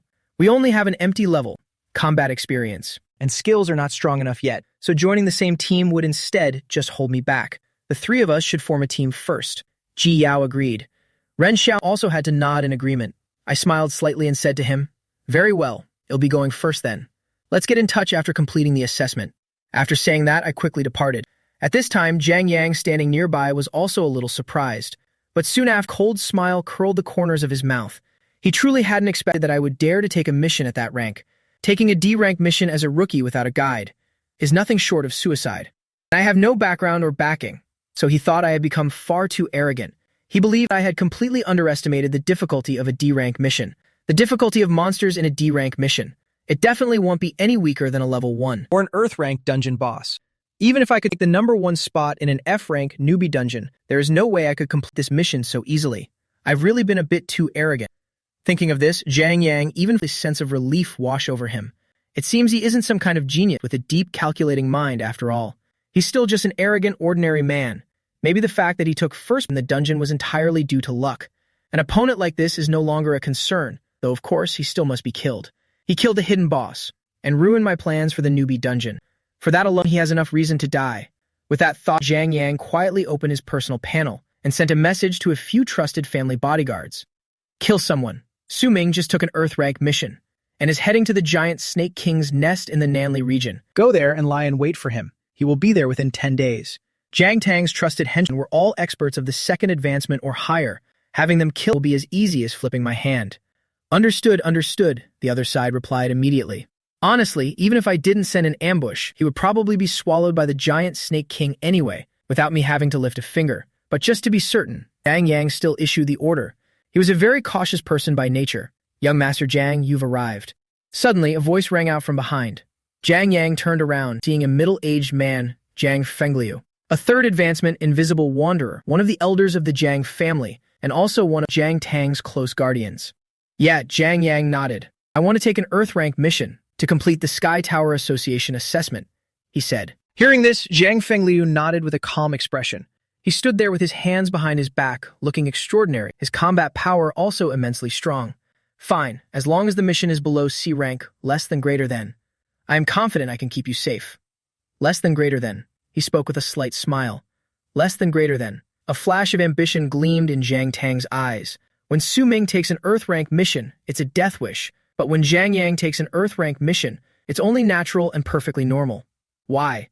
Simply because he is the eldest young master of the Jiang family, with the entire Jiang family backing him. He couldn't bring family elders into the newbie dungeon, so Zhang Yang had to rely on his own strength there. But the Sky Tower Association's newbie assessment missions are different. Teaming up with anyone is no problem. Thus, Zhang Yang can take the most difficult mission, and then let the family elders carry him through it. It's safe, and earns him a Platinum Hunter rating, so why wouldn't he do it? This is the power of a family. I walked alone through the streets of the Sky Tower world. I went straight to a blacksmith shop to see the owner. Young man, what weapon do you want forged? A burly man slowly stepped out and asked. I took out a pitch-black longsword and placed it firmly on the table. How much to upgrade this sword to gold quality? I asked. My mysterious steel bloodthirsty sword is currently only silver quality, and it's really starting to feel inadequate, so I decided to come here for an upgrade. The man picked up the mysterious steel bloodthirsty sword, his expression turning serious. He flicked the blade with his finger, and the sword let out a clear ring. Not bad. The quality is quite good for a silver weapon. I can upgrade it to mid-tier gold quality, but it will cost 70,000 spirit coins, the blacksmith said. Hearing that, I fell into thought. This price is almost the same as buying a brand new gold weapon. If I provide my own raw materials for the fusion enhancement, how much can the price be reduced? I asked, and the blacksmith pondered for a moment. Well, that depends on what quality your raw materials are. Hearing this, I gave a nonchalant smile and directly pulled out many high-quality materials for my personal storage. Bones of the iron-cutting wolf king, armored turtle shells, stone-tooth king essences, the golden teeth of a goblin leader. All of them were extremely sturdy raw materials, perfect for forging and smelting. The shop owner was shocked to see so many high-level materials. Whoa, young man, you look so young, probably only 18 years old or so. Where did you get all of them? Years old or so. Where did you get all these high-level materials? Most 18-year-old newly awakened ones have basically only just cleared the newbie dungeon. The number of elite monsters in the newbie dungeon is already extremely limited. It's rare to meet a newbie like me. Killing just one is already incredibly lucky, not to mention the influence of drop rates. It's very possible to kill many elite monsters and not get a single raw material drop. Yet here I was pulling out so many enhancement materials from elite monsters, so it was no wonder the blacksmith was stunned. I simply gave a slight smile and replied, it was just luck. The blacksmith's expression became serious. He could only assume that a young man like me was one of those rich second-generation kids. Your materials are very good. They can definitely be used to refine top-tier steel. In that case, I can help you enhance this sword, all the way to high-tier gold quality. Since materials are usually the most expensive part of enhancement, and you've already prepared them all yourself, I'll only charge a small labor fee For the work, 20,000 spirit coins in total. The owner set the price and I didn't hesitate, immediately completing the transaction through my personal panel. Part of my materials had been sold off on the trading floor. My pockets were full of gold, and I spent it without any regret. The shop owner accepted the trade. "Young man, come back in 3 hours to pick it up," he said, and I nodded before leaving. For an experienced blacksmith, upgrading a weapon is quite fast. It only takes a few hours. I plan to use this time to go and challenge the Sky Tower. The Sky Tower is the structure located at the very center of the Sky Tower world. It is said to be a supreme structure created by the world's rules. This divine tower is 100 floors high, and in human history, no one has ever set foot on the 100th floor. Legend has it that if you reach the 100th floor, you will be able to understand the truth behind this world's descent upon all things. In my past life, I only made it to the 81st floor. Every floor of the Sky Tower grants different rewards. As you go higher, rewards become even more generous. Furthermore, the rewards are entirely random. Any type of item can appear, helping people quickly advance their strength. I walked quickly, finally arriving in front of the Sky Tower's entrance. Many young people were gathered here, many of whom had just awakened in this batch. After qualifying to join the Sky Tower Association, the first thing they thought was coming here to test themselves against the Sky Tower. You won't actually die inside the Sky Tower. If you're defeated, you'll simply be ejected. However, everyone only has one chance per month to challenge the tower. To me, this opportunity was also extremely precious. I walked nonchalantly toward the main gate, seeing a holographic screen in front of the tall tower displaying the rankings. Newbie rankings. 1. Sun Xiaoyang stopped at floor 8. 2. Wang Sha stopped at floor 7. 3. This ranking list only showed the newbies from this term. I warmed up my body a bit, ready to start the challenge. At that moment, many people were dragging themselves out of the tower with disappointed looks on their faces. It's way too hard. I only made it to the 4th floor before having to retreat. That's nothing. I just reached the 3rd floor and got sent flying by a giant minotaur, getting eliminated in a single heartbeat. You guys had it easy. I was only on the 2nd floor when that longsword knight defeated me effortlessly. Hard. It's just too incredibly hard. But the rewards of this Sky Tower are really just too amazing. It'll definitely come back next month. The crowd all clenched their fists, full of determination.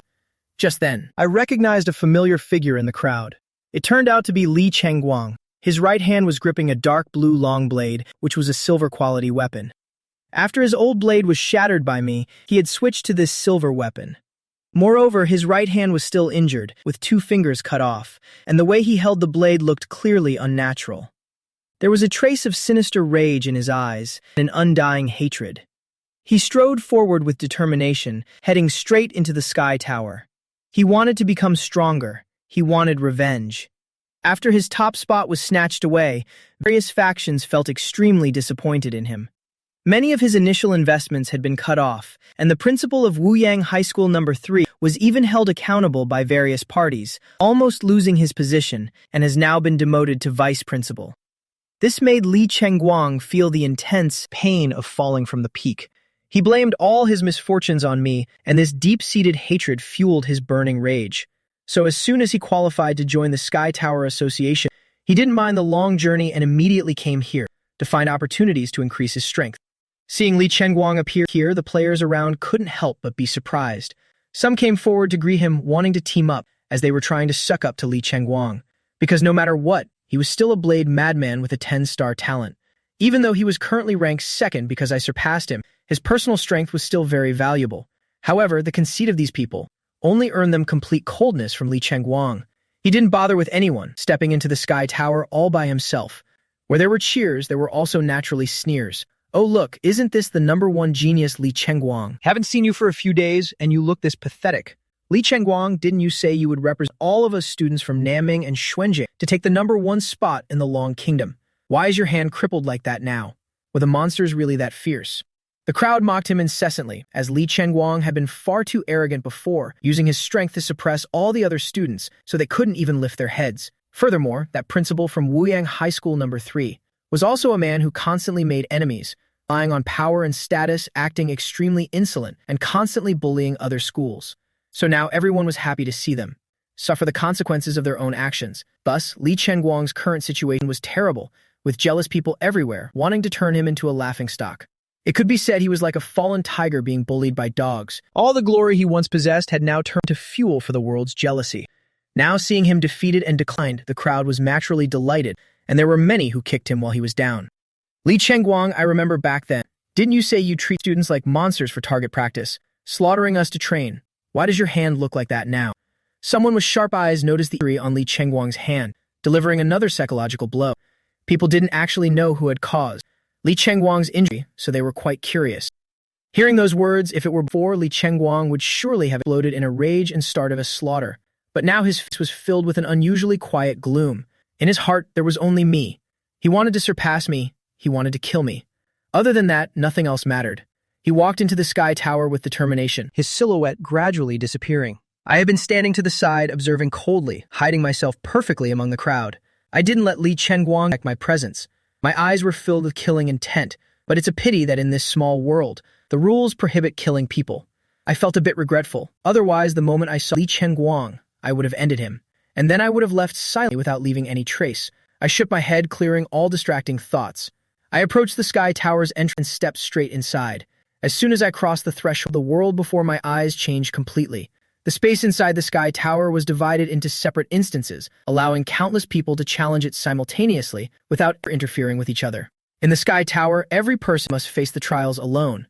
Before me was a world inside the tower that had an ancient atmosphere, less than greater than, with the competition arena design less than greater than, exactly like a coliseum.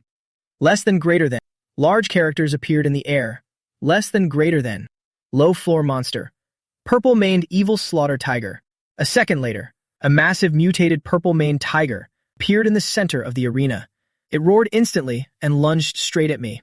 In this sky tower, every single floor has a boss-level monster. I was perfectly calm, immediately scanning its data. Fierce beast, purple-maned evil slaughter tiger. Level 5. Strength 59, Constitution 25, Agility 25, Intelligence 13, Luck 10. Skills: Giant Paw, Swipe, Maul. This was only the first floor of the sky tower and the monster was already level 5. No wonder those newbies were defeated so easily. Most people had to stop around the 3rd floor, and even the 10th ranked expert of Dungeon 144 only managed to crawl up to the 8th floor. It was clear the sky tower's difficulty was no joke, but unfortunately, this tiger ran into me today. A level 5 monster really carries no weight at all in front of me. My gaze was cold as I raised my hand and clenched it. Suddenly, a long sword slowly rose from within my shadow. It was the flow guiding long sword. All the equipment on my body was platinum quality, and combined with my level having reached 16, killing this tiger was truly way too easy. I didn't even need to use any skills. A simple normal attack was enough to finish it. The tiger let out a roar, lunging desperately, while I stood firm, in place with a calm expression. Slash. I swung once and the tiger's body crashed to the ground, its throat completely severed, before turning into blue light particles and vanishing. XP plus 302. I had received a significant amount of experience. Congratulations on clearing floor 1. Please claim your reward. In the center of the arena, a small wooden chest appeared, looking like it was made of bronze. It was the lowest tier chest. I immediately used my all things sublimation ability to upgrade it, as chests in the sky tower also counted as dungeon chests. Immediately, the chest material changed, and its appearance became much more luxurious. Sublimation successful. Jimu treasure chest mid-tier bronze. Tisk, my luck is terrible this time, only raising it from low tier to mid-tier bronze. I muttered to myself. Then I kicked the lid of the chest open and looked inside. A wood-grain ring carved with intricate patterns lay quietly inside the chest. Loot, small strength ring, mid-tier bronze. When equipped, it increases strength by 5 points. I curled my lip. It's better than nothing. This tiny attribute boost really didn't mean much to me, but every little bit helps, so I equipped it anyway. After collecting the loot, I immediately started the challenge for the next floor. It was normal for the first floor rewards to be meager, so I was mentally prepared for it. The monster on the 2nd floor was a fierce flying bat. Its body was incredibly massive, with wings covered in shiny black fur that could envelop a full-grown adult. This bat looked extremely terrifying, its eyes glowing bright red as it soared through the air. Occasionally, it emitted ultrasonic waves to attack me, an area of effect attack that didn't distinguish between targets, slowly draining my health. But to me, it was like a mosquito biting steel. I didn't even bother to frown. I swung my sword once, a flash of blade energy appearing, effortlessly finishing the monster in a blink.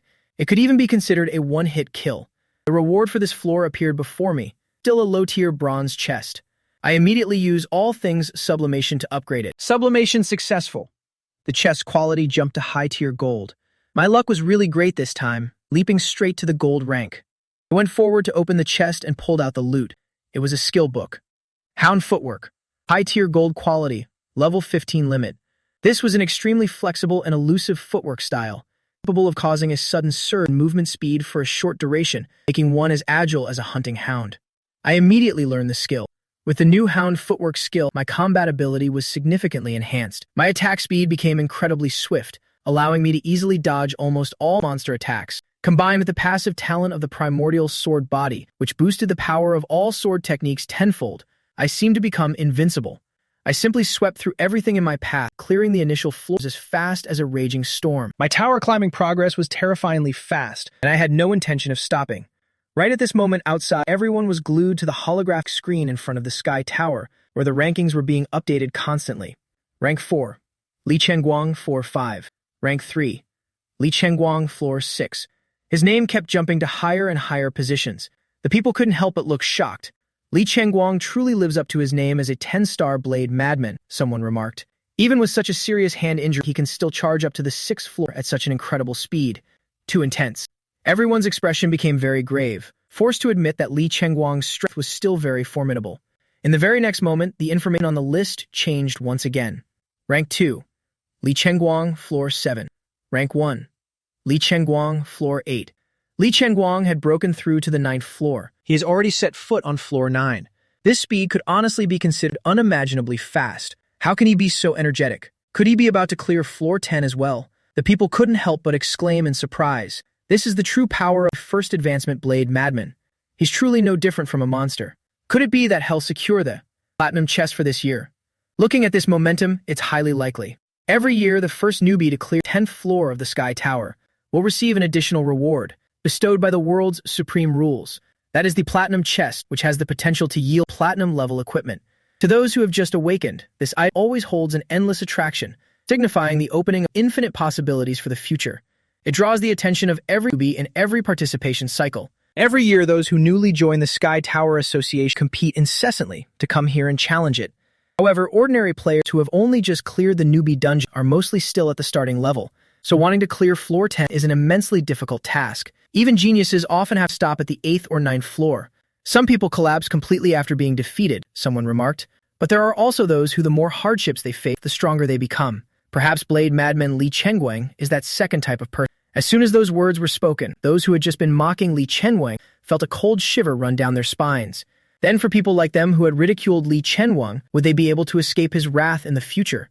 Thinking of this, a vague sense of dread welled up in everyone's hearts. The 10-star Blade Madman Li Chengguang has been overtaken by sword controller Su Ming of Huan Kin High School No. 1, who snatched away the top spot on the leaderboard. I bet after he gets that platinum chest, his strength will surely skyrocket to a whole new level. And then he'll definitely find a way to get his revenge. That Su Ming kid is likely facing a huge disaster soon. Everyone kept sighing in amazement, whispering and gossiping as they walked. At this moment, I was still diligently swinging my sword, slaying monsters within the dungeon. Slash. Following it full-power draw sword smooth slash that was unleashed with all my might, the massive minotaur standing solidly in my way crashed heavily to the ground. Congratulations to Su Ming for clearing the 10th floor. You are the first player to successfully conquer floor 10. You are officially rewarded with a platinum chest.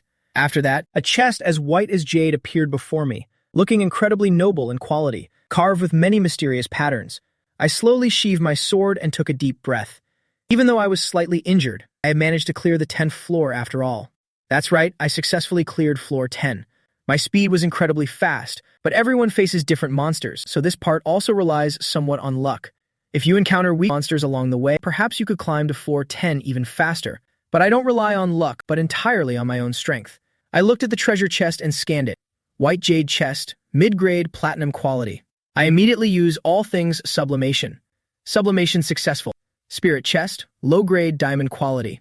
The treasure chest changed its appearance, its surface encrusted with layers of golden scales, and the interior had a crystal-like structure. To think it upgraded to a diamond chest, my gaze shifted slightly. This would be my first diamond chest. I stepped forward and gently opened the chest with both hands less than greater than, only to find a long sword inside less than greater than, its blade sporting two distinct colors, less than greater than.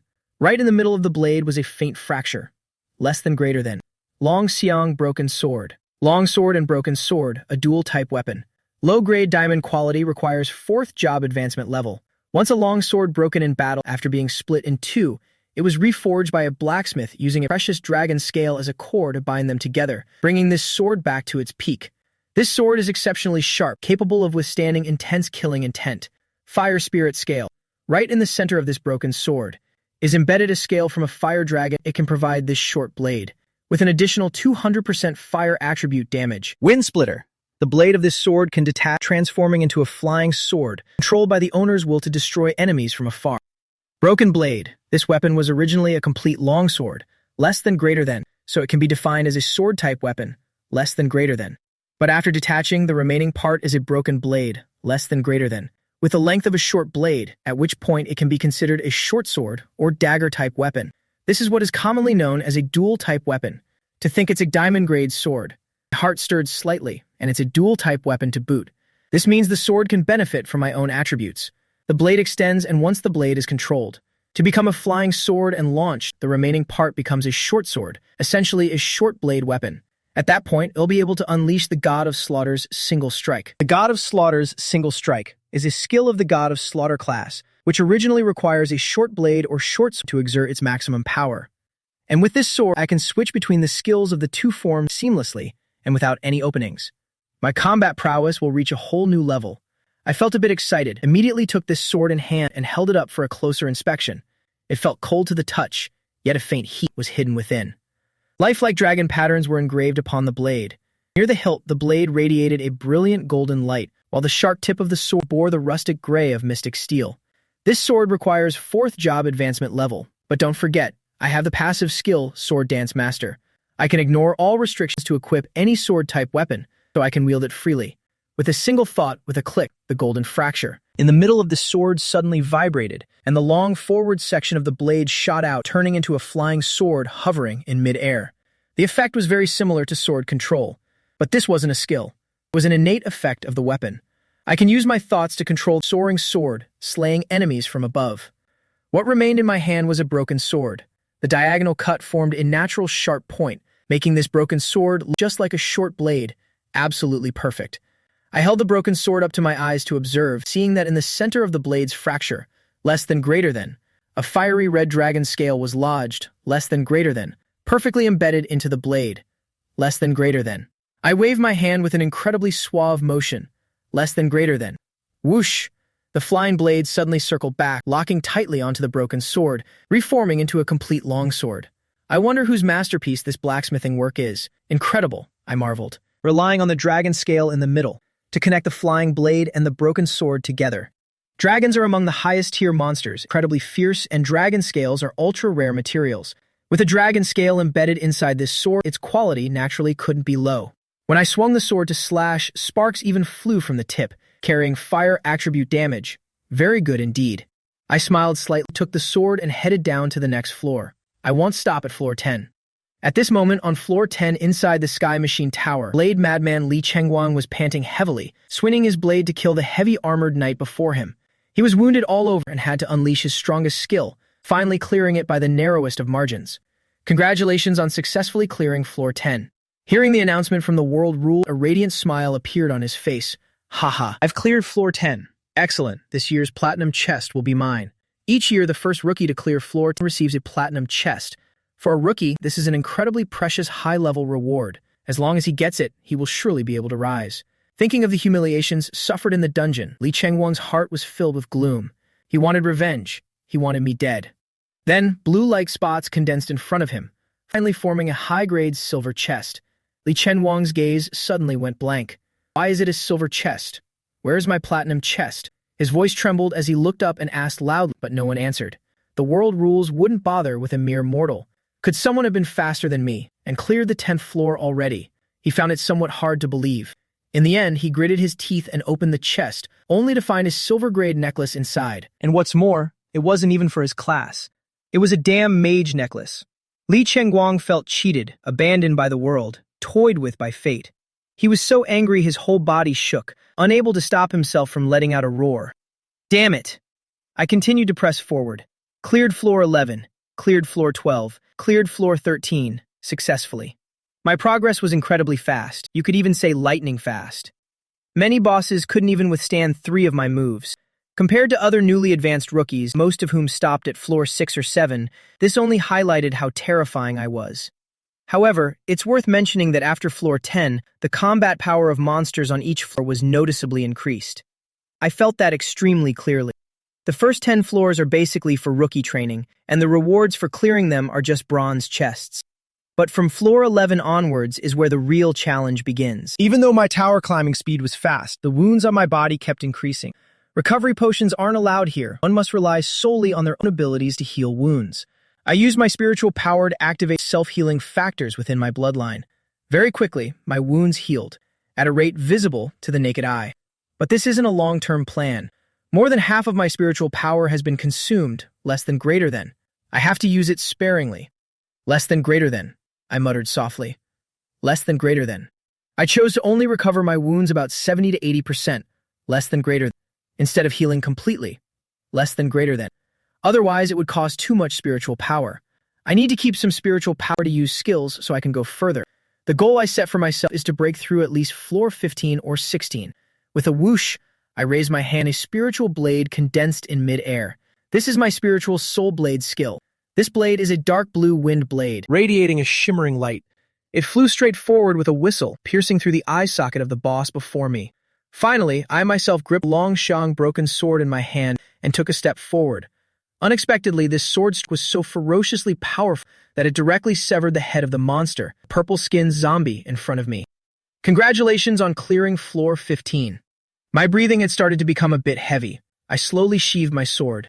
The reward for this stage appeared before me. It was a gold chest. I used all things sublimation to upgrade it. Blue Moon chest, high-grade platinum. Luck wasn't very good this time, only sublimating to high-grade platinum rank. My expression became solemn as I opened the lid, seeing a necklace inside the chest. I picked it up and scanned the info. Cloaking necklace, high-grade platinum, agility plus 50. When carried, it can make all your actions completely silent. I didn't expect it to directly add 50 points to agility. This gear is actually quite decent. My agility stat has now reached 130, and with this necklace, it'll be 180 agility points. I immediately put it on. Furthermore, since I've cleared over a dozen floors in a row, my Sky Machine Tower rank has also increased by 2. I've now reached level 18. I poured all my stat points into agility, totaling 200 agility points. Just 2 more levels and I complete the second job advancement. In addition, I've opened over 10 treasure chests, collecting a vast amount of loot. However, many things still conjure to the sword control set I'm currently wearing. So those items are basically only good for selling, or later having someone dismantle them into basic materials to enhance my own weapons. This Sky Machine Tower truly is a place of abundant experience. I rose to level 18 so quickly. Even though the monsters are getting stronger and I'm starting to feel exhausted, I absolutely must not give up. I grip my sword with determined eyes. There's only one challenge opportunity per month. I definitely cannot waste this chance. I must give my all to break through. I clench my fists, deciding to push harder and continue climbing the tower.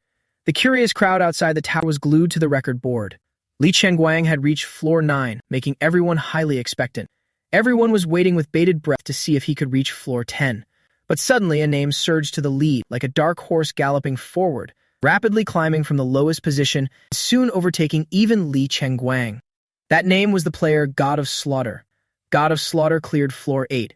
God of Slaughter cleared floor 9. God of Slaughter cleared floor 10. The title God of Slaughter had replaced my real name, continuously rising in rank at an extreme speed. People felt like in just a blink of an eye I was already nearing the very top, just like riding a rocket. Everyone rubbed their eyes in unison, hardly believing what they saw. What on earth is this? Everyone was stunned. Is there still an expert? Who is this person?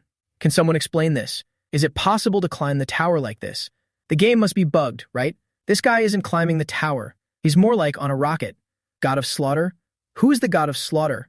Never mind Huan Kin City, Vuyang City, or even Nam Mian City. Even in the list of all geniuses in the entire province, there's no one named God of Slaughter. I've never heard this name before. Have you guys heard of him? We've never heard of him either. Could he be from another province? The crowd looked on in a daze. Everyone looked at each other in confusion, their faces full of shock. They originally thought Li Chengguang taking over 10 minutes to climb from floor 1 to floor 9 was already a terrifyingly fast speed. But unexpectedly, the very next second, someone even more fierce appeared. Everyone looked up at this sight with utter disbelief. My speed was truly too fast now, just charging straight ahead. Who on earth is this person? Everyone's eyes looked dazed, because after the god of slaughter reached floor 10, he didn't stop for a second, reaching floor 11 only dozens of seconds later. This means this player named God of Slaughter is wiping out monsters in an instant, taking down the floor 11 boss on sight, which is nearly impossible for a rookie. Even Blade Madman Li Chengguang had to struggle on floors 9 and 10 for a long time before barely clearing them. Could it be that this God of Slaughter isn't a rookie? Someone raised the question. That's fundamentally impossible. Sky Machine Tower records are saved after all. Click. The long Shang broken sword detached immediately, blade shooting out to pierce the rhinoceros eye socket, blinding one of its eyes. I immediately dodged into its visual blind spot, leaning in to grip the broken blade. At this moment, the broken blade was a short blade, allowing me to execute the God of Slaughter's single strike. This strike must finish it in a split second. An absolute cold-killing intent flashed in my eyes. This strike carried a killing aura as vast as the ocean, filling the entire sky. Seeing this strike, the massive, mutated amethyst horn, giant rhinoceros suddenly showed extreme terror. For this was a legendary tier skill, more than enough to make it cower. A blood-red blade trail flashed past in an instant. Thud. The giant rhino's head fell to the ground, the amethyst horn snapping off and falling as well. The God of Slaughter's single strike truly had peerless power. Congratulations on successfully clearing floor 19. I received a massive amount of experience, immediately rising to level 19, just one short step away from level 20. My breathing was a bit heavy because executing the God of Slaughter's single strike consumed too much energy. Then, I looked down at the ground. Loot. Amethyst Rhinoceros Horn. High-grade platinum material ×1. This is an extremely rare forging material perfect for crafting weapons. I immediately put it into my inventory. Then, a large treasure chest appeared before me. It was a high-grade gold chest. I directly use all things sublimation, upgrading it to high-grade platinum. I opened this first and a blueprint immediately appeared inside. High-grade platinum weapon. Soul-setting scythe. Blueprint ×1. Required materials. High-grade platinum core weapon mold. Huangwian pump. Sacrificial blood heart. Anthui demon cord. Diamond mystic iron. But there are many materials, they can basically all be bought at the auction house. Excellent. Can craft this scythe for Qi Dao. I smiled and stowed the blueprint away, then walked straight into the 20th floor. As soon as I entered floor 20, the scenery here had completely changed. Underfoot were pitch-black volcanic rock with boiling magma flowing along both sides of the path. A muscular knight clad in volcanic fire armor was standing ahead. He carried a jagged hammer on his shoulder, looking incredibly majestic. His back was turned to me, and he didn't even bother to look back. You're only level 19, and you've reached floor 20. Truly impressive. He turned around with a calm face. But you are no match for me. Go back, the Magma Knight advised. I scanned his information. Floor 20. Boss. Magma Knight, level 25. Strength, 420 points. Stamina, 350 points. Agility, 280 points. Spirit, 158 points. Luck, 100 points. Skills, Magma Slay. Flowing Mace Armor. Fire resistance, no weaknesses in any attribute. His agility stat is even higher than mine. The boss is indeed a boss. His level is only 6 higher than mine, but the total attribute points differ by hundreds. Cold sweat began to bead on my forehead. This boss is truly too aggressive. Even the agility attribute I'm most proud of means nothing before him. If I can't use the goddess step, I'm afraid I won't even be able to dodge a normal attack. I'm almost at the end of my strength now. After battling through 20 floors of attrition, both my spiritual and physical power are heavily depleted. In this Sky Machine Tower, no food or medicine can be used for recovery. I know I most likely can't win, but I still firmly decided to strike and challenge him. If I don't try on floor 20, how can a miracle happen? My left hand gripped the New Lu longsword, my right held the long Xiang broken sword, and I suddenly charged straight ahead. Lightning sword art was fully activated. Terrifying lightning bolts began to flash as my right hand executed the draw sword smooth slash. My proficiency has reached such a level that even without a scabbard, I can still perform the draw sword smooth slash. My figure transformed into a streak of bloodlight. The Magma Knight slowly shook his head, sighed, and raised his giant hammer. Roar! In that instant, the Magma transformed into a giant shield, stirring up waves of scorching heat. I charged straight into it, feeling my entire body ache as if being burned alive. My HP plummeted rapidly until I was completely buried within. However, in the eyes of the Magma Knight, a flash of surprise also appeared, because before I was defeated, my 2 sword strikes had also hit him, directly draining 50% of his HP. Challenger, if there is a next time, you will surely be able to defeat me. He spoke in shock, his eyes also holding a touch of respect. My vision went dark, and before I could reply, less than greater than. I was ejected from the Sky Machine Tower moments later. Less than greater than. Halted at floor 20. Less than greater than. The ranking rewards are currently being finalized, and I showed no emotion. Rankings are like drifting smoke to me. Rewards are what truly matter. During this Sky Machine Tower challenge, I reached level 19, along with countless weapons, equipment, and bonus materials, and now there are additional finalization rewards. Final rewards settlement complete, 50,000 Van Tak coins, 100,000 Descent coins, flowing body footwork, a low-grade diamond movement skill. I immediately proceeded to sublimate the flowing body footwork skill. Sublimation successful. Lingbo microsteps, a high-grade diamond movement technique. This is a supreme movement technique from ancient times, based on the foundations of the 64 hexagrams of the I Ching, moving according to specific hexagram positions, making it impossible for opponents to catch. Both light and lightning fast, as if strolling leisurely while moving at extreme speed. I didn't expect it to upgrade directly into a high-grade diamond movement technique. I was overjoyed and immediately crushed it to learn. I indeed have a gold-tier movement technique, pound footwork, but that movement technique isn't strong enough for me. For stronger movement, there's also the God-guiding step, but that's a legendary tier footwork after all. With my current stamina and spiritual stat, the consumption is too high, draining a huge amount of stamina every time it's used. But this Lingbo microsteps is different. I can use it repeatedly, less than greater than, while also being a high-level movement technique, less than greater than, capable of evading countless skills, less than greater than, keeping me eternally undefeated, less than greater than, in pursuit battles.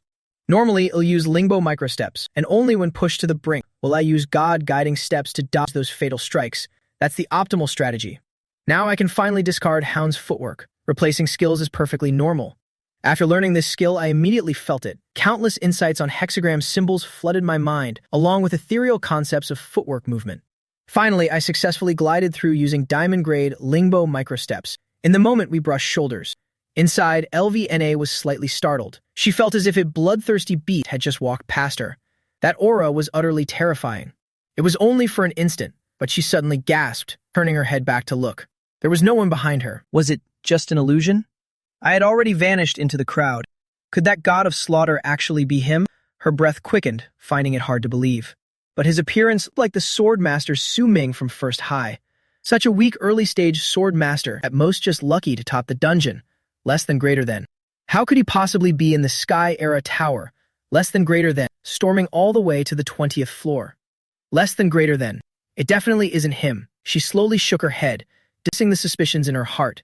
However, the killing intent in her eyes didn't fade. In her mind, ultimately he must die because he surpassed Li Chengwan. Right at this moment, another person holding a long blade stepped out from the Sky Era Tower. Li Chengwang, his eyes were vacant, even somewhat dazed, slow steps taking him out of the tower, exactly like a soulless corpse. Anxiety flared in LV Na's eyes, as if looking at her idol. She rushed forward, Li Chengwang. Li Chengwang, however, didn't seem to see her and brushed right past. I haven't lost. At this time, one could hear from Li Chengwang's pale lips. He was muttering these words. Lev Na was stunned. Immediately after, her heart felt like it was bleeding. She knew Li Chengwang had suffered an immense shock. She hurriedly supported Li Chengwang as they walked out. Seeing the leaderboard outside the tower, Li Chengwang's entire body trembled even more, his eyes shaking. God of slaughter, 20th floor. His voice was filled with astonishment, the trembling never ceasing. Surpassing him would have been one thing, but surpassing him by so many floors made his worldview completely collapse. Li Chengwang couldn't stand steadily, his legs giving out as he collapsed, falling onto both knees. His blade also fell to the ground, letting out a crisp clatter. Then he laughed, ha ha ha ha ha. His laughter was tinged with madness. The surrounding crowd didn't mock him anymore because it was truly too pathetic. The hero of yesterday was now completely ruined. I walked slowly towards the blacksmith's shop while opening my personal status window. Su Ming, idol, god of slaughter, first blood. Rookie king, level 19, class, sword god. Mythic grade, unique in the world. Strength 55, stamina 60, agility 200, spirit 100. Luck 50. Bloodline, ageless body, self-healing factors, talent, all things sublimation. Primordial sword body, automatic cultivation. Skills, God slaughtering slash, full concealment, God guiding steps, eye of insight, Zen thunder sword art, drawing sword instant slash, sword dance master, stormy continuous sword, less than greater than. Heavenly falling sword control, sword curtain, less than greater than. Astral Soul Blade, Lingbo Microsteps, less than greater than. I arrived at the blacksmith shop and found the smith. How is my sword coming along? I stepped forward and asked. The blacksmith pulled a long sword from behind him. It's finished. The sword before me was completely different from the original dark steel blood slaughter sword. First, the blade's body was no longer pure jet black anymore, but after fusing many types of alloy materials, less than greater than, it had been refined into a magical color. Less than greater than. The base color was the pure white of steel, less than greater than. Yet under the reflection of the sun, less than greater than, it seemed to shimmer with all sorts of colors, like some kind of rare precious ore. Meanwhile, the length of this sword had also changed, and had become a bit longer than before. The tip formed a sharp 30-degree angle, being exceptionally keen. The hilt was crafted from wolf bone, wrapped in animal hide on the outside. Holding it, it felt warm and soft, fitting perfectly in my hand. Scanning the information of this sword, variegated gold whirlwind sword, high-grade gold. After the blacksmith used various composite materials to forge it, its grade has ascended to gold. This sword, whether in terms of sharpness or durability, has risen to a whole new level. Effect: blood guiding. After using this sword to wound a monster, it can absorb the blood on the blade to heal the wielder's wounds. Blood slaughter. After killing a monster, this sword can temporarily increase all of the wielder's attributes by 20 points, lasting for 1 minute. Alloy sharp blade. The sharpness of this sword far surpasses ordinary high-grade gold weapons, even potentially reaching platinum grade.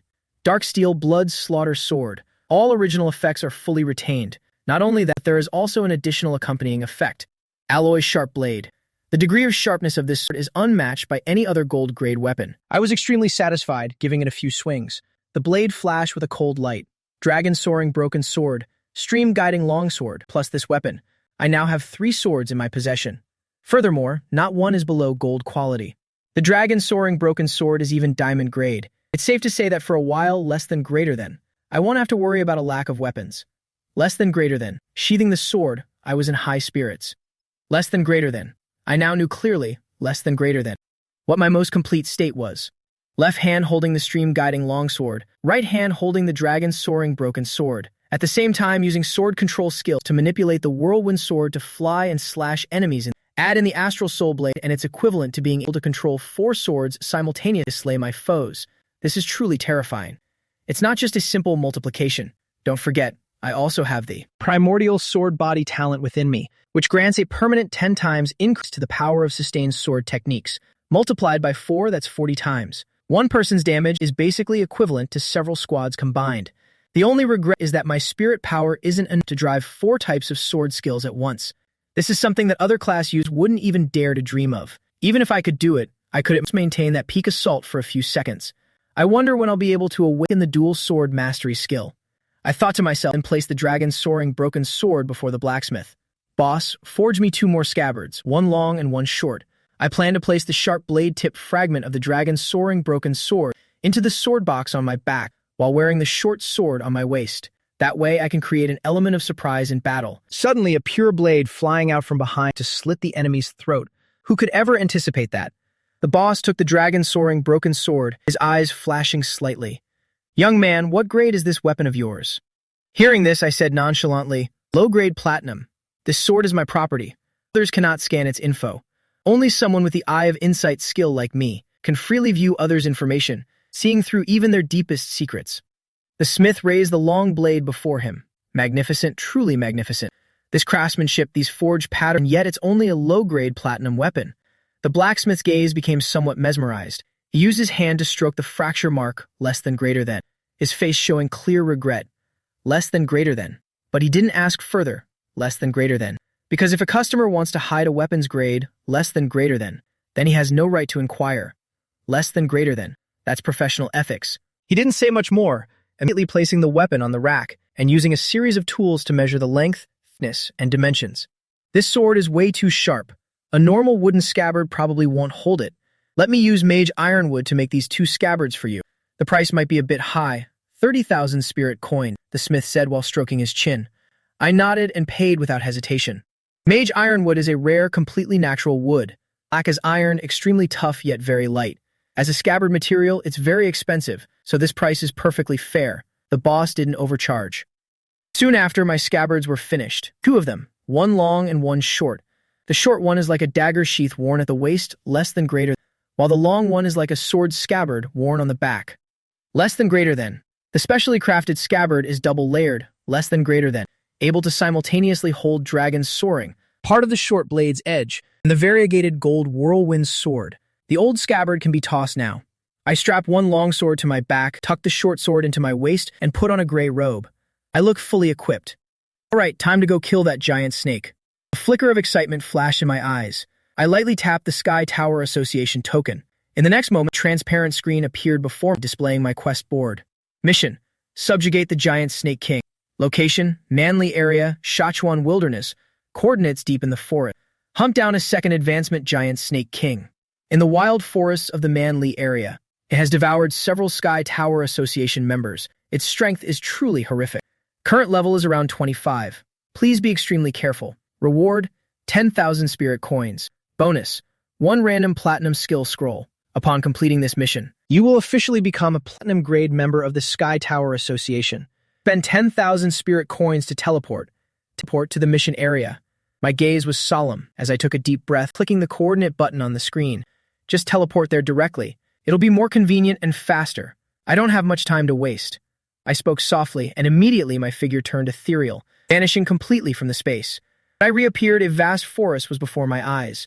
Drizzle was falling lightly, with a faint scent of dampness in the air, surrounded by the fragrance of plants and muddy earth. The scent in this forest is quite pleasant, unlike the suffocating air of the city. I smiled slightly and said softly, "This is the true scent of nature." The air here is incredibly fresh, a far cry from the stench of blood in the wild tide forest dungeon. The taste is entirely different. But then, this place is the wilderness.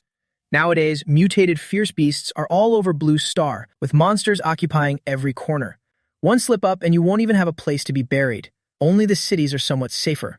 In other words, the danger level here isn't any lower than inside a dungeon. I frowned slightly, slowly advancing forward. My expression was extremely cautious. I opened the virtual map, heading toward the mission objective. After walking for about 10 minutes, I reached a wild area, a village where people who hadn't awakened a class lived. If they stayed in the city, they'd be destined to be laborers for life. To escape that reality, many non-class individuals choose to flee into the wilds, building villages to survive. However, while such a life is free, but it's also fraught with peril, they could end up in a beast's jaws at any moment. I stepped into the village, immediately smelling a pungent stench of blood and the odor of rotting corpses. I looked around in all directions. There wasn't a single survivor in this village. It was nothing but dead bodies. Around dozens of corpses were scattered here in gruesome states. The village was in ruins everywhere, as if something had corroded it. The bodies had all died in horrific conditions, making one can't help but shudder. Most of them died with their eyes wide open. From the elderly to the children, no one was spared. They were all bitten to death by some kind of giant creature. I walked over to the corpse of a little girl, sat down and observed closely. I noticed that the villagers here all possessed certain animal traits on their bodies, such as cat ears, rat tails, or hawk talons. This place is a demi-human village. My gaze grew serious. In this world where many races coexist, there are beastmen and elves alike. This is nothing unusual. I reached out and wiped a layer of liquid off the wall. The skin on my finger immediately shriveled and began to rot. The stinging pain was quite sharp. It seems to be snake venom, likely from my mission target. That giant snake did this. I quickly left the village, heading deeper into the dense forest. There are too many corpses in that village. The scent of blood will attract many unnecessary wild beasts, so I must leave as soon as possible. Not long after, I found a pile of giant snake droppings. Absolutely massive. It was swarming with flies all around. You could say it's a supersized pile of waste. It was even taller than I am. Just getting close to it, could already smell a pungent, foul stench. Most importantly, within this dung were many remnants of human bodies, skeletal structures still caked in fresh blood, a truly ghastly sight. Since snakes are ectothermic animals, their digestive systems aren't very powerful. A lot of bones, hair, and fat cannot be digested, so they are excreted from the body along with the waste. I was nearly choked by the intense stench, but I stayed put, using Eye of Insight to scan its information. Giant snake dung, quality, characteristics. Typical snake droppings, accompanied by a strong fishy stench. The rot inside contains a large amount of superbacteria. If a weapon is swiped through it, it can be enchanted with the poison attribute for a week. This pile is still very fresh. Based on the shape of this dung, it's possible to judge that the giant snake headed northeast. My eyes were full of seriousness. Seems the distance to that giant snake is very short now. It can even enchant with poison. This pile is truly extraordinary. I struck my chin, could be. But but I have no intention of sticking my precious sword into that. Before the enemy even feels disgusted, less than greater than. It'd probably be grossed out first. Less than greater than. I quickly move northeast, less than greater than, soon discovering some bloodstains on the ground, less than greater than, and all human footprints. Could there be a survivor from that small village? Perfect, if I find them. I can ask about the giant snake situation. I follow the blood trail to a path, less than greater than. A remote little trail, less than greater than. This path led straight to a cave, less than greater than. The cave was very shallow, less than greater than. Barely enough to provide shelter from sun and rain, less than greater than. With almost no space inside, less than greater than. My expression was solemn as I slowly stepped inside, less than greater than. Upon entering, I was astonished, less than greater than, to find someone sleeping in the cave. No, wait, it's a demi-human. A young girl, appearing to be about 13 or 14 years old, with a pair of cat ears on her head and wearing animal skins. She was sleeping on the ground. Her skin was fair and smooth, with only a pair of simple straw shoes on the ground. There was a long wound on her ankle, fresh blood trickling out, already starting to show yellow pus. It looked like the wound had become infected. I scanned the girl's information. Leah, race, demi-human, level 3, class, assassin. Strife 9, stamina 9, agility 27, spirit 9, luck 9, talent, catfolk. Bloodline, naturally agile and nimble. Her agility attributes effectiveness 1.5 times that of a normal class user. Skills, silent footwork, claw strike. Demi-human bloodlines differ from humans. They can awaken their classes earlier. I was a bit surprised. The beast girl in this wild village actually has quite a high talent, reaching 9 stars. Before I could even make a move, Leah's cat ears suddenly twitched slightly.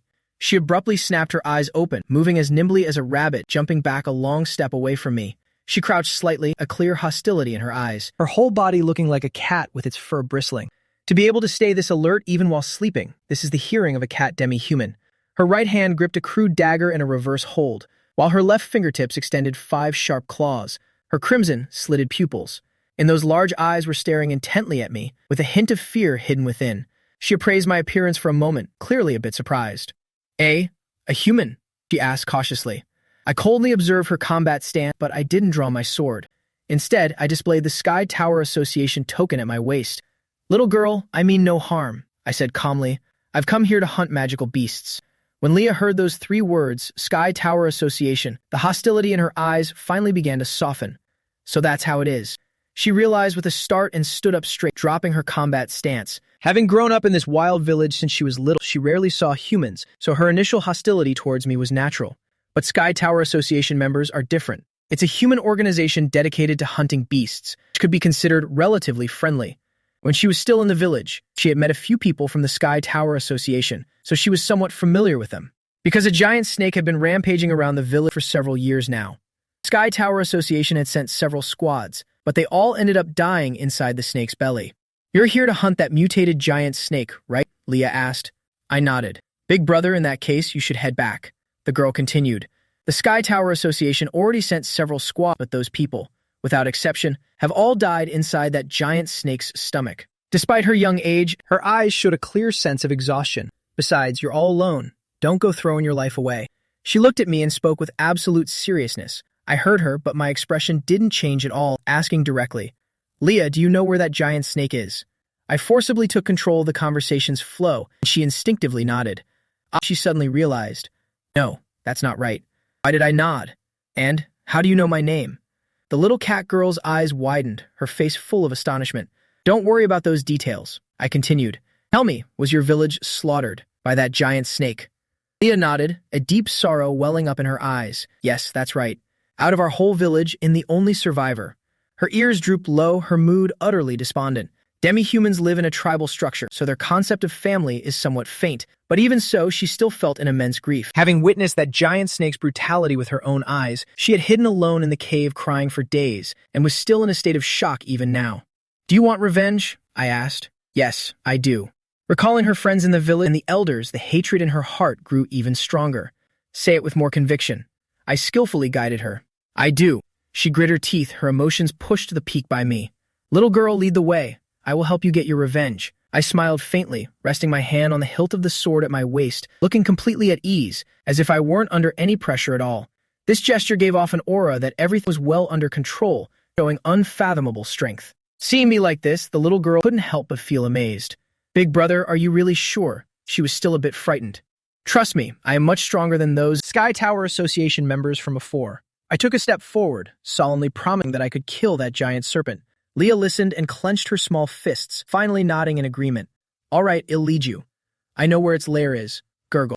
Immediately after, her stomach began to growl loudly. Her face flushed red, feeling a bit embarrassed.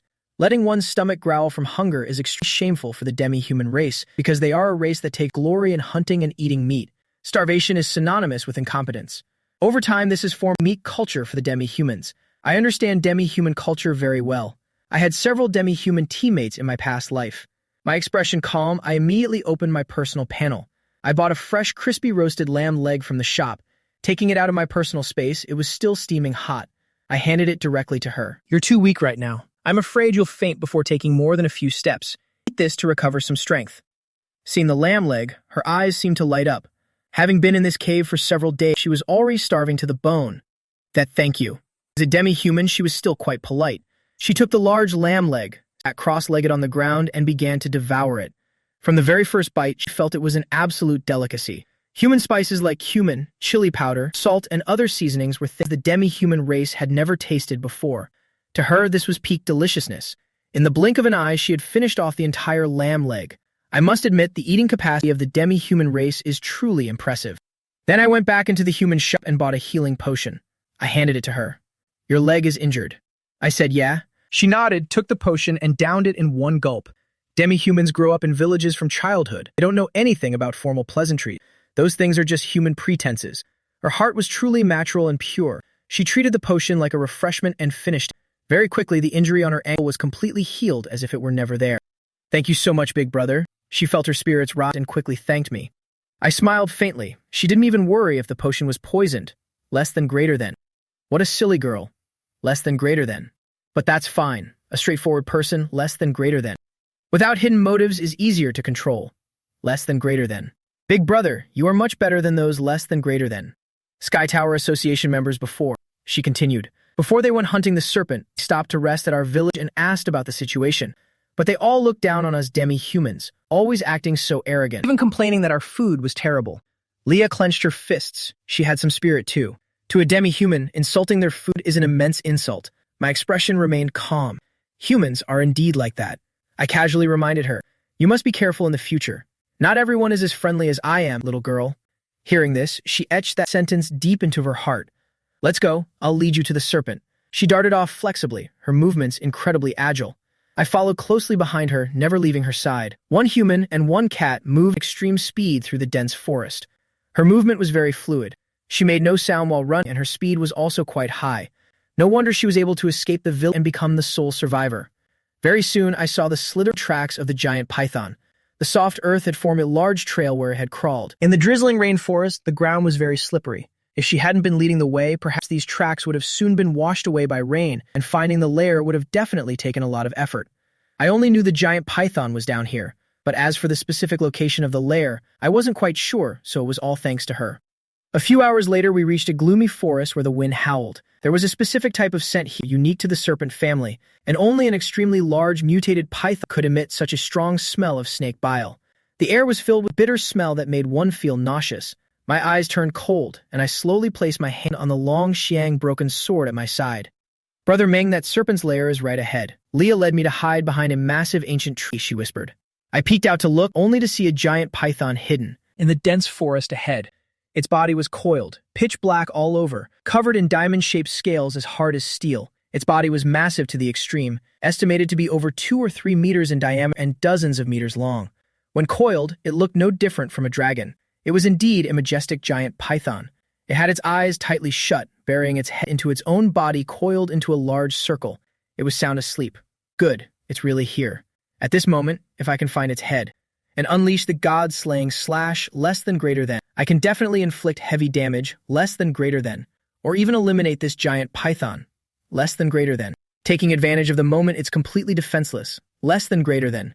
The critical hit rate of my attack will be very high. The agility attribute can increase critical and critical damage, and when the enemy is in a weakened state, the critical hit rate will be further increased. I am certain of victory in delivering a fatal blow. Suddenly, a light breeze blew past. My gaze suddenly shifted. The mission target was right before my eyes.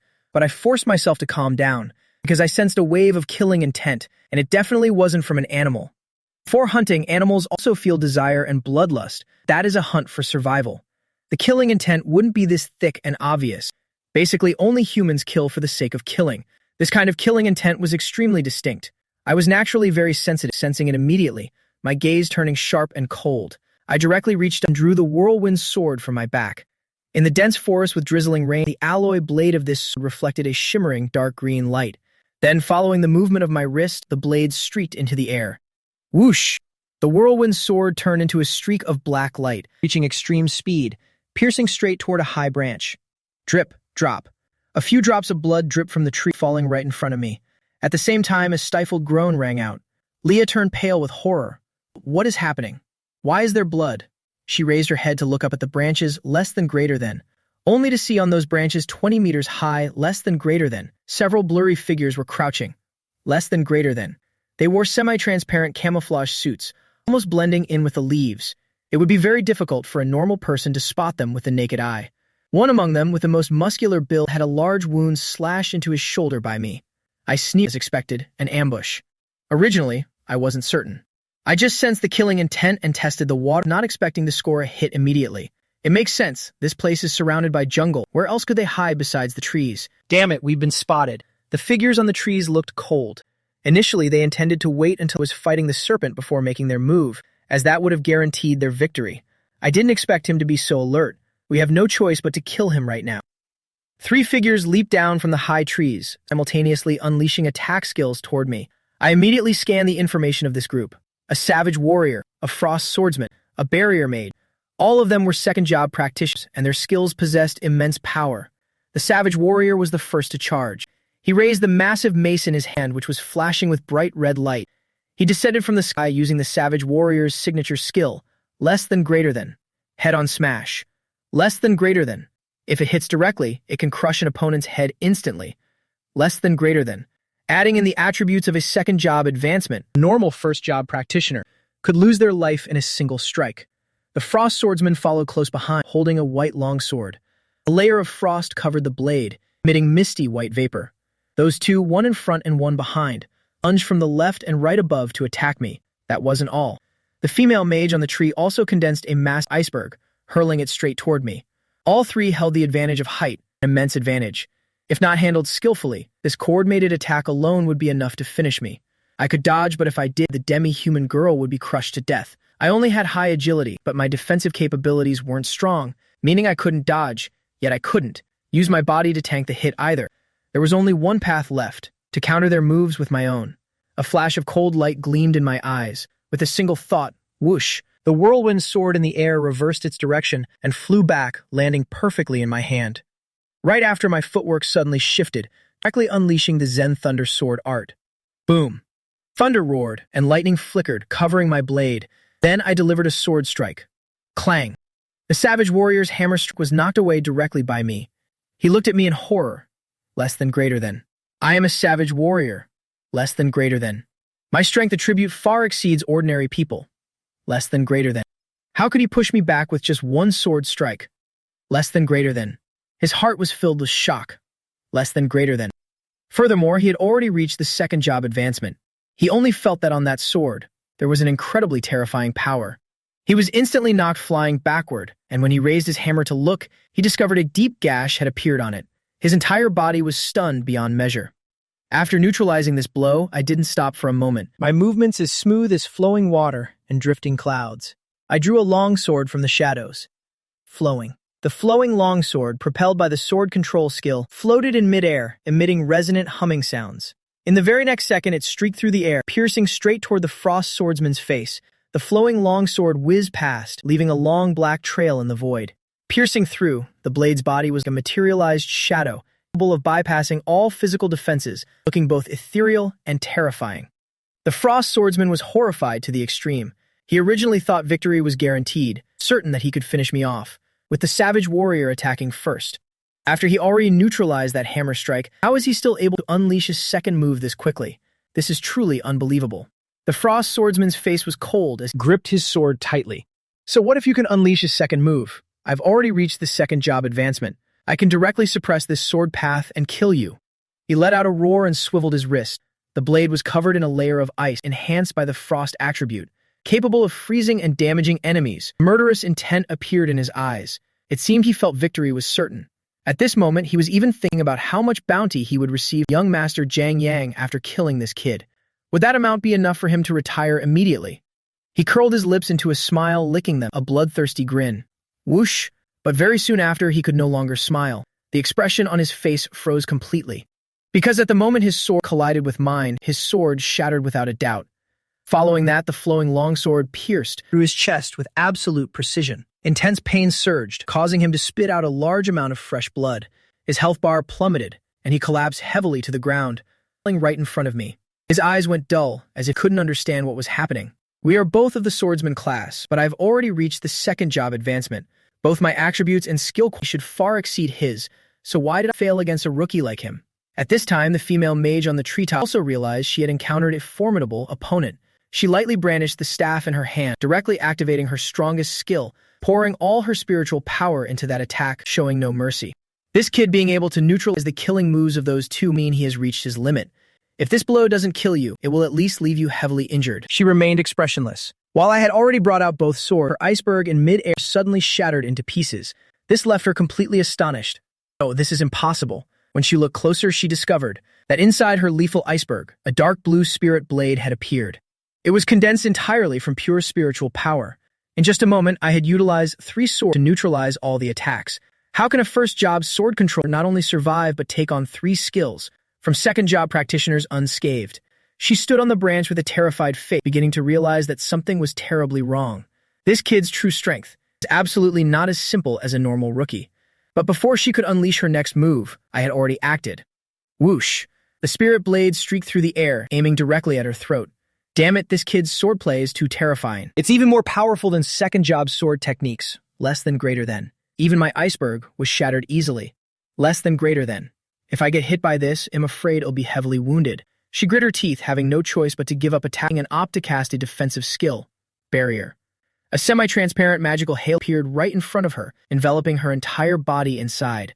My spirit blade slashed violently toward her, becoming embedded firmly at the edge of the barrier, able to advance even an inch further. She let out a cold laugh. A first-job advancement, after all, is just a first-job advancement. My spiritual power is so profound. As long as you can't kill me, I can slowly eliminate you. Besides, there are 3 of us here, and you are all alone. From below, I remained expressionless. Is that so? I lightly hooked my finger. Whoosh. The attack power of the spirit blade suddenly surged. With the origin sword body operating at full capacity, its power increased tenfold. The power of the swordplay was originally strengthened based on the agility attribute, even though my strength attribute wasn't high, making my direct strength resistance somewhat weaker. However, with the support of my extreme high agility attribute, combined with the origin sword body, the power could rival that of a nuclear weapon. Crack. Suddenly, my spirit blade shattered her barrier. The protective barrier crumbled into pieces, and the dark blue blade pierced through her throat, exposing part of her neck bone. Blood splattered into the sky. Her eyes were filled with horror as she gasped for air in agonizing pain. How is this possible? Could he? In the very next second, directly unleashed an escape skill, fleeing for her life to save whatever was left of it. She landed in front of me 10 meters away, panting heavily. Mage teleportation skills in early stages have a very short range, so even after the second job advancement, she couldn't run far. In her eyes, only fear remained. Her health bar had hit bottom, and she quickly drank a recovery potion to barely pull herself together. All 3 of them stared at me, their hearts now filled with shock. You are definitely not a first-job rookie. Damn it, the young master has truly led us to ruin this time. They grit their teeth while looking at me, while I remained perfectly calm, neutralizing 3 killing moves with ease, without even breaking a sweat. I waved my hand with an incredibly dashing gesture. The flowing longsword swiveled mid-air and flew back, circling around me to provide protection. Following that, the spirit blade also streaked to my side, revolving around my body as if obeying its master. Seeing this, Leah's eyes went completely blank. Is this human really this powerful? Is even a bit handsome too. According to the aesthetics of the demi-human race, men should be rugged and muscular, sturdy like an ox to be considered handsome. A man with a slim and slender build shouldn't, at first glance, have anything to do with their definition of beauty. But after meeting me, I felt her sense of beauty had apparently changed. How can you be so strong? She was utterly shocked, then asked further, Who are these people? Why are they attacking you? She looked at the people around her with an astonished face. Why are you all killing each other? Aren't you all from the same race? She gingerly ran to hide behind my back while looking at that group and asking. I remained silent and didn't answer her. Fighting one another, perhaps that is an inherent nature in human blood. You mentioned young master earlier. It turns out these are assassins sent by Jiang Yang. I glanced around at them and said coldly. Saying that, I directly took a step forward, stepping straight onto the frost swordsman's face, pressing his head deep into the mud. He grimaced in pain, while feeling incredibly furious and wanting to get up. He was a second-job practitioner after all, but because he was heavily wounded, he had no way to struggle and escape, ultimately forced to let me trample him under my foot. He wanted to take out a potion to heal the wound on his chest. My spirit blade flew directly over, shattering his potion bottle. He had absolutely no way to heal himself. After the flowing longsword pierced his chest, his spiritual power was leaking out every single second, so at this moment, he couldn't even cast a single skill. The savage warrior's shoulder also had a wound, which was the slash from my whirlwind sword from earlier. I faced 3 people alone and remained unscathed. On the contrary, I heavily wounded 3 second-job assassins. Every move of mine still looked completely leisurely and free. This strength left them absolutely terrified, and it made their hearts turn cold with fear. Even their gazes began to turn full of wariness. You really do have some skill, but just now we were only caught off guard. Do you really think you can take on 3 of us? The female mage looked up at me with great difficulty, less than greater than. Her eyes overflowing with murderous intent, less than greater than. She had just been heavily wounded by a single blow from me, less than greater than, bringing her nearly to the brink of death, so she had downed her most important potion, which was also her most precious healing potion. It was valued at up to 100,000 spirit coins, can instantly heal most of the wounds. If she hadn't drunk that potion and only used ordinary healing medicines, it basically wouldn't have been in time. She would have died instantly. That's why she is absolutely furious. She had to pay such a steep price. Even if she kills me, she might not break even. So even if it's just to vent her rage today, she's determined to kill me no matter what. She raised her hand and clenched it. A green barrier appeared, enveloping the frost swordsman inside. As a barrier mage, her specialty lies in various types of barrier magic: protective barriers, defensive barriers, healing barriers, and entrapment barriers. Whether for attacking, protecting allies, or restricting the opponent, she can do it all through these types of barriers. That green barrier instantly separated the sole of my boot from that swordsman's face. Then it began to slowly heal his body. This swordsman's name is Song Buking. His attribute stats are also very high. He mainly focuses his points on agility and strength. Unfortunately, he was heavily wounded by the flowing stream greatsword, and has long since lost all his strength, which is why he's suffering this humiliation under my feet. I stared at that barrier, calm, murderous intent flickering in my eyes. I didn't expect Jiang Yang to be so impatient. Just after finishing the newbie dungeon, he immediately sent people to take my life. Expressionless, I thrust the flowing stream greatsword forward with force. Squelch! The sword pierced through the healing barrier. Then with one strike, it went through the frost swordsman's head. This one blow completely ended his life. He died with his eyes wide open. The female mage and the brawny warrior's eyes instantly trembled, shattered Wang Wu's barrier with just one hit. Damn it, even a level 25 who is almost. Third Awakening probably couldn't even do this, right? Just a single sword strike. The brawny warrior's face turned as pale as a sheet, an extreme fear rising in his heart. At this moment he was certain of one thing, less than greater than. This guy is absolutely not a First Awakening, less than greater than. There's even a possibility that he less than greater than isn't even a rookie from this year's class. The assassination mission young Master Jiang Yang gave them was actually a suicide mission. Looking at the wide-eyed corpse of his companion, his heart began to panic, and his combat judgment immediately slowed down. And I am best at seizing opportunities like these. My expression cold as ice, I waved my hand, gripping the sword tightly and taking a step forward. Executing the lingbo steps perfectly, my movements were terrifyingly fast. So fast I almost left afterimages behind.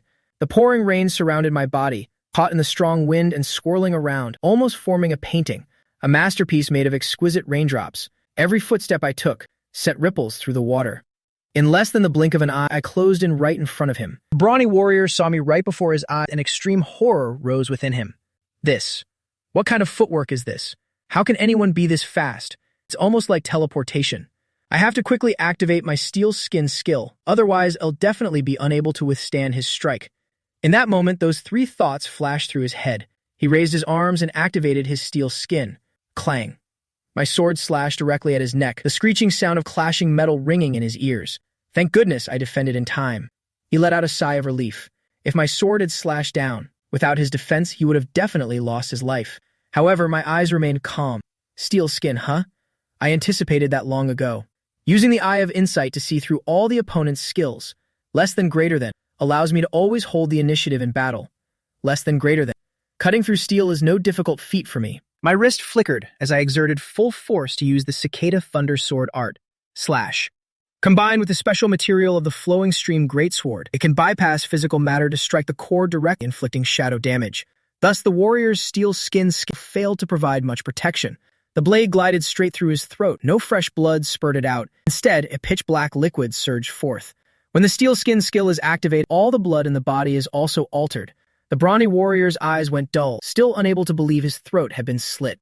His health bar immediately dropped by 60%. No, I can't die. I still have defensive skills. I still have healing potions. That's right, I still have my teammate Wang Wu. Her barrier will definitely save me. The brawny warrior hurriedly turned his head, only to discover that the mage Wang Wu had long since vanished. My next sword strike arrived immediately. Or rather, it wasn't a strike from my hand, but a strike from the shadow. I had activated the effect of the Shadow Sword gear set, an additional slash from the shadow. Slash. One strike to take the head. The brawny warrior also collapsed. The female mage was in an utter panic, turning to flee for her life. She had ruthlessly abandoned her companions. I looked in the direction she was fleeing, letting out a cold smile, and directly commanded the dark steel sword to give chase. I will absolutely leave no one alive. Wang Wu's eyes were filled with despair. Her teleportation spell was on a very long cooldown, less than greater than. The barrier couldn't hold out, less than greater than. And she didn't have the money for high-end life-saving gear, less than greater than. So the only path left was death, less than greater than. The flying sword slashed through the air at terrifying speed. The sword light tore through the void, shredding raindrops mid-air. The colors of the cyclone's sword etched into the sky. Wang Wu turned her head. Her eyes went vacant with despair. She knew clearly that she couldn't escape. At this moment, countless wicked thoughts arose in her heart, a mix of regret and fury. Damn you, Zhang Yang. She couldn't help but clench her fists, full of resentment. She cursed under her breath. Back then, I, Wang Wu, was the flower of Zhuanjing, the pride of the city with a 6-star talent. Yet I dedicated the most beautiful years of my youth to you, young master. Young master Zhang Yang. In 2 years, all I got back was 100,000 Xiangling coins, just like handouts for a beggar. And in the end, you set me to carry out this cursed assassination mission. This is clearly a suicide mission. Did you want me to come here just to die? The 2 family assassins accompanying her, though not weak, nothing more than appetizers compared to this monster. This person before me isn't even a sword controller. He's a monster. Zhang Yang either underestimated him or intentionally pushed me to my death. Feeling broken and hopeless, suddenly, a blank look appeared in her eyes, as if she had just thought of something. Right after, she let out a twisted smile. Ha ha ha, even if I have to die, I'll drag you down with me as a cushion. She roared with madness and waved her hand to activate a spell. Instant skill, Flame Barrier. Aiming directly into the distance, to burn the tail of the giant snake in its lair. Yes, she chose to wake the giant snake before her end, so she could make me lose my life here as well. Her insane action made Leah, who was standing nearby, shiver in horror.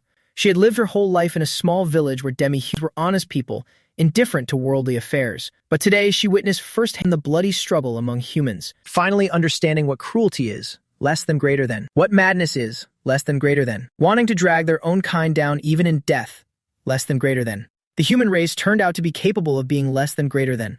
Brutal to this extent. She felt a chill run down her spine. She suddenly recalled when she had unguardedly taken food from me, realizing she had indeed been too reckless. Looking toward me, her eyes now held a sense of wariness. One could say at this very moment this demi-human girl had truly grown up. Flash. My sword pierced through her heart. She took her last breath and collapsed to the ground. My expression turned serious. I didn't expect this woman to be so insane. If my strike hadn't finished her instantly, then her action of waking the giant beast would have ended up killing her too. It could be considered a suicide-style attack. Immediately after, a notification sounded. Eliminated a second awakening squad. 3-person squad over-level kill. Extra experience points received. Received 13,000 experience points. Directly leveled up to level 20. I immediately put all attribute points into the luck stat.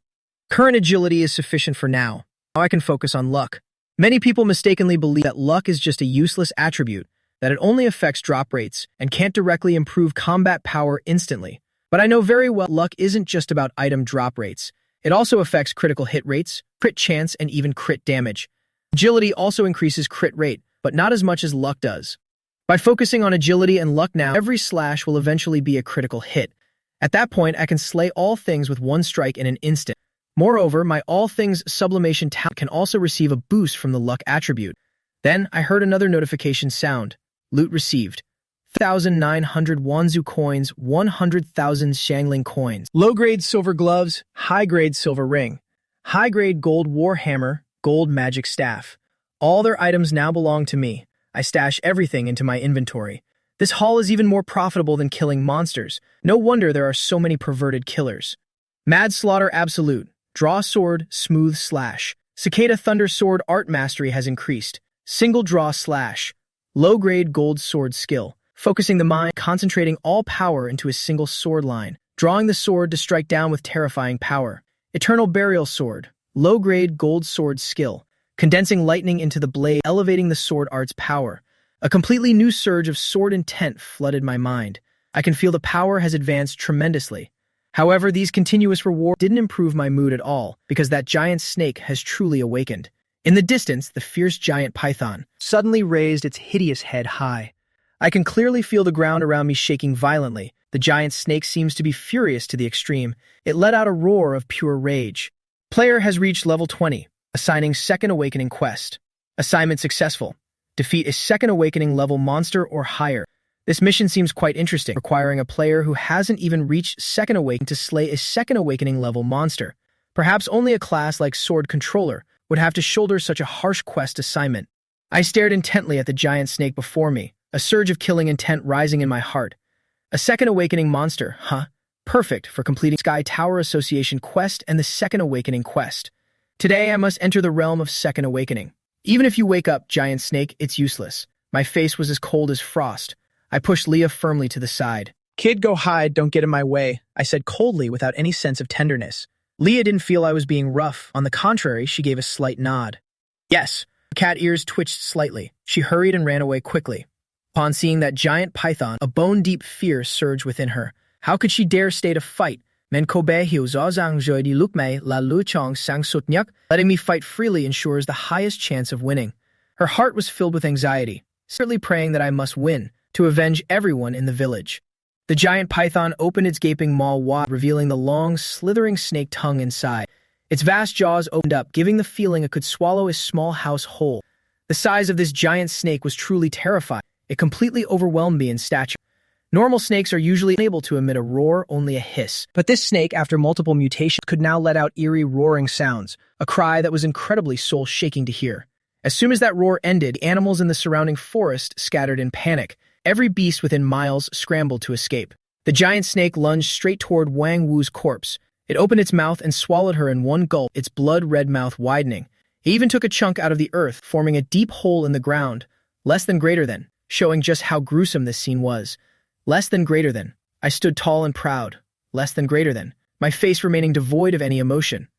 Less than greater than. I directly drew the dragon Xiang's short sword from my waist, gripping it firmly in my hand. The cyclone sword swirled, hovering in mid-air surrounding my body. The soul spirit blade also appeared beside me, my left hand holding the snow-cold flowing stream greatsword. 4 swords appeared at once. My peak combat state was displayed without reservation. The python roared and lunged forward like a storm, its massive winding body looking extremely terrifying, carrying strong winds that blew fiercely. The wind howled violently, making my clothes flutter. However, I didn't dodge the attack immediately. Compared to the info in the mission log, its actual level was much higher, reaching level 26. Its strength reached a horrifying 401, surpassing the newbie dungeon boss, the Blood Lake Guardian. When fighting the Blood Lake Guardian back then, I still had 3 teammates with decent power, but now I am all alone. Even so, there wasn't a trace of fear in my heart. Though this giant snake is scary, I am no longer who I used to be. My strength has skyrocketed. I turned and vaulted into the air, my silhouette soaring as illusory as soap bubbles, steps as light and graceful as a dragonfly touching water. I flew up, standing tall above the python's head, waved my hand, and the 4 swords struck simultaneously. Whoosh, whoosh, whoosh. The cyclone sword, under the control of sword art, plunged straight down from the sky. The soul spirit blade spun and slashed hard at the python's head. The flowing stream greatsword in my left hand, covered in fierce flashes of lightning from the eternal thunder sword, slashed down at the same time.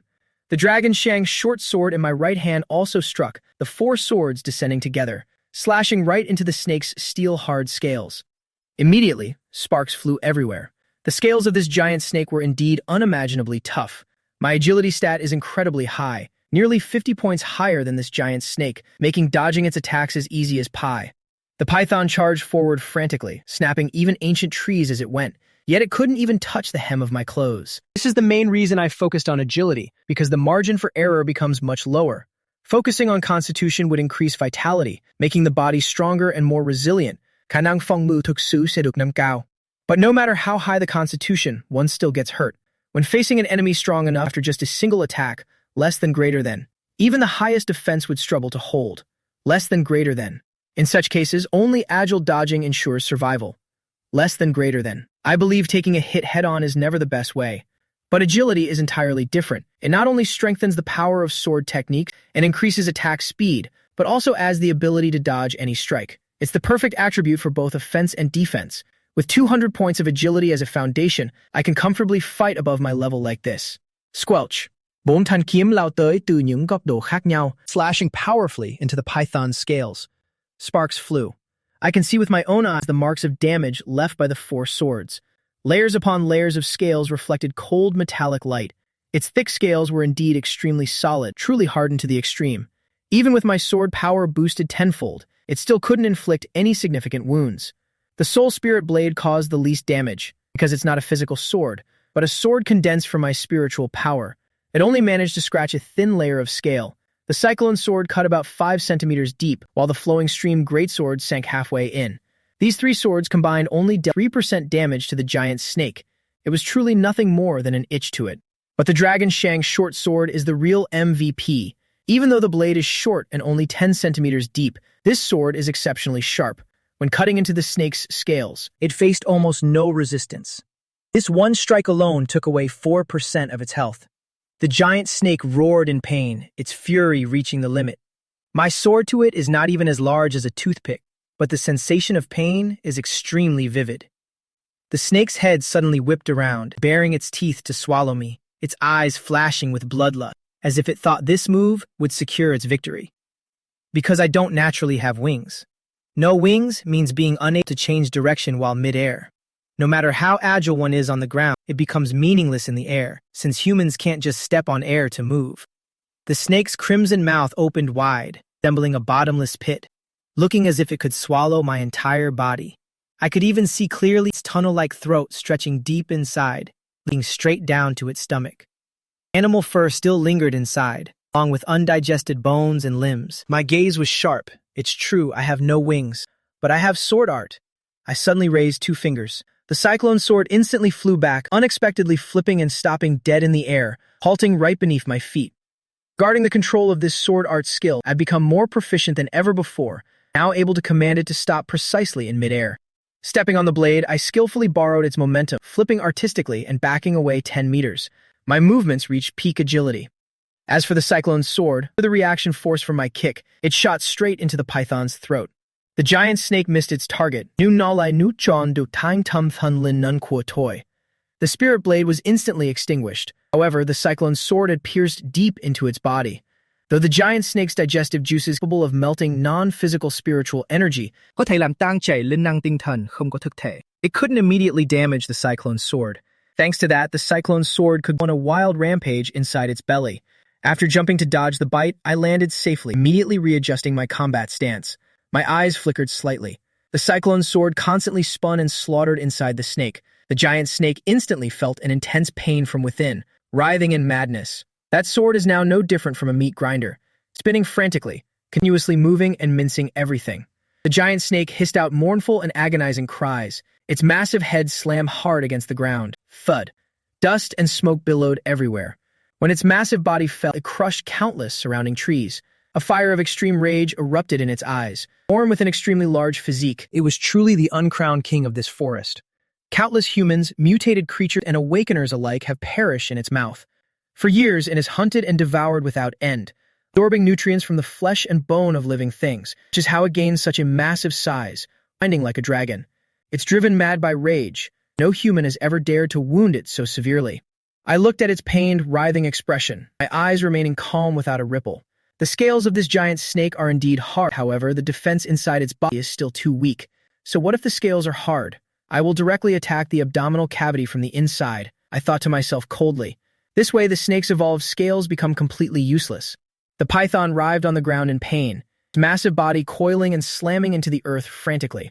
In a moment, dust and smoke covered a 100-meter radius. Những tiếng vang lớn liên tiếp nổ ra. Wherever its massive tail lashed, every tree was snapped and flattened, leaving deep gouges in the ground. I backed away and coldly quan sát toàn bộ khung cảnh này.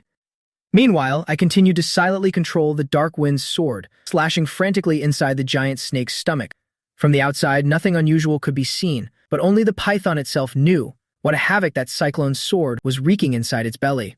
I felt that wasn't enough. Waving my hand, I activated the Skyfall Sword Eye skill. A massive stone sword descended from high in the heavens, smashed straight into a part of the great serpent's body, leaving the flesh there mangled and crushed. Shards of broken scales scattered everywhere. After all, with this kind of heavy weapon damage, less than greater, even those steel-like scales could hardly withstand it. Less than greater than. Very quickly, from the great serpent's mouth, Hideous green blood began to gush out. Its vitality was plummeting at an insane rate. In just a flash, its health dropped below 70%. From afar, Leah's eyes trembled uncontrollably. She hid carefully behind a large boulder, her heart in a state of turmoil. Assuming Oppa looks so frail, how can he fight that terrifying giant serpent? He's fighting it all alone without losing any ground. She was both astonished and filled with questions.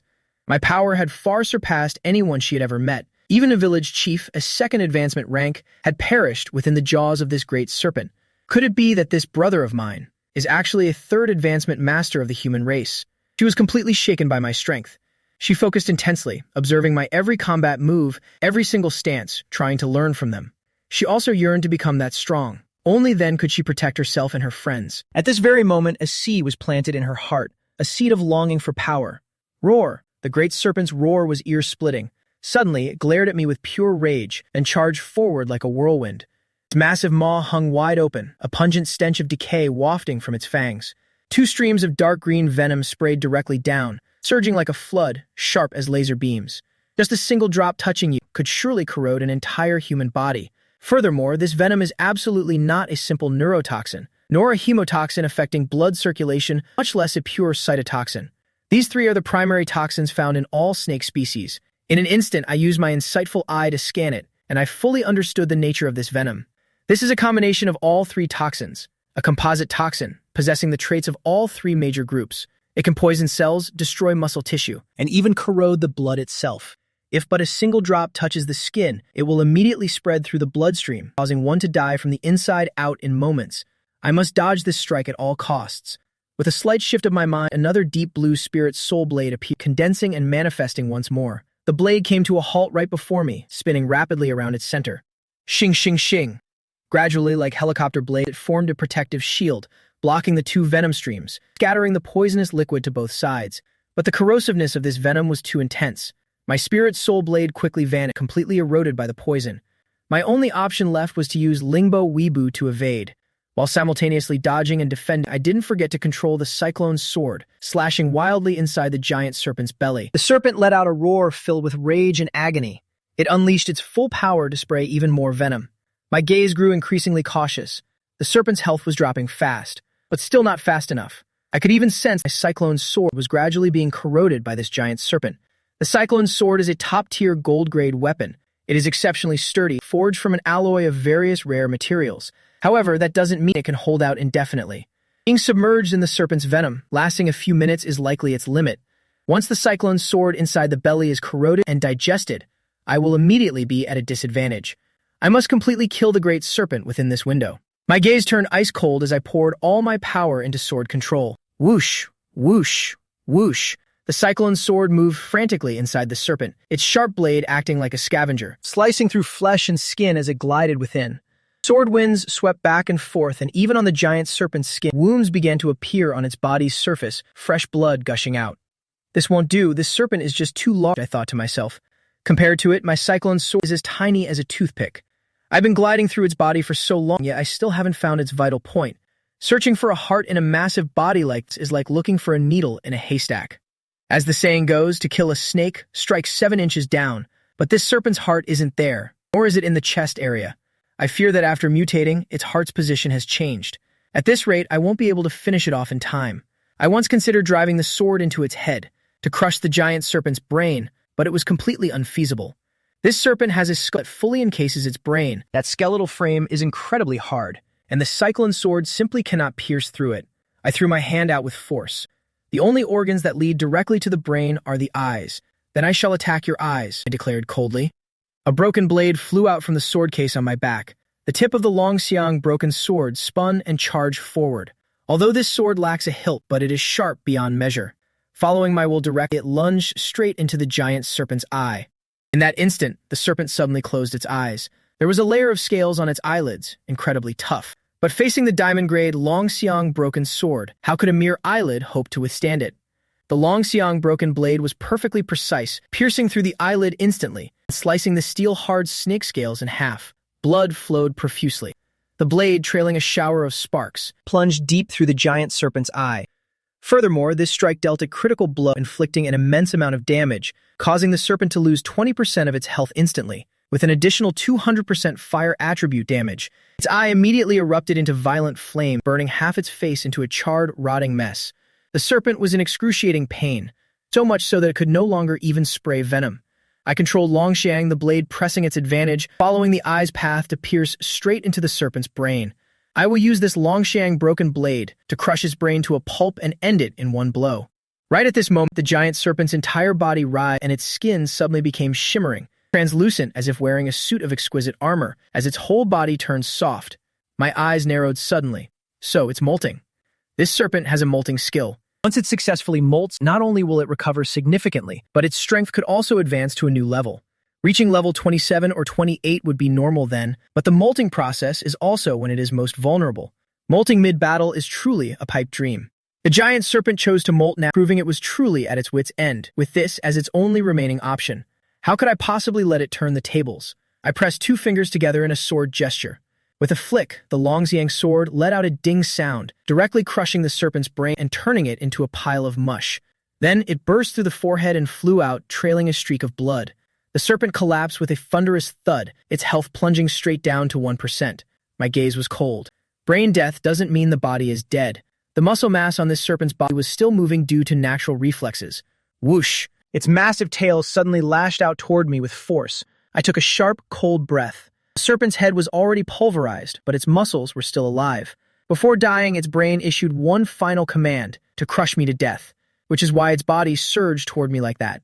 Once tightly coiled by, the serpent would activate its most damaged skill, hellish strangulation. I certainly wouldn't be able to withstand it then. Facing this final deathbed struggle, I was actually somewhat surprised, because rarely does a creature, after brain death, still perform such large-scale muscle movements. This giant serpent truly deserves its title as the strongest beast in this forest. Whether in fighting spirit or physical muscle strength, it is top tier. Its nervous system and muscle tissues were still carrying the brain's final order to continue the attack. But I also felt a bit of regret, because I am too agile. This strike of its could never hit me, making its hellish strangulation meaningless. I suddenly leaped far away, effortlessly evading the hellish strangulation. But immediately after, whoosh, the tip of its tail suddenly pointed straight at me and spat out a large glob of venom. I immediately leaped high into the air, skillfully escaping the reach of the hellish strangulation. But in an instant, whoosh, the tip of its tail aimed at me once more, unleashing a rain of toxins. My eyes narrowed sharply. This serpent's tail can actually spray poison. That is truly bizarre. Mutated species are indeed different, with moves both strange and deadly. My spirit power was also merely exhausted. Controlling 4 swords while using Lingbo Weibo at the same time, less than greater. I fear even a 3rd advancement rank couldn't sustain this consumption. Less than greater than. If I had used the God-guiding step, my spirit power would have likely run out long ago. Right now, both my mind and muscles are utterly exhausted. I estimate that I only have enough strength left for 2 or 3 more skills. Fortunately, the giant serpent is also nearly out of health. Immediately raised my hand, gripped the long sword, and unleashed a strike. Drawn sword cross slash, slashing straight at the snake's tail mid-air while evading the spray of venom. This sword strike successfully severed the serpent's tail. I clenched my hand, controlling from a distance, and pulled the cyclone sword out of the serpent's belly. Shing! The pitch-black blade tore through the snake's belly and flew out, trailing dripping snake blood and corrosive fluid as it flew back to my side. The giant serpent's health officially reached 0. Target eliminated. Congratulations, you have slain the level 26 giant snake. 2nd advancement mission complete. Promoted to 2nd advancement. Sword God talent. The mythic effect of the primordial sword physique has increased. Sword technique power increased by 20 times. Sword technique speed increased by 20 times. Sword technique proficiency increased by 20 times. Receive 1 reward spin on the lucky wheel. Congratulations on advancing to second advancement, Sword God. I felt my physical strength recover somewhat, but before I could celebrate the joy of victory, I suddenly felt a sharp, stinging pain. I looked closely and saw a drop of snake blood on my arm, though I had no idea when it had splashed on me. This drop of snake blood brought an extreme burning sensation. Despite 100 precautions, I didn't expect this. Even this serpent's blood contains deadly poison. I had tried my best to avoid getting its blood on me, but because this giant serpent was so massive, its blood sprayed like rain, making it hard to evade entirely. Being extremely decisive, I immediately swung my sword, slicing that patch of skin away and gouging out a portion of flesh on the spot. The bone-deep pain still pierced through my heart and soul. It seemed the toxin had already entered my bloodstream. This is a composite toxin with nerve-corroding effects. I could see my spirit power plummeting uncontrollably, almost reaching empty, while my muscles also began to go numb. My expression became extremely grim. Just then I suddenly discovered the giant serpent's corpse was slowly moving. Its crystal-like skin case seemed to still be undergoing its transformation process. Can it still molt even after death? I truly hadn't expected this. When faced with death, creatures will burst forth with infinite potential. At this moment, I slightly admire the will to survive in this great serpent. If it succeeds in molting, perhaps this giant serpent could come back to life. I must stop it immediately. I raised my hand and commanded the Longxiang sword in the air to return. Under my control, the cold sword tip plunged straight down, lunging directly at the giant serpent's head. This is my final sword strike before my spirit power is fully spent. I must completely finish off this great serpent. However, suddenly, a phantom-like figure appeared right behind me, accompanied by a surging surge of murderous intent. My eyes flashed, and turning my head, I was shocked to find someone there. It was a thin man dressed in black robes, a cold smirk playing on his face. A long, jagged scar ran across his face, making him look incredibly ugly and terrifying. He held a short blade in his hand, thrusting it straight toward my throat. I didn't expect there to be another assassin. Could he have been hiding around here all along? My gaze became sharp as a razor. In this life-or-death situation, my physical strength was no longer sufficient. I was left with only 2 choices: use the Longxiang broken sword to kill the serpent, or defend against the fatal blow from the person behind me. The snake venom had nearly paralyzed my entire body. I couldn't possibly split my focus on 2 things, less than greater than. I could only choose one. Less than greater than. Finally, I gritted my teeth. Less than greater than, and chose to counter this person's attack. Less than greater than. This is the only choice. Less than greater than. Otherwise, once I die, everything will vanish. I immediately swung the broken sword in my right hand, using a move to block this blade strike. Boom! A thunderous crash erupted. This sword strike shattered his blade into pieces. The Longxiang broken sword is truly too sharp. A look of shock flickered across that person's face. After fighting such a terrifying, ferocious beast, you still have the strength to shatter my blade strike. Humph, seems I've run into a tough nut to crack. He let out a sneer. He seemed quite annoyed, absolutely not afraid. It's clear this person's strength is extremely formidable, at least significantly stronger than those Jiang family's second advancement assassins from before. Right now, he is much stronger. Behind me, the giant serpent's corpse also making continuous writhing sounds, seemingly about to finish molting. Longxiang in mid-air, the blade, no longer under my conscious control, had begun to fall freely and weakly. This strike relied entirely on inertia, with very limited power.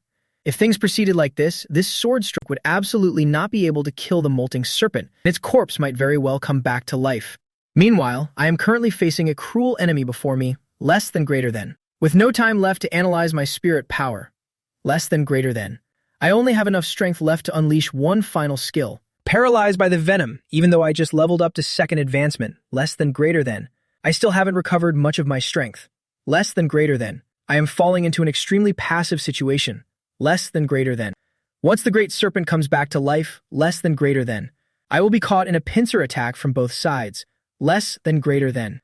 But if I choose to finish off the great serpent, less than greater than. Then who will deal with this assassin in front of me? Right in this difficult moment of hesitation, a small figure dashed out from the surrounding dense forest. That person took a step forward, steps light as air, then leaped high into the sky. Small hands tightly gripped the Longxiang, broken sword suspended in the air. Her hands were instantly drenched in blood, her face showing pain, yet she determined not to let go as she dove down. Using all of her strength, she drove the blade deep into the giant serpent's head. The entire blade sank deep inside, and the soul of the molting snake corpse was instantly shattered. All muscle and nerve activity was completely extinguished. It could no longer molt, dead as dead can be. The person who just arrived is Leah. Her hands were nearly shredded by the Longxiang blade, and even her hand bones had cracked. After all, that sword has no hilt. She had no choice but to grip the blade with her bare hands. But she understood that this was the only chance. She had to kill this great serpent at any cost, otherwise I would face a great disaster, and she herself would never be able to have her revenge. Against the giant serpent that had slaughtered her entire village, she had harbored the intent to kill it for a long time. Thus, she chose to charge out. She didn't want to continue being like when her village was slaughtered by the giant serpent years ago, knowing only how to flee in hopelessness. From this day on, she will never run away ever again. The great serpent is dead, its soul vanished. I breathed a sigh of relief as if a heavy burden had been lifted. Now I didn't have to make that difficult choice anymore. It can still be used. This final skill is just enough to finish off one person. I turned around abruptly, using the insightful to scan information on this person who suddenly appeared. So, it's the black robe guy's information, a level 27 disguiser, huh? Just one skill will be enough. A bone-chilling smile curled the corners of my mouth, and a surging murderous intent boiled in my eyes. Only one person in this world has ever seen this killing intent. That was Ren Xiaoman, and this man is the second. I only have this one move left. I stared at the man in front of me and suddenly spoke. Hearing this, the man drew the actual blade from his hip. This was his true weapon. Heh, is this kid begging for his life? Pity the reward for this Earth-rank mission is so generous, so I absolutely must claim it. He flashed a mocking grin, still not realizing the severity of the situation. But even so, it's still enough to kill you. In my eyes, killing intent erupted like a flood, sweeping everything away. In that moment, the man felt his courage shatter, and the smile on his face instantly froze. Right after that, he witnessed the most terrifying blade strike. In the distance, Leah was also utterly astonished. I gripped the Longxiang broken sword tightly and lunged forward, my body turning into a brilliant streak of light as I glided past, leaving behind an afterimage of my gray robe. A long, blood-red streak slashed across the sky. Within a range of dozens of meters, dry branches and fallen leaves were all severed. Leah, witnessing this strike from nearby, felt her soul shaking violently. She had never seen such a terrifying skill. Not even that giant serpent had given her such a massive sense of oppression. Though this strike wasn't aimed directly at her and she was only watching from the side, she could still feel that intense, murderous aura, so deep and full of piercing power, that it terrified her to the point of trembling all over, really making her collapse to the ground instantly. It was truly horrific. This blade streak pierced straight through the man's body. His eyes suddenly became lifeless and dull, and the smile on his face vanished completely. God of Slaughters. One strike isn't exactly a sword technique, but rather a skill of the God of Slaughter. But since the weapon used was the Longxiang broken sword, it would more or less receive bonus power from the primordial sword physique. Moreover, the God of Slaughter's one strike is inherently a legendary grade skill. Even a mere 10% power increase would be immensely powerful. Less than greater than. Let alone with the support from the primordial sword physique. Less than greater than. I'm certain that this God of Slaughter's one strike receive at least 5 times the power and speed. Bonus from the primordial sword physique. At my current level, using the God of Slaughter's one strike, its power is still a far cry from the complete version, not even reaching 1% of its full potential. However, with the support of the primordial sword physique, it has captured a fraction of its former glory. This blade strike could even kill a 3rd advancement rank.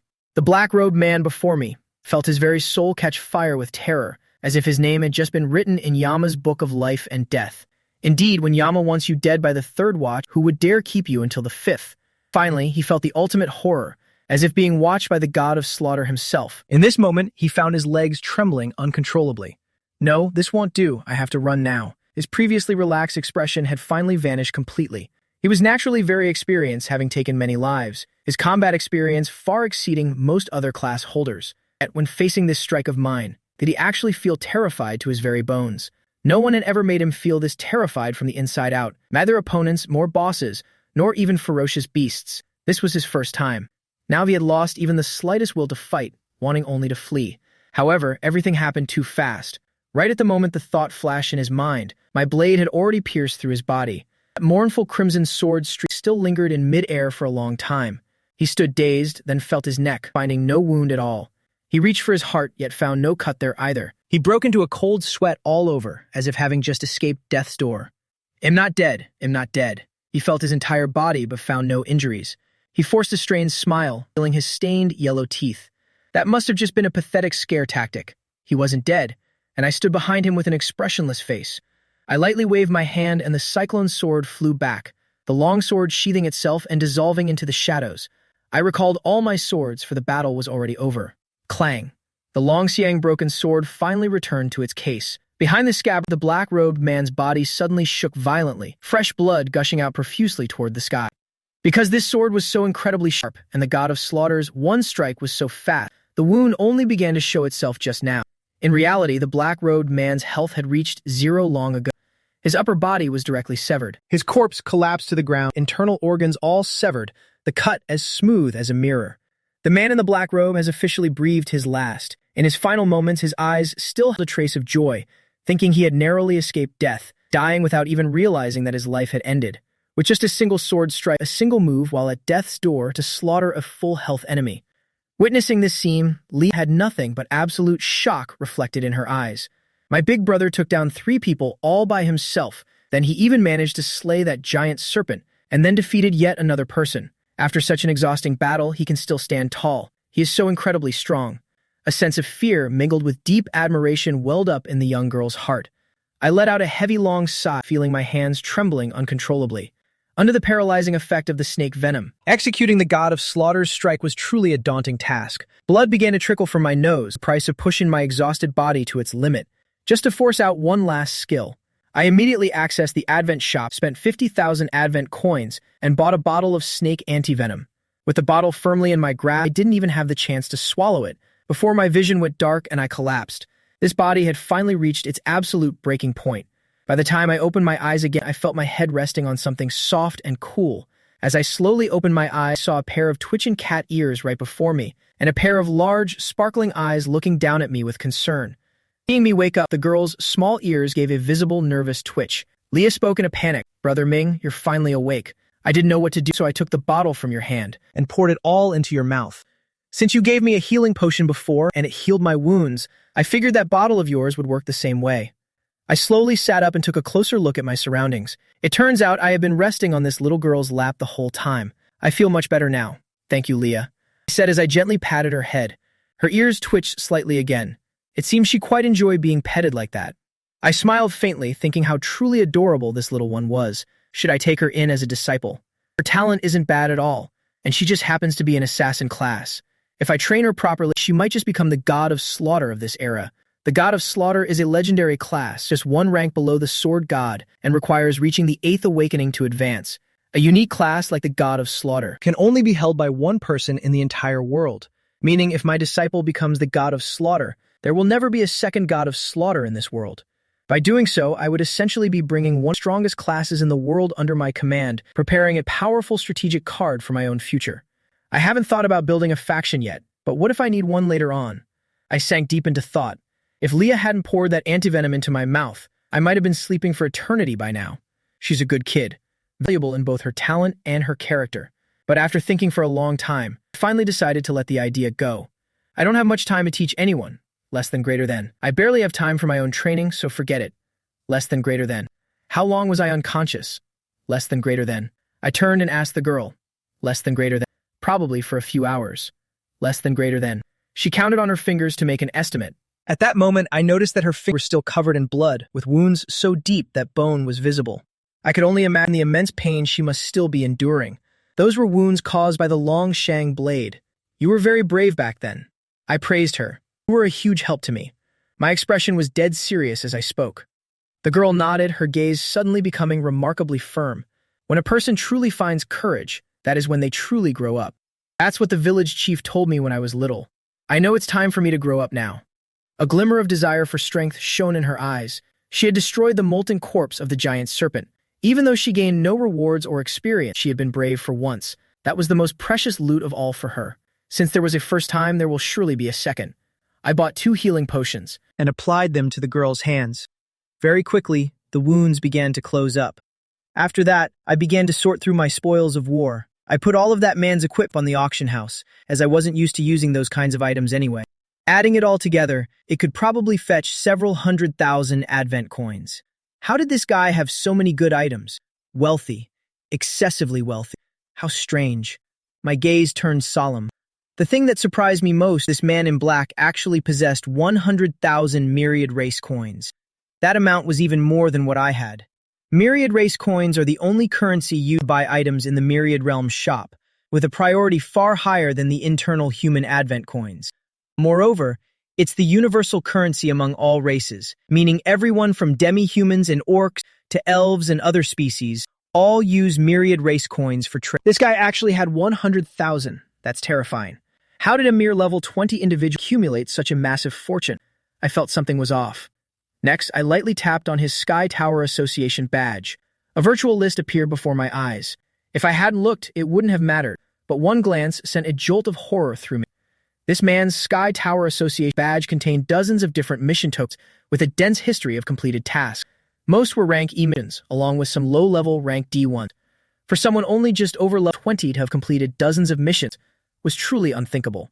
Then, among his personal belongings, I found a notebook. This guy actually had the habit of keeping a diary. I instantly knew this guy was up to good because no decent person keeps a diary. Opening the diary, it finally hit me. This wasn't just any ordinary diary. It was a ledger of his crimes. Each page clearly detailed information about his targets. June this year, target 18-year-old student Su Ming. Key observation target. Class, sword controller, operates solo. Accepted at rank D mission alone. Location conveniently located in the wilderness. Extremely suitable for an ambush. My eyes turned cold. It turns out this man in black Ding was a criminal specializing in murder and robbery. He targeted Sky Tower Association members with low cultivation levels, silently stalking them while they were on missions. Then, he would wait until the very last moment when they were in a life-and-death struggle with a beast, and reveal himself to finish off both the person and the beast, stealing the loot while simultaneously completing the mission.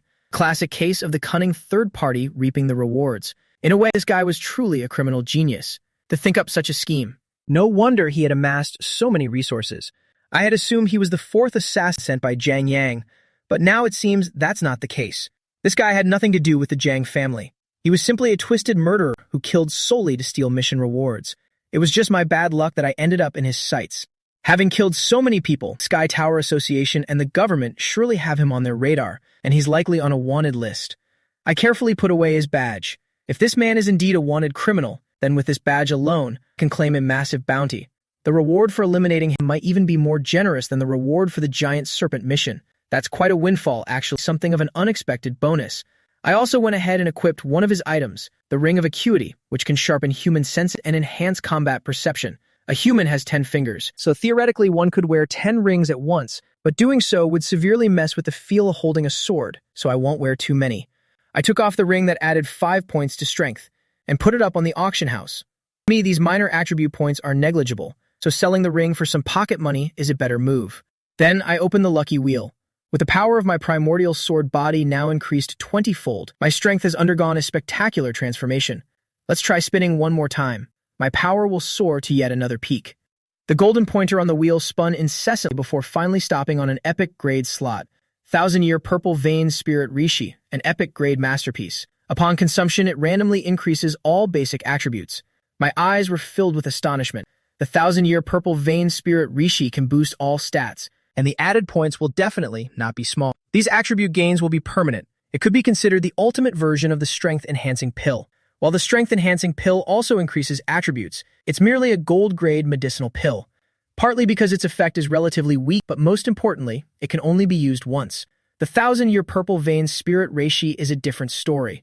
It can be used indefinitely, and its potency is many times greater than the strength-enhancing pill. This means if you're lucky or powerful enough to obtain multiple 1000-year Purple Vein Spirit Reishi, less than greater than, you could use them to strengthen your attributes boundlessly. Less than greater than. Of course, such a spiritual treasure is priceless. Less than greater than. Even on planet Zuan land, there are only a few, and no amount of money could easily buy one. They'll just treat it like a beautiful dream. I'm more than satisfied having just this one. Without hesitation, I swallowed it whole. Suddenly, a wave of scorching power surged through my entire body. I could feel it vividly. My every limb and bone felt as if they were being seared by red flames. It took a long time for that energy to be completely absorbed. 1000-year Purple Vein Spirit Rishi successfully absorbed. Strength, Constitution, Agility, Spirit, all 5 major attributes, including luck, have been comprehensively upgraded. Every stat has seen a massive leap forward. I could even clearly feel my own power, growing at a frantic pace. Right now, my agility stat was already far beyond ordinary people, and now with my improved constitution and strength, I'm not even inferior to warriors of the same level. This is truly terrifying. It's as if an all-around host has reached their second awakening. The all-things sublimation talent has unlocked a hidden function. Any drop loot can now undergo sublimation or be upgraded once more. My eyes sparkled. Originally, only loot dropped within a dun could be sublimated. Now everything has changed. As long as an item drops, it can be leveled up. This talent was originally a system gift. I never expected that upon reaching a major realm breakthrough, it would come with such an incredible hidden benefit. Then when I reached the third awakening, the fourth or the fifth, to what terrifying level will my powers soar? My heart couldn't help but swell with anticipation. Next, I took inventory of all my belongings less than greater than, telling myself it'd sublimate all my loot in one go. Less than greater than. I thought to myself that less than greater than, since my luck attribute has increased less than greater than, the effectiveness of the all things sublimation talent must have also significantly improved. The rate at which items upgrade to higher qualities has become much more apparent. With the giant serpent's fangs, all the scorching toxins in my body were completely washed away. A calm mind naturally brings coolness. My gaze has now become exceptionally serene. The antivenom I had hurriedly purchased from the shop wasn't of a very high grade, so some residual toxins might have still been in my system. But after swallowing this snake gall, I could finally set my mind at ease. This snake gall is something I must keep for myself. I definitely won't be auctioning it off. This thing could save my life in a life or death moment. Time to continue sublimating the rest of the loot. All of Dingpan's belongings, anything that could be sublimated, I processed in one go. The most noteworthy item was a skill scroll. Disguiser skill scroll, high-grade gold. Sublimation successful, blood surge triggered. Disguiser skill scroll, low-grade platinum. Requires level 20, a lethal blade technique. Using a short sword increases critical hit rate. Once struck, the enemy will bleed continuously, less than greater than. With wounds that are extremely difficult to seal, less than greater than. Dealing massive damage, less than greater than. Am not a disguiser, less than greater than. So I can't use this skill scroll. I tucked it into my bag. I kept the necessary items, and prepared to auction off everything I didn't need. Dingpan's fortune was truly substantial. A rough estimate after selling all this would bring me around 1 million Advent coins. 1 million Advent coins exchanged for myriad race coins is 100,000, not a small sum at all, enough for any citizen of Longguo to live in luxury and enjoy comfort for the rest of their days.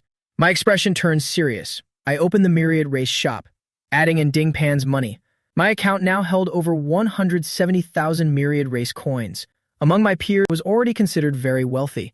I had planned to exchange them for something, but after browsing for a while, I ultimately decided to close the shop window because my ambition is simply too great. I'm no longer interested in low-level talent bloodlines. Ordinary items can hardly catch my eye anymore.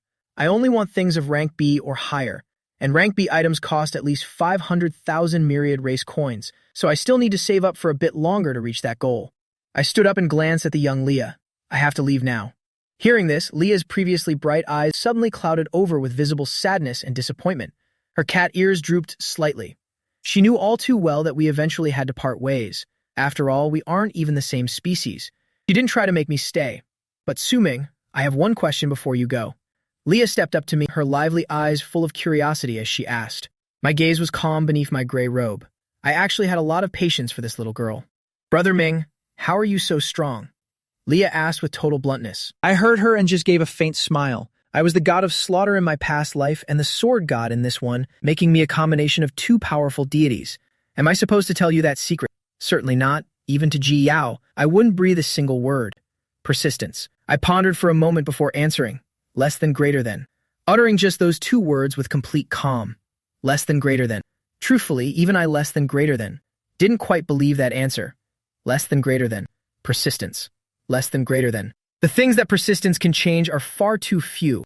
Talent is what truly crushes everything in its path.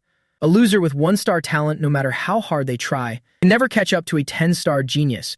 An orphan with no home and no backing is even less likely to stand among the ranks of noble science, competing on the same stage. This world was simply built on such cruel rules that people must still persist. Even if hope is 10,000 miles away, even if the odds are infinitesimally small, one must hold on to that persistence, because as long as you persist, a glimmer of hope remains. If you give up, even the tiniest possibility vanishes. That is the difference between can and cannot. In my past life, even when cornered into absolute despair, I refused to surrender the Tao-defying divine sword, choosing instead to drag them all down to hell with me. And the result was my reincarnation. That was the reward my persistence earned me. I chose to share this precious lesson with the girl. To many, it might just be two ordinary words that provide her no immediate tangible benefit, but hearing those words, she nodded with immense gravity, seeming to engrave the word persistent deep within her soul. If it were a human, they'd surely think. I was just giving them some superficial platitude. And in fact, that was my initial thought as well. However, to a pure and sincere demi-human, their minds aren't filled with such calculations or cynicism. Leah, in her own natural way, took those words as my most heartfelt answer. And that was her most precious strength. Leah felt this was incredibly profound. Her gaze was full of seriousness, yet still slightly dazed as she struggled to fully grasp it. She knew all too well that it might take her many long years to truly understand what real persistence meant. Back then, when her village was slaughtered, she was left homeless and lost, drifting aimlessly day after day. But now she has found a guiding light, no longer feeling lost or confused. I understand. I'll do my best following the path you've shown me. Her cat ears twitched slightly. It seemed her spirit was becoming more spirited and stronger than ever. Finally, there's one more thing. With that, she suddenly bowed deeply. Su-Ming, please take me as your disciple. I want to be strong like you. I want to learn your ultimate skills, especially that move you used to take down the man in black earlier. It was seriously so cool. She spoke as if she were about to drool from admiration, as if it wasn't a martial technique she was talking about. Less than greater than, but some kind of exquisite delicacy. Less than greater than. Hearing that, I just gave a meaningful smile. Less than greater than. Hee, if you want to call me master, that's fine. Less than greater than. But I have to warn you first. Less than greater than. We humans are naturally very wicked and terrifying. Less than greater than. We can eat all kinds of creatures on this earth. Less than greater than. My smile gradually became haunting and full of malice, like Satan himself slowly creeping closer. The pressure radiating from me grew heavier with every second. It made Leah feel a chill run down her spine. Brother Ming, don't scare me like that. She was starting to look visibly frightened. I continued with a deadly serious face. And not joking, humans really are awful. Did you know we eat demi-humans? Demi-humans just like you are the favorite delicacy among human communities. I can name a few off the top of my head. Fragrant braised duck necks, crispy fried cat ears, seared yin-yang thighs, tiger skin 5-spice chicken feet. Just listen to the names of those dishes. Gory and horrific cooking process suddenly flashed vividly through Leah's imagination. She was so scared her eyes turned red. It was simply too horrifying. Even the giant snake that killed my people just swallowed them whole. Never turned anyone into dishes like this. This is truly beyond my imagination. Then I don't want to be your disciple anymore. It's too scary. I'll never set foot in the human world. Maybe deep in this forest is where I belong. Her voice began to choke up as if she were on the verge of tears. I quickly pulled back my teasing smile, but inside I was laughing uncontrollably. This little girl was truly so interesting and naive. However, there was some truth mixed into my words. In the human world, demi-humans aren't welcome. If I really brought her back there, she would definitely suffer from countless prejudiced and disdainful looks, and I would be dragged into endless, unnecessary trouble. Moreover, in human society, there really are perverts who have a taste for demi-humans, even if they are a very small minority. But if I truly took her with me, her innocent worldview would surely crumble completely. I didn't want to tarnish that pure soul, nor did I want to bring more complications upon myself. So I used this method to scare her into backing down. However, in not completely heartless, I opened my personal storage space and took out the disguiser's skill scroll, along with the black whale dagger from that man in black. I can't take you as my disciple right now, but this skill scroll and this dagger, I'm giving them to you as a gift. I solemnly handed those items over to the girl.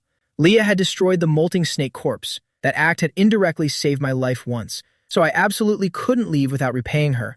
I can't just brush her off because she's naive, and besides, this can also be seen as a high-potential investment. It's like planting a seed for the future. The principal had previously given me a strength-enhancing pill and a suit made of pitch-black snake skin. That was his investment in me. And now, with precious resources in my own hands, why shouldn't I start making investments of my own?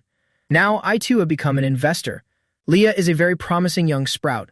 By sowing good seeds today, if she becomes a legendary assassin in the future, she will be an incredibly powerful strategic card for my side. That's the result I'm looking for. You could call it a bold gamble.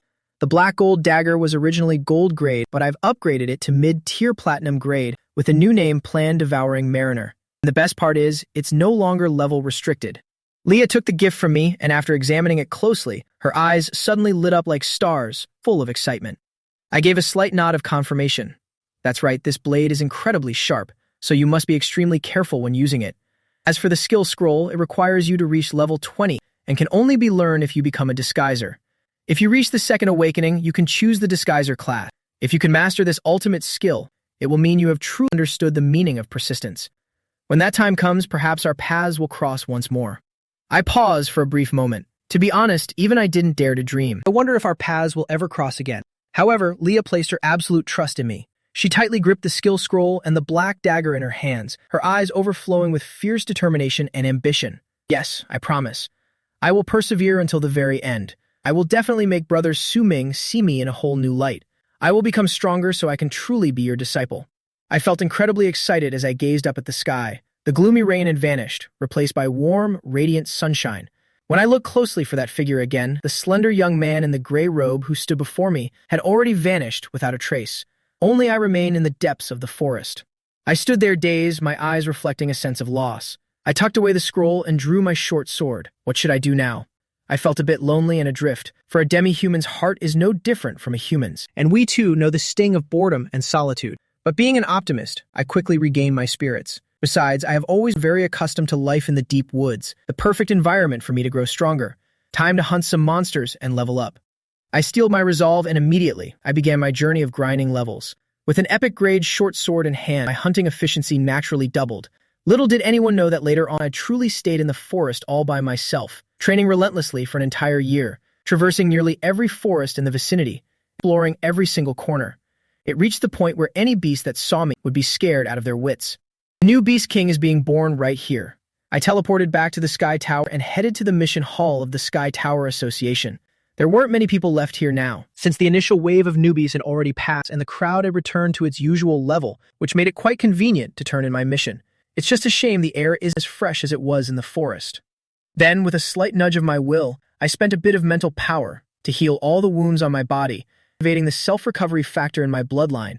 When I was poisoned by the snake, I had to cut away a piece of necrotic flesh from my elbow, but now that wound was closing up at a speed visible to the naked eye, and it was soon completely healed. Bloodline power operates continuously on its own, but actively triggering it makes the recovery even faster. The defensive power of the Grey Robe from the Swordmaster set is strong, but the only drawback is that it doesn't provide full coverage from every angle, so I still sustained some minor injuries. Fortunately, most of the venomous spray and blood were blocked by the outer layer of the robe, which is why my wounds were so superficial, all thanks to this platinum-grade gear. If it had been ordinary equipment, less than greater than, it would have been corroded by the snake venom long ago. Less than greater than. With that, I strode toward the mission hall, less than greater than. Heading to the service counter where I first accepted the mission, I said casually, "I'm here to complete the paperwork."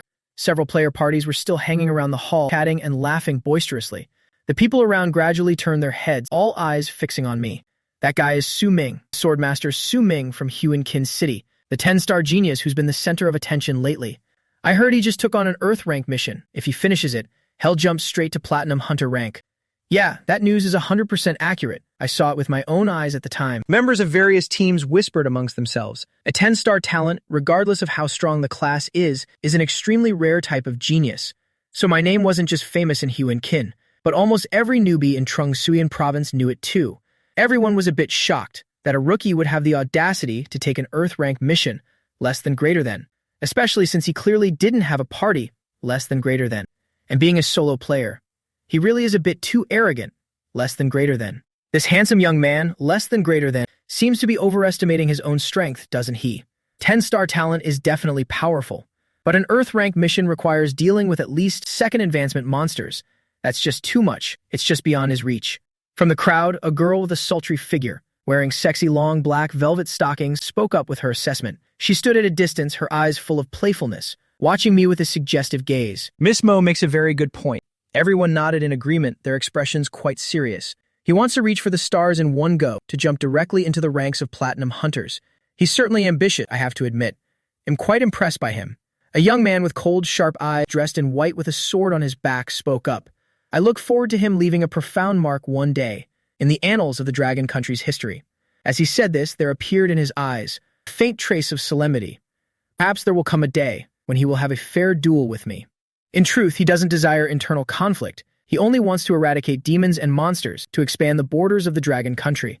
His inner ambition is to lead the entire human race to become powerful. He wants to protect all who are weak, but he knows well that resources are limited, and humanity is barely surviving in the cracks of the struggle between the 10,000 races. The current situation is far from ideal. The Dragon Country doesn't have many resources either. Among geniuses, to become even stronger, one is forced to constantly fight to seize resources. It might not always be a battle to the death. Sometimes it's just a competition within some major tournament. But ultimately, he never wants to be the one who loses. Miss Mo looked at him with a gentle smile, her eyes sparkling with unconcealed charm. Hee hee, Shenbai, you must be joking. With your strength, this young lady wouldn't even last a few moves against you. Su Ming reached level 16 in the newbie dungeon, so he obviously has his own methods, and his strength is certainly not lacking. This achievement is practically unprecedented, but leveling up quickly doesn't necessarily mean one's combat power will be high. One's class is the root of everything. An early-stage swordmaster compared to your exorcist class, the difference in combat power is like heaven and earth. A pure fragrance radiated from her, possessing an innate allure. She was a 7-star genius herself, and her family's background was extremely powerful. And yet, in her words, there was a hint of her voluntarily acting subordinate to Shenbai. However, no one around objected or acted surprised, because Shenbai's talent was truly terrifying. Everyone already knew that. Even if Miss Mo didn't say it, everyone understood she was no match for him. He fully deserved the title of a 10-star exorcist genius. Even in the early stages, he could sweep aside everyone. In Trungzuyan province, when any other genius stood before him, they would be overshadowed, fitting for someone ranked top in the entire province. Shenbai heard those words, but his face remained expressionless. He didn't even bother to respond. With eyes as cold as iron, he was only thinking to himself, how ridiculous. Privileged kids like Miss Mo over here really love looking down on everyone else. She's never tasted hardship. Her family has rolled out the red carpet for her entire life. How could she ever understand how difficult it is for an ordinary person to rise up? That Su Ming is just an orphan with no one to lean on, yet he reached level 16 in the newbie dungeon. Just how much effort and persistence did he need? How much suffering has he endured? What dangers did he survive to achieve such a result? Destiny surely played a part, but it definitely wasn't based entirely on luck. Even though Shenbai was the strongest person there, he was also the one who looked down on me the least. Shenbai saw many similarities between himself and me, so he silently developed a desire to become friends. It was thanks to this calm and cautious nature, along with the ability to see through situations combined with his talent, that created a man like Shenbai. A Shenbai full of coldness and logic, someone capable of grasping the movement of all things, and possessing a keenness that far surpassed his peers. Miss Mo let out a captivating smile and said slowly, regarding that Su Ming guy, while it's true he's handsome, whether he's just all brawn and no brains is something that still needs time to be proven. There's no need to be in such a rush to consider him a rival. Hey Shenbai, you have so many enemies right now. It's better if you worry about yourself first. If things really go south, just come to my family's estate. I'll look after you for a few days. Haha. She stepped closer and teased Shenbai. Shenbai had killed many monsters in the newbie dungeon, and at the same time he had also offended many children of major families. Because those young masters loved plundering supplies from commoner newbies and stealing their hard-earned spoils. And Shenbai, with his sense of justice, had stepped in to stop it all. So now he had enemies everywhere he went, while he himself had absolutely no backing. He was currently walking on the edge of a precipice. One slip and he would be crushed to pieces. However, faced with a friendly invitation from the young lady of the Mo family, Miss Mo, Shenbai didn't give her the time of day. His face was as cold as ice as he silently walked away by himself. He too was a lone traveler. His real name was Shen Nat Hai, but since he often wore pristine white clothes, everyone called him Shenbai. He didn't belong to any family clan. He was born and raised in a tattered slum, spending the first half of his life begging, living precariously beside stinking gutters. At age 10, because he couldn't afford medical treatment, he had to watch his mother die in despair, but now he was shining brilliantly. Having tasted enough bitterness to wait for the sweet days, he understood better than anyone those living at the bottom of society and how much suffering they were enduring. That's why, after awakening as a genius, the ideal he set for himself was to help the weakest among them. Truly a man without a hint of romance. Miss Mo watched his back as he left, smiling faintly. Well, whatever, I still have another handsome guy, after all. With that, she looked toward me from a distance, her gaze as if she were admiring a piece of prey. Everyone around with grave expression was closely watching me. I bet he's here to cancel his mission. Let's just see how things play out. If Su Ming tries to cancel and gets rejected, maybe we'll have a chance to approach him and invite him to join our team. It's easy to add flowers to silk, but giving charcoal and snow is hard. Perhaps we should seize this opportunity to gain a friend who is a top-tier genius. Several newbies from the Sky Tower Association whispered. Every year, only those with the best results in the newbie dungeon are qualified to join the Sky Tower Association, so everyone present here was a genius. However, even among geniuses, there are tiers. With a 10-star talent that stands above the crowd, I was clearly worth their efforts to recruit. Even though I took a high-rank mission everyone thinks I'll fail, no one dared to mock me. After all, I am a 10-star swordmaster. On the leaderboard of newbie dungeon number 144, the top spot belongs to me. After showing my true capability, naturally, no one dared to look down on me anymore. Furthermore, I'm strong, and what everyone fears most is the rumor that I've already reached level 16 in the newbie dungeon. Yes, exactly level 16. This achievement is an unprecedented record for the Dragon Country. Hugh and Kin's leadership, to protect a future talent like me, tried their best to suppress this information. But unfortunately, with so many players in the dungeon, anyone could see the leaderboard, so my performance naturally couldn't be kept entirely hidden. It spread across the country like wildfire. Among the young elite generation, almost everyone has heard my name.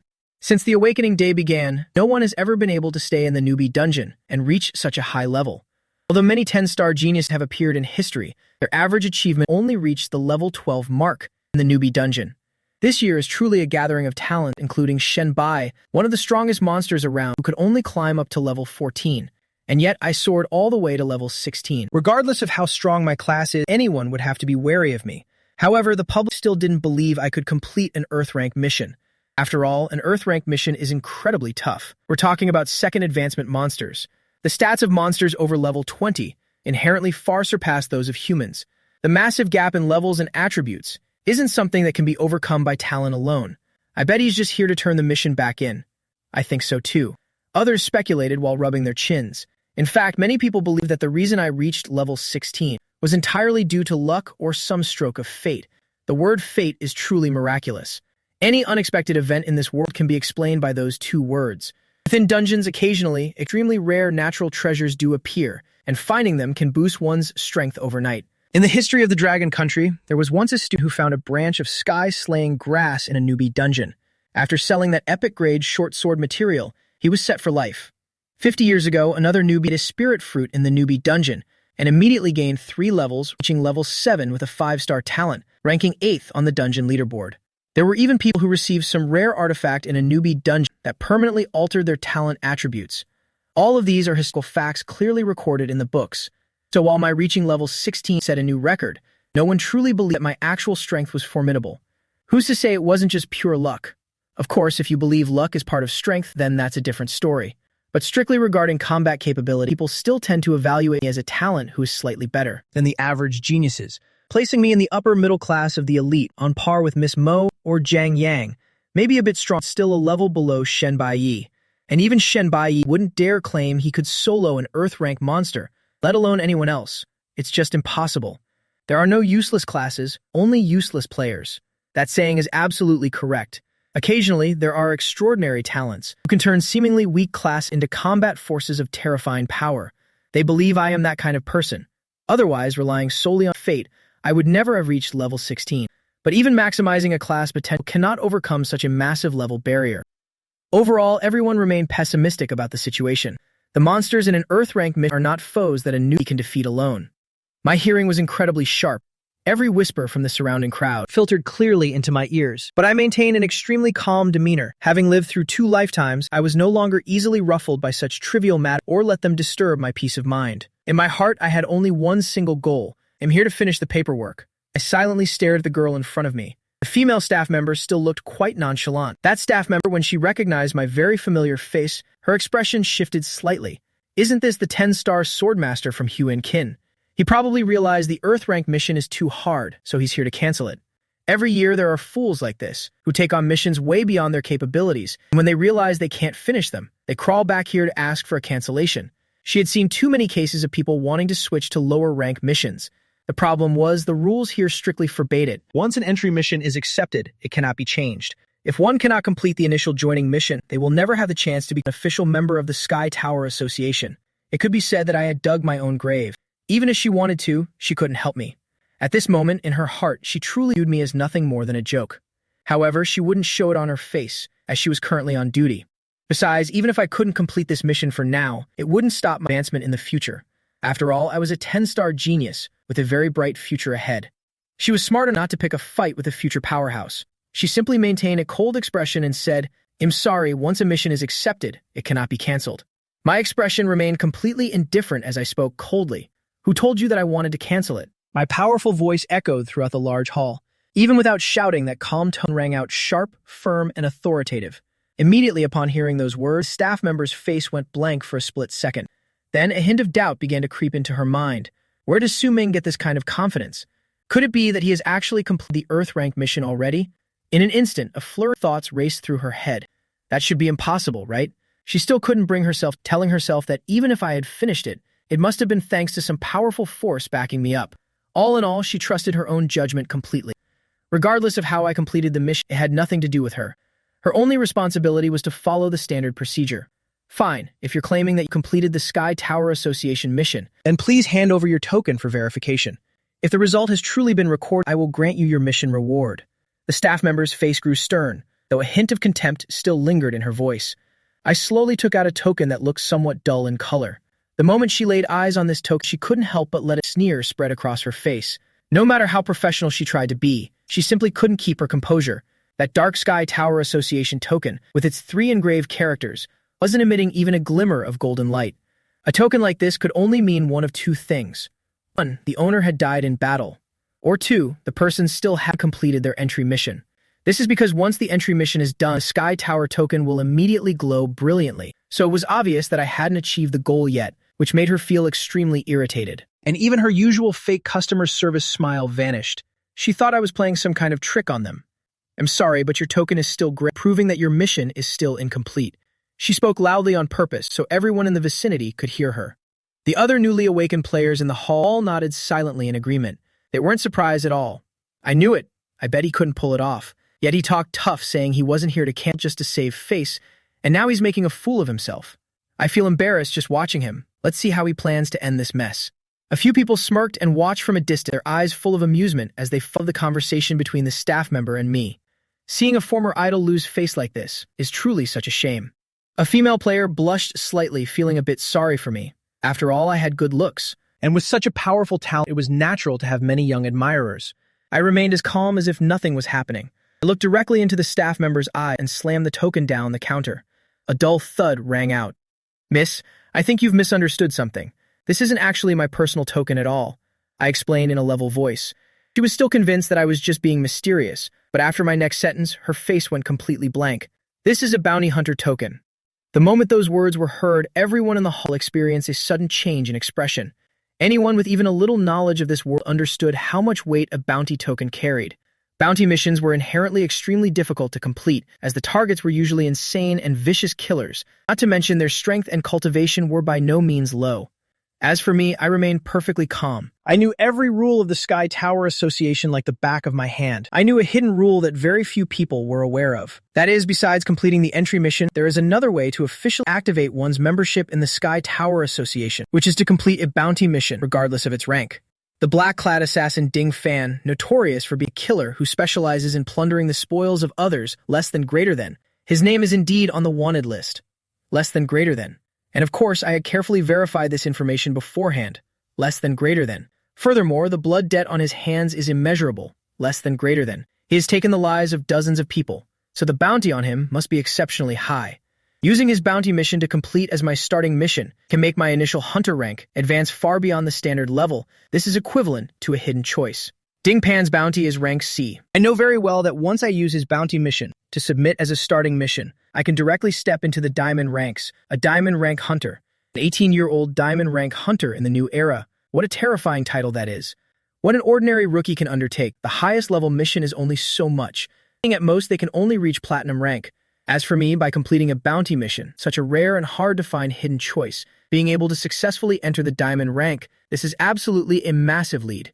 Because once the hunter rank has been determined, climbing the ranks is extremely difficult. Suppose you complete a level 1 starting mission and are ranked as a gold level hunter, and even if you complete 3 earth rank missions later, it's not certain you'll even promote to platinum. But if the starting mission is earth rank, one can promote directly to platinum rank. That is the importance of the starting mission, less than greater than, and the importance of the initial ranking, less than greater than. The starting rank in the Sky Tower Association, less than greater than, whether high or low, determines 2 completely different fates. After I join the diamond rank, I will no longer have to take low-level missions to struggle at the very bottom anymore, but will have the right to enjoy more benefits and privileges. So I choose to submit the bounty mission as my starting mission first, and then submit the giant snake extermination mission later to receive the regular rewards. That's how I can maximize my benefits. This move of mine truly leaves people stunned, especially that transaction clerk. An intense shock flickered in her eyes. She has worked here for over a decade, yet she's never heard of such a precedent. She didn't even know this regulation existed. that a bounty mission could actually replace a starting mission to complete the ranking process. But my steadfast gaze made her hesitate to immediately object, and at this moment, her eye also caught a glimpse of the Sky Tower Association token at my waist. The token hanging by my side, partially hidden by my clothes, is my very own Sky Tower Association badge. Right now, golden characters are glowing brightly on that token, meaning it has been activated. There truly are 2 tokens, and the one at his waist is already active, which proves that I have finished that Earth rank mission. It just hasn't been submitted yet. The Sky Tower Association token is incredibly important. It is the symbol of one's identity and life. No one would ever hand it over easily. That I could obtain it proves that I truly killed a criminal wanted by the Sky Tower Association. This truth caused a violent storm in her heart. Her lips parted slightly, about to say something. But under the massive shock, her words were choked back, unable to make a sound. I must seek instructions from my superior. Saying that, she left her post. No one saw that her face had turned pale. She had never handled this kind of business before. Not long after, she returned with a middle-aged man. This man wore a black robe, an air of majesty emanating from his face, clearly a high-ranking manager of the Sky Tower Association, equivalent to an executive role. He put his hands behind his back, walked over quickly, and asked, "Is it him?" The man pointed at me while asking the clerk. "Yes," she nodded. "Hey there, rookie. I hear you want to use a bounty mission to place your starting mission to complete your ranking." He came before me, looking through the glass, and said with a slight frown. I nodded in confirmation. The man took Ding Pan's token from the window. This token had turned dark, meaning the owner was dead, but after scanning it, Ding Pan's personal information still appeared. It truly is the wanted criminal Ding Pan, exactly as stated, no mistake about it. Moreover, this is a rank C bounty mission. Reward is a low-grade diamond rank protective item, a fortification fruit, along with 50,000 Wanzu coins. If I submit this as my starting mission, I will be able to attain the rank of diamond level hunter. It's truly a meteoric rise. Our Sky Tower Association may have this rule, but it has never actually been implemented. This is truly a first. The middle-aged man had a serious expression, rubbing his chin as he pondered. All the years since the Sky Tower Association was founded, this is the first time this regulation has been brought up. It was only meant to encourage rookies to act heroically, to hinder wanted criminals. No one actually expected a rookie to kill one, because it's almost impossible for a rookie to kill. Those with bounties on their heads, less than greater than. Everyone on that wanted list, less than greater than. Which of them isn't a ruthless madman, less than greater than? Which of them isn't a highly less than greater than? Experienced professional criminal, less than greater than. To some extent, it could be said. Those criminals are more dangerous than mutated beasts. The middle-aged man had worked here for 30 years. He never thought this regulation would actually be applied one day. My expression remained calm and I gave a slight smile. In any case, a rule is a rule. Please process the formalities for me, sir, I said. A flash of amazement flickered in the middle-aged man's eyes, and he hesitated for a moment. Although he had the authority, this situation was truly unprecedented. After thinking for a long time, he finally agreed. Very well, as I said, a rule is a rule. He was obligated to process it for me, otherwise, it would be a dereliction of duty. He waved his hand, and immediately a virtual screen appeared before him. Hunter Su Ming, submit bounty mission. Eliminated criminal Ding Pan, rank C. As this is the first mission submission, completing ranking process, promoting to diamond rank hunter, receiving reward. 50,000 Wanzu coin, low-grade diamond rank fortification fruit XC. I didn't stop then, took out my own token again. I also want to submit this Earth rank mission. The man nodded, his fingers sliding lightly across the screen, and the display changed. Submit hunting mission. Subjugated Earth rank Giant Snake King. Receive 10,000 Wanzu coins. Receive random platinum skill scroll S1. After submitting 2 missions in a row, all the rewards were transferred to my personal inventory. Immediately after, my Sky Tower Association token suddenly changed in material. From its original dull ironwood gray, it transformed into a semi-transparent form, like a diamond token made of crystal. Inside, characters shimmered with a deep blue fluorescence, looking incredibly noble and exquisite. Witnessing this scene, everyone in the hall turned pale with terror and shock. Via diamond rank. Some were dazed, then suddenly snapped out of it. My God, Su Ming has been ranked as diamond level. What on earth just happened? Everyone seemed to be going crazy. 1 second ago, people were pitying me. The next, their hearts were filled with overwhelming shock. All members of the freelance squad stared over here in total disbelief. When they heard the words of that high-level Sky Tower Association manager, everyone was so stunned they were speechless. What's going on? The distance is too far. I couldn't hear the details of the conversation between Su Ming and the clerk. Why was he suddenly ranked as diamond? Could it be that he completed an Earth rank mission? That's not right. An Earth rank mission only gets you to platinum. But he's actually diamond rank. Is it possible he went through the back door? Or did he bribe the transaction clerk? The shocked gazes of everyone present were trembling. What nonsense are you talking? The Sky Tower Association was established by Longguo officials. The supervision is incredibly strict. Even supreme rules are involved. How could there be a backdoor? And why on earth was he ranked as diamond? In an instant, a massive question mark echoed in the hearts of everyone there. Among them, the one most shocked was none other than Miss Mo. She had always possessed a calm personality regardless of the event. Her family's influence was immensely powerful. Since childhood, she had seen all kinds of experts and rare treasures. Rarely could anything cause her to lose her composure like this. But today, even her eyes were dull with shock. Her heart filled with utter amazement. "It's impossible," she whispered very softly, muttering in a daze, looking at me with a gaze full of disbelief. Even the one she considered, this year's strongest rookie, Shen Bai, couldn't even reach platinum rank. Yet, I was directly ranked as diamond. This nearly shattered her entire worldview. I looked at the ordinary members of the Sky Tower, squads with their jaws dropped in astonishment. I thought to myself that all of this was exactly as I had planned. I maintained absolute calm throughout. I didn't bother with their cries of amazement, but walked straight through the crowd and left alone. Suddenly someone waved, wanting to greet me, but I ignored them all. Only cattle and sheep walk in herds. The wolf always hunts alone. Right then, Miss Mo, in a tight-fitting black velvet outfit, her hot body curves completely unconcealed, appeared clearly before my eyes. She walked up to me and asked with a look full of curiosity, "Su Ming, how did you manage to get ranked as a diamond hunter?" My face remained expressionless as I coldly replied, "Do we know each other?" She gave a slightly awkward smile and spoke slowly. "We don't, but I can use 100,000 descending coins to this piece of information. Are you willing to tell me?" She took a step forward, speaking with her signature enchanting smile.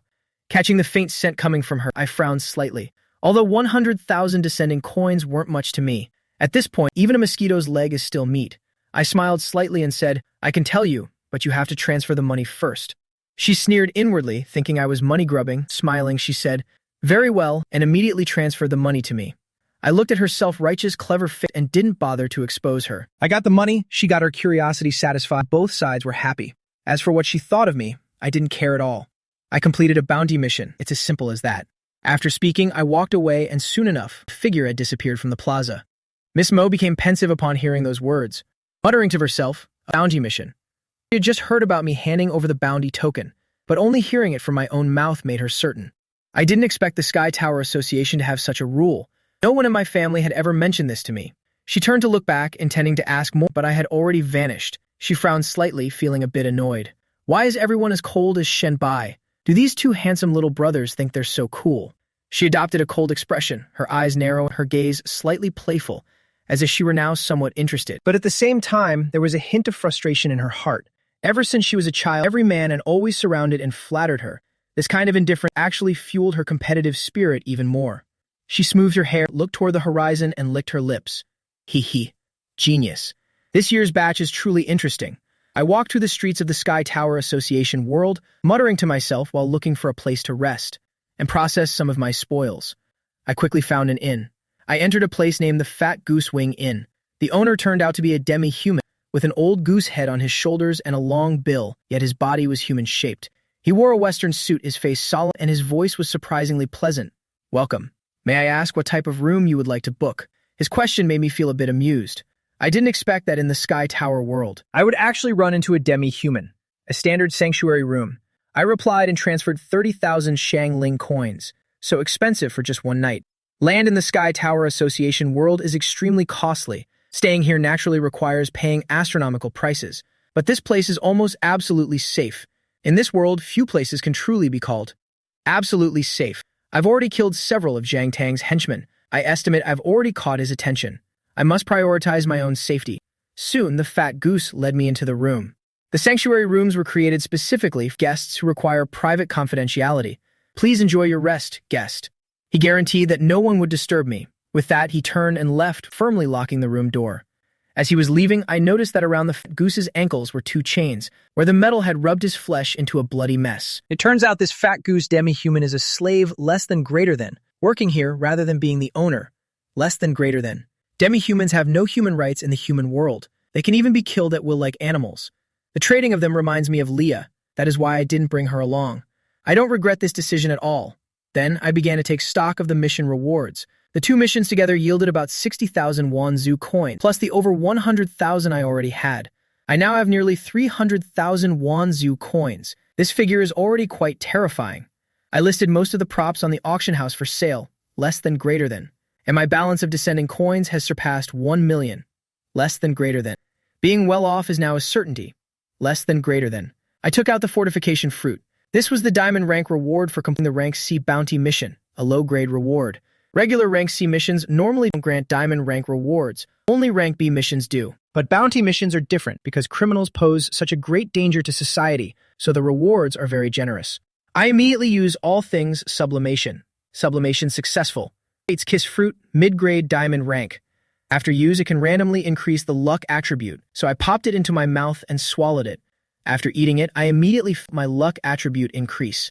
My luck attribute reached 130 directly. It's a massive increase. I am extremely satisfied.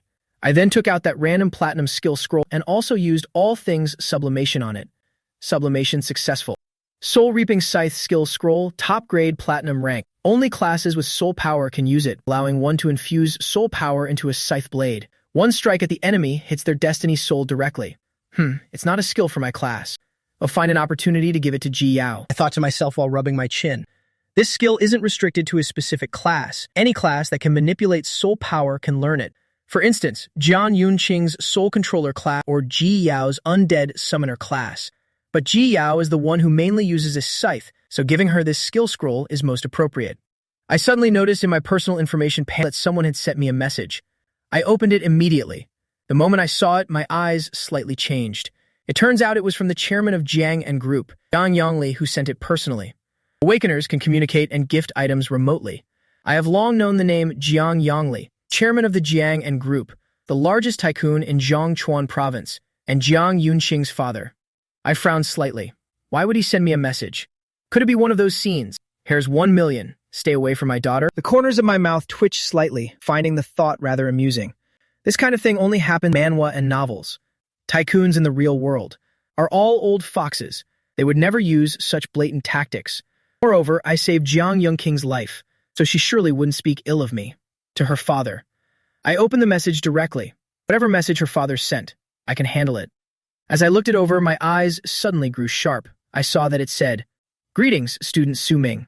I am Jiang Yongli, the father of Jiang Yongqing." Attached was a photo of his personal business card. I heard from my daughter that you saved her life in the dungeon, so this humble person has a small gift for you. Please accept it. I hope student Su will continue to help my daughter in the future. This humble person is deeply grateful. A gift was attached at the bottom of the message. I touched it lightly, and it was instantly transferred to my personal space.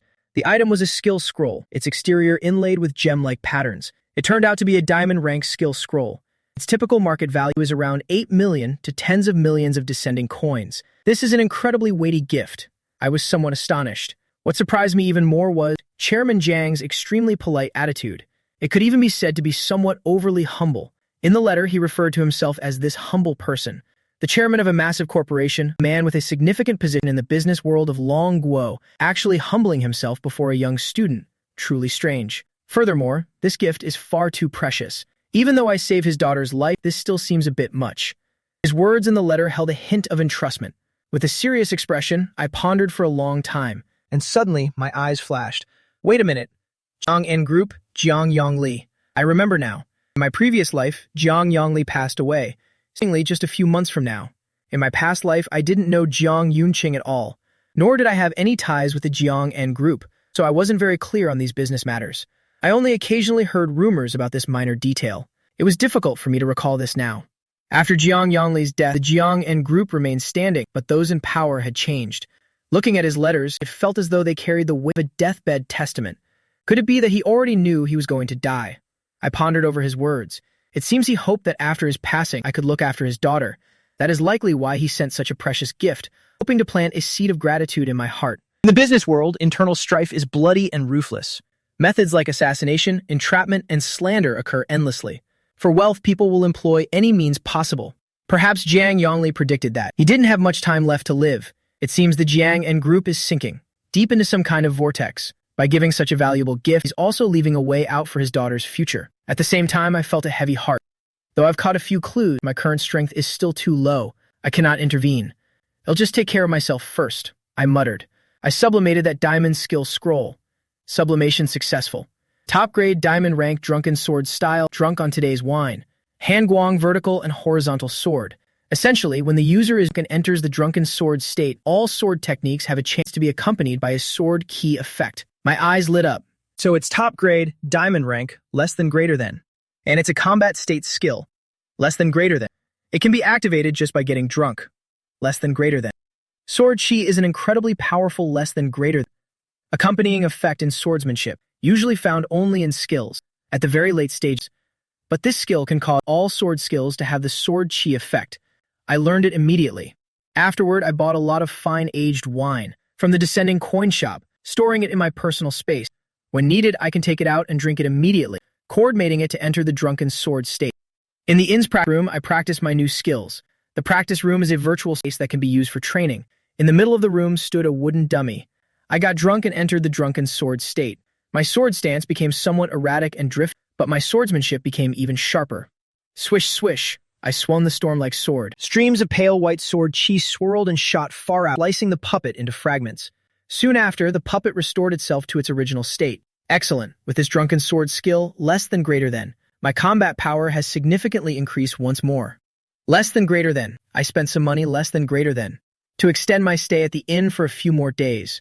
After resting for a while, I had restored my energy to its peak state, just in time for the provincial results to be announced. Right, it's about time I dealt with Ren Xiaoman's corpse. I muttered to myself, I have a way now. I immediately left the inn and returned to the real world. Taking advantage of the night, I made my way to the school rooftop. Ren Xiaoman's body has already started to attract insects. I used my sword chi to directly slash it into ashes, less than greater than. Then bought a large amount from the system store, less than greater than, and used bone-dissolving water to wash everything clean.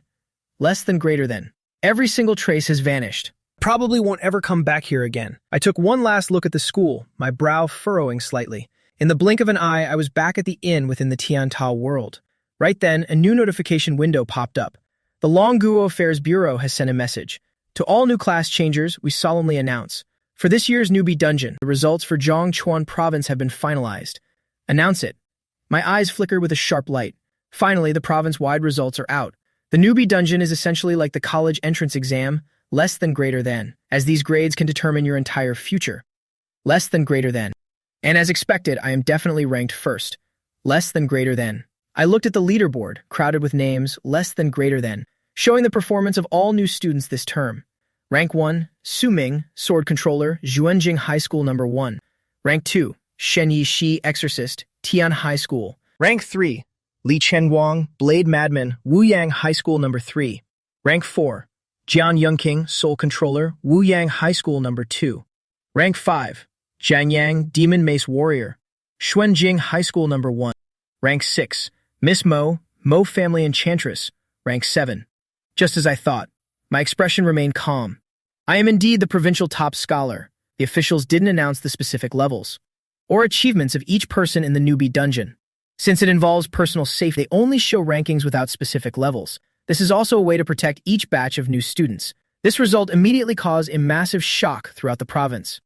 Su Ming from Xuanjing took first place. The provincial topper is a sword controller, and it's not Shen Yishi.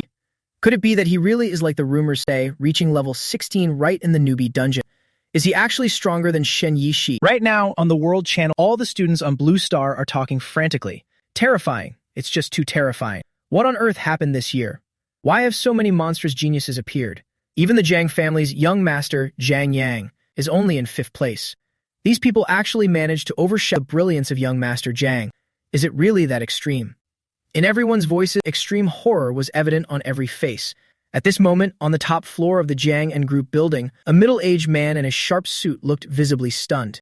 Jiang Yongli was also intently staring at this list. My daughter actually secured 4th place in the entire province. He couldn't hide the joy on his face.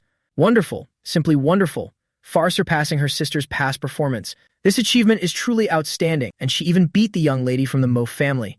He was internally ecstatic. This means his second daughter is destined for greatness in the future. He looked down at the lower ranking. Calm down, I must stay calm. He whispered to himself, taking a deep breath. Yongqing is just a support class, yet she ranks so high in the whole province. Surely it's thanks to Su Ming's brilliance. This student has no backing, yet managed to take the top spot, surpassing even Blade Madman Li Chenguang. surpassing the rising star Shen Yi-shi, and even beating the eldest young master of the Jiang clan. His future is definitely limitless. He clenched his fists, planning to find a time for a serious talk with his daughter. He must tell her to maintain a good relationship with Su Ming.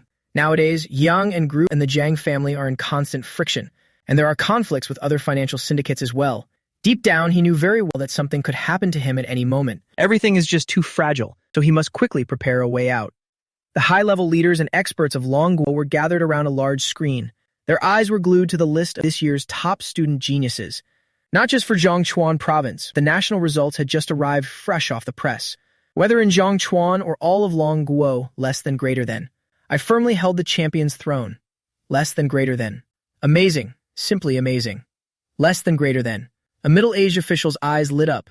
Less than greater than. Unable to stop himself from clapping in praise. His name is Wen Tianlei, the director of the National Security Bureau, a man of great power.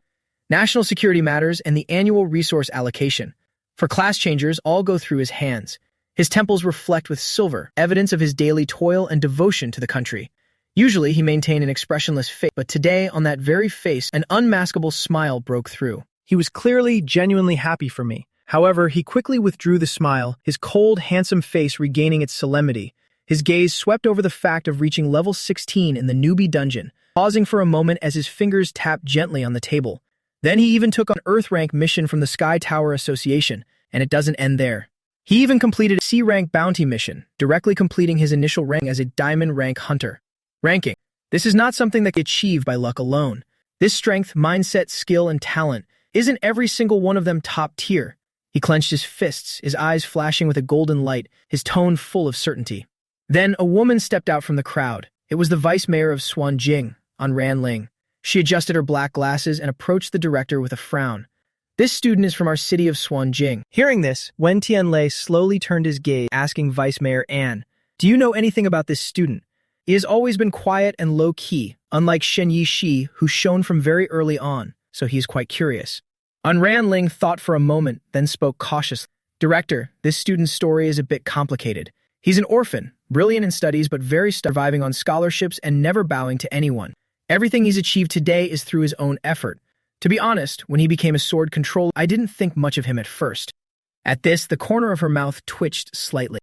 But he used his strength to a huge surprise to Xuanjing City, Zhongchuan Province, and even all of Longguo.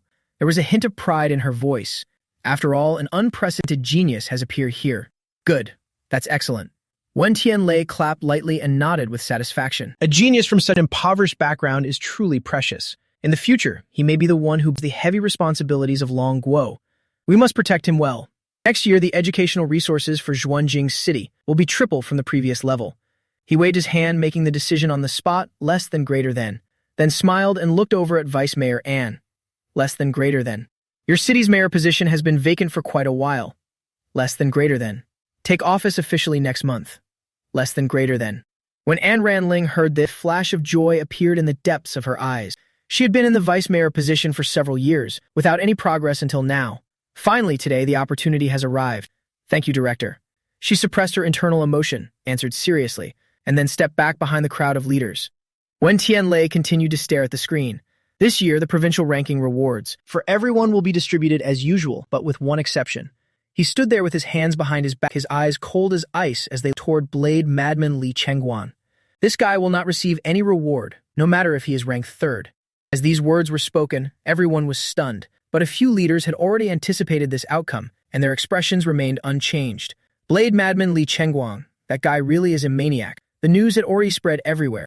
While in the newbie dungeon, he didn't care about killing monsters. He focused entirely on attacking his own fellow students. Relying on stealing experience to level up, he killed anyone he met. That's why his leveling speed was so fast, but he wasn't particularly smart as he let quite a few people escape. Those surviving students immediately reported him as soon as they exited the dungeon. The news went straight to the National Security Bureau, and Wen Tianlei was naturally furious. Actually, there's something people didn't know. If I hadn't taken Li Chengguang down in the dungeon, his rank would have even surpassed Shen Yi-shi's. Too bad that after beating him, I went ahead and took care of the hidden boss. He had no time left to continue grinding, so he had to settle for this result. In the end, his level was stuck at level 13. Just then, a man from the crowd suddenly stood up. He was the mayor of Wuyang City, sweat beading on his forehead, looking extremely nervous. He clenched his fists and dared to speak out. Honorable Direct, please reconsider for a moment. He spoke urgently. Our Wuyang City's Li Chengguang, this student is truly a genius blade madman. His future achievements might not be any less than our Long Guo's finest. It's hard to find such geniuses every year. His psyche surely took a massive blow after being surpassed in the dungeon. His mental state must be devastated. If we also cancel his provincial rewards now, I fear he will completely break down. Our Long Guo will lose a top-tier genius. These words made Wen Tianlei extremely displeased. He raised a cold eyebrow. Genius. I'd rather have no geniuses like this at all. His tone was commanding without anger, making everyone around afraid to even breathe. So young yet already a cold-blooded killer, slaughtering his own people like wild beasts, just for his own future and level.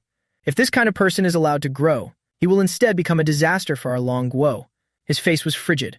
What he did in the dungeon, even if the law has no specific prohibitions, can be considered a gray area. Fighting each other is naturally allowed in dungeons. It's just unexpected that he would be so inhumanly brutal. This child has strayed onto a wicked path. For now, we cannot forcibly arrest him. He can only act according to the rules. Even though he is the director, since conflict among newbies in the dungeon is encouraged, he could not impose a harsher punishment. Revoking the provincial rank rewards was already the maximum penalty. The rewards for third place in the province are enough to change a new class changer's life. He was determined to take them back. Final decision, make it so. He spoke firmly. Let his future development be up to him. If Li Chengguang falls apart from this, so be it. One less unstable element to worry about. If he can repent, that's fine too. The Wuyang mayor's face turned ugly, still wanting to try and persuade him one more time. But before he could speak, Wen Tianlei gave him a glare that silenced him instantly. Wuyang produced this kind of student, and you must also take responsibility. You are suspended from duty for 1 month. The Wuyang mayor could only retreat dejectedly, not daring to say another word, fearing he would upset Wen Tianlei further. Then a staff member stepped forward to report. Director, we have recent intelligence. Several high-level class changers from Yingtao country have secretly infiltrated our territory. They appear to be highly trained assassins. Upon hearing this, Wen Tianlei's expression turned grave, and he immediately ordered a search. No matter what they are planning, we must drag them out. During this awakening and graduation season, they chose this sensitive time to sneak into Long Guo. It's very likely their target is a new generation of geniuses. Dispatch personnel to protect the children well, he ordered decisively. Understood, the youth are the hope and future of the nation. They must be protected at all costs. Afterward, a hint of worry appeared in Wen Tianlei's eyes. Lately, Great Britain has also been very arrogant. This year, they produced 5 high-tier geniuses, overwhelming our Long Guo's talents. And Yingtao country is becoming increasingly reckless. They are clearly trying to test us. Sooner or later, a great war will break out.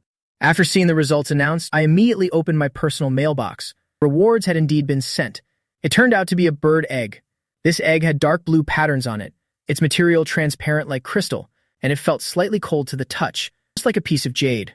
I scanned the info. Lan Wu Han bird egg, grade C strange beast, can hatch into a frost blue fish bird for combat support, launching ice spikes to attack enemies.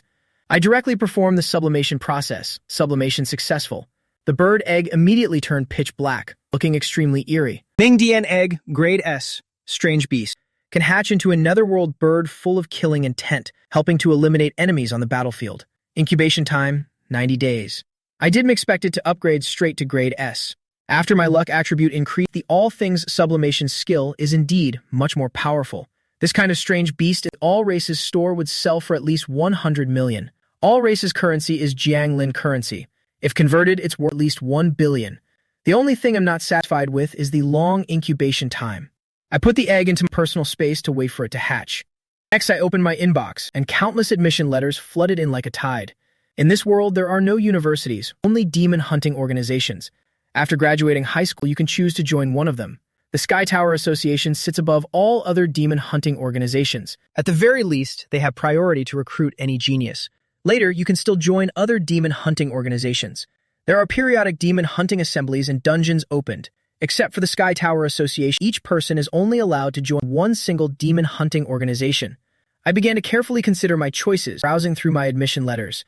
In fact, these demon hunting organizations are essentially equivalent universities in this world. Once joined, there will be a guide, along with some newbie gifts. Esper Association, Bounty Assassin Guild, Lanxiang Hunting Gang, Victory Streeter Association. Among them is also a sword association named Tianling Jian Bang, and an assassin guild as well, the Mortal Realm Bounty Association. The invitations were of all shapes and sizes, making my gaze grow increasingly serious. After joining a regular demon hunting organization, one can naturally leave to join another. But there's a 1-month cooldown to switch teams. So of course, I must consider very carefully. You might wonder why, since I'm already in the Sky Tower Association, I'd still want to join another regular demon hunting organization. In reality, this is absolutely necessary. A Sky Tower hunter is equivalent to a civil servant, a status that sits above all other organizations. Only members of the Longguo Sky Tower Association have priority for taking missions. Additionally, depending on your rank in the Sky Tower Association, there are various rewards. However, Sky Tower rewards are quite limited. No one will hold your hand and help you grow, and there aren't many opportunities to enter dungeons. Everything must be bought with your own money, but joining other demon hunting organizations is completely different. There will be dedicated guides and countless rewards. Some organizations even give out free skills to all new members, such as skill scrolls, equipment, and other items. A provincial topper like me is even more of a highly sought-after prize. Every admission letter shows absolute respect for me. They use every tactic to lure me to their side, but I pretty much ignore them all. Among them, one association even acted extremely generously, ready to offer a platinum tier top-grade skill for a sword controller, just hoping I would agree to join. This association is called the Shushan Swordsman Association, but I still ignored it. Because in my heart, I had already made my choice long ago. Right now, I'm looking for that specific team.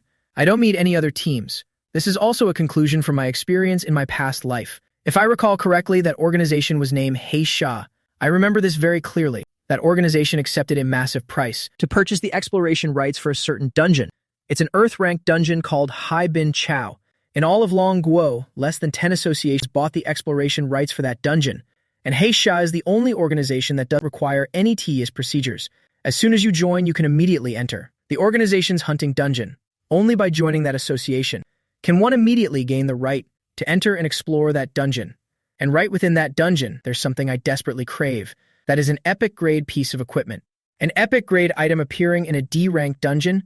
If this spread throughout Blue Star, it would be a massive shock. The probability of this happening is extremely low, literally once in 10,000. So in my past life, this event made all the headlines announced nationwide. And in my previous life, I once missed this once-in-a-lifetime opportunity. This time, I must seize that. Epic-grade equipment at any cost. With just one more sublimation, you can just imagine it. My combat power will skyrocket to a whole new level. With the experience from my past life in hand, I must take full advantage of this precious information. I've made up my mind I must obtain that epic-grade item. I started digging through the invitation. Finally, I found that organization. Heisha Suming. We are a hunting organization specializing in demon hunting bounty missions. Our numbers are small, but everyone is an elite. Our hunting association doesn't have a tedious promotion process. Everything is streamlined and freedom is paramount. Even if you're only level 10, you can still take on our highest-ranked missions and enter the highest-ranked dungeons. But to those who join our organization, please remember this one and only rule. Your life is your own responsibility. This organization is self-managed. There will be no dedicated master and no guides to lead you through your growth. But I prefer this style. The strength of this organization is actually extremely profound. I chose to join immediately. Joining successful. Player Su Ming has become a member of Heisha. Obtained identity certification for the Heisha organization. A pitch black ring appeared on my left hand. I touched it lightly. Suddenly, a dark black screen appeared before my eyes. Inside were over a dozen mysterious people in black robes. They were all high-level figures of the Heisha organization. Every single one of them had strength that was immeasurably deep. Upon hearing news of my joining, a hint of surprise flickered in their eyes. Everyone turned their gaze toward the screen. "You are Su Ming, aren't you?" A person in black stepped forward and asked me. The voice of this person sounded very strange. Neither male nor female. Just a steady, low tone. I nodded slightly to confirm. Very good. The person broke into a slight smile. Their face was strangely pale, but the upper half of the face was completely hidden by the shadow of the robe, looking incredibly mysterious and unpredictable. The strength of our organization is enough to make all of Longguo fear us. I believe you won't regret this. With that, the person waved their hand and threw something. It was a pitch-black card. It immediately merged into my Heisha ring. To any newbie joining our Heisha, always remember one thing. More work, more rewards. This card contains a list of all the our organization has exploration rights for, as well as the missions you can take, less than greater than. The bounty missions. Less than greater than. Dungeons from the lowest E rank to S rank, less than greater than. You can choose any of them to enter at your leisure. Less than greater than. Of course, our organization currently has no S rank missions or dungeons because that level is still too low for us. The person gave a meaningful smile, but immediately after his face turned incredibly serious. Within our organization, there are no rank limitations at all, nor are there any restrictive rules or regulations, and there are no complicated promotion rules either. As long as you wish, even right now, you could head into an S-ranked dungeon and throw your life away if you wanted. And this is exactly the appeal of our Heisha. If you want to enter a dungeon and take a mission, you can do it right through the ring. Young man, go ahead and enjoy the hunt. Then the man waved his hand and turned off the screen. My expression became solemn. This Heisha organization really is the sink or swim type, only providing a list of dungeons and missions, and then leaving the cardholder to fend for themselves. There wasn't even a single welcome gift, nor any warnings or instructions. The corner of my mouth twitched into a smirk. This works for me. I gave the ring a light squeeze. Immediately, several pitch-black control panels manifested right before my eyes. The ring displayed several virtual interfaces used to handle various operations. If you want to enter a dungeon, you must register and pay the fee from here. After all, the rights to access these dungeons were purchased at high prices by the Heisha organization, less than greater than. So even members have to pay to enter. Less than greater than. No demon hunting organization is a charity. Less than greater than. If you want to enter a dungeon to kill monsters and level up, less than greater than. To fight for opportunities, less than greater than. Then you must pay the corresponding price. Compared to buying access individually, the benefits of joining a hunting organization were obvious. It's much cheaper. Just take a level 1 dungeon, for example. If you wanted to buy an individual slot yourself, it would cost at least over 500,000 Advent coins. But if purchased through the organization as a member, entering a dungeon only costs a few tens of thousands of Advent coins. I did a quick scan of all the available dungeons. Level 1, Mummy Jungle, 10,000 Advent coins. Level 1, Steel Ruins, 20,000 Advent coins. Level 1, Rotting Cave, 30,000 Advent coins. These level 1 dungeons were no longer worth my time. I am already a second advancement sword controller. Ordinary monsters simply aren't on my level anymore. Only dungeons of rank D or higher can help me level up quickly. I looked at a higher tier list. Rank C, Doomsday Zombie City, less than greater than 300,000 Advent coins. Rank A, Dragon's Teeth, less than greater. Rank B, Zombie Catacombs, 1 million Advent coins, less than greater than 500,000 Advent coins, less than greater than. This Heisha organization truly has extraordinary strength, less than greater than. Possessing access rights to so many dungeons, less than greater than. I rubbed my chin, my gaze deepening. Less than greater than. It was quite a dazzling array. A rough estimate put them at dozens of dungeon access rights, including even Rank S dungeon access. Rank S, Blood Covenant Abyss, 10 million Advent coins. That must be the crown jewel of Heisha. I bet only the guild leader and a handful of elites would dare to challenge it. Rank S dungeons are the highest standard worldwide. Entering one is practically a suicide mission. I even suspect the guild leader might not have entered it yet. Its greatest purpose is probably just for show. It seems this Heisha organization really does have a deep foundation. Moving swiftly, less than greater than. I immediately found my target dungeon. Less than greater than. Sea of Corpse Soldiers Tide, 100,000 Advent coins. Less than greater than. I purchased the entry right directly. Less than greater than. 100,000 Advent coins were deducted from my account. I gave a nonchalant smile. It just happened to be the 100,000 I swindled from Ren Xiao Man. It was like entering for free. Then information about the dungeon appeared. Sea of Corpse Soldiers. Tide. Rank D. Difficulty. A terrifying, blood-soaked battlefield. The monsters here do not stay dead. You must kill them over and over again. Deep within the valley, inside the dens, less than greater than. The most fearsome challenge lies hidden. Less than greater than. Current number of players, 3,082. Less than greater than. Register to enter. Less than greater than. I held my hand steady for a moment. In the Advent shop, I bought a large amount of supplies and provisions, and only then did I register. After all, while inside a dungeon, you can't buy items from the shop, so logistics must be well prepared in advance. Just then, in the private chat channel, a female senior from Heisha sent a message. Suming, you're still a rookie. Are you sure you want to challenge a rank D dungeon? Her voice was cold and indifferent. Positive, I replied without hesitation. As it happens, our Heisha organization currently has a 3-person team exploring this dungeon. How about I let you join their team for the exploration? Besides, following seniors makes it easier to support each other. I flatly refused upon hearing that. No need, I'll explore on my own. My voice was ice cold, seemingly heartless. In my past life, I was betrayed by those closest to me. In this life, how could I easily team up with total strangers? That's why I refused so decisively. All right then. Happy hunting. She didn't try to persuade me further, directly approving my dungeon entry request. After all, Heisha naturally values freedom above all. The next second, I vanished from the spot, my form fading as I entered the dungeon. At that moment, at the Heisha headquarters, several high-ranking officials were standing together. This rookie Su Ming seems a bit overly arrogant. A woman in black robes spoke in a low voice. A custom sniper rifle was slung across her back. He's probably only at first advancement level. How does he dare to challenge a rank D dungeon alone? She felt a bit of pity for a talent like him. Could it be that he truly thinks rank first in the province makes him invincible? She really didn't want a rookie to lose their life in a dungeon. One could say she was the softest-hearted person in Heisha. Another lean man gave a nonchalant smile, letting out a laugh. This kid has some of the flair I had back in the day. The leader in the center spoke with a cold expression. Just let him go. If he dies, so be it. Our Heisha doesn't lack elites. I had no idea that. I had broken through to the second advancement long ago. But even with the second advancement, fighting solo in a rank D dungeon is still practically a death wish. In low-rank dungeons, less than greater than. Most monsters haven't even reached first advancement, less than greater than, with only occasional elite monsters at first advancement. While in rank 1 dungeons, first advancement monsters are everywhere, which is why that female Heisha senior was worried. In a rank D dungeon, even the weakest monsters are second advancement level or higher, and elites could potentially be at the third advancement. If one is unlucky enough to encounter a third advancement mob, one can imagine the outcome would be bleak. That's why that female senior from Heisha couldn't fathom my actions. Let's stop talking about him.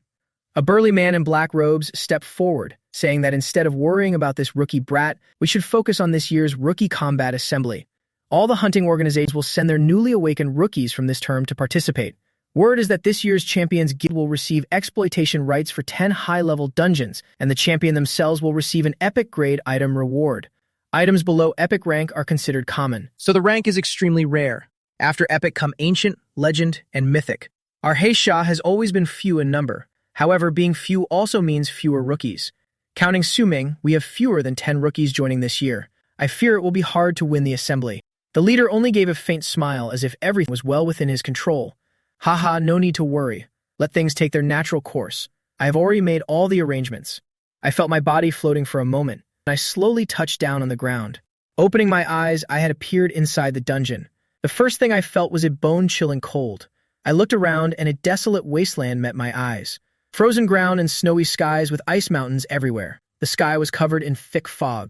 The ground was a sea of frozen corpses, looking exactly like a field of white bones. There was even bone ash lingering in the air, falling gently like snowflakes. The geographical environment of this dungeon was actually this harsh. My gaze hardened as I walked slowly across the glacier. Inside the dungeon, there's no way to directly access the Advent shop or the All Races shop to buy essentials. Wearing the thin sword controller outfit, it had absolutely no heat retention function. This made me feel a drift of cold air that pierced straight to my spine. Luckily, my physical attributes are quite high. This cold, other than making my body slightly uncomfortable, cannot hinder me in combat. Moreover, I had already bought heating gear in advance. I pulled a waist-worn jade pendant directly out of my personal space. It was a thermal spiritual talisman, low-grade gold rank, which could help me maintain my body temperature in extreme cold. After equipping it, my body certainly felt much warmer. I had only walked a few hundred meters when I suddenly heard the loud boom of ice shattering. The next second, a stark white skeleton crawled out from an ice cave in front of me. Has the first challenge already arrived? That human skeleton, emitting a pungent stench, had awakened from its frozen seal. Though it was a dry corpse, it could still move. This kind of monster, which completely defies the natural laws of Blue Star, has a vitality more persistent than the vast majority of the mutated beasts I've encountered. Gripping an ancient sword, it aimed straight for me and slashed. Patches of rotten flesh still clung to its body. Its entire frame looked like a piece of half-decayed smoked meat. I scanned its information immediately. Skeleton swordsman. Bloodline, undead. Talent, immortal body. After death, its bones will gradually recombine to resurrect, less than greater than, unless it's heavily damaged again during the revival process. Less than greater than. Skill. Corpse Hunter Slash. Can release an undead shockwave to corrode the enemy's flesh. It also has undead nerves, unable to feel pain, so its combat power never wavers due to agony. Additionally, it has blood tendrils. Its flesh can turn into long whisks that extend to pierce through my body. This monster's traits are very distinct, high damage, but incredibly squishy. After all, it's just a bunch of dry bones. With its flesh all rotten away, where would it get any strong defense? The skeleton swordsman let out a hair-raising screech. It slashed with its sword, and at the same time, a grayish shockwave poured from its blade, heading straight for me. My expression remained cold as I stared down this pile of white bones. I drew my whirlwind sword directly. This sword's alloy material radiates different cold glows depending on the color of surrounding objects. In this freezing winter air, it shimmered with flashes of pale blue. I swung with one stroke. That grayish undead shockwave, its power was already terrifying enough, even shattering the ice on the ground and forming a long, deep trench. After the second advancement, my sword-style power had increased 20-fold. I raised my hand and swung. This move looked ordinary, but its strength easily shattered and neutralized that shockwave. Then I lunged forward. Lightning flickered along the blade. Shadow Position's sword was unleashed, smashing the undead's skull directly. Its brains splattered everywhere in shades of red and gold. That scattered brain matter, like living poisonous insect, began gathering back toward its body, crawling up from the feet and wrists, less than greater than, seemingly trying to heal the head. Less than greater than. The undead are truly the undead, the hardest race to kill. Less than greater than. I was about to unleash the next move, less than greater than, to finish off this undead creature, less than greater than. When it moved again, crack. A large crack appeared between its ribs, less than greater than, even making the rotten organs and innards visible inside. Less than greater than. Right then, from its chest, dozens of blood-red fleshy fibers transform into long tentacles, lashing out wildly and stabbing straight at me. Dozens of fleshy whiskers in total, both flexible and sharp. My eyes grew sharp, and my sword-holding stance shifted instantly. Sword style, stormy rain. My sword speed suddenly skyrocketed, as if tens of thousands of sword shadows appeared. Sword light, like a torrential storm, slashed frantically, mincing all those fleshy whiskers into scraps. Under the buff of 20-fold speed, I only needed one sword to simultaneously counter the attacks of dozens of blood tendrils. One could see just how fast my sword swings were. At the same time, my left hand formed a sword sign and lifted slightly. From behind me, the dragon elephant broken sword inside the sword casket suddenly shot out, stabbing directly into this bony monster's chest. A bone undead technically has no weak points.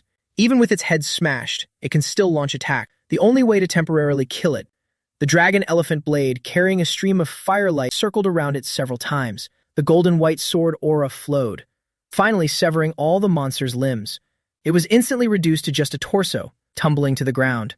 Temporarily deceased, it lost all ability to act. Those blood tendrils could also no longer move as they tried to reconnect. Its vitality is truly far too persistent. To thoroughly eliminate the undead, you must kill it once more while it is in the middle of resurrecting. To interrupt that revival process, I gripped the whirlwind sword and thrust it out once. This strike was just an ordinary attack, even slicing through its heart. Its resurrection process was immediately cut short. All the flesh and bone on the ground stopped squirming. It had ceased all movement, completely and truly dead. Skeleton swordsman eliminated. Game experience leveled up to 22. Received 10 free attribute points. I took all of these attribute points and dumped them all into the luck attribute.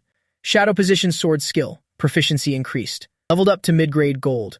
Becoming Thunderous Flow sword strike. The quality is mid-grade gold, and its power has once again been significantly enhanced. I'm very satisfied. This skill originally was at the same rank as single/draw, but because I use this skill frequently, while single/draw is mostly only used to open or finish an enemy, its proficiency was naturally left far behind by Shadow Position sword. Sokiki nang Dinghua hadn't even had the chance to test its power yet. The next second, I heard a series of strange bone-shuffling sounds. Looking ahead, less than greater than, I saw that several small ice mounds had developed cracks. Less than greater than. Inside the crystal-clear ice, less than greater than. Many bone undead were sealed. Less than greater than. On the ground, there were also many skeletons less than greater than, frozen into white bones. Sensing the breath of the living, they awakened instantly. A total of 7 or 8 bone undead lunged straight at me, emitting half-dead sounds from their throats. Ah, that's really annoying on the eardrums. Gripping my sword, a smirk played on my lips. In my eyes, these monsters are all just walking bony experience points. My blade shimmered with a cold light. I drew my sword and lunged, with Star Spirit Soul swords circling around. The whirlwind sword left my hand, slashing away with sword control.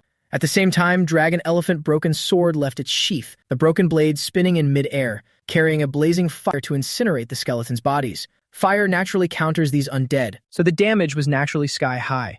Simultaneously, I unleashed the Thunderous Flow sword strike. The light had a hint of blood red mixed in, making it look even more violent. Very quickly, the entire horde of skeletons was cut down by me. Eliminated Skeleton Swordsman ×1. Eliminated Skeleton Mage ×1. Skeleton Spearman. In the end, I swept through them all. Received 14,400 experience points. Loot, Soul Annihilation Array Skill Scroll. My eyes narrowed slightly. This skill scroll seems like it might be somewhat useful. I scanned its information immediately. Soul Annihilation Array Skill Scroll, high-grade silver quality. Class restriction. Classes with soul power. Description. After a 10-second chant, a large magic array can be condensed in front, which will thoroughly destroy undead monsters. Currently in the process of resurrection. I frowned slightly. I fundamentally cannot learn this skill, because it's not a sword technique, nor can it trigger the origin sword body effect. Forcing myself to learn it would be hopeless, not to mention a 10-second chant is far too chicken rib useless. In battle, opportunities vanish in the blink of an eye. Is there any stupid monster that would stand still waiting for me to finish chanting? But whatever, I'll just sublimate it first and see what happens. I use the all things sublimation talent directly. Sublimation successful. It became a universal skill. Holy Attribute Weapon Enchantment. The scroll's quality jumps straight to platinum rank. After use, it can add Holy Attribute damage to the weapon. Using this attribute to slash undead monsters is definitely a lethal blow. There's no way they're coming back to life. My eyes lit up. The Holy Attribute is a trump card, countering everything evil. As long as I use it to destroy the undead, they'll never be able to crawl back up again, saving me quite a bit of stamina by not having to kill them twice. From an initial silver rank scroll, it was sublimated by me all the way to platinum rank, and even became a universal skill scroll. Even the class and level restrictions vanished entirely. Isn't this the benefit of maxing out the luck attribute? Without a word, I crushed the scroll to learn it immediately. The next second, the activation method appeared in my mind. With just a thought, golden runes immediately appeared on the blade of the whirlwind sword in my hand. Mysterious runes emitting golden light covered the entire blade. The whole sword looked sparkling gold, unspeakably cool. Using this sword enchanted with a holy attribute to slash undead monsters in this world would truly be getting twice the result with half the effort. Before I could even admire those runes properly. Crack! The surrounding ice mounds continuously shattered. The commotion from my slaughter of the skeletons earlier was too loud, awakening even more skeletons sleeping in the ice. Those skeletons frozen into corpses are constantly waking up. More and more bone undead lunged frantically at me without regard for their lives. There were about a dozen of them, looming through the thick fog, looking truly fearsome. They surrounded and attacked from all directions. Luckily, I have insight eye. My vision far exceeds that of a normal person, allowing me to see through the fog. This dungeon really has a lot of small mobs. I muttered calmly, drawing my sword immediately as Star Spirit's soul swords condensed. The sword in my hand also slashed out powerfully. Every weapon was coated by me in the radiance of the holy attribute, which helped me kill the undead unimaginably fast. It took a few minutes, but I finally wiped out every single bone undead here, like wind sweeping away scattered clouds. At this point, my level had also risen to 23. I put all 10 available attribute points into luck. Now my luck stat is as high as 150 points. Extreme flexibility plus luck, my crit rate had reached an absurd level. Dealing with these bone monsters, almost every hit triggered a crit. As long as their level isn't much higher than mine, it's basically one sword, one kill, no debate needed. Eliminated a large number of second advancement skeletons. Received undead loot. Undead soldier treasure map, mid-grade gold rank. Suddenly, a sheepskin scroll from within the ice appeared in my hand. Through the transparent ice, one could clearly see the writing on it. It was exactly the map of this dungeon world. I immediately used the all things sublimation skill to upgrade it. Sublimation successful. It became the red-eyed sword husk treasure map, high-grade platinum rank. The description read, "This world once had a red-eyed undead swordsman with extremely high combat power who had cut down countless players. He buried everything at his resting place." My eyes showed delight. Treasure maps are truly my favorite loot. Why, you ask? Because items obtained through treasure map can trigger all things sublimation up to 2 times. This skill has a limitation. It only works once on any given item. For instance, if a treasure chest is sublimated, less than greater than, you can't affect the contents inside anymore. Less than greater than. The map only points to a location. Less than greater than. It has no direct connection to the chest itself. Less than greater than. Therefore, I can sublimate the treasure map first, to get info on a higher tier chest, and once found, sublimate the chest as well. Consider it a double upgrade. This map right now has already reached high-grade platinum. Once I find the chest, it'll upgrade everything at once. The final loot must be at least diamond grade, right? I quickly moved, immediately rushing the direction indicated on the map. My speed was like the wind, gliding along effortlessly the whole way. This Lingbo Weebu technique really is something else. Not only can it unleash terrifying movement speed in an instant to dodge enemy attacks, but even for long-distance travel, it's completely on par with any mount. Soon after, I crossed several massive ice mountains. However, as I approached the marked location on the treasure map, my eyes froze in shock. There were actually several corpses scattered all over this place. Moreover, they weren't undead. They were all humans players. These corpses were so gruesome they were hard to look at, less than greater than, appearing as though they were wounded by some kind of ice weapon, less than greater than. This treasure map is certainly not simple at all. I quickly opened the dungeon's internal communication channel to see if there was any useful information. Someone was chatting in the channel about how the monsters in this dungeon are so numerous. Grinding levels here is insanely satisfying. It's just a pity that the environment here is bone-chillingly cold. Another person complained about the massive energy consumption. The monsters here are all just skin and bones with no meat at all, not even a scrap of lean meat to fill one's stomach. Someone said helplessly that if things continue like this, less than greater than, our team will have no choice but to leave the dungeon, less than greater than, and re-entering would cost another 100,000 spirit coins, less than greater than. There was also someone selling. I have 10 skull bones here. Anyone want to trade for some good gear? Another person chimed in. I want to trade too. They'll pay 50,000 spirit coins for one book. People were just chatting aimlessly on the world channel. They were all people currently inside this dungeon. Black Sand organization wasn't the only one that bought tickets for this dungeon. Other demon hunting organizations have a share in it too. It's not just people from Long Kwok. There are people from other countries too. Even the elves and beastmen are participating. So the number of players inside is absurdly high. Right now, a rough estimate would be over 3,000 people killing at the same time. This dungeon has been open for a while now. Quite a few people have been grinding levels here for months. That's right. The time to conquer Earth-ranked dungeon is tiresomely long. Just finding the boss takes months, and then taking down that second boss takes even more time. Therefore, dungeons like this can often last for a very long time. Suddenly, my eyes shifted slightly. I saw a rather useful message. A player named Vumian shouted, "Everyone, I have extremely important news. A treasure hunter team just detected a leaked treasure chest. The coordinates are 1294, 2018. But I must warn you all, there's an elite monster guarding it. Anyone who goes there will definitely die." He didn't find it interesting at all. That treasure chest is a trap. A week ago, I sent several team members there, and as a result, not a single one returned. Based on the messages they sent before they died, there are also many human corpses nearby. That elite monster has such absurdly terrifying power, it has already killed countless people. As soon as these words were spoken, the chat channel immediately broke out into a commotion. Seeing this message, my gaze also sharpened, because those coordinates are exactly where I am standing. I didn't expect that a treasure hunter nearby had already discovered the location of this chest. It seems I must quickly dig up the treasure, or else someone will come to snatch it away. I glanced at the world channel again. Someone sneered. Heh, what clumsy little tricks. This dungeon is full of streamers with exploration classes. You're probably afraid someone else will find that chest too, so you're intentionally spreading fake news to scare us away, aren't you? Another person chimed in. The person above is right. There's no such thing as someone that pure and kind in this world. Vumian, stop acting. You're only acting like this because you're afraid of your location being revealed. The rank of that chest definitely isn't low. Otherwise, you wouldn't bother with this little charade. Another person shouted, "Brothers, let's charge. The more he tells us not to go, the more we must go." Those words were like a large stone thrown into the water, stirring up an unusual wave. The world channel instantly became incredibly lively. Everyone started rushing toward the location of the chest where I was standing. My gaze darkened, cold glints flashing in my eyes. I must act fast. The scale of this dungeon is not small, less than greater than. It'll take time for others to catch up, less than greater than. But no one can be sure that there isn't someone already nearby, less than greater than.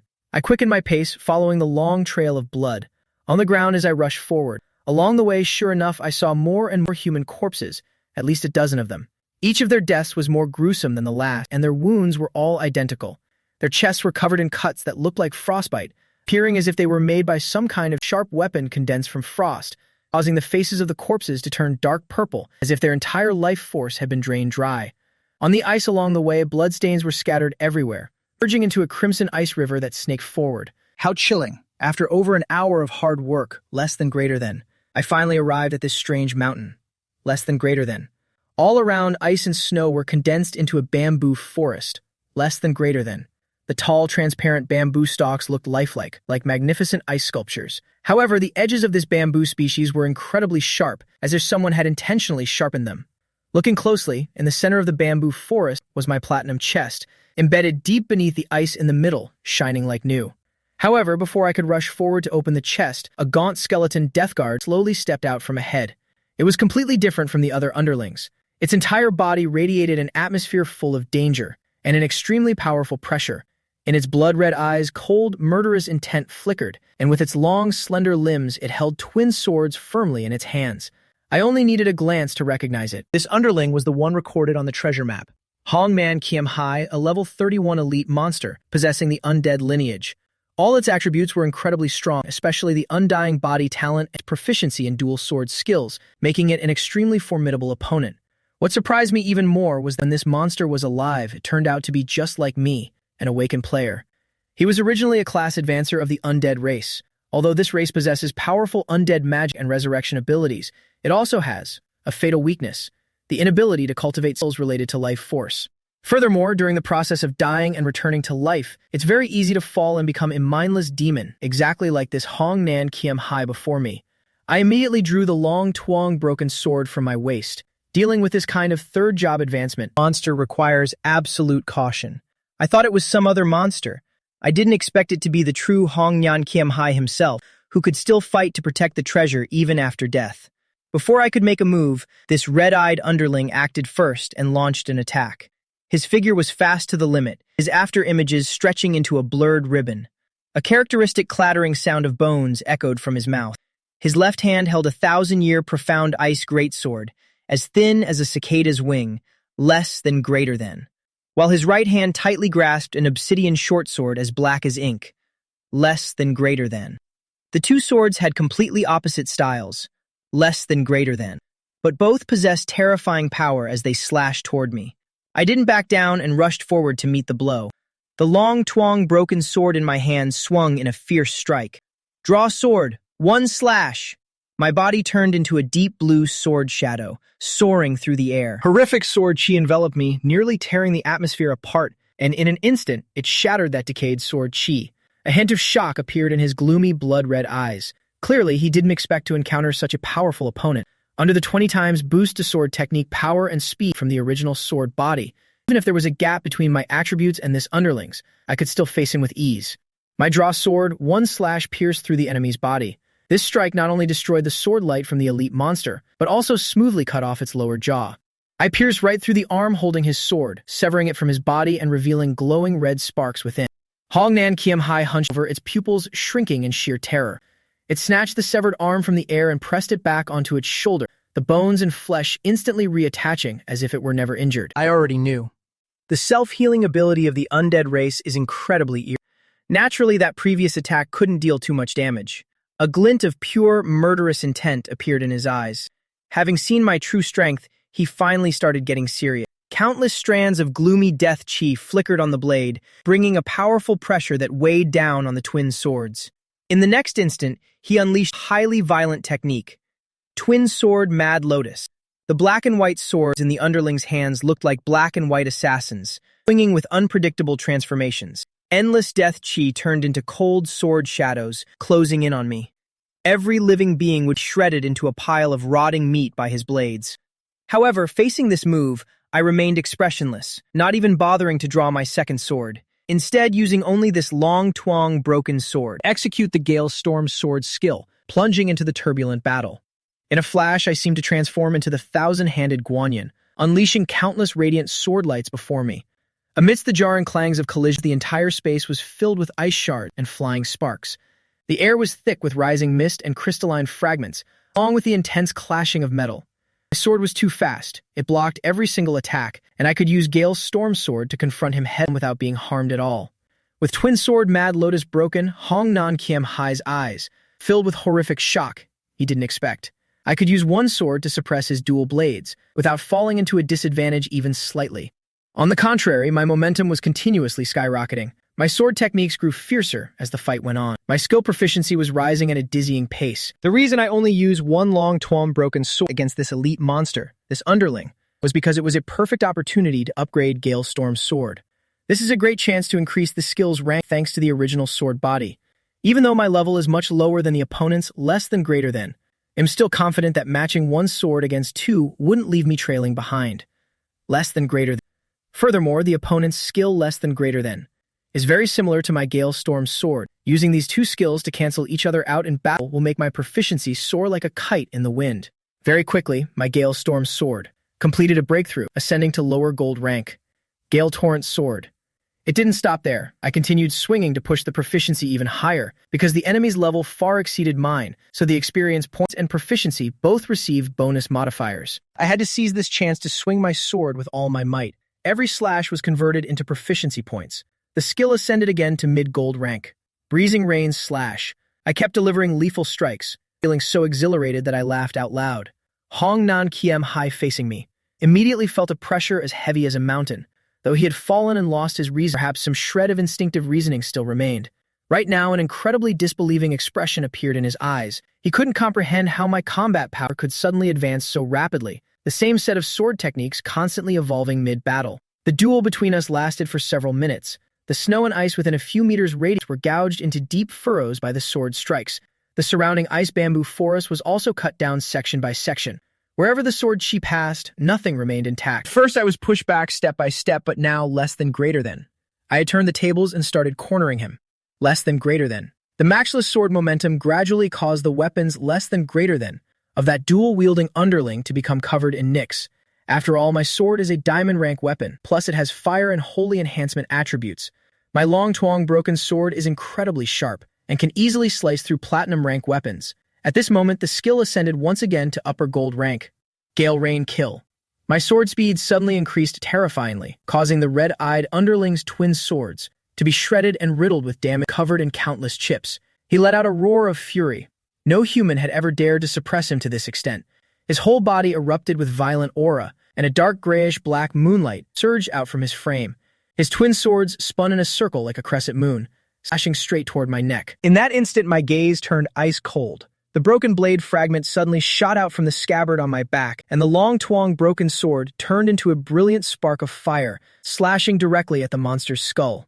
The blade tore through space with a clear ring, piercing through Hong Nan Kiem Hai's skull and crushing whatever remained inside. Flames flared up, incinerating his headless neck cavity. His health bar plummeted instantly. Simultaneously, overlapping dark shadows erupted from my body, activating the Shadow Sword equipment set effect. Sword shadows swept across the monster's body, dragging his health bar down below 36% once more. The original sword body is truly soul-shakingly powerful. Normally, an elite monster like this would require at least one or even several squads to defeat. But just me alone, with only one or two skills, I could finish him off quickly. The damage dealt was more horrific than 10 people combined. I calculated silently in my mind. Just one more move and I completely slay this monster. But he was unexpectedly stubborn. Despite taking 2 lethal blows, he didn't stop. His headless body still tried to maintain its stance to unleash a final strike. His posture flared up again, twin swords crossing, carrying a matchless soul-consuming sword chi, slashing directly at my head. If he hit me, my head would surely be severed. Life or death would be a coin toss. Even if I could withstand this physical attack, it would be hard to stop the dense death chi surrounding it. A single touch would rot flesh instantly, and decay would seep into the heart. Thus, I used the utmost caution to deal with it. With a cold gaze, I sheathed my great sword, spread my arms, and slowly backed away. This stance looked like I was inviting the opponent to his death. In the next moment, I executed God Hiding Step. My figure suddenly turned into a blurred shadow, vanishing into the vast world. All breath, existence, and physical presence completely disappeared, as if I had been erased from the laws of this world, entering a state of absolute nothingness. Even if the enemy's attack passed through my body, it couldn't inflict even the slightest harm. Hong Man Kiem Hai's strongest lethal blow pierced right through me, yet I stood tall and firm in the freezing winter, completely unscathed. His eyes were filled with absolute shock and fury. He couldn't understand why he couldn't finish me off. But how could a third advancement elite monster possibly comprehend the power of legendary tier skills? I immediately unleashed the upper gold rank Gale Rain Kill. Violent, rapid sword strike like a torrential storm rained down on his head. Hong Man Kiem Hai had used twin swords his whole life, but he had never witnessed a ferocious sword momentum. He could only use twin sword Mad Lotus to try and defend himself. However, his techniques facing my extreme speed swordplay were like a lone canoe in a raging sea. Finally, he was brought to his knees by a strike I had enchanted with holy attribute runes. Rotting blood poured out from between his shattered bones. His entire body convulsed violently, his bones making horrific cracking sounds. It seemed he still wanted to resurrect. He truly lived up to the name of an elite monster. His recovery speed was indeed staggering. Estimated in less than 5 seconds, he'd be able to stand up and keep fighting. However, my final strike was delivered decisively and swiftly, With a thud, the blade shone brightly, carrying cold holy power to end all this hopes of resurrection, while also closing the chapter on this poor soul's tragic fallen life. The strike pierced through his heart. He stared at me blankly, the fierce red light in his eyes slowly fading away. That rotten body completely turned into ash, vanishing forever within this very dungeon. The underling was dead, but his twin black and white swords remained deeply embedded in the cold snow. Slaying Hongnan Kiem Hai brought me a massive amount of experience points, making me jump to level 24 and gaining 10 free attribute points. I immediately dumped all these points into my luck attribute. Currently, my luck attribute has reached 160. The loot from this underling was truly generous. Besides the dual sword mastery skill scroll, there were also 2 lower platinum rank greatswords. I immediately used all things sublimation to upgrade the skill scroll to upper gold rank. Once I mastered the essence of the move, countless basic dual sword techniques appeared in my mind. Once the skill reaches platinum rank, it will undergo a qualitative change, filling me with hope for its future growth potential. Next, I picked up the 2 greatswords of complete opposite styles from the ground. The white one was thin as an ice wing, crystal clear, while the black one was heavy and as dark as India ink. It was this unique combination that gave Homnan Kiem Hai his terrifying combat power. His swordsmanship, one light, one heavy, was unpredictable. Trading blows with him helped me realize many things. I directly performed sublimation on the 2 swords, which were already full of chips and damage, upgrading them to mid-platinum rank, Huan Bang Kiem and Maklak Kiem. Huan Bang Kiem is not only extremely sharp, but also contains mysterious undead magic, with properties like Huan Tui and Frostbite. Meanwhile, Maklak Kiem is famous for its massive weight, capable of dealing huge impact damage. Holding these 2 swords, I tried a few basic swings. Thanks to the help of dual sword mastery, they felt very comfortable in my hands, with no hindrance at all. After putting them in my personal space, a Pradava, I hurried toward that upper platinum treasure chest. A burning desire in my eyes. A Pradava. The whirlwind sword on my back suddenly flew out, shattering all the ice covering and revealing the chest inside. I immediately used all things sublimation once more, upgrading it to a mid-diamond rank cold wind skeleton sword chest, Pradava embedded with mysterious purple gems. This meant I would receive at least a Pradava, 1 piece of mid-diamond rank equipment. Bear in mind, my strongest weapon, the long Tuong broken sword, had only reached lower diamond rank so far. Just as I was about to open the treasure chest, less than greater than, several strands of chilling murderous intent suddenly came from behind. Less than greater than, several streaks of light tore through the wind, heading straight for me. There was arrow chi from a ranger, energy waves from a mage, and sword light from a warrior, a colorful array but filled with deadly intent. My gaze was ice cold, but I didn't turn around, because I knew that if I turned back, now there wouldn't be enough time to dodge. I glanced down at the ground, instantly using the reflection on the ice beneath my feet to pinpoint the source of those attacks. With just one Lang Ba Vi Bo move, I lightly glided 10 meters to the side, avoiding every vicious blow as leisurely as if I were strolling through a quiet garden. All those attacks poured onto the diamond chest instead. Fortunately, this treasure chest was very sturdy and wasn't scratched in the slightest. If anyone had been standing there just now, they would surely have been riddled with holes like a honeycomb. I let out a soft sigh. In the end, I was still a step too slow. I had planned to grab the treasure and bail immediately, to get away from this trouble-filled place. When I turned around, a chillingly cold, murderous intent flared up in my eyes. Several squads were rushing aggressively toward me, and they quickly surrounded me in the middle. About a dozen people were on mounts, a total of 5 squads. Sinister and deceitful smiles were plastered on every face. A look of seriousness briefly crossed my eyes. I didn't expect people to show up just as I was about to open the chest. It was a relief that this group hadn't appeared while I was in the heat of battle with Hongnan Kiem Hai. Otherwise, being caught between humans and monsters would have been truly difficult to handle. It's also possible they had been lying in wait here for a long time. They simply waited intentionally until I finished off the guardian monster before showing their faces, hoping to reap the rewards and snatch it right from under me. What an utterly shameless bunch. Right now, my stamina has been quite depleted. I already had to use God Hiding Step once. For legendary tier skills like God Hiding Step or Sat Then Not Dao, it doesn't matter how high my spirit attribute is. Using it just once drains nearly all my stamina. When my level isn't high enough and my overall attributes haven't met the requirements, forced high-tier techniques creates a massive burden. These 2 skills are like bottomless pits. I took a deep breath to regain my composure. I knew an intense battle was about to break out. I calmly placed my hand on the hilt of the long Tuong broken sword. No matter how many enemies I have to face, I refused to back down. They kept trying to entice me, advising me to leave soon, saying they'd help me deal with this treasure chest. In this group, some were tall, some thin. There were both men and women. Some were handsome, while others were hideously ugly. But in all their eyes, the same insatiable greed flickered. The golden-haired group didn't rush to strike immediately, but instead tried to persuade me to give up voluntarily. They wanted to avoid using force as much as possible. After all, to them, I was a with a completely unpredictable strength. They had no idea I was only a second advancement player. Meanwhile, among the squad members surrounding me here, not a single person was below the third job advancement. Ultimately, only experts at the third advancement and above had the courage to set foot in this dangerous Earth-rank dungeon. I swept my cold gaze across the crowd before me and then asked, "Are you certain you want to steal my items?" Everyone only replied with nonchalant smiles. A woman in red stepped forward and said that no matter how strong I am, less than greater than, I couldn't possibly stand against such a large number of people. Less than greater than. Then another voice rang out, less than greater than, belonging to a short man with a high-pitched voice. He said that although I could drag one down with me before I fell, absolutely none of them wanted to be that unfortunate soul. That woman in red took another step forward. With a tone full of sincerity but no less threatening, she said that even if I could destroy one of them before I died, the probability of my death would still be 100%, while the price they had to pay was only 1/16. Therefore, they would not hesitate to strike. As she finished speaking, an incredible pressure erupted from her whole body. Being a level 34 Fire Fist Master, all of her attribute stats and skills were terrifyingly powerful. I just remained silent, not saying a word, watching the crowd around me colluding to become bandits, just to achieve their goal of murder and robbery. Human nature is indeed naked and disgusting. In this dungeon, killing is not considered illegal, so things like this are extremely common. I have truly seen too much of it. These people were basically all level 32 or above. Each person's attributes were extremely high, and the skills of each class were different. Fighting against enemies with such diverse characteristics is the most dangerous thing. I know that all too well. Defeating all these people single-handedly, killing them all is fundamentally impossible, but carving out a bloody path is not out of the question.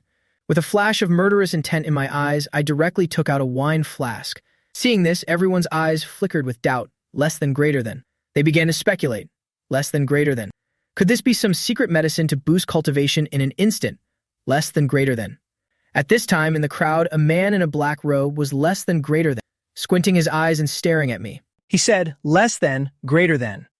Wait everyone, I've discovered this guy is only level 24, less than greater than. He is a treasure scout who can inspect the level less than greater than, and class information of an opponent, less than greater than. As soon as he finished speaking, everyone was stunned for a moment, and a few people immediately burst out laughing. They said I was just a brat, trying to put on a show of false strength. A few sneered and launched their attacks simultaneously. My gaze remained indifferent. One gulp from the flask under the influence, the alcohol, and sword chi surged in my heart at the same time. That woman in red, the female Fire Fist Master named Zhuo Shu Hong, was the first to strike. On her hand, she wore a pair of gloves as red as blazing fire. Her hands shook, and flames immediately entwined around them, completely enveloping her fists. At the start of the ambush, when she saw me fight alone and defeat the red-eyed sword crab, she was very wary. But after learning I was only level 24, less than greater than, all the worries in her heart vanished completely. Less than greater than. She decisively threw a powerful punch. Less than greater than. Behind her, several other class advancers also charged forward at once. There was a burly warrior, a swordsman with and even an enchanter. He raised his hand and clenched it, letting everyone's weapon be covered with various elemental attributes. These people all wanted to kill me to split the loot. Less than greater than. Moreover, killing players can grant less than greater than. Much more experience than killing monsters. Less than greater than. Plus the item drops. Less than greater than. I looked at this scene with a less than greater than. Completely emotionless face, not dodging at all, but instead tilted my head back again, drinking every last drop from the flask, feeling the surging intoxication deeply.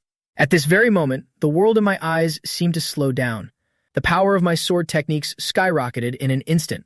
I slightly crouched, grasping the hilt of the long xiang broken sword at my waist, feeling as though the hilt was trembling violently.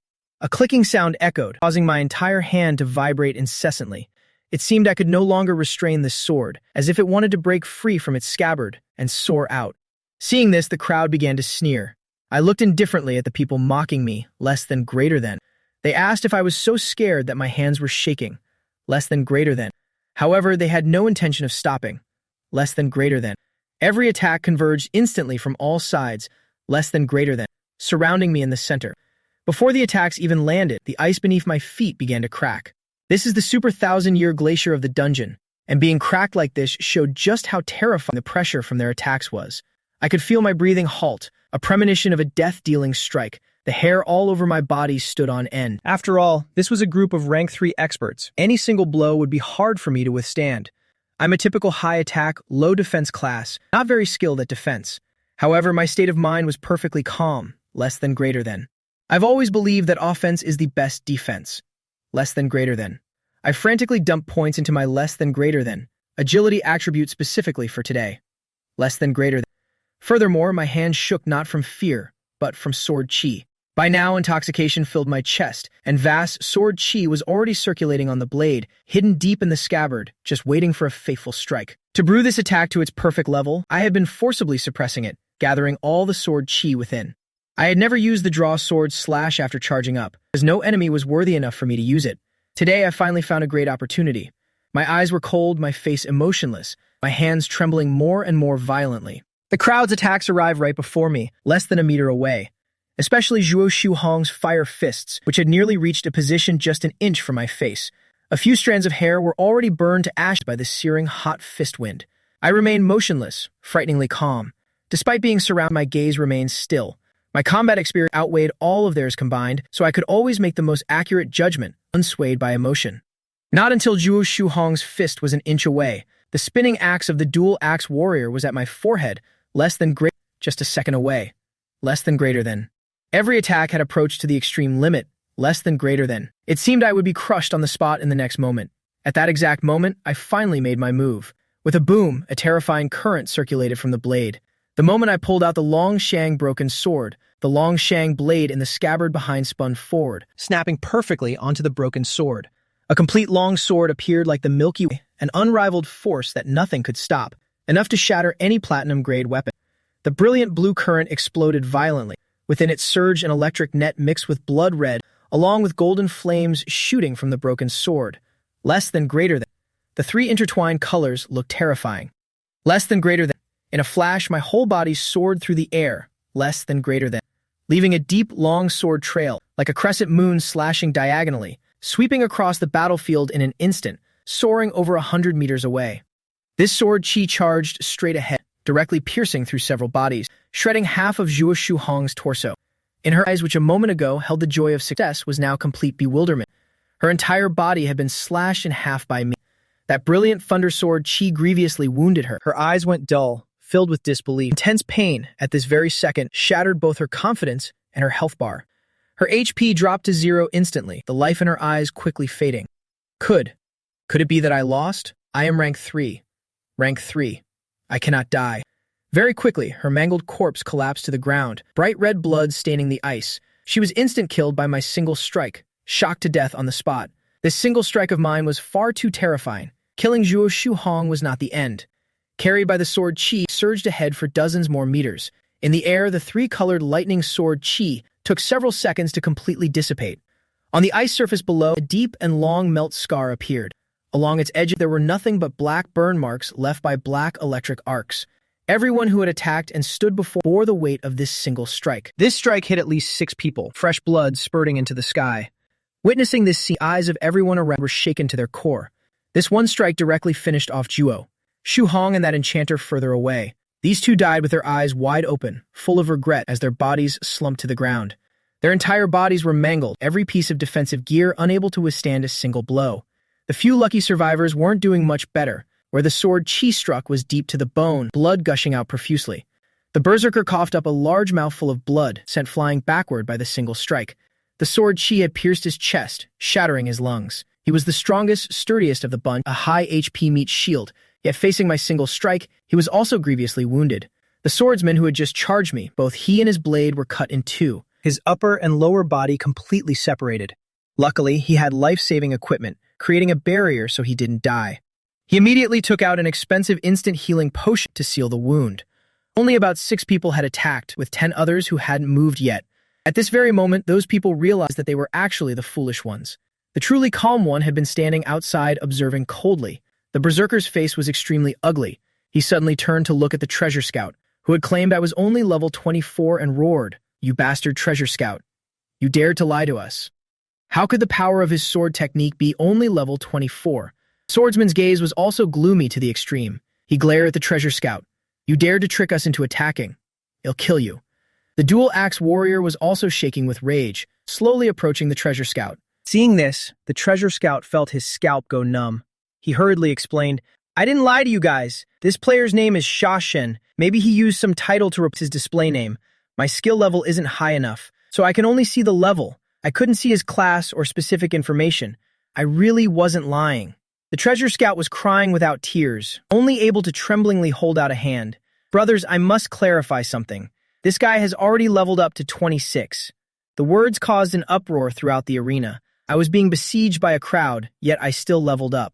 Because killing 2 rank 3 players had provided a massive amount of experience, leveling me up twice in a row.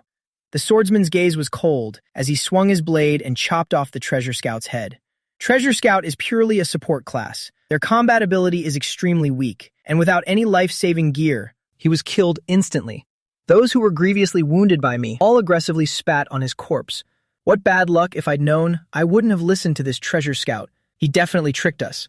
I looked at those people, my figure swaying slightly, having an internal fight. My face wore a relaxed smile, but my footsteps were slightly unsteady. My wine is a low-grade gold-strong wine, bought with descent money, with an extremely high concentration. 1 gulp is enough to make an ordinary man dead drunk. As a class advancer with very high physical attributes, ordinary alcohol can hardly affect me. However, I had finished a whole flask of this super strong wine, so I could immediately enter a state of tipsiness, activating drunken sight state. The others who hadn't attacked looked at the scene with eyes full of terror and shock. This guy is truly strong to an unreasonable degree. This strength has likely reached the peak of rank 3, approaching the level of rank 4. 1 sword can insta-kill 2 rank 3 experts, and grievously wound 4 other rank 3 guys. Such strength is something even they couldn't achieve. A look of seriousness appeared on every face. They simultaneously warn each other to act cautiously. We must not underestimate him any longer. We must attack together to thoroughly suppress and kill him, giving him no chance at all. Although I am very strong, the allure of the diamond treasure chest was too great, and no one wanted to stop now. More than 10 rank 3 experts rushed toward me at once.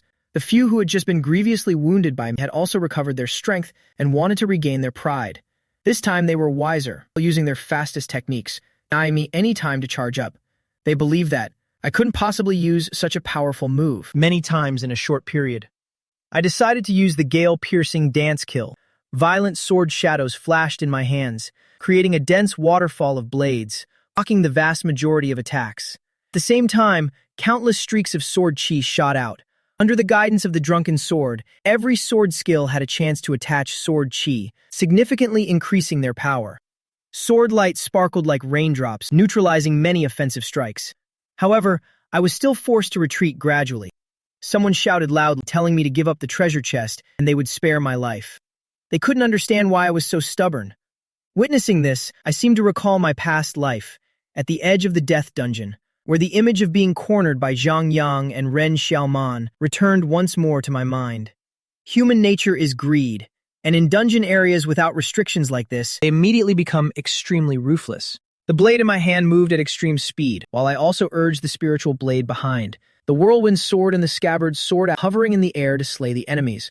With my left hand, I pulled the Shadow Flow long sword from the shadows. Thanks to dual sword mastery, I could use both hands to simultaneously execute the gale-piercing dance kill.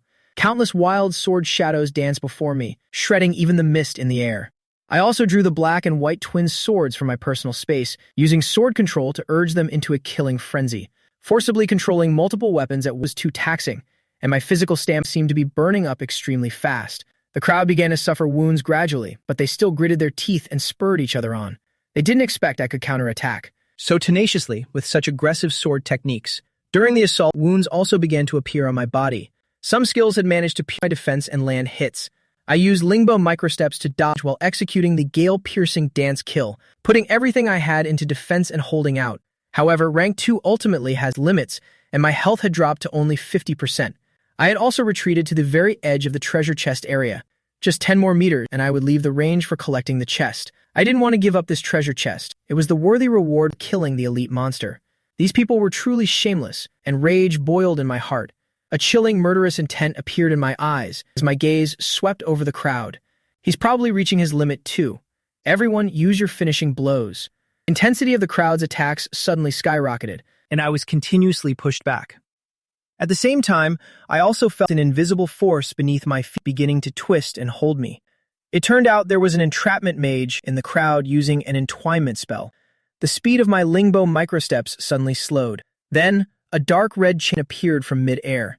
This was the detention chain, emitting magical light. It tightly bound my two arms, trying to lock me in place. My sword-swinging speed was immediately slowed. To save my life, I was forced to immediately use the spiritual blade and whirlwind sword to return for defense. My physical stamina was now severely depleted, but fortunately I still had 20 attribute points remaining.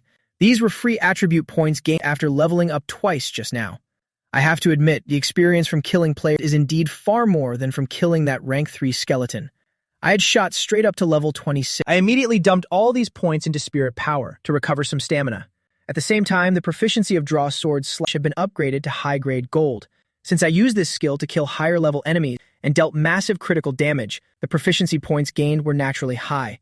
Thundercloud sword slash also reached high-grade gold, and my combat strength increased significantly. My face was expressionless, teeth gritted, as I swung my sword frantically. Gale-piercing dance kill suddenly reached the low-grade platinum realm, its momentum becoming even more wild. Sword chi shot out like dense, violent raindrops, with pale white crescent-shaped sword mists, as sword chi continuously swept across the battlefield. Many suffered wounds of varying degrees. The 20 spirit power points I just recovered were truly just a drop in the bucket. I predicted that I wouldn't be able to hold on much longer, and had to save my last bit of spirit power to escape. Though I was unwilling, life is always the most important thing. I memorized each of their faces clearly, so I could take my revenge on each one later. Just as I was in despair, ready to give up the chest to escape, my eyes suddenly flickered. I saw a blurry figure appearing several hundred meters behind them. Without the eye of insight, I fundamentally wouldn't have seen it. In the next second, faint gray, blurry light suddenly appeared, enveloping my entire body. As if blending into water, my body immediately became invisible, and even my breath vanished. My eyes widened in surprise. This was shadow transmission, with the ability to turn a target invisible and teleport them away in an instant. This is an extremely rare high-level skill that consumes a vast amount of energy. Was someone trying to protect me? Once I was hidden, the crowd immediately lost my trail, and I finally had a chance to catch my breath. Actually, my own stealth skill could have done this, and with even greater effectiveness, allowing me to not just hide but dodge all attacks. But using it for even a moment would drain my spirit power, so I've always been reluctant to use it for escape. After all, I couldn't bear to give up the treasure chest. That's why I persisted in the bloody battle until the end. Damn it! He's disappeared. Someone looked around frantically, desperately bombarding with area of effect attacks, less than greater than, but still failed to land a hit. Less than greater than. Covered by that stealth spell. Less than greater than. I continued to move without stopping. Less than greater than. Vanishing from everyone's sight in an instant. Is this stealth skill a technique or a treasure? This kid is too hard to kill. Does he have accomplices? Forget him. Let's seize the chest first. We must have beaten him so badly he fled in terror. Brothers, the one with the most skill gets the prize. There are no more obstacles now. In the shadows, someone was laughing coldly, having already been fishing in troubled waters. While the battlefield was in chaos, it slipped toward the treasure chest behind us. Someone had already begun using offensive skills against the ice to dig up the chest. Damn it, you dare try to steal the treasure while we were killing that swordsman. Die. The scene instantly turned into a chaotic mess, with all sorts of brilliant skills exploding across the sky. The crowd began to strike each other down in a brutal frenzy, and many were grievously wounded. Someone realized that if they continued like this, it would lead to a massive melee, and many would die. But the situation was too chaotic. No one was listening anymore. The allure of the diamond chest was so intense that internal war was almost an inevitable outcome. I stood hidden at the edge of the treasure area, my gloomy gaze taking in the entire scene. I felt that in the next moment, this shadow transmission would teleport me away, removing me from the battlefield. Was the treasure chest really to be handed over to others? I clenched my fists, truly unwilling to let go. Suddenly, my eyes lit up. I pulled a scroll from my personal space. That's right, the owner of a treasure map has absolute priority when it comes to collecting a chest. Even though they were within the collection range, without the map, they could never compete with me. As long as I stood in this area, I would have the highest priority to collect it. A moment ago, I was being besieged, so I hadn't had a chance to use the treasure map. Now, protected by my stealth state, I could finally use the map to forcibly collect the chest. I immediately activated the treasure map. In an instant, the map turned into a blue light and vanished, like a brilliant blue flash of light shooting out, shattering the ice on top of that chest. A moment later, the chest flashed with a blue light. Detected that you have arrived at the correct map location. Would you like to collect the treasure chest? I didn't hesitate to select yes. The treasure chest vanished on the spot, going straight into my personal space. At the same time, I took the opportunity to leave, leaving the crowd on the battlefield looking completely bewildered. Everyone was too busy with their own survival in the melee, yet the corners of their eyes had been fixed on that treasure chest from the beginning. So the moment the chest disappeared, it naturally caused an uproar at the scene, and more than a few people stopped their fighting. What's happening? Why has the treasure chest disappeared? No way, I've been staring at it the whole time. No one was there, and not even a single breath approached. The Huang family warrior's face turned grim. I was so terrified that I set up a formation around the treasure chest. No one should have been able to get close. Who took it? Step forward. Who was it? All the class holders at this moment roared in anger, beginning to suspect. Every single person standing right next to them. Right now, everyone was like a wrathful Asura, ruthlessly slaughtering their own comrades. Even those within the same team began to hack each other down in a fit of rage. As for me, I had long since used my stealth skill to slip far away. Suddenly, a booming voice rang out from the crowd. Everyone, stop. Someone must have a treasure map, and they used it to collect the chest. The moment those words were spoken, a flicker of reason returned to their eyes. That's right, treasure maps have the highest collection priority. If that's the case, then truly, the collection range of a treasure map is much further than ours. Damn it, who was it? The reason in their eyes only flickered for a moment, before turning back into the shadows of greed and killing intent. They looked around frantically, cold light glinting in their eyes, seemingly trying to pick out from the crowd who exactly had snatched the treasure chest. It could also be that swordsman named Shashin while he was escaping in stealth. He might have just used a treasure map to take it, but it's also possible he hasn't left yet, and he's standing right here among us. Or perhaps the one holding the treasure chest is currently standing right here. Either way, keep killing until someone is willing to hand over the chest. Kill. The scene was pure chaos, everyone striking with lethal intent. In just a short while, the number of survivors on the entire field was less than half. I had already been teleported by my stealth skill to a position nearly 100 meters away. In this dungeon, the white mist was incredibly thick, obscuring everyone's vision, so basically you couldn't see anything beyond 50 meters. I immediately activated Lingbo steps to make a quick escape, distancing myself from that pack's battlefield. Looking back, they were still fighting among themselves, as massive explosions and agonizing screams continued to echo through the air. My expression was cold as I muttered icily, "Fine, just keep on slaughtering each other. Even if only half of you remain, we'll eventually track down every single one of you for revenge." I clenched my fists, recalling all of my swords. I had etched the faces of everyone present into my memory. At the same time, my heart was full of anticipation for the diamond treasure chest, and I was also curious about who had actually saved me. After running for a few miles, finally by a freezing ice lake, I spotted a young man. He had messy short hair and wore a pale blue robe.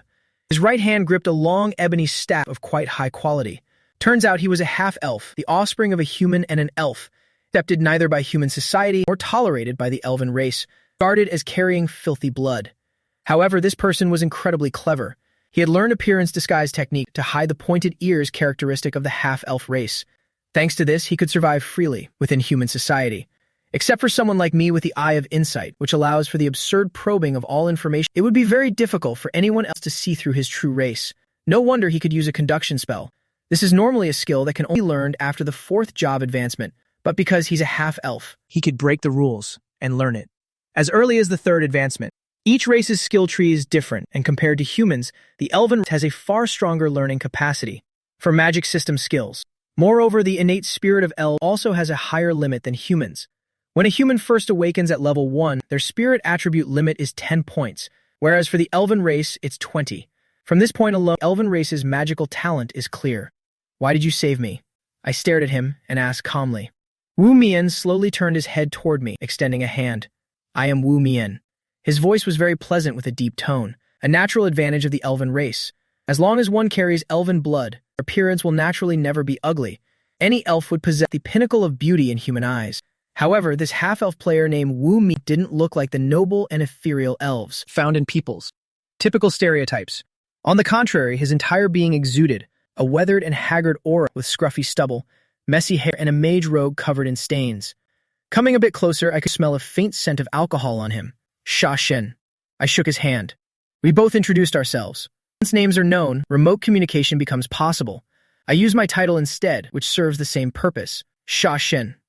That title. Sounds a bit spine-chilling, he said with a smile. He knew I was giving a title and not my real name. Then, his expression turned serious, and he stared at me intently. A glint of light flickered in his eyes. "I didn't save you for no reason. I had a few friends who died at the hand of that elite dual-sword skeleton monster, so you've essentially helped me get revenge." Besides, I was the one who led those people here, intending to use them to destroy that monster. As for getting you into that dangerous situation, I also bear a large part of the responsibility. Hearing this, my eyes narrowed. This guy really is clever. Earlier, he deliberately announced on the World Channel that there was a chest here, but told everyone not to come because of the elite guarding it. In reality, he was exploiting reverse psychology. If he had said there were no monsters, only a treasure chest, less than greater than, then people would have thought it was a trap less than greater than, and wouldn't have dared to come. He truly understands human nature. Less than greater than. By the way, I can also look for an opportunity to watch the tigers fight from the mountain and then snatch the chest for myself. A bit of coldness flashed in his eyes. The saying the mantis stalks the cicada, but the oriole is behind. This Wu Mian is exactly that oriole. This scheme is truly incredibly deep. I looked at him, a sense of wariness rising in my heart. This Wu Mian doesn't have even a hint of the elven race's temperament. Instead, he looks just like a typical, haggard man. He must have gone through some kind of incident. Behind that appearance, there must be a long story. Earlier, I saw that you had a treasure map, giving you the highest collection priority, so I knew that if I could save you, I could bring this treasure chest back along with you. Wu Mian said with narrowed eyes, looking exactly like an old hand at scheming. My face remained calm as I made a swift decision, pulling that mid-grade diamond treasure chest directly out of my personal inventory space. Saving myself and escaping wouldn't have been difficult, but without Wu Mian, I wouldn't have been able to get this chest, so he deserves a share. The heavy treasure chest landed on the ground, glistening and translucent. It was encrusted with all kinds of diamonds. My movements were extremely decisive, without a moment of hesitation or second-guessing, returning vengeance for grudges and kindness for favors. Less than greater than. That is my principle. Less than greater than. Without you, I wouldn't have gotten this chest. Less than greater than. So later you can choose one treasure for yourself. You're not like those other shameless humans. Wu Mian appeared calm on the surface, speaking with great composure, but in truth, watching my actions. Less than greater than. His heart was also secretly breaking into a cold sweat. Less than greater than. Because the moment he mentioned the treasure chest, less than greater than, I suddenly raised my hand. It was hard not to misunderstand that as me wanting to kill him, to keep the entire chest for myself. Fortunately, a sword controller claimed Sha Shen like me is not someone who betrays trust. It seems I didn't misjudge him. Hearing Brother Wu say that, it's as if you aren't human yourself, I joked. Even though I knew Wu Mian's true race, I didn't expose him. Everyone has their own secrets. Wu Mian just laughed it off. Then, my expression became solemn. Regardless of how many items this chest contains, can only take one. After all, I did most of the work. In my past life, I gave my all for others, only to be betrayed. So in this life, it's only natural to keep the benefits firmly in my own hands. Wu Mian nodded in agreement. Actually, this was fair enough. After all, I gave him the right of first choice, which is essentially more valuable than other treasures. A diamond chest doesn't guarantee everything inside is diamond tier. Remaining items could be just platinum or gold. The gap in value between platinum and diamond is like heaven and earth. Having the first pick will surely help him get the most valuable item. Can we open the chest now? As soon as he spoke, I threw the chest open. Opening diamond treasure chest, less than greater than. Fusion alloy mid-grade diamond, less than greater than. Forging material Zonlong Q, less than greater than. Low-grade diamond sword skill scroll, less than greater than. High-grade platinum vampire potion, 3 items in total. Seeing these items, Wu Mian's brow furrowed tightly. Not a single item for a mage. The drop rate of items depends on each person's luck attribute. Because my luck attribute is so high, basically everything that dropped is something I can use. I watched him silently, waiting for his choice, thinking he'd probably pick the fusion alloy. It's a mid-grade diamond forging material. Any weapon forged from it would be diamond quality at the very least, and even reaching epic grade isn't impossible. None of these are useful to me. Wu Mian's frown deepened. Silent for a moment, he finally took a step back. I won't choose. His words made me wary. Actually giving up diamond tier loot? Is this guy some kind of madman? Are you sure you won't pick anything? Even if it's not gear or a skill for your class, this fusion alloy is top-notch. It can be forged into a diamond tier staff. As soon as I said that, I shook my head slightly. Sha Shen, do you know how much money it costs to hire someone to forge a diamond tier weapon? Hearing this, a flash of realization crossed my eyes. Right? I truly hadn't considered that. I had seized the asset of the wanted criminal Ding Pai, so am basically never short on cash, thanks to accumulating wealth by robbing other players. For others, falling spirit coins and myriad race coins are incredibly precious. Normally, a third advancement player would only be equipped with gold-tier weapons. Platinum users are few and far between, and the value of a diamond weapon is astronomical. Wu Mian's own gear wasn't all that great. One could even call it a bit poor. He probably simply doesn't have the money to forge a weapon. This half-elf is accepted by neither the human nor elven race, which is why he looks so impoverished and haggard. Being at the third advancement doesn't mean being rich. It just shows he's trained incredibly hard and that he's no longer young. The forge of an ordinary blacksmith simply cannot melt down steel of such high quality. They can't even refine it. Need to find at least a level 4 or 5 blacksmith to have any chance of success. The price would be at least millions of falling spirit coins or tens of thousands of myriad race coins. I truly can't afford it. He gave a bitter laugh and said, "Then sell it. You get a great price for it." I continued to persuade him. Wu Mian shook his head firmly again, his mind seemingly made up and unshakable. "I want you to owe me a favor." Hearing this, my gaze shifted slightly. Using a diamond tier item to trade for a simple favor, less than greater than. If this got out, less than greater than. Others would surely think he was a fool. Less than greater than. Are you serious?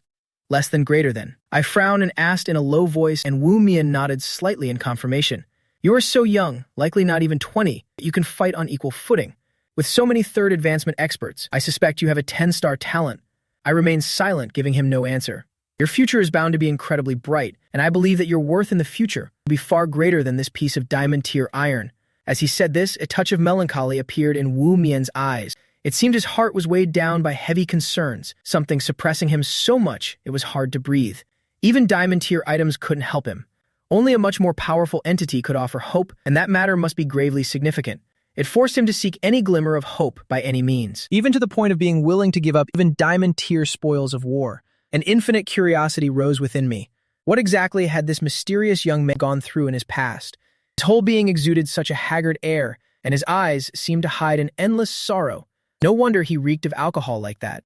"If you are so insistent, I won't say anything more." My face remained cold as I put all the items from the chest into my inventory. Favor isn't necessarily light, nor is it necessarily heavy. It's the most curious thing in the world. It could be worth less than a penny, or it could be the most priceless treasure on earth. This Wu Mian is truly a born gambler. He's insisted time and again, and I don't really have another choice. I can't force him to take the treasure, so I can only owe him a favor, while I take all the treasures for myself. Either way, I'm not the one losing out. This was your own choice. I spoke while packing everything away, and curiosity showed on my face. "What do you want my favor for?" Wu Mian was silent for a long time, and finally he slowly began to walk away. "You'll know in the future. Sha Shen, brother, until we meet again." Then he left the area, his figure gradually receding and vanishing into the swirling mist. I stood there silently, my gaze deep in thought. As for this mysterious young man, I'd never heard of him before, but I knew for certain our paths would cross again. Though he looked haggard, deep in his bones, he exuded a free-spirited nature. I actually quite liked him. I also quickly left in the opposite direction. After all, those people were still just a few miles away, locked in a chaotic battle, and some might flee all the way here. Right now, I just want to inventory my treasures, not get tangled in another fight with them. Most importantly, my stamina hasn't recovered much yet. I entered a snowy ice cave, took some dry firewood from my personal inventory, then used a dragon scale from the less than greater than. Dragon aura broken sword to strike the wood, less than greater than. Lighting a fire directly, less than greater than. I took out a few large T-bone steaks, less than greater than, and placed them on a grill to cook. My constitution and strength attributes right now have both hit the 80-point mark. This means my stamina and energy consumption is nearly 8 times higher than a normal person's. After a fierce battle, my stomach was empty, so I naturally needed a hearty meal to soothe it. While the steak was grilling, less than greater than, I took the 3 items from the diamond less than greater than chest out to inspect them. Less than greater than. Instinctively, I planned to use all things sublimation, less than greater than, to upgrade them by 1 tier, but found it had no effect. Then I remembered that the treasure chest itself was something I had already sublimated once. Items that have undergone an indirect sublimation like this cannot be sublimated again. First, I took out the potion, Vampire Potion, high-grade platinum, level limit 35. Description: an extremely rare concoction, less than greater than. Pure orange-red in color, less than greater than. With what seems like numerous liquid cells circulating within, less than greater than. Requires the collaboration of several experienced master alchemists, combining vampire essence, high-tier essence of humans and beasts, 100 withered grass, and other rare materials. Effect: after use, transforms into a pure-blooded vampire for 1 hour, possessing the racial talents of the vampire race, including solar rejection, pale body, and blood demon. As for solar rejection, this is a racial talent of the vampire race. In this state, if exposed to direct sunlight, the body will spontaneously combust and die, turning entirely to ash. As for pale body, this is a racial talent of the vampire race. In this state, all constitution, strength, and agility attributes will soar significantly. As for blood demon, this is a racial talent of the vampire race. In this state, the user can drain blood from any living creature to rapidly heal all wounds, with an extremely low probability of stealing a random skill from the opponent. My eyes lit up as I looked at it. This vampire potion is truly overpowered. At first, I thought vampire just meant a lifesteal effect, or at most attacks come with a blood-draining ability. Who would have thought it could actually turn less than greater a person into a vampire instantly? Less than greater than. Thus, the true value of this potion, less than greater, certainly far exceeds its high-grade platinum tier. Less than greater than. If it were put up for auction, its value would surely be on par with a diamond tier piece of equipment. Vampires are inherently an incredibly powerful and ancient race. Among the myriad races, they have always stood at the top. They possess a vast amount of knowledge and hold incredibly powerful experiences. However, their population is extremely small, which is their only flaw, meaning they cannot reproduce conventionally, but can only use essence blood to turn the living into demons. Because of this, they are even fewer in number than the undead. Less than greater than. Elven or beastman races. Less than greater than. To an average person, less than greater than. The vampire race is a highly mysterious existence. Less than whether they truly exist or not. Less than is even a massive question mark. Many consider this race to be nothing more than a legend. They hide year-round among humans, elves, and other major races. They never show their faces during the day, waiting until night falls to seize the opportunity to act and satisfy their bloodlust. I suddenly thought of my home city, Xuanjing, where horrific bloodthirsty murders often occurred, the characteristics of which were very similar to vampires. And this has been going on for many years. Yet the culprit has never been brought to justice.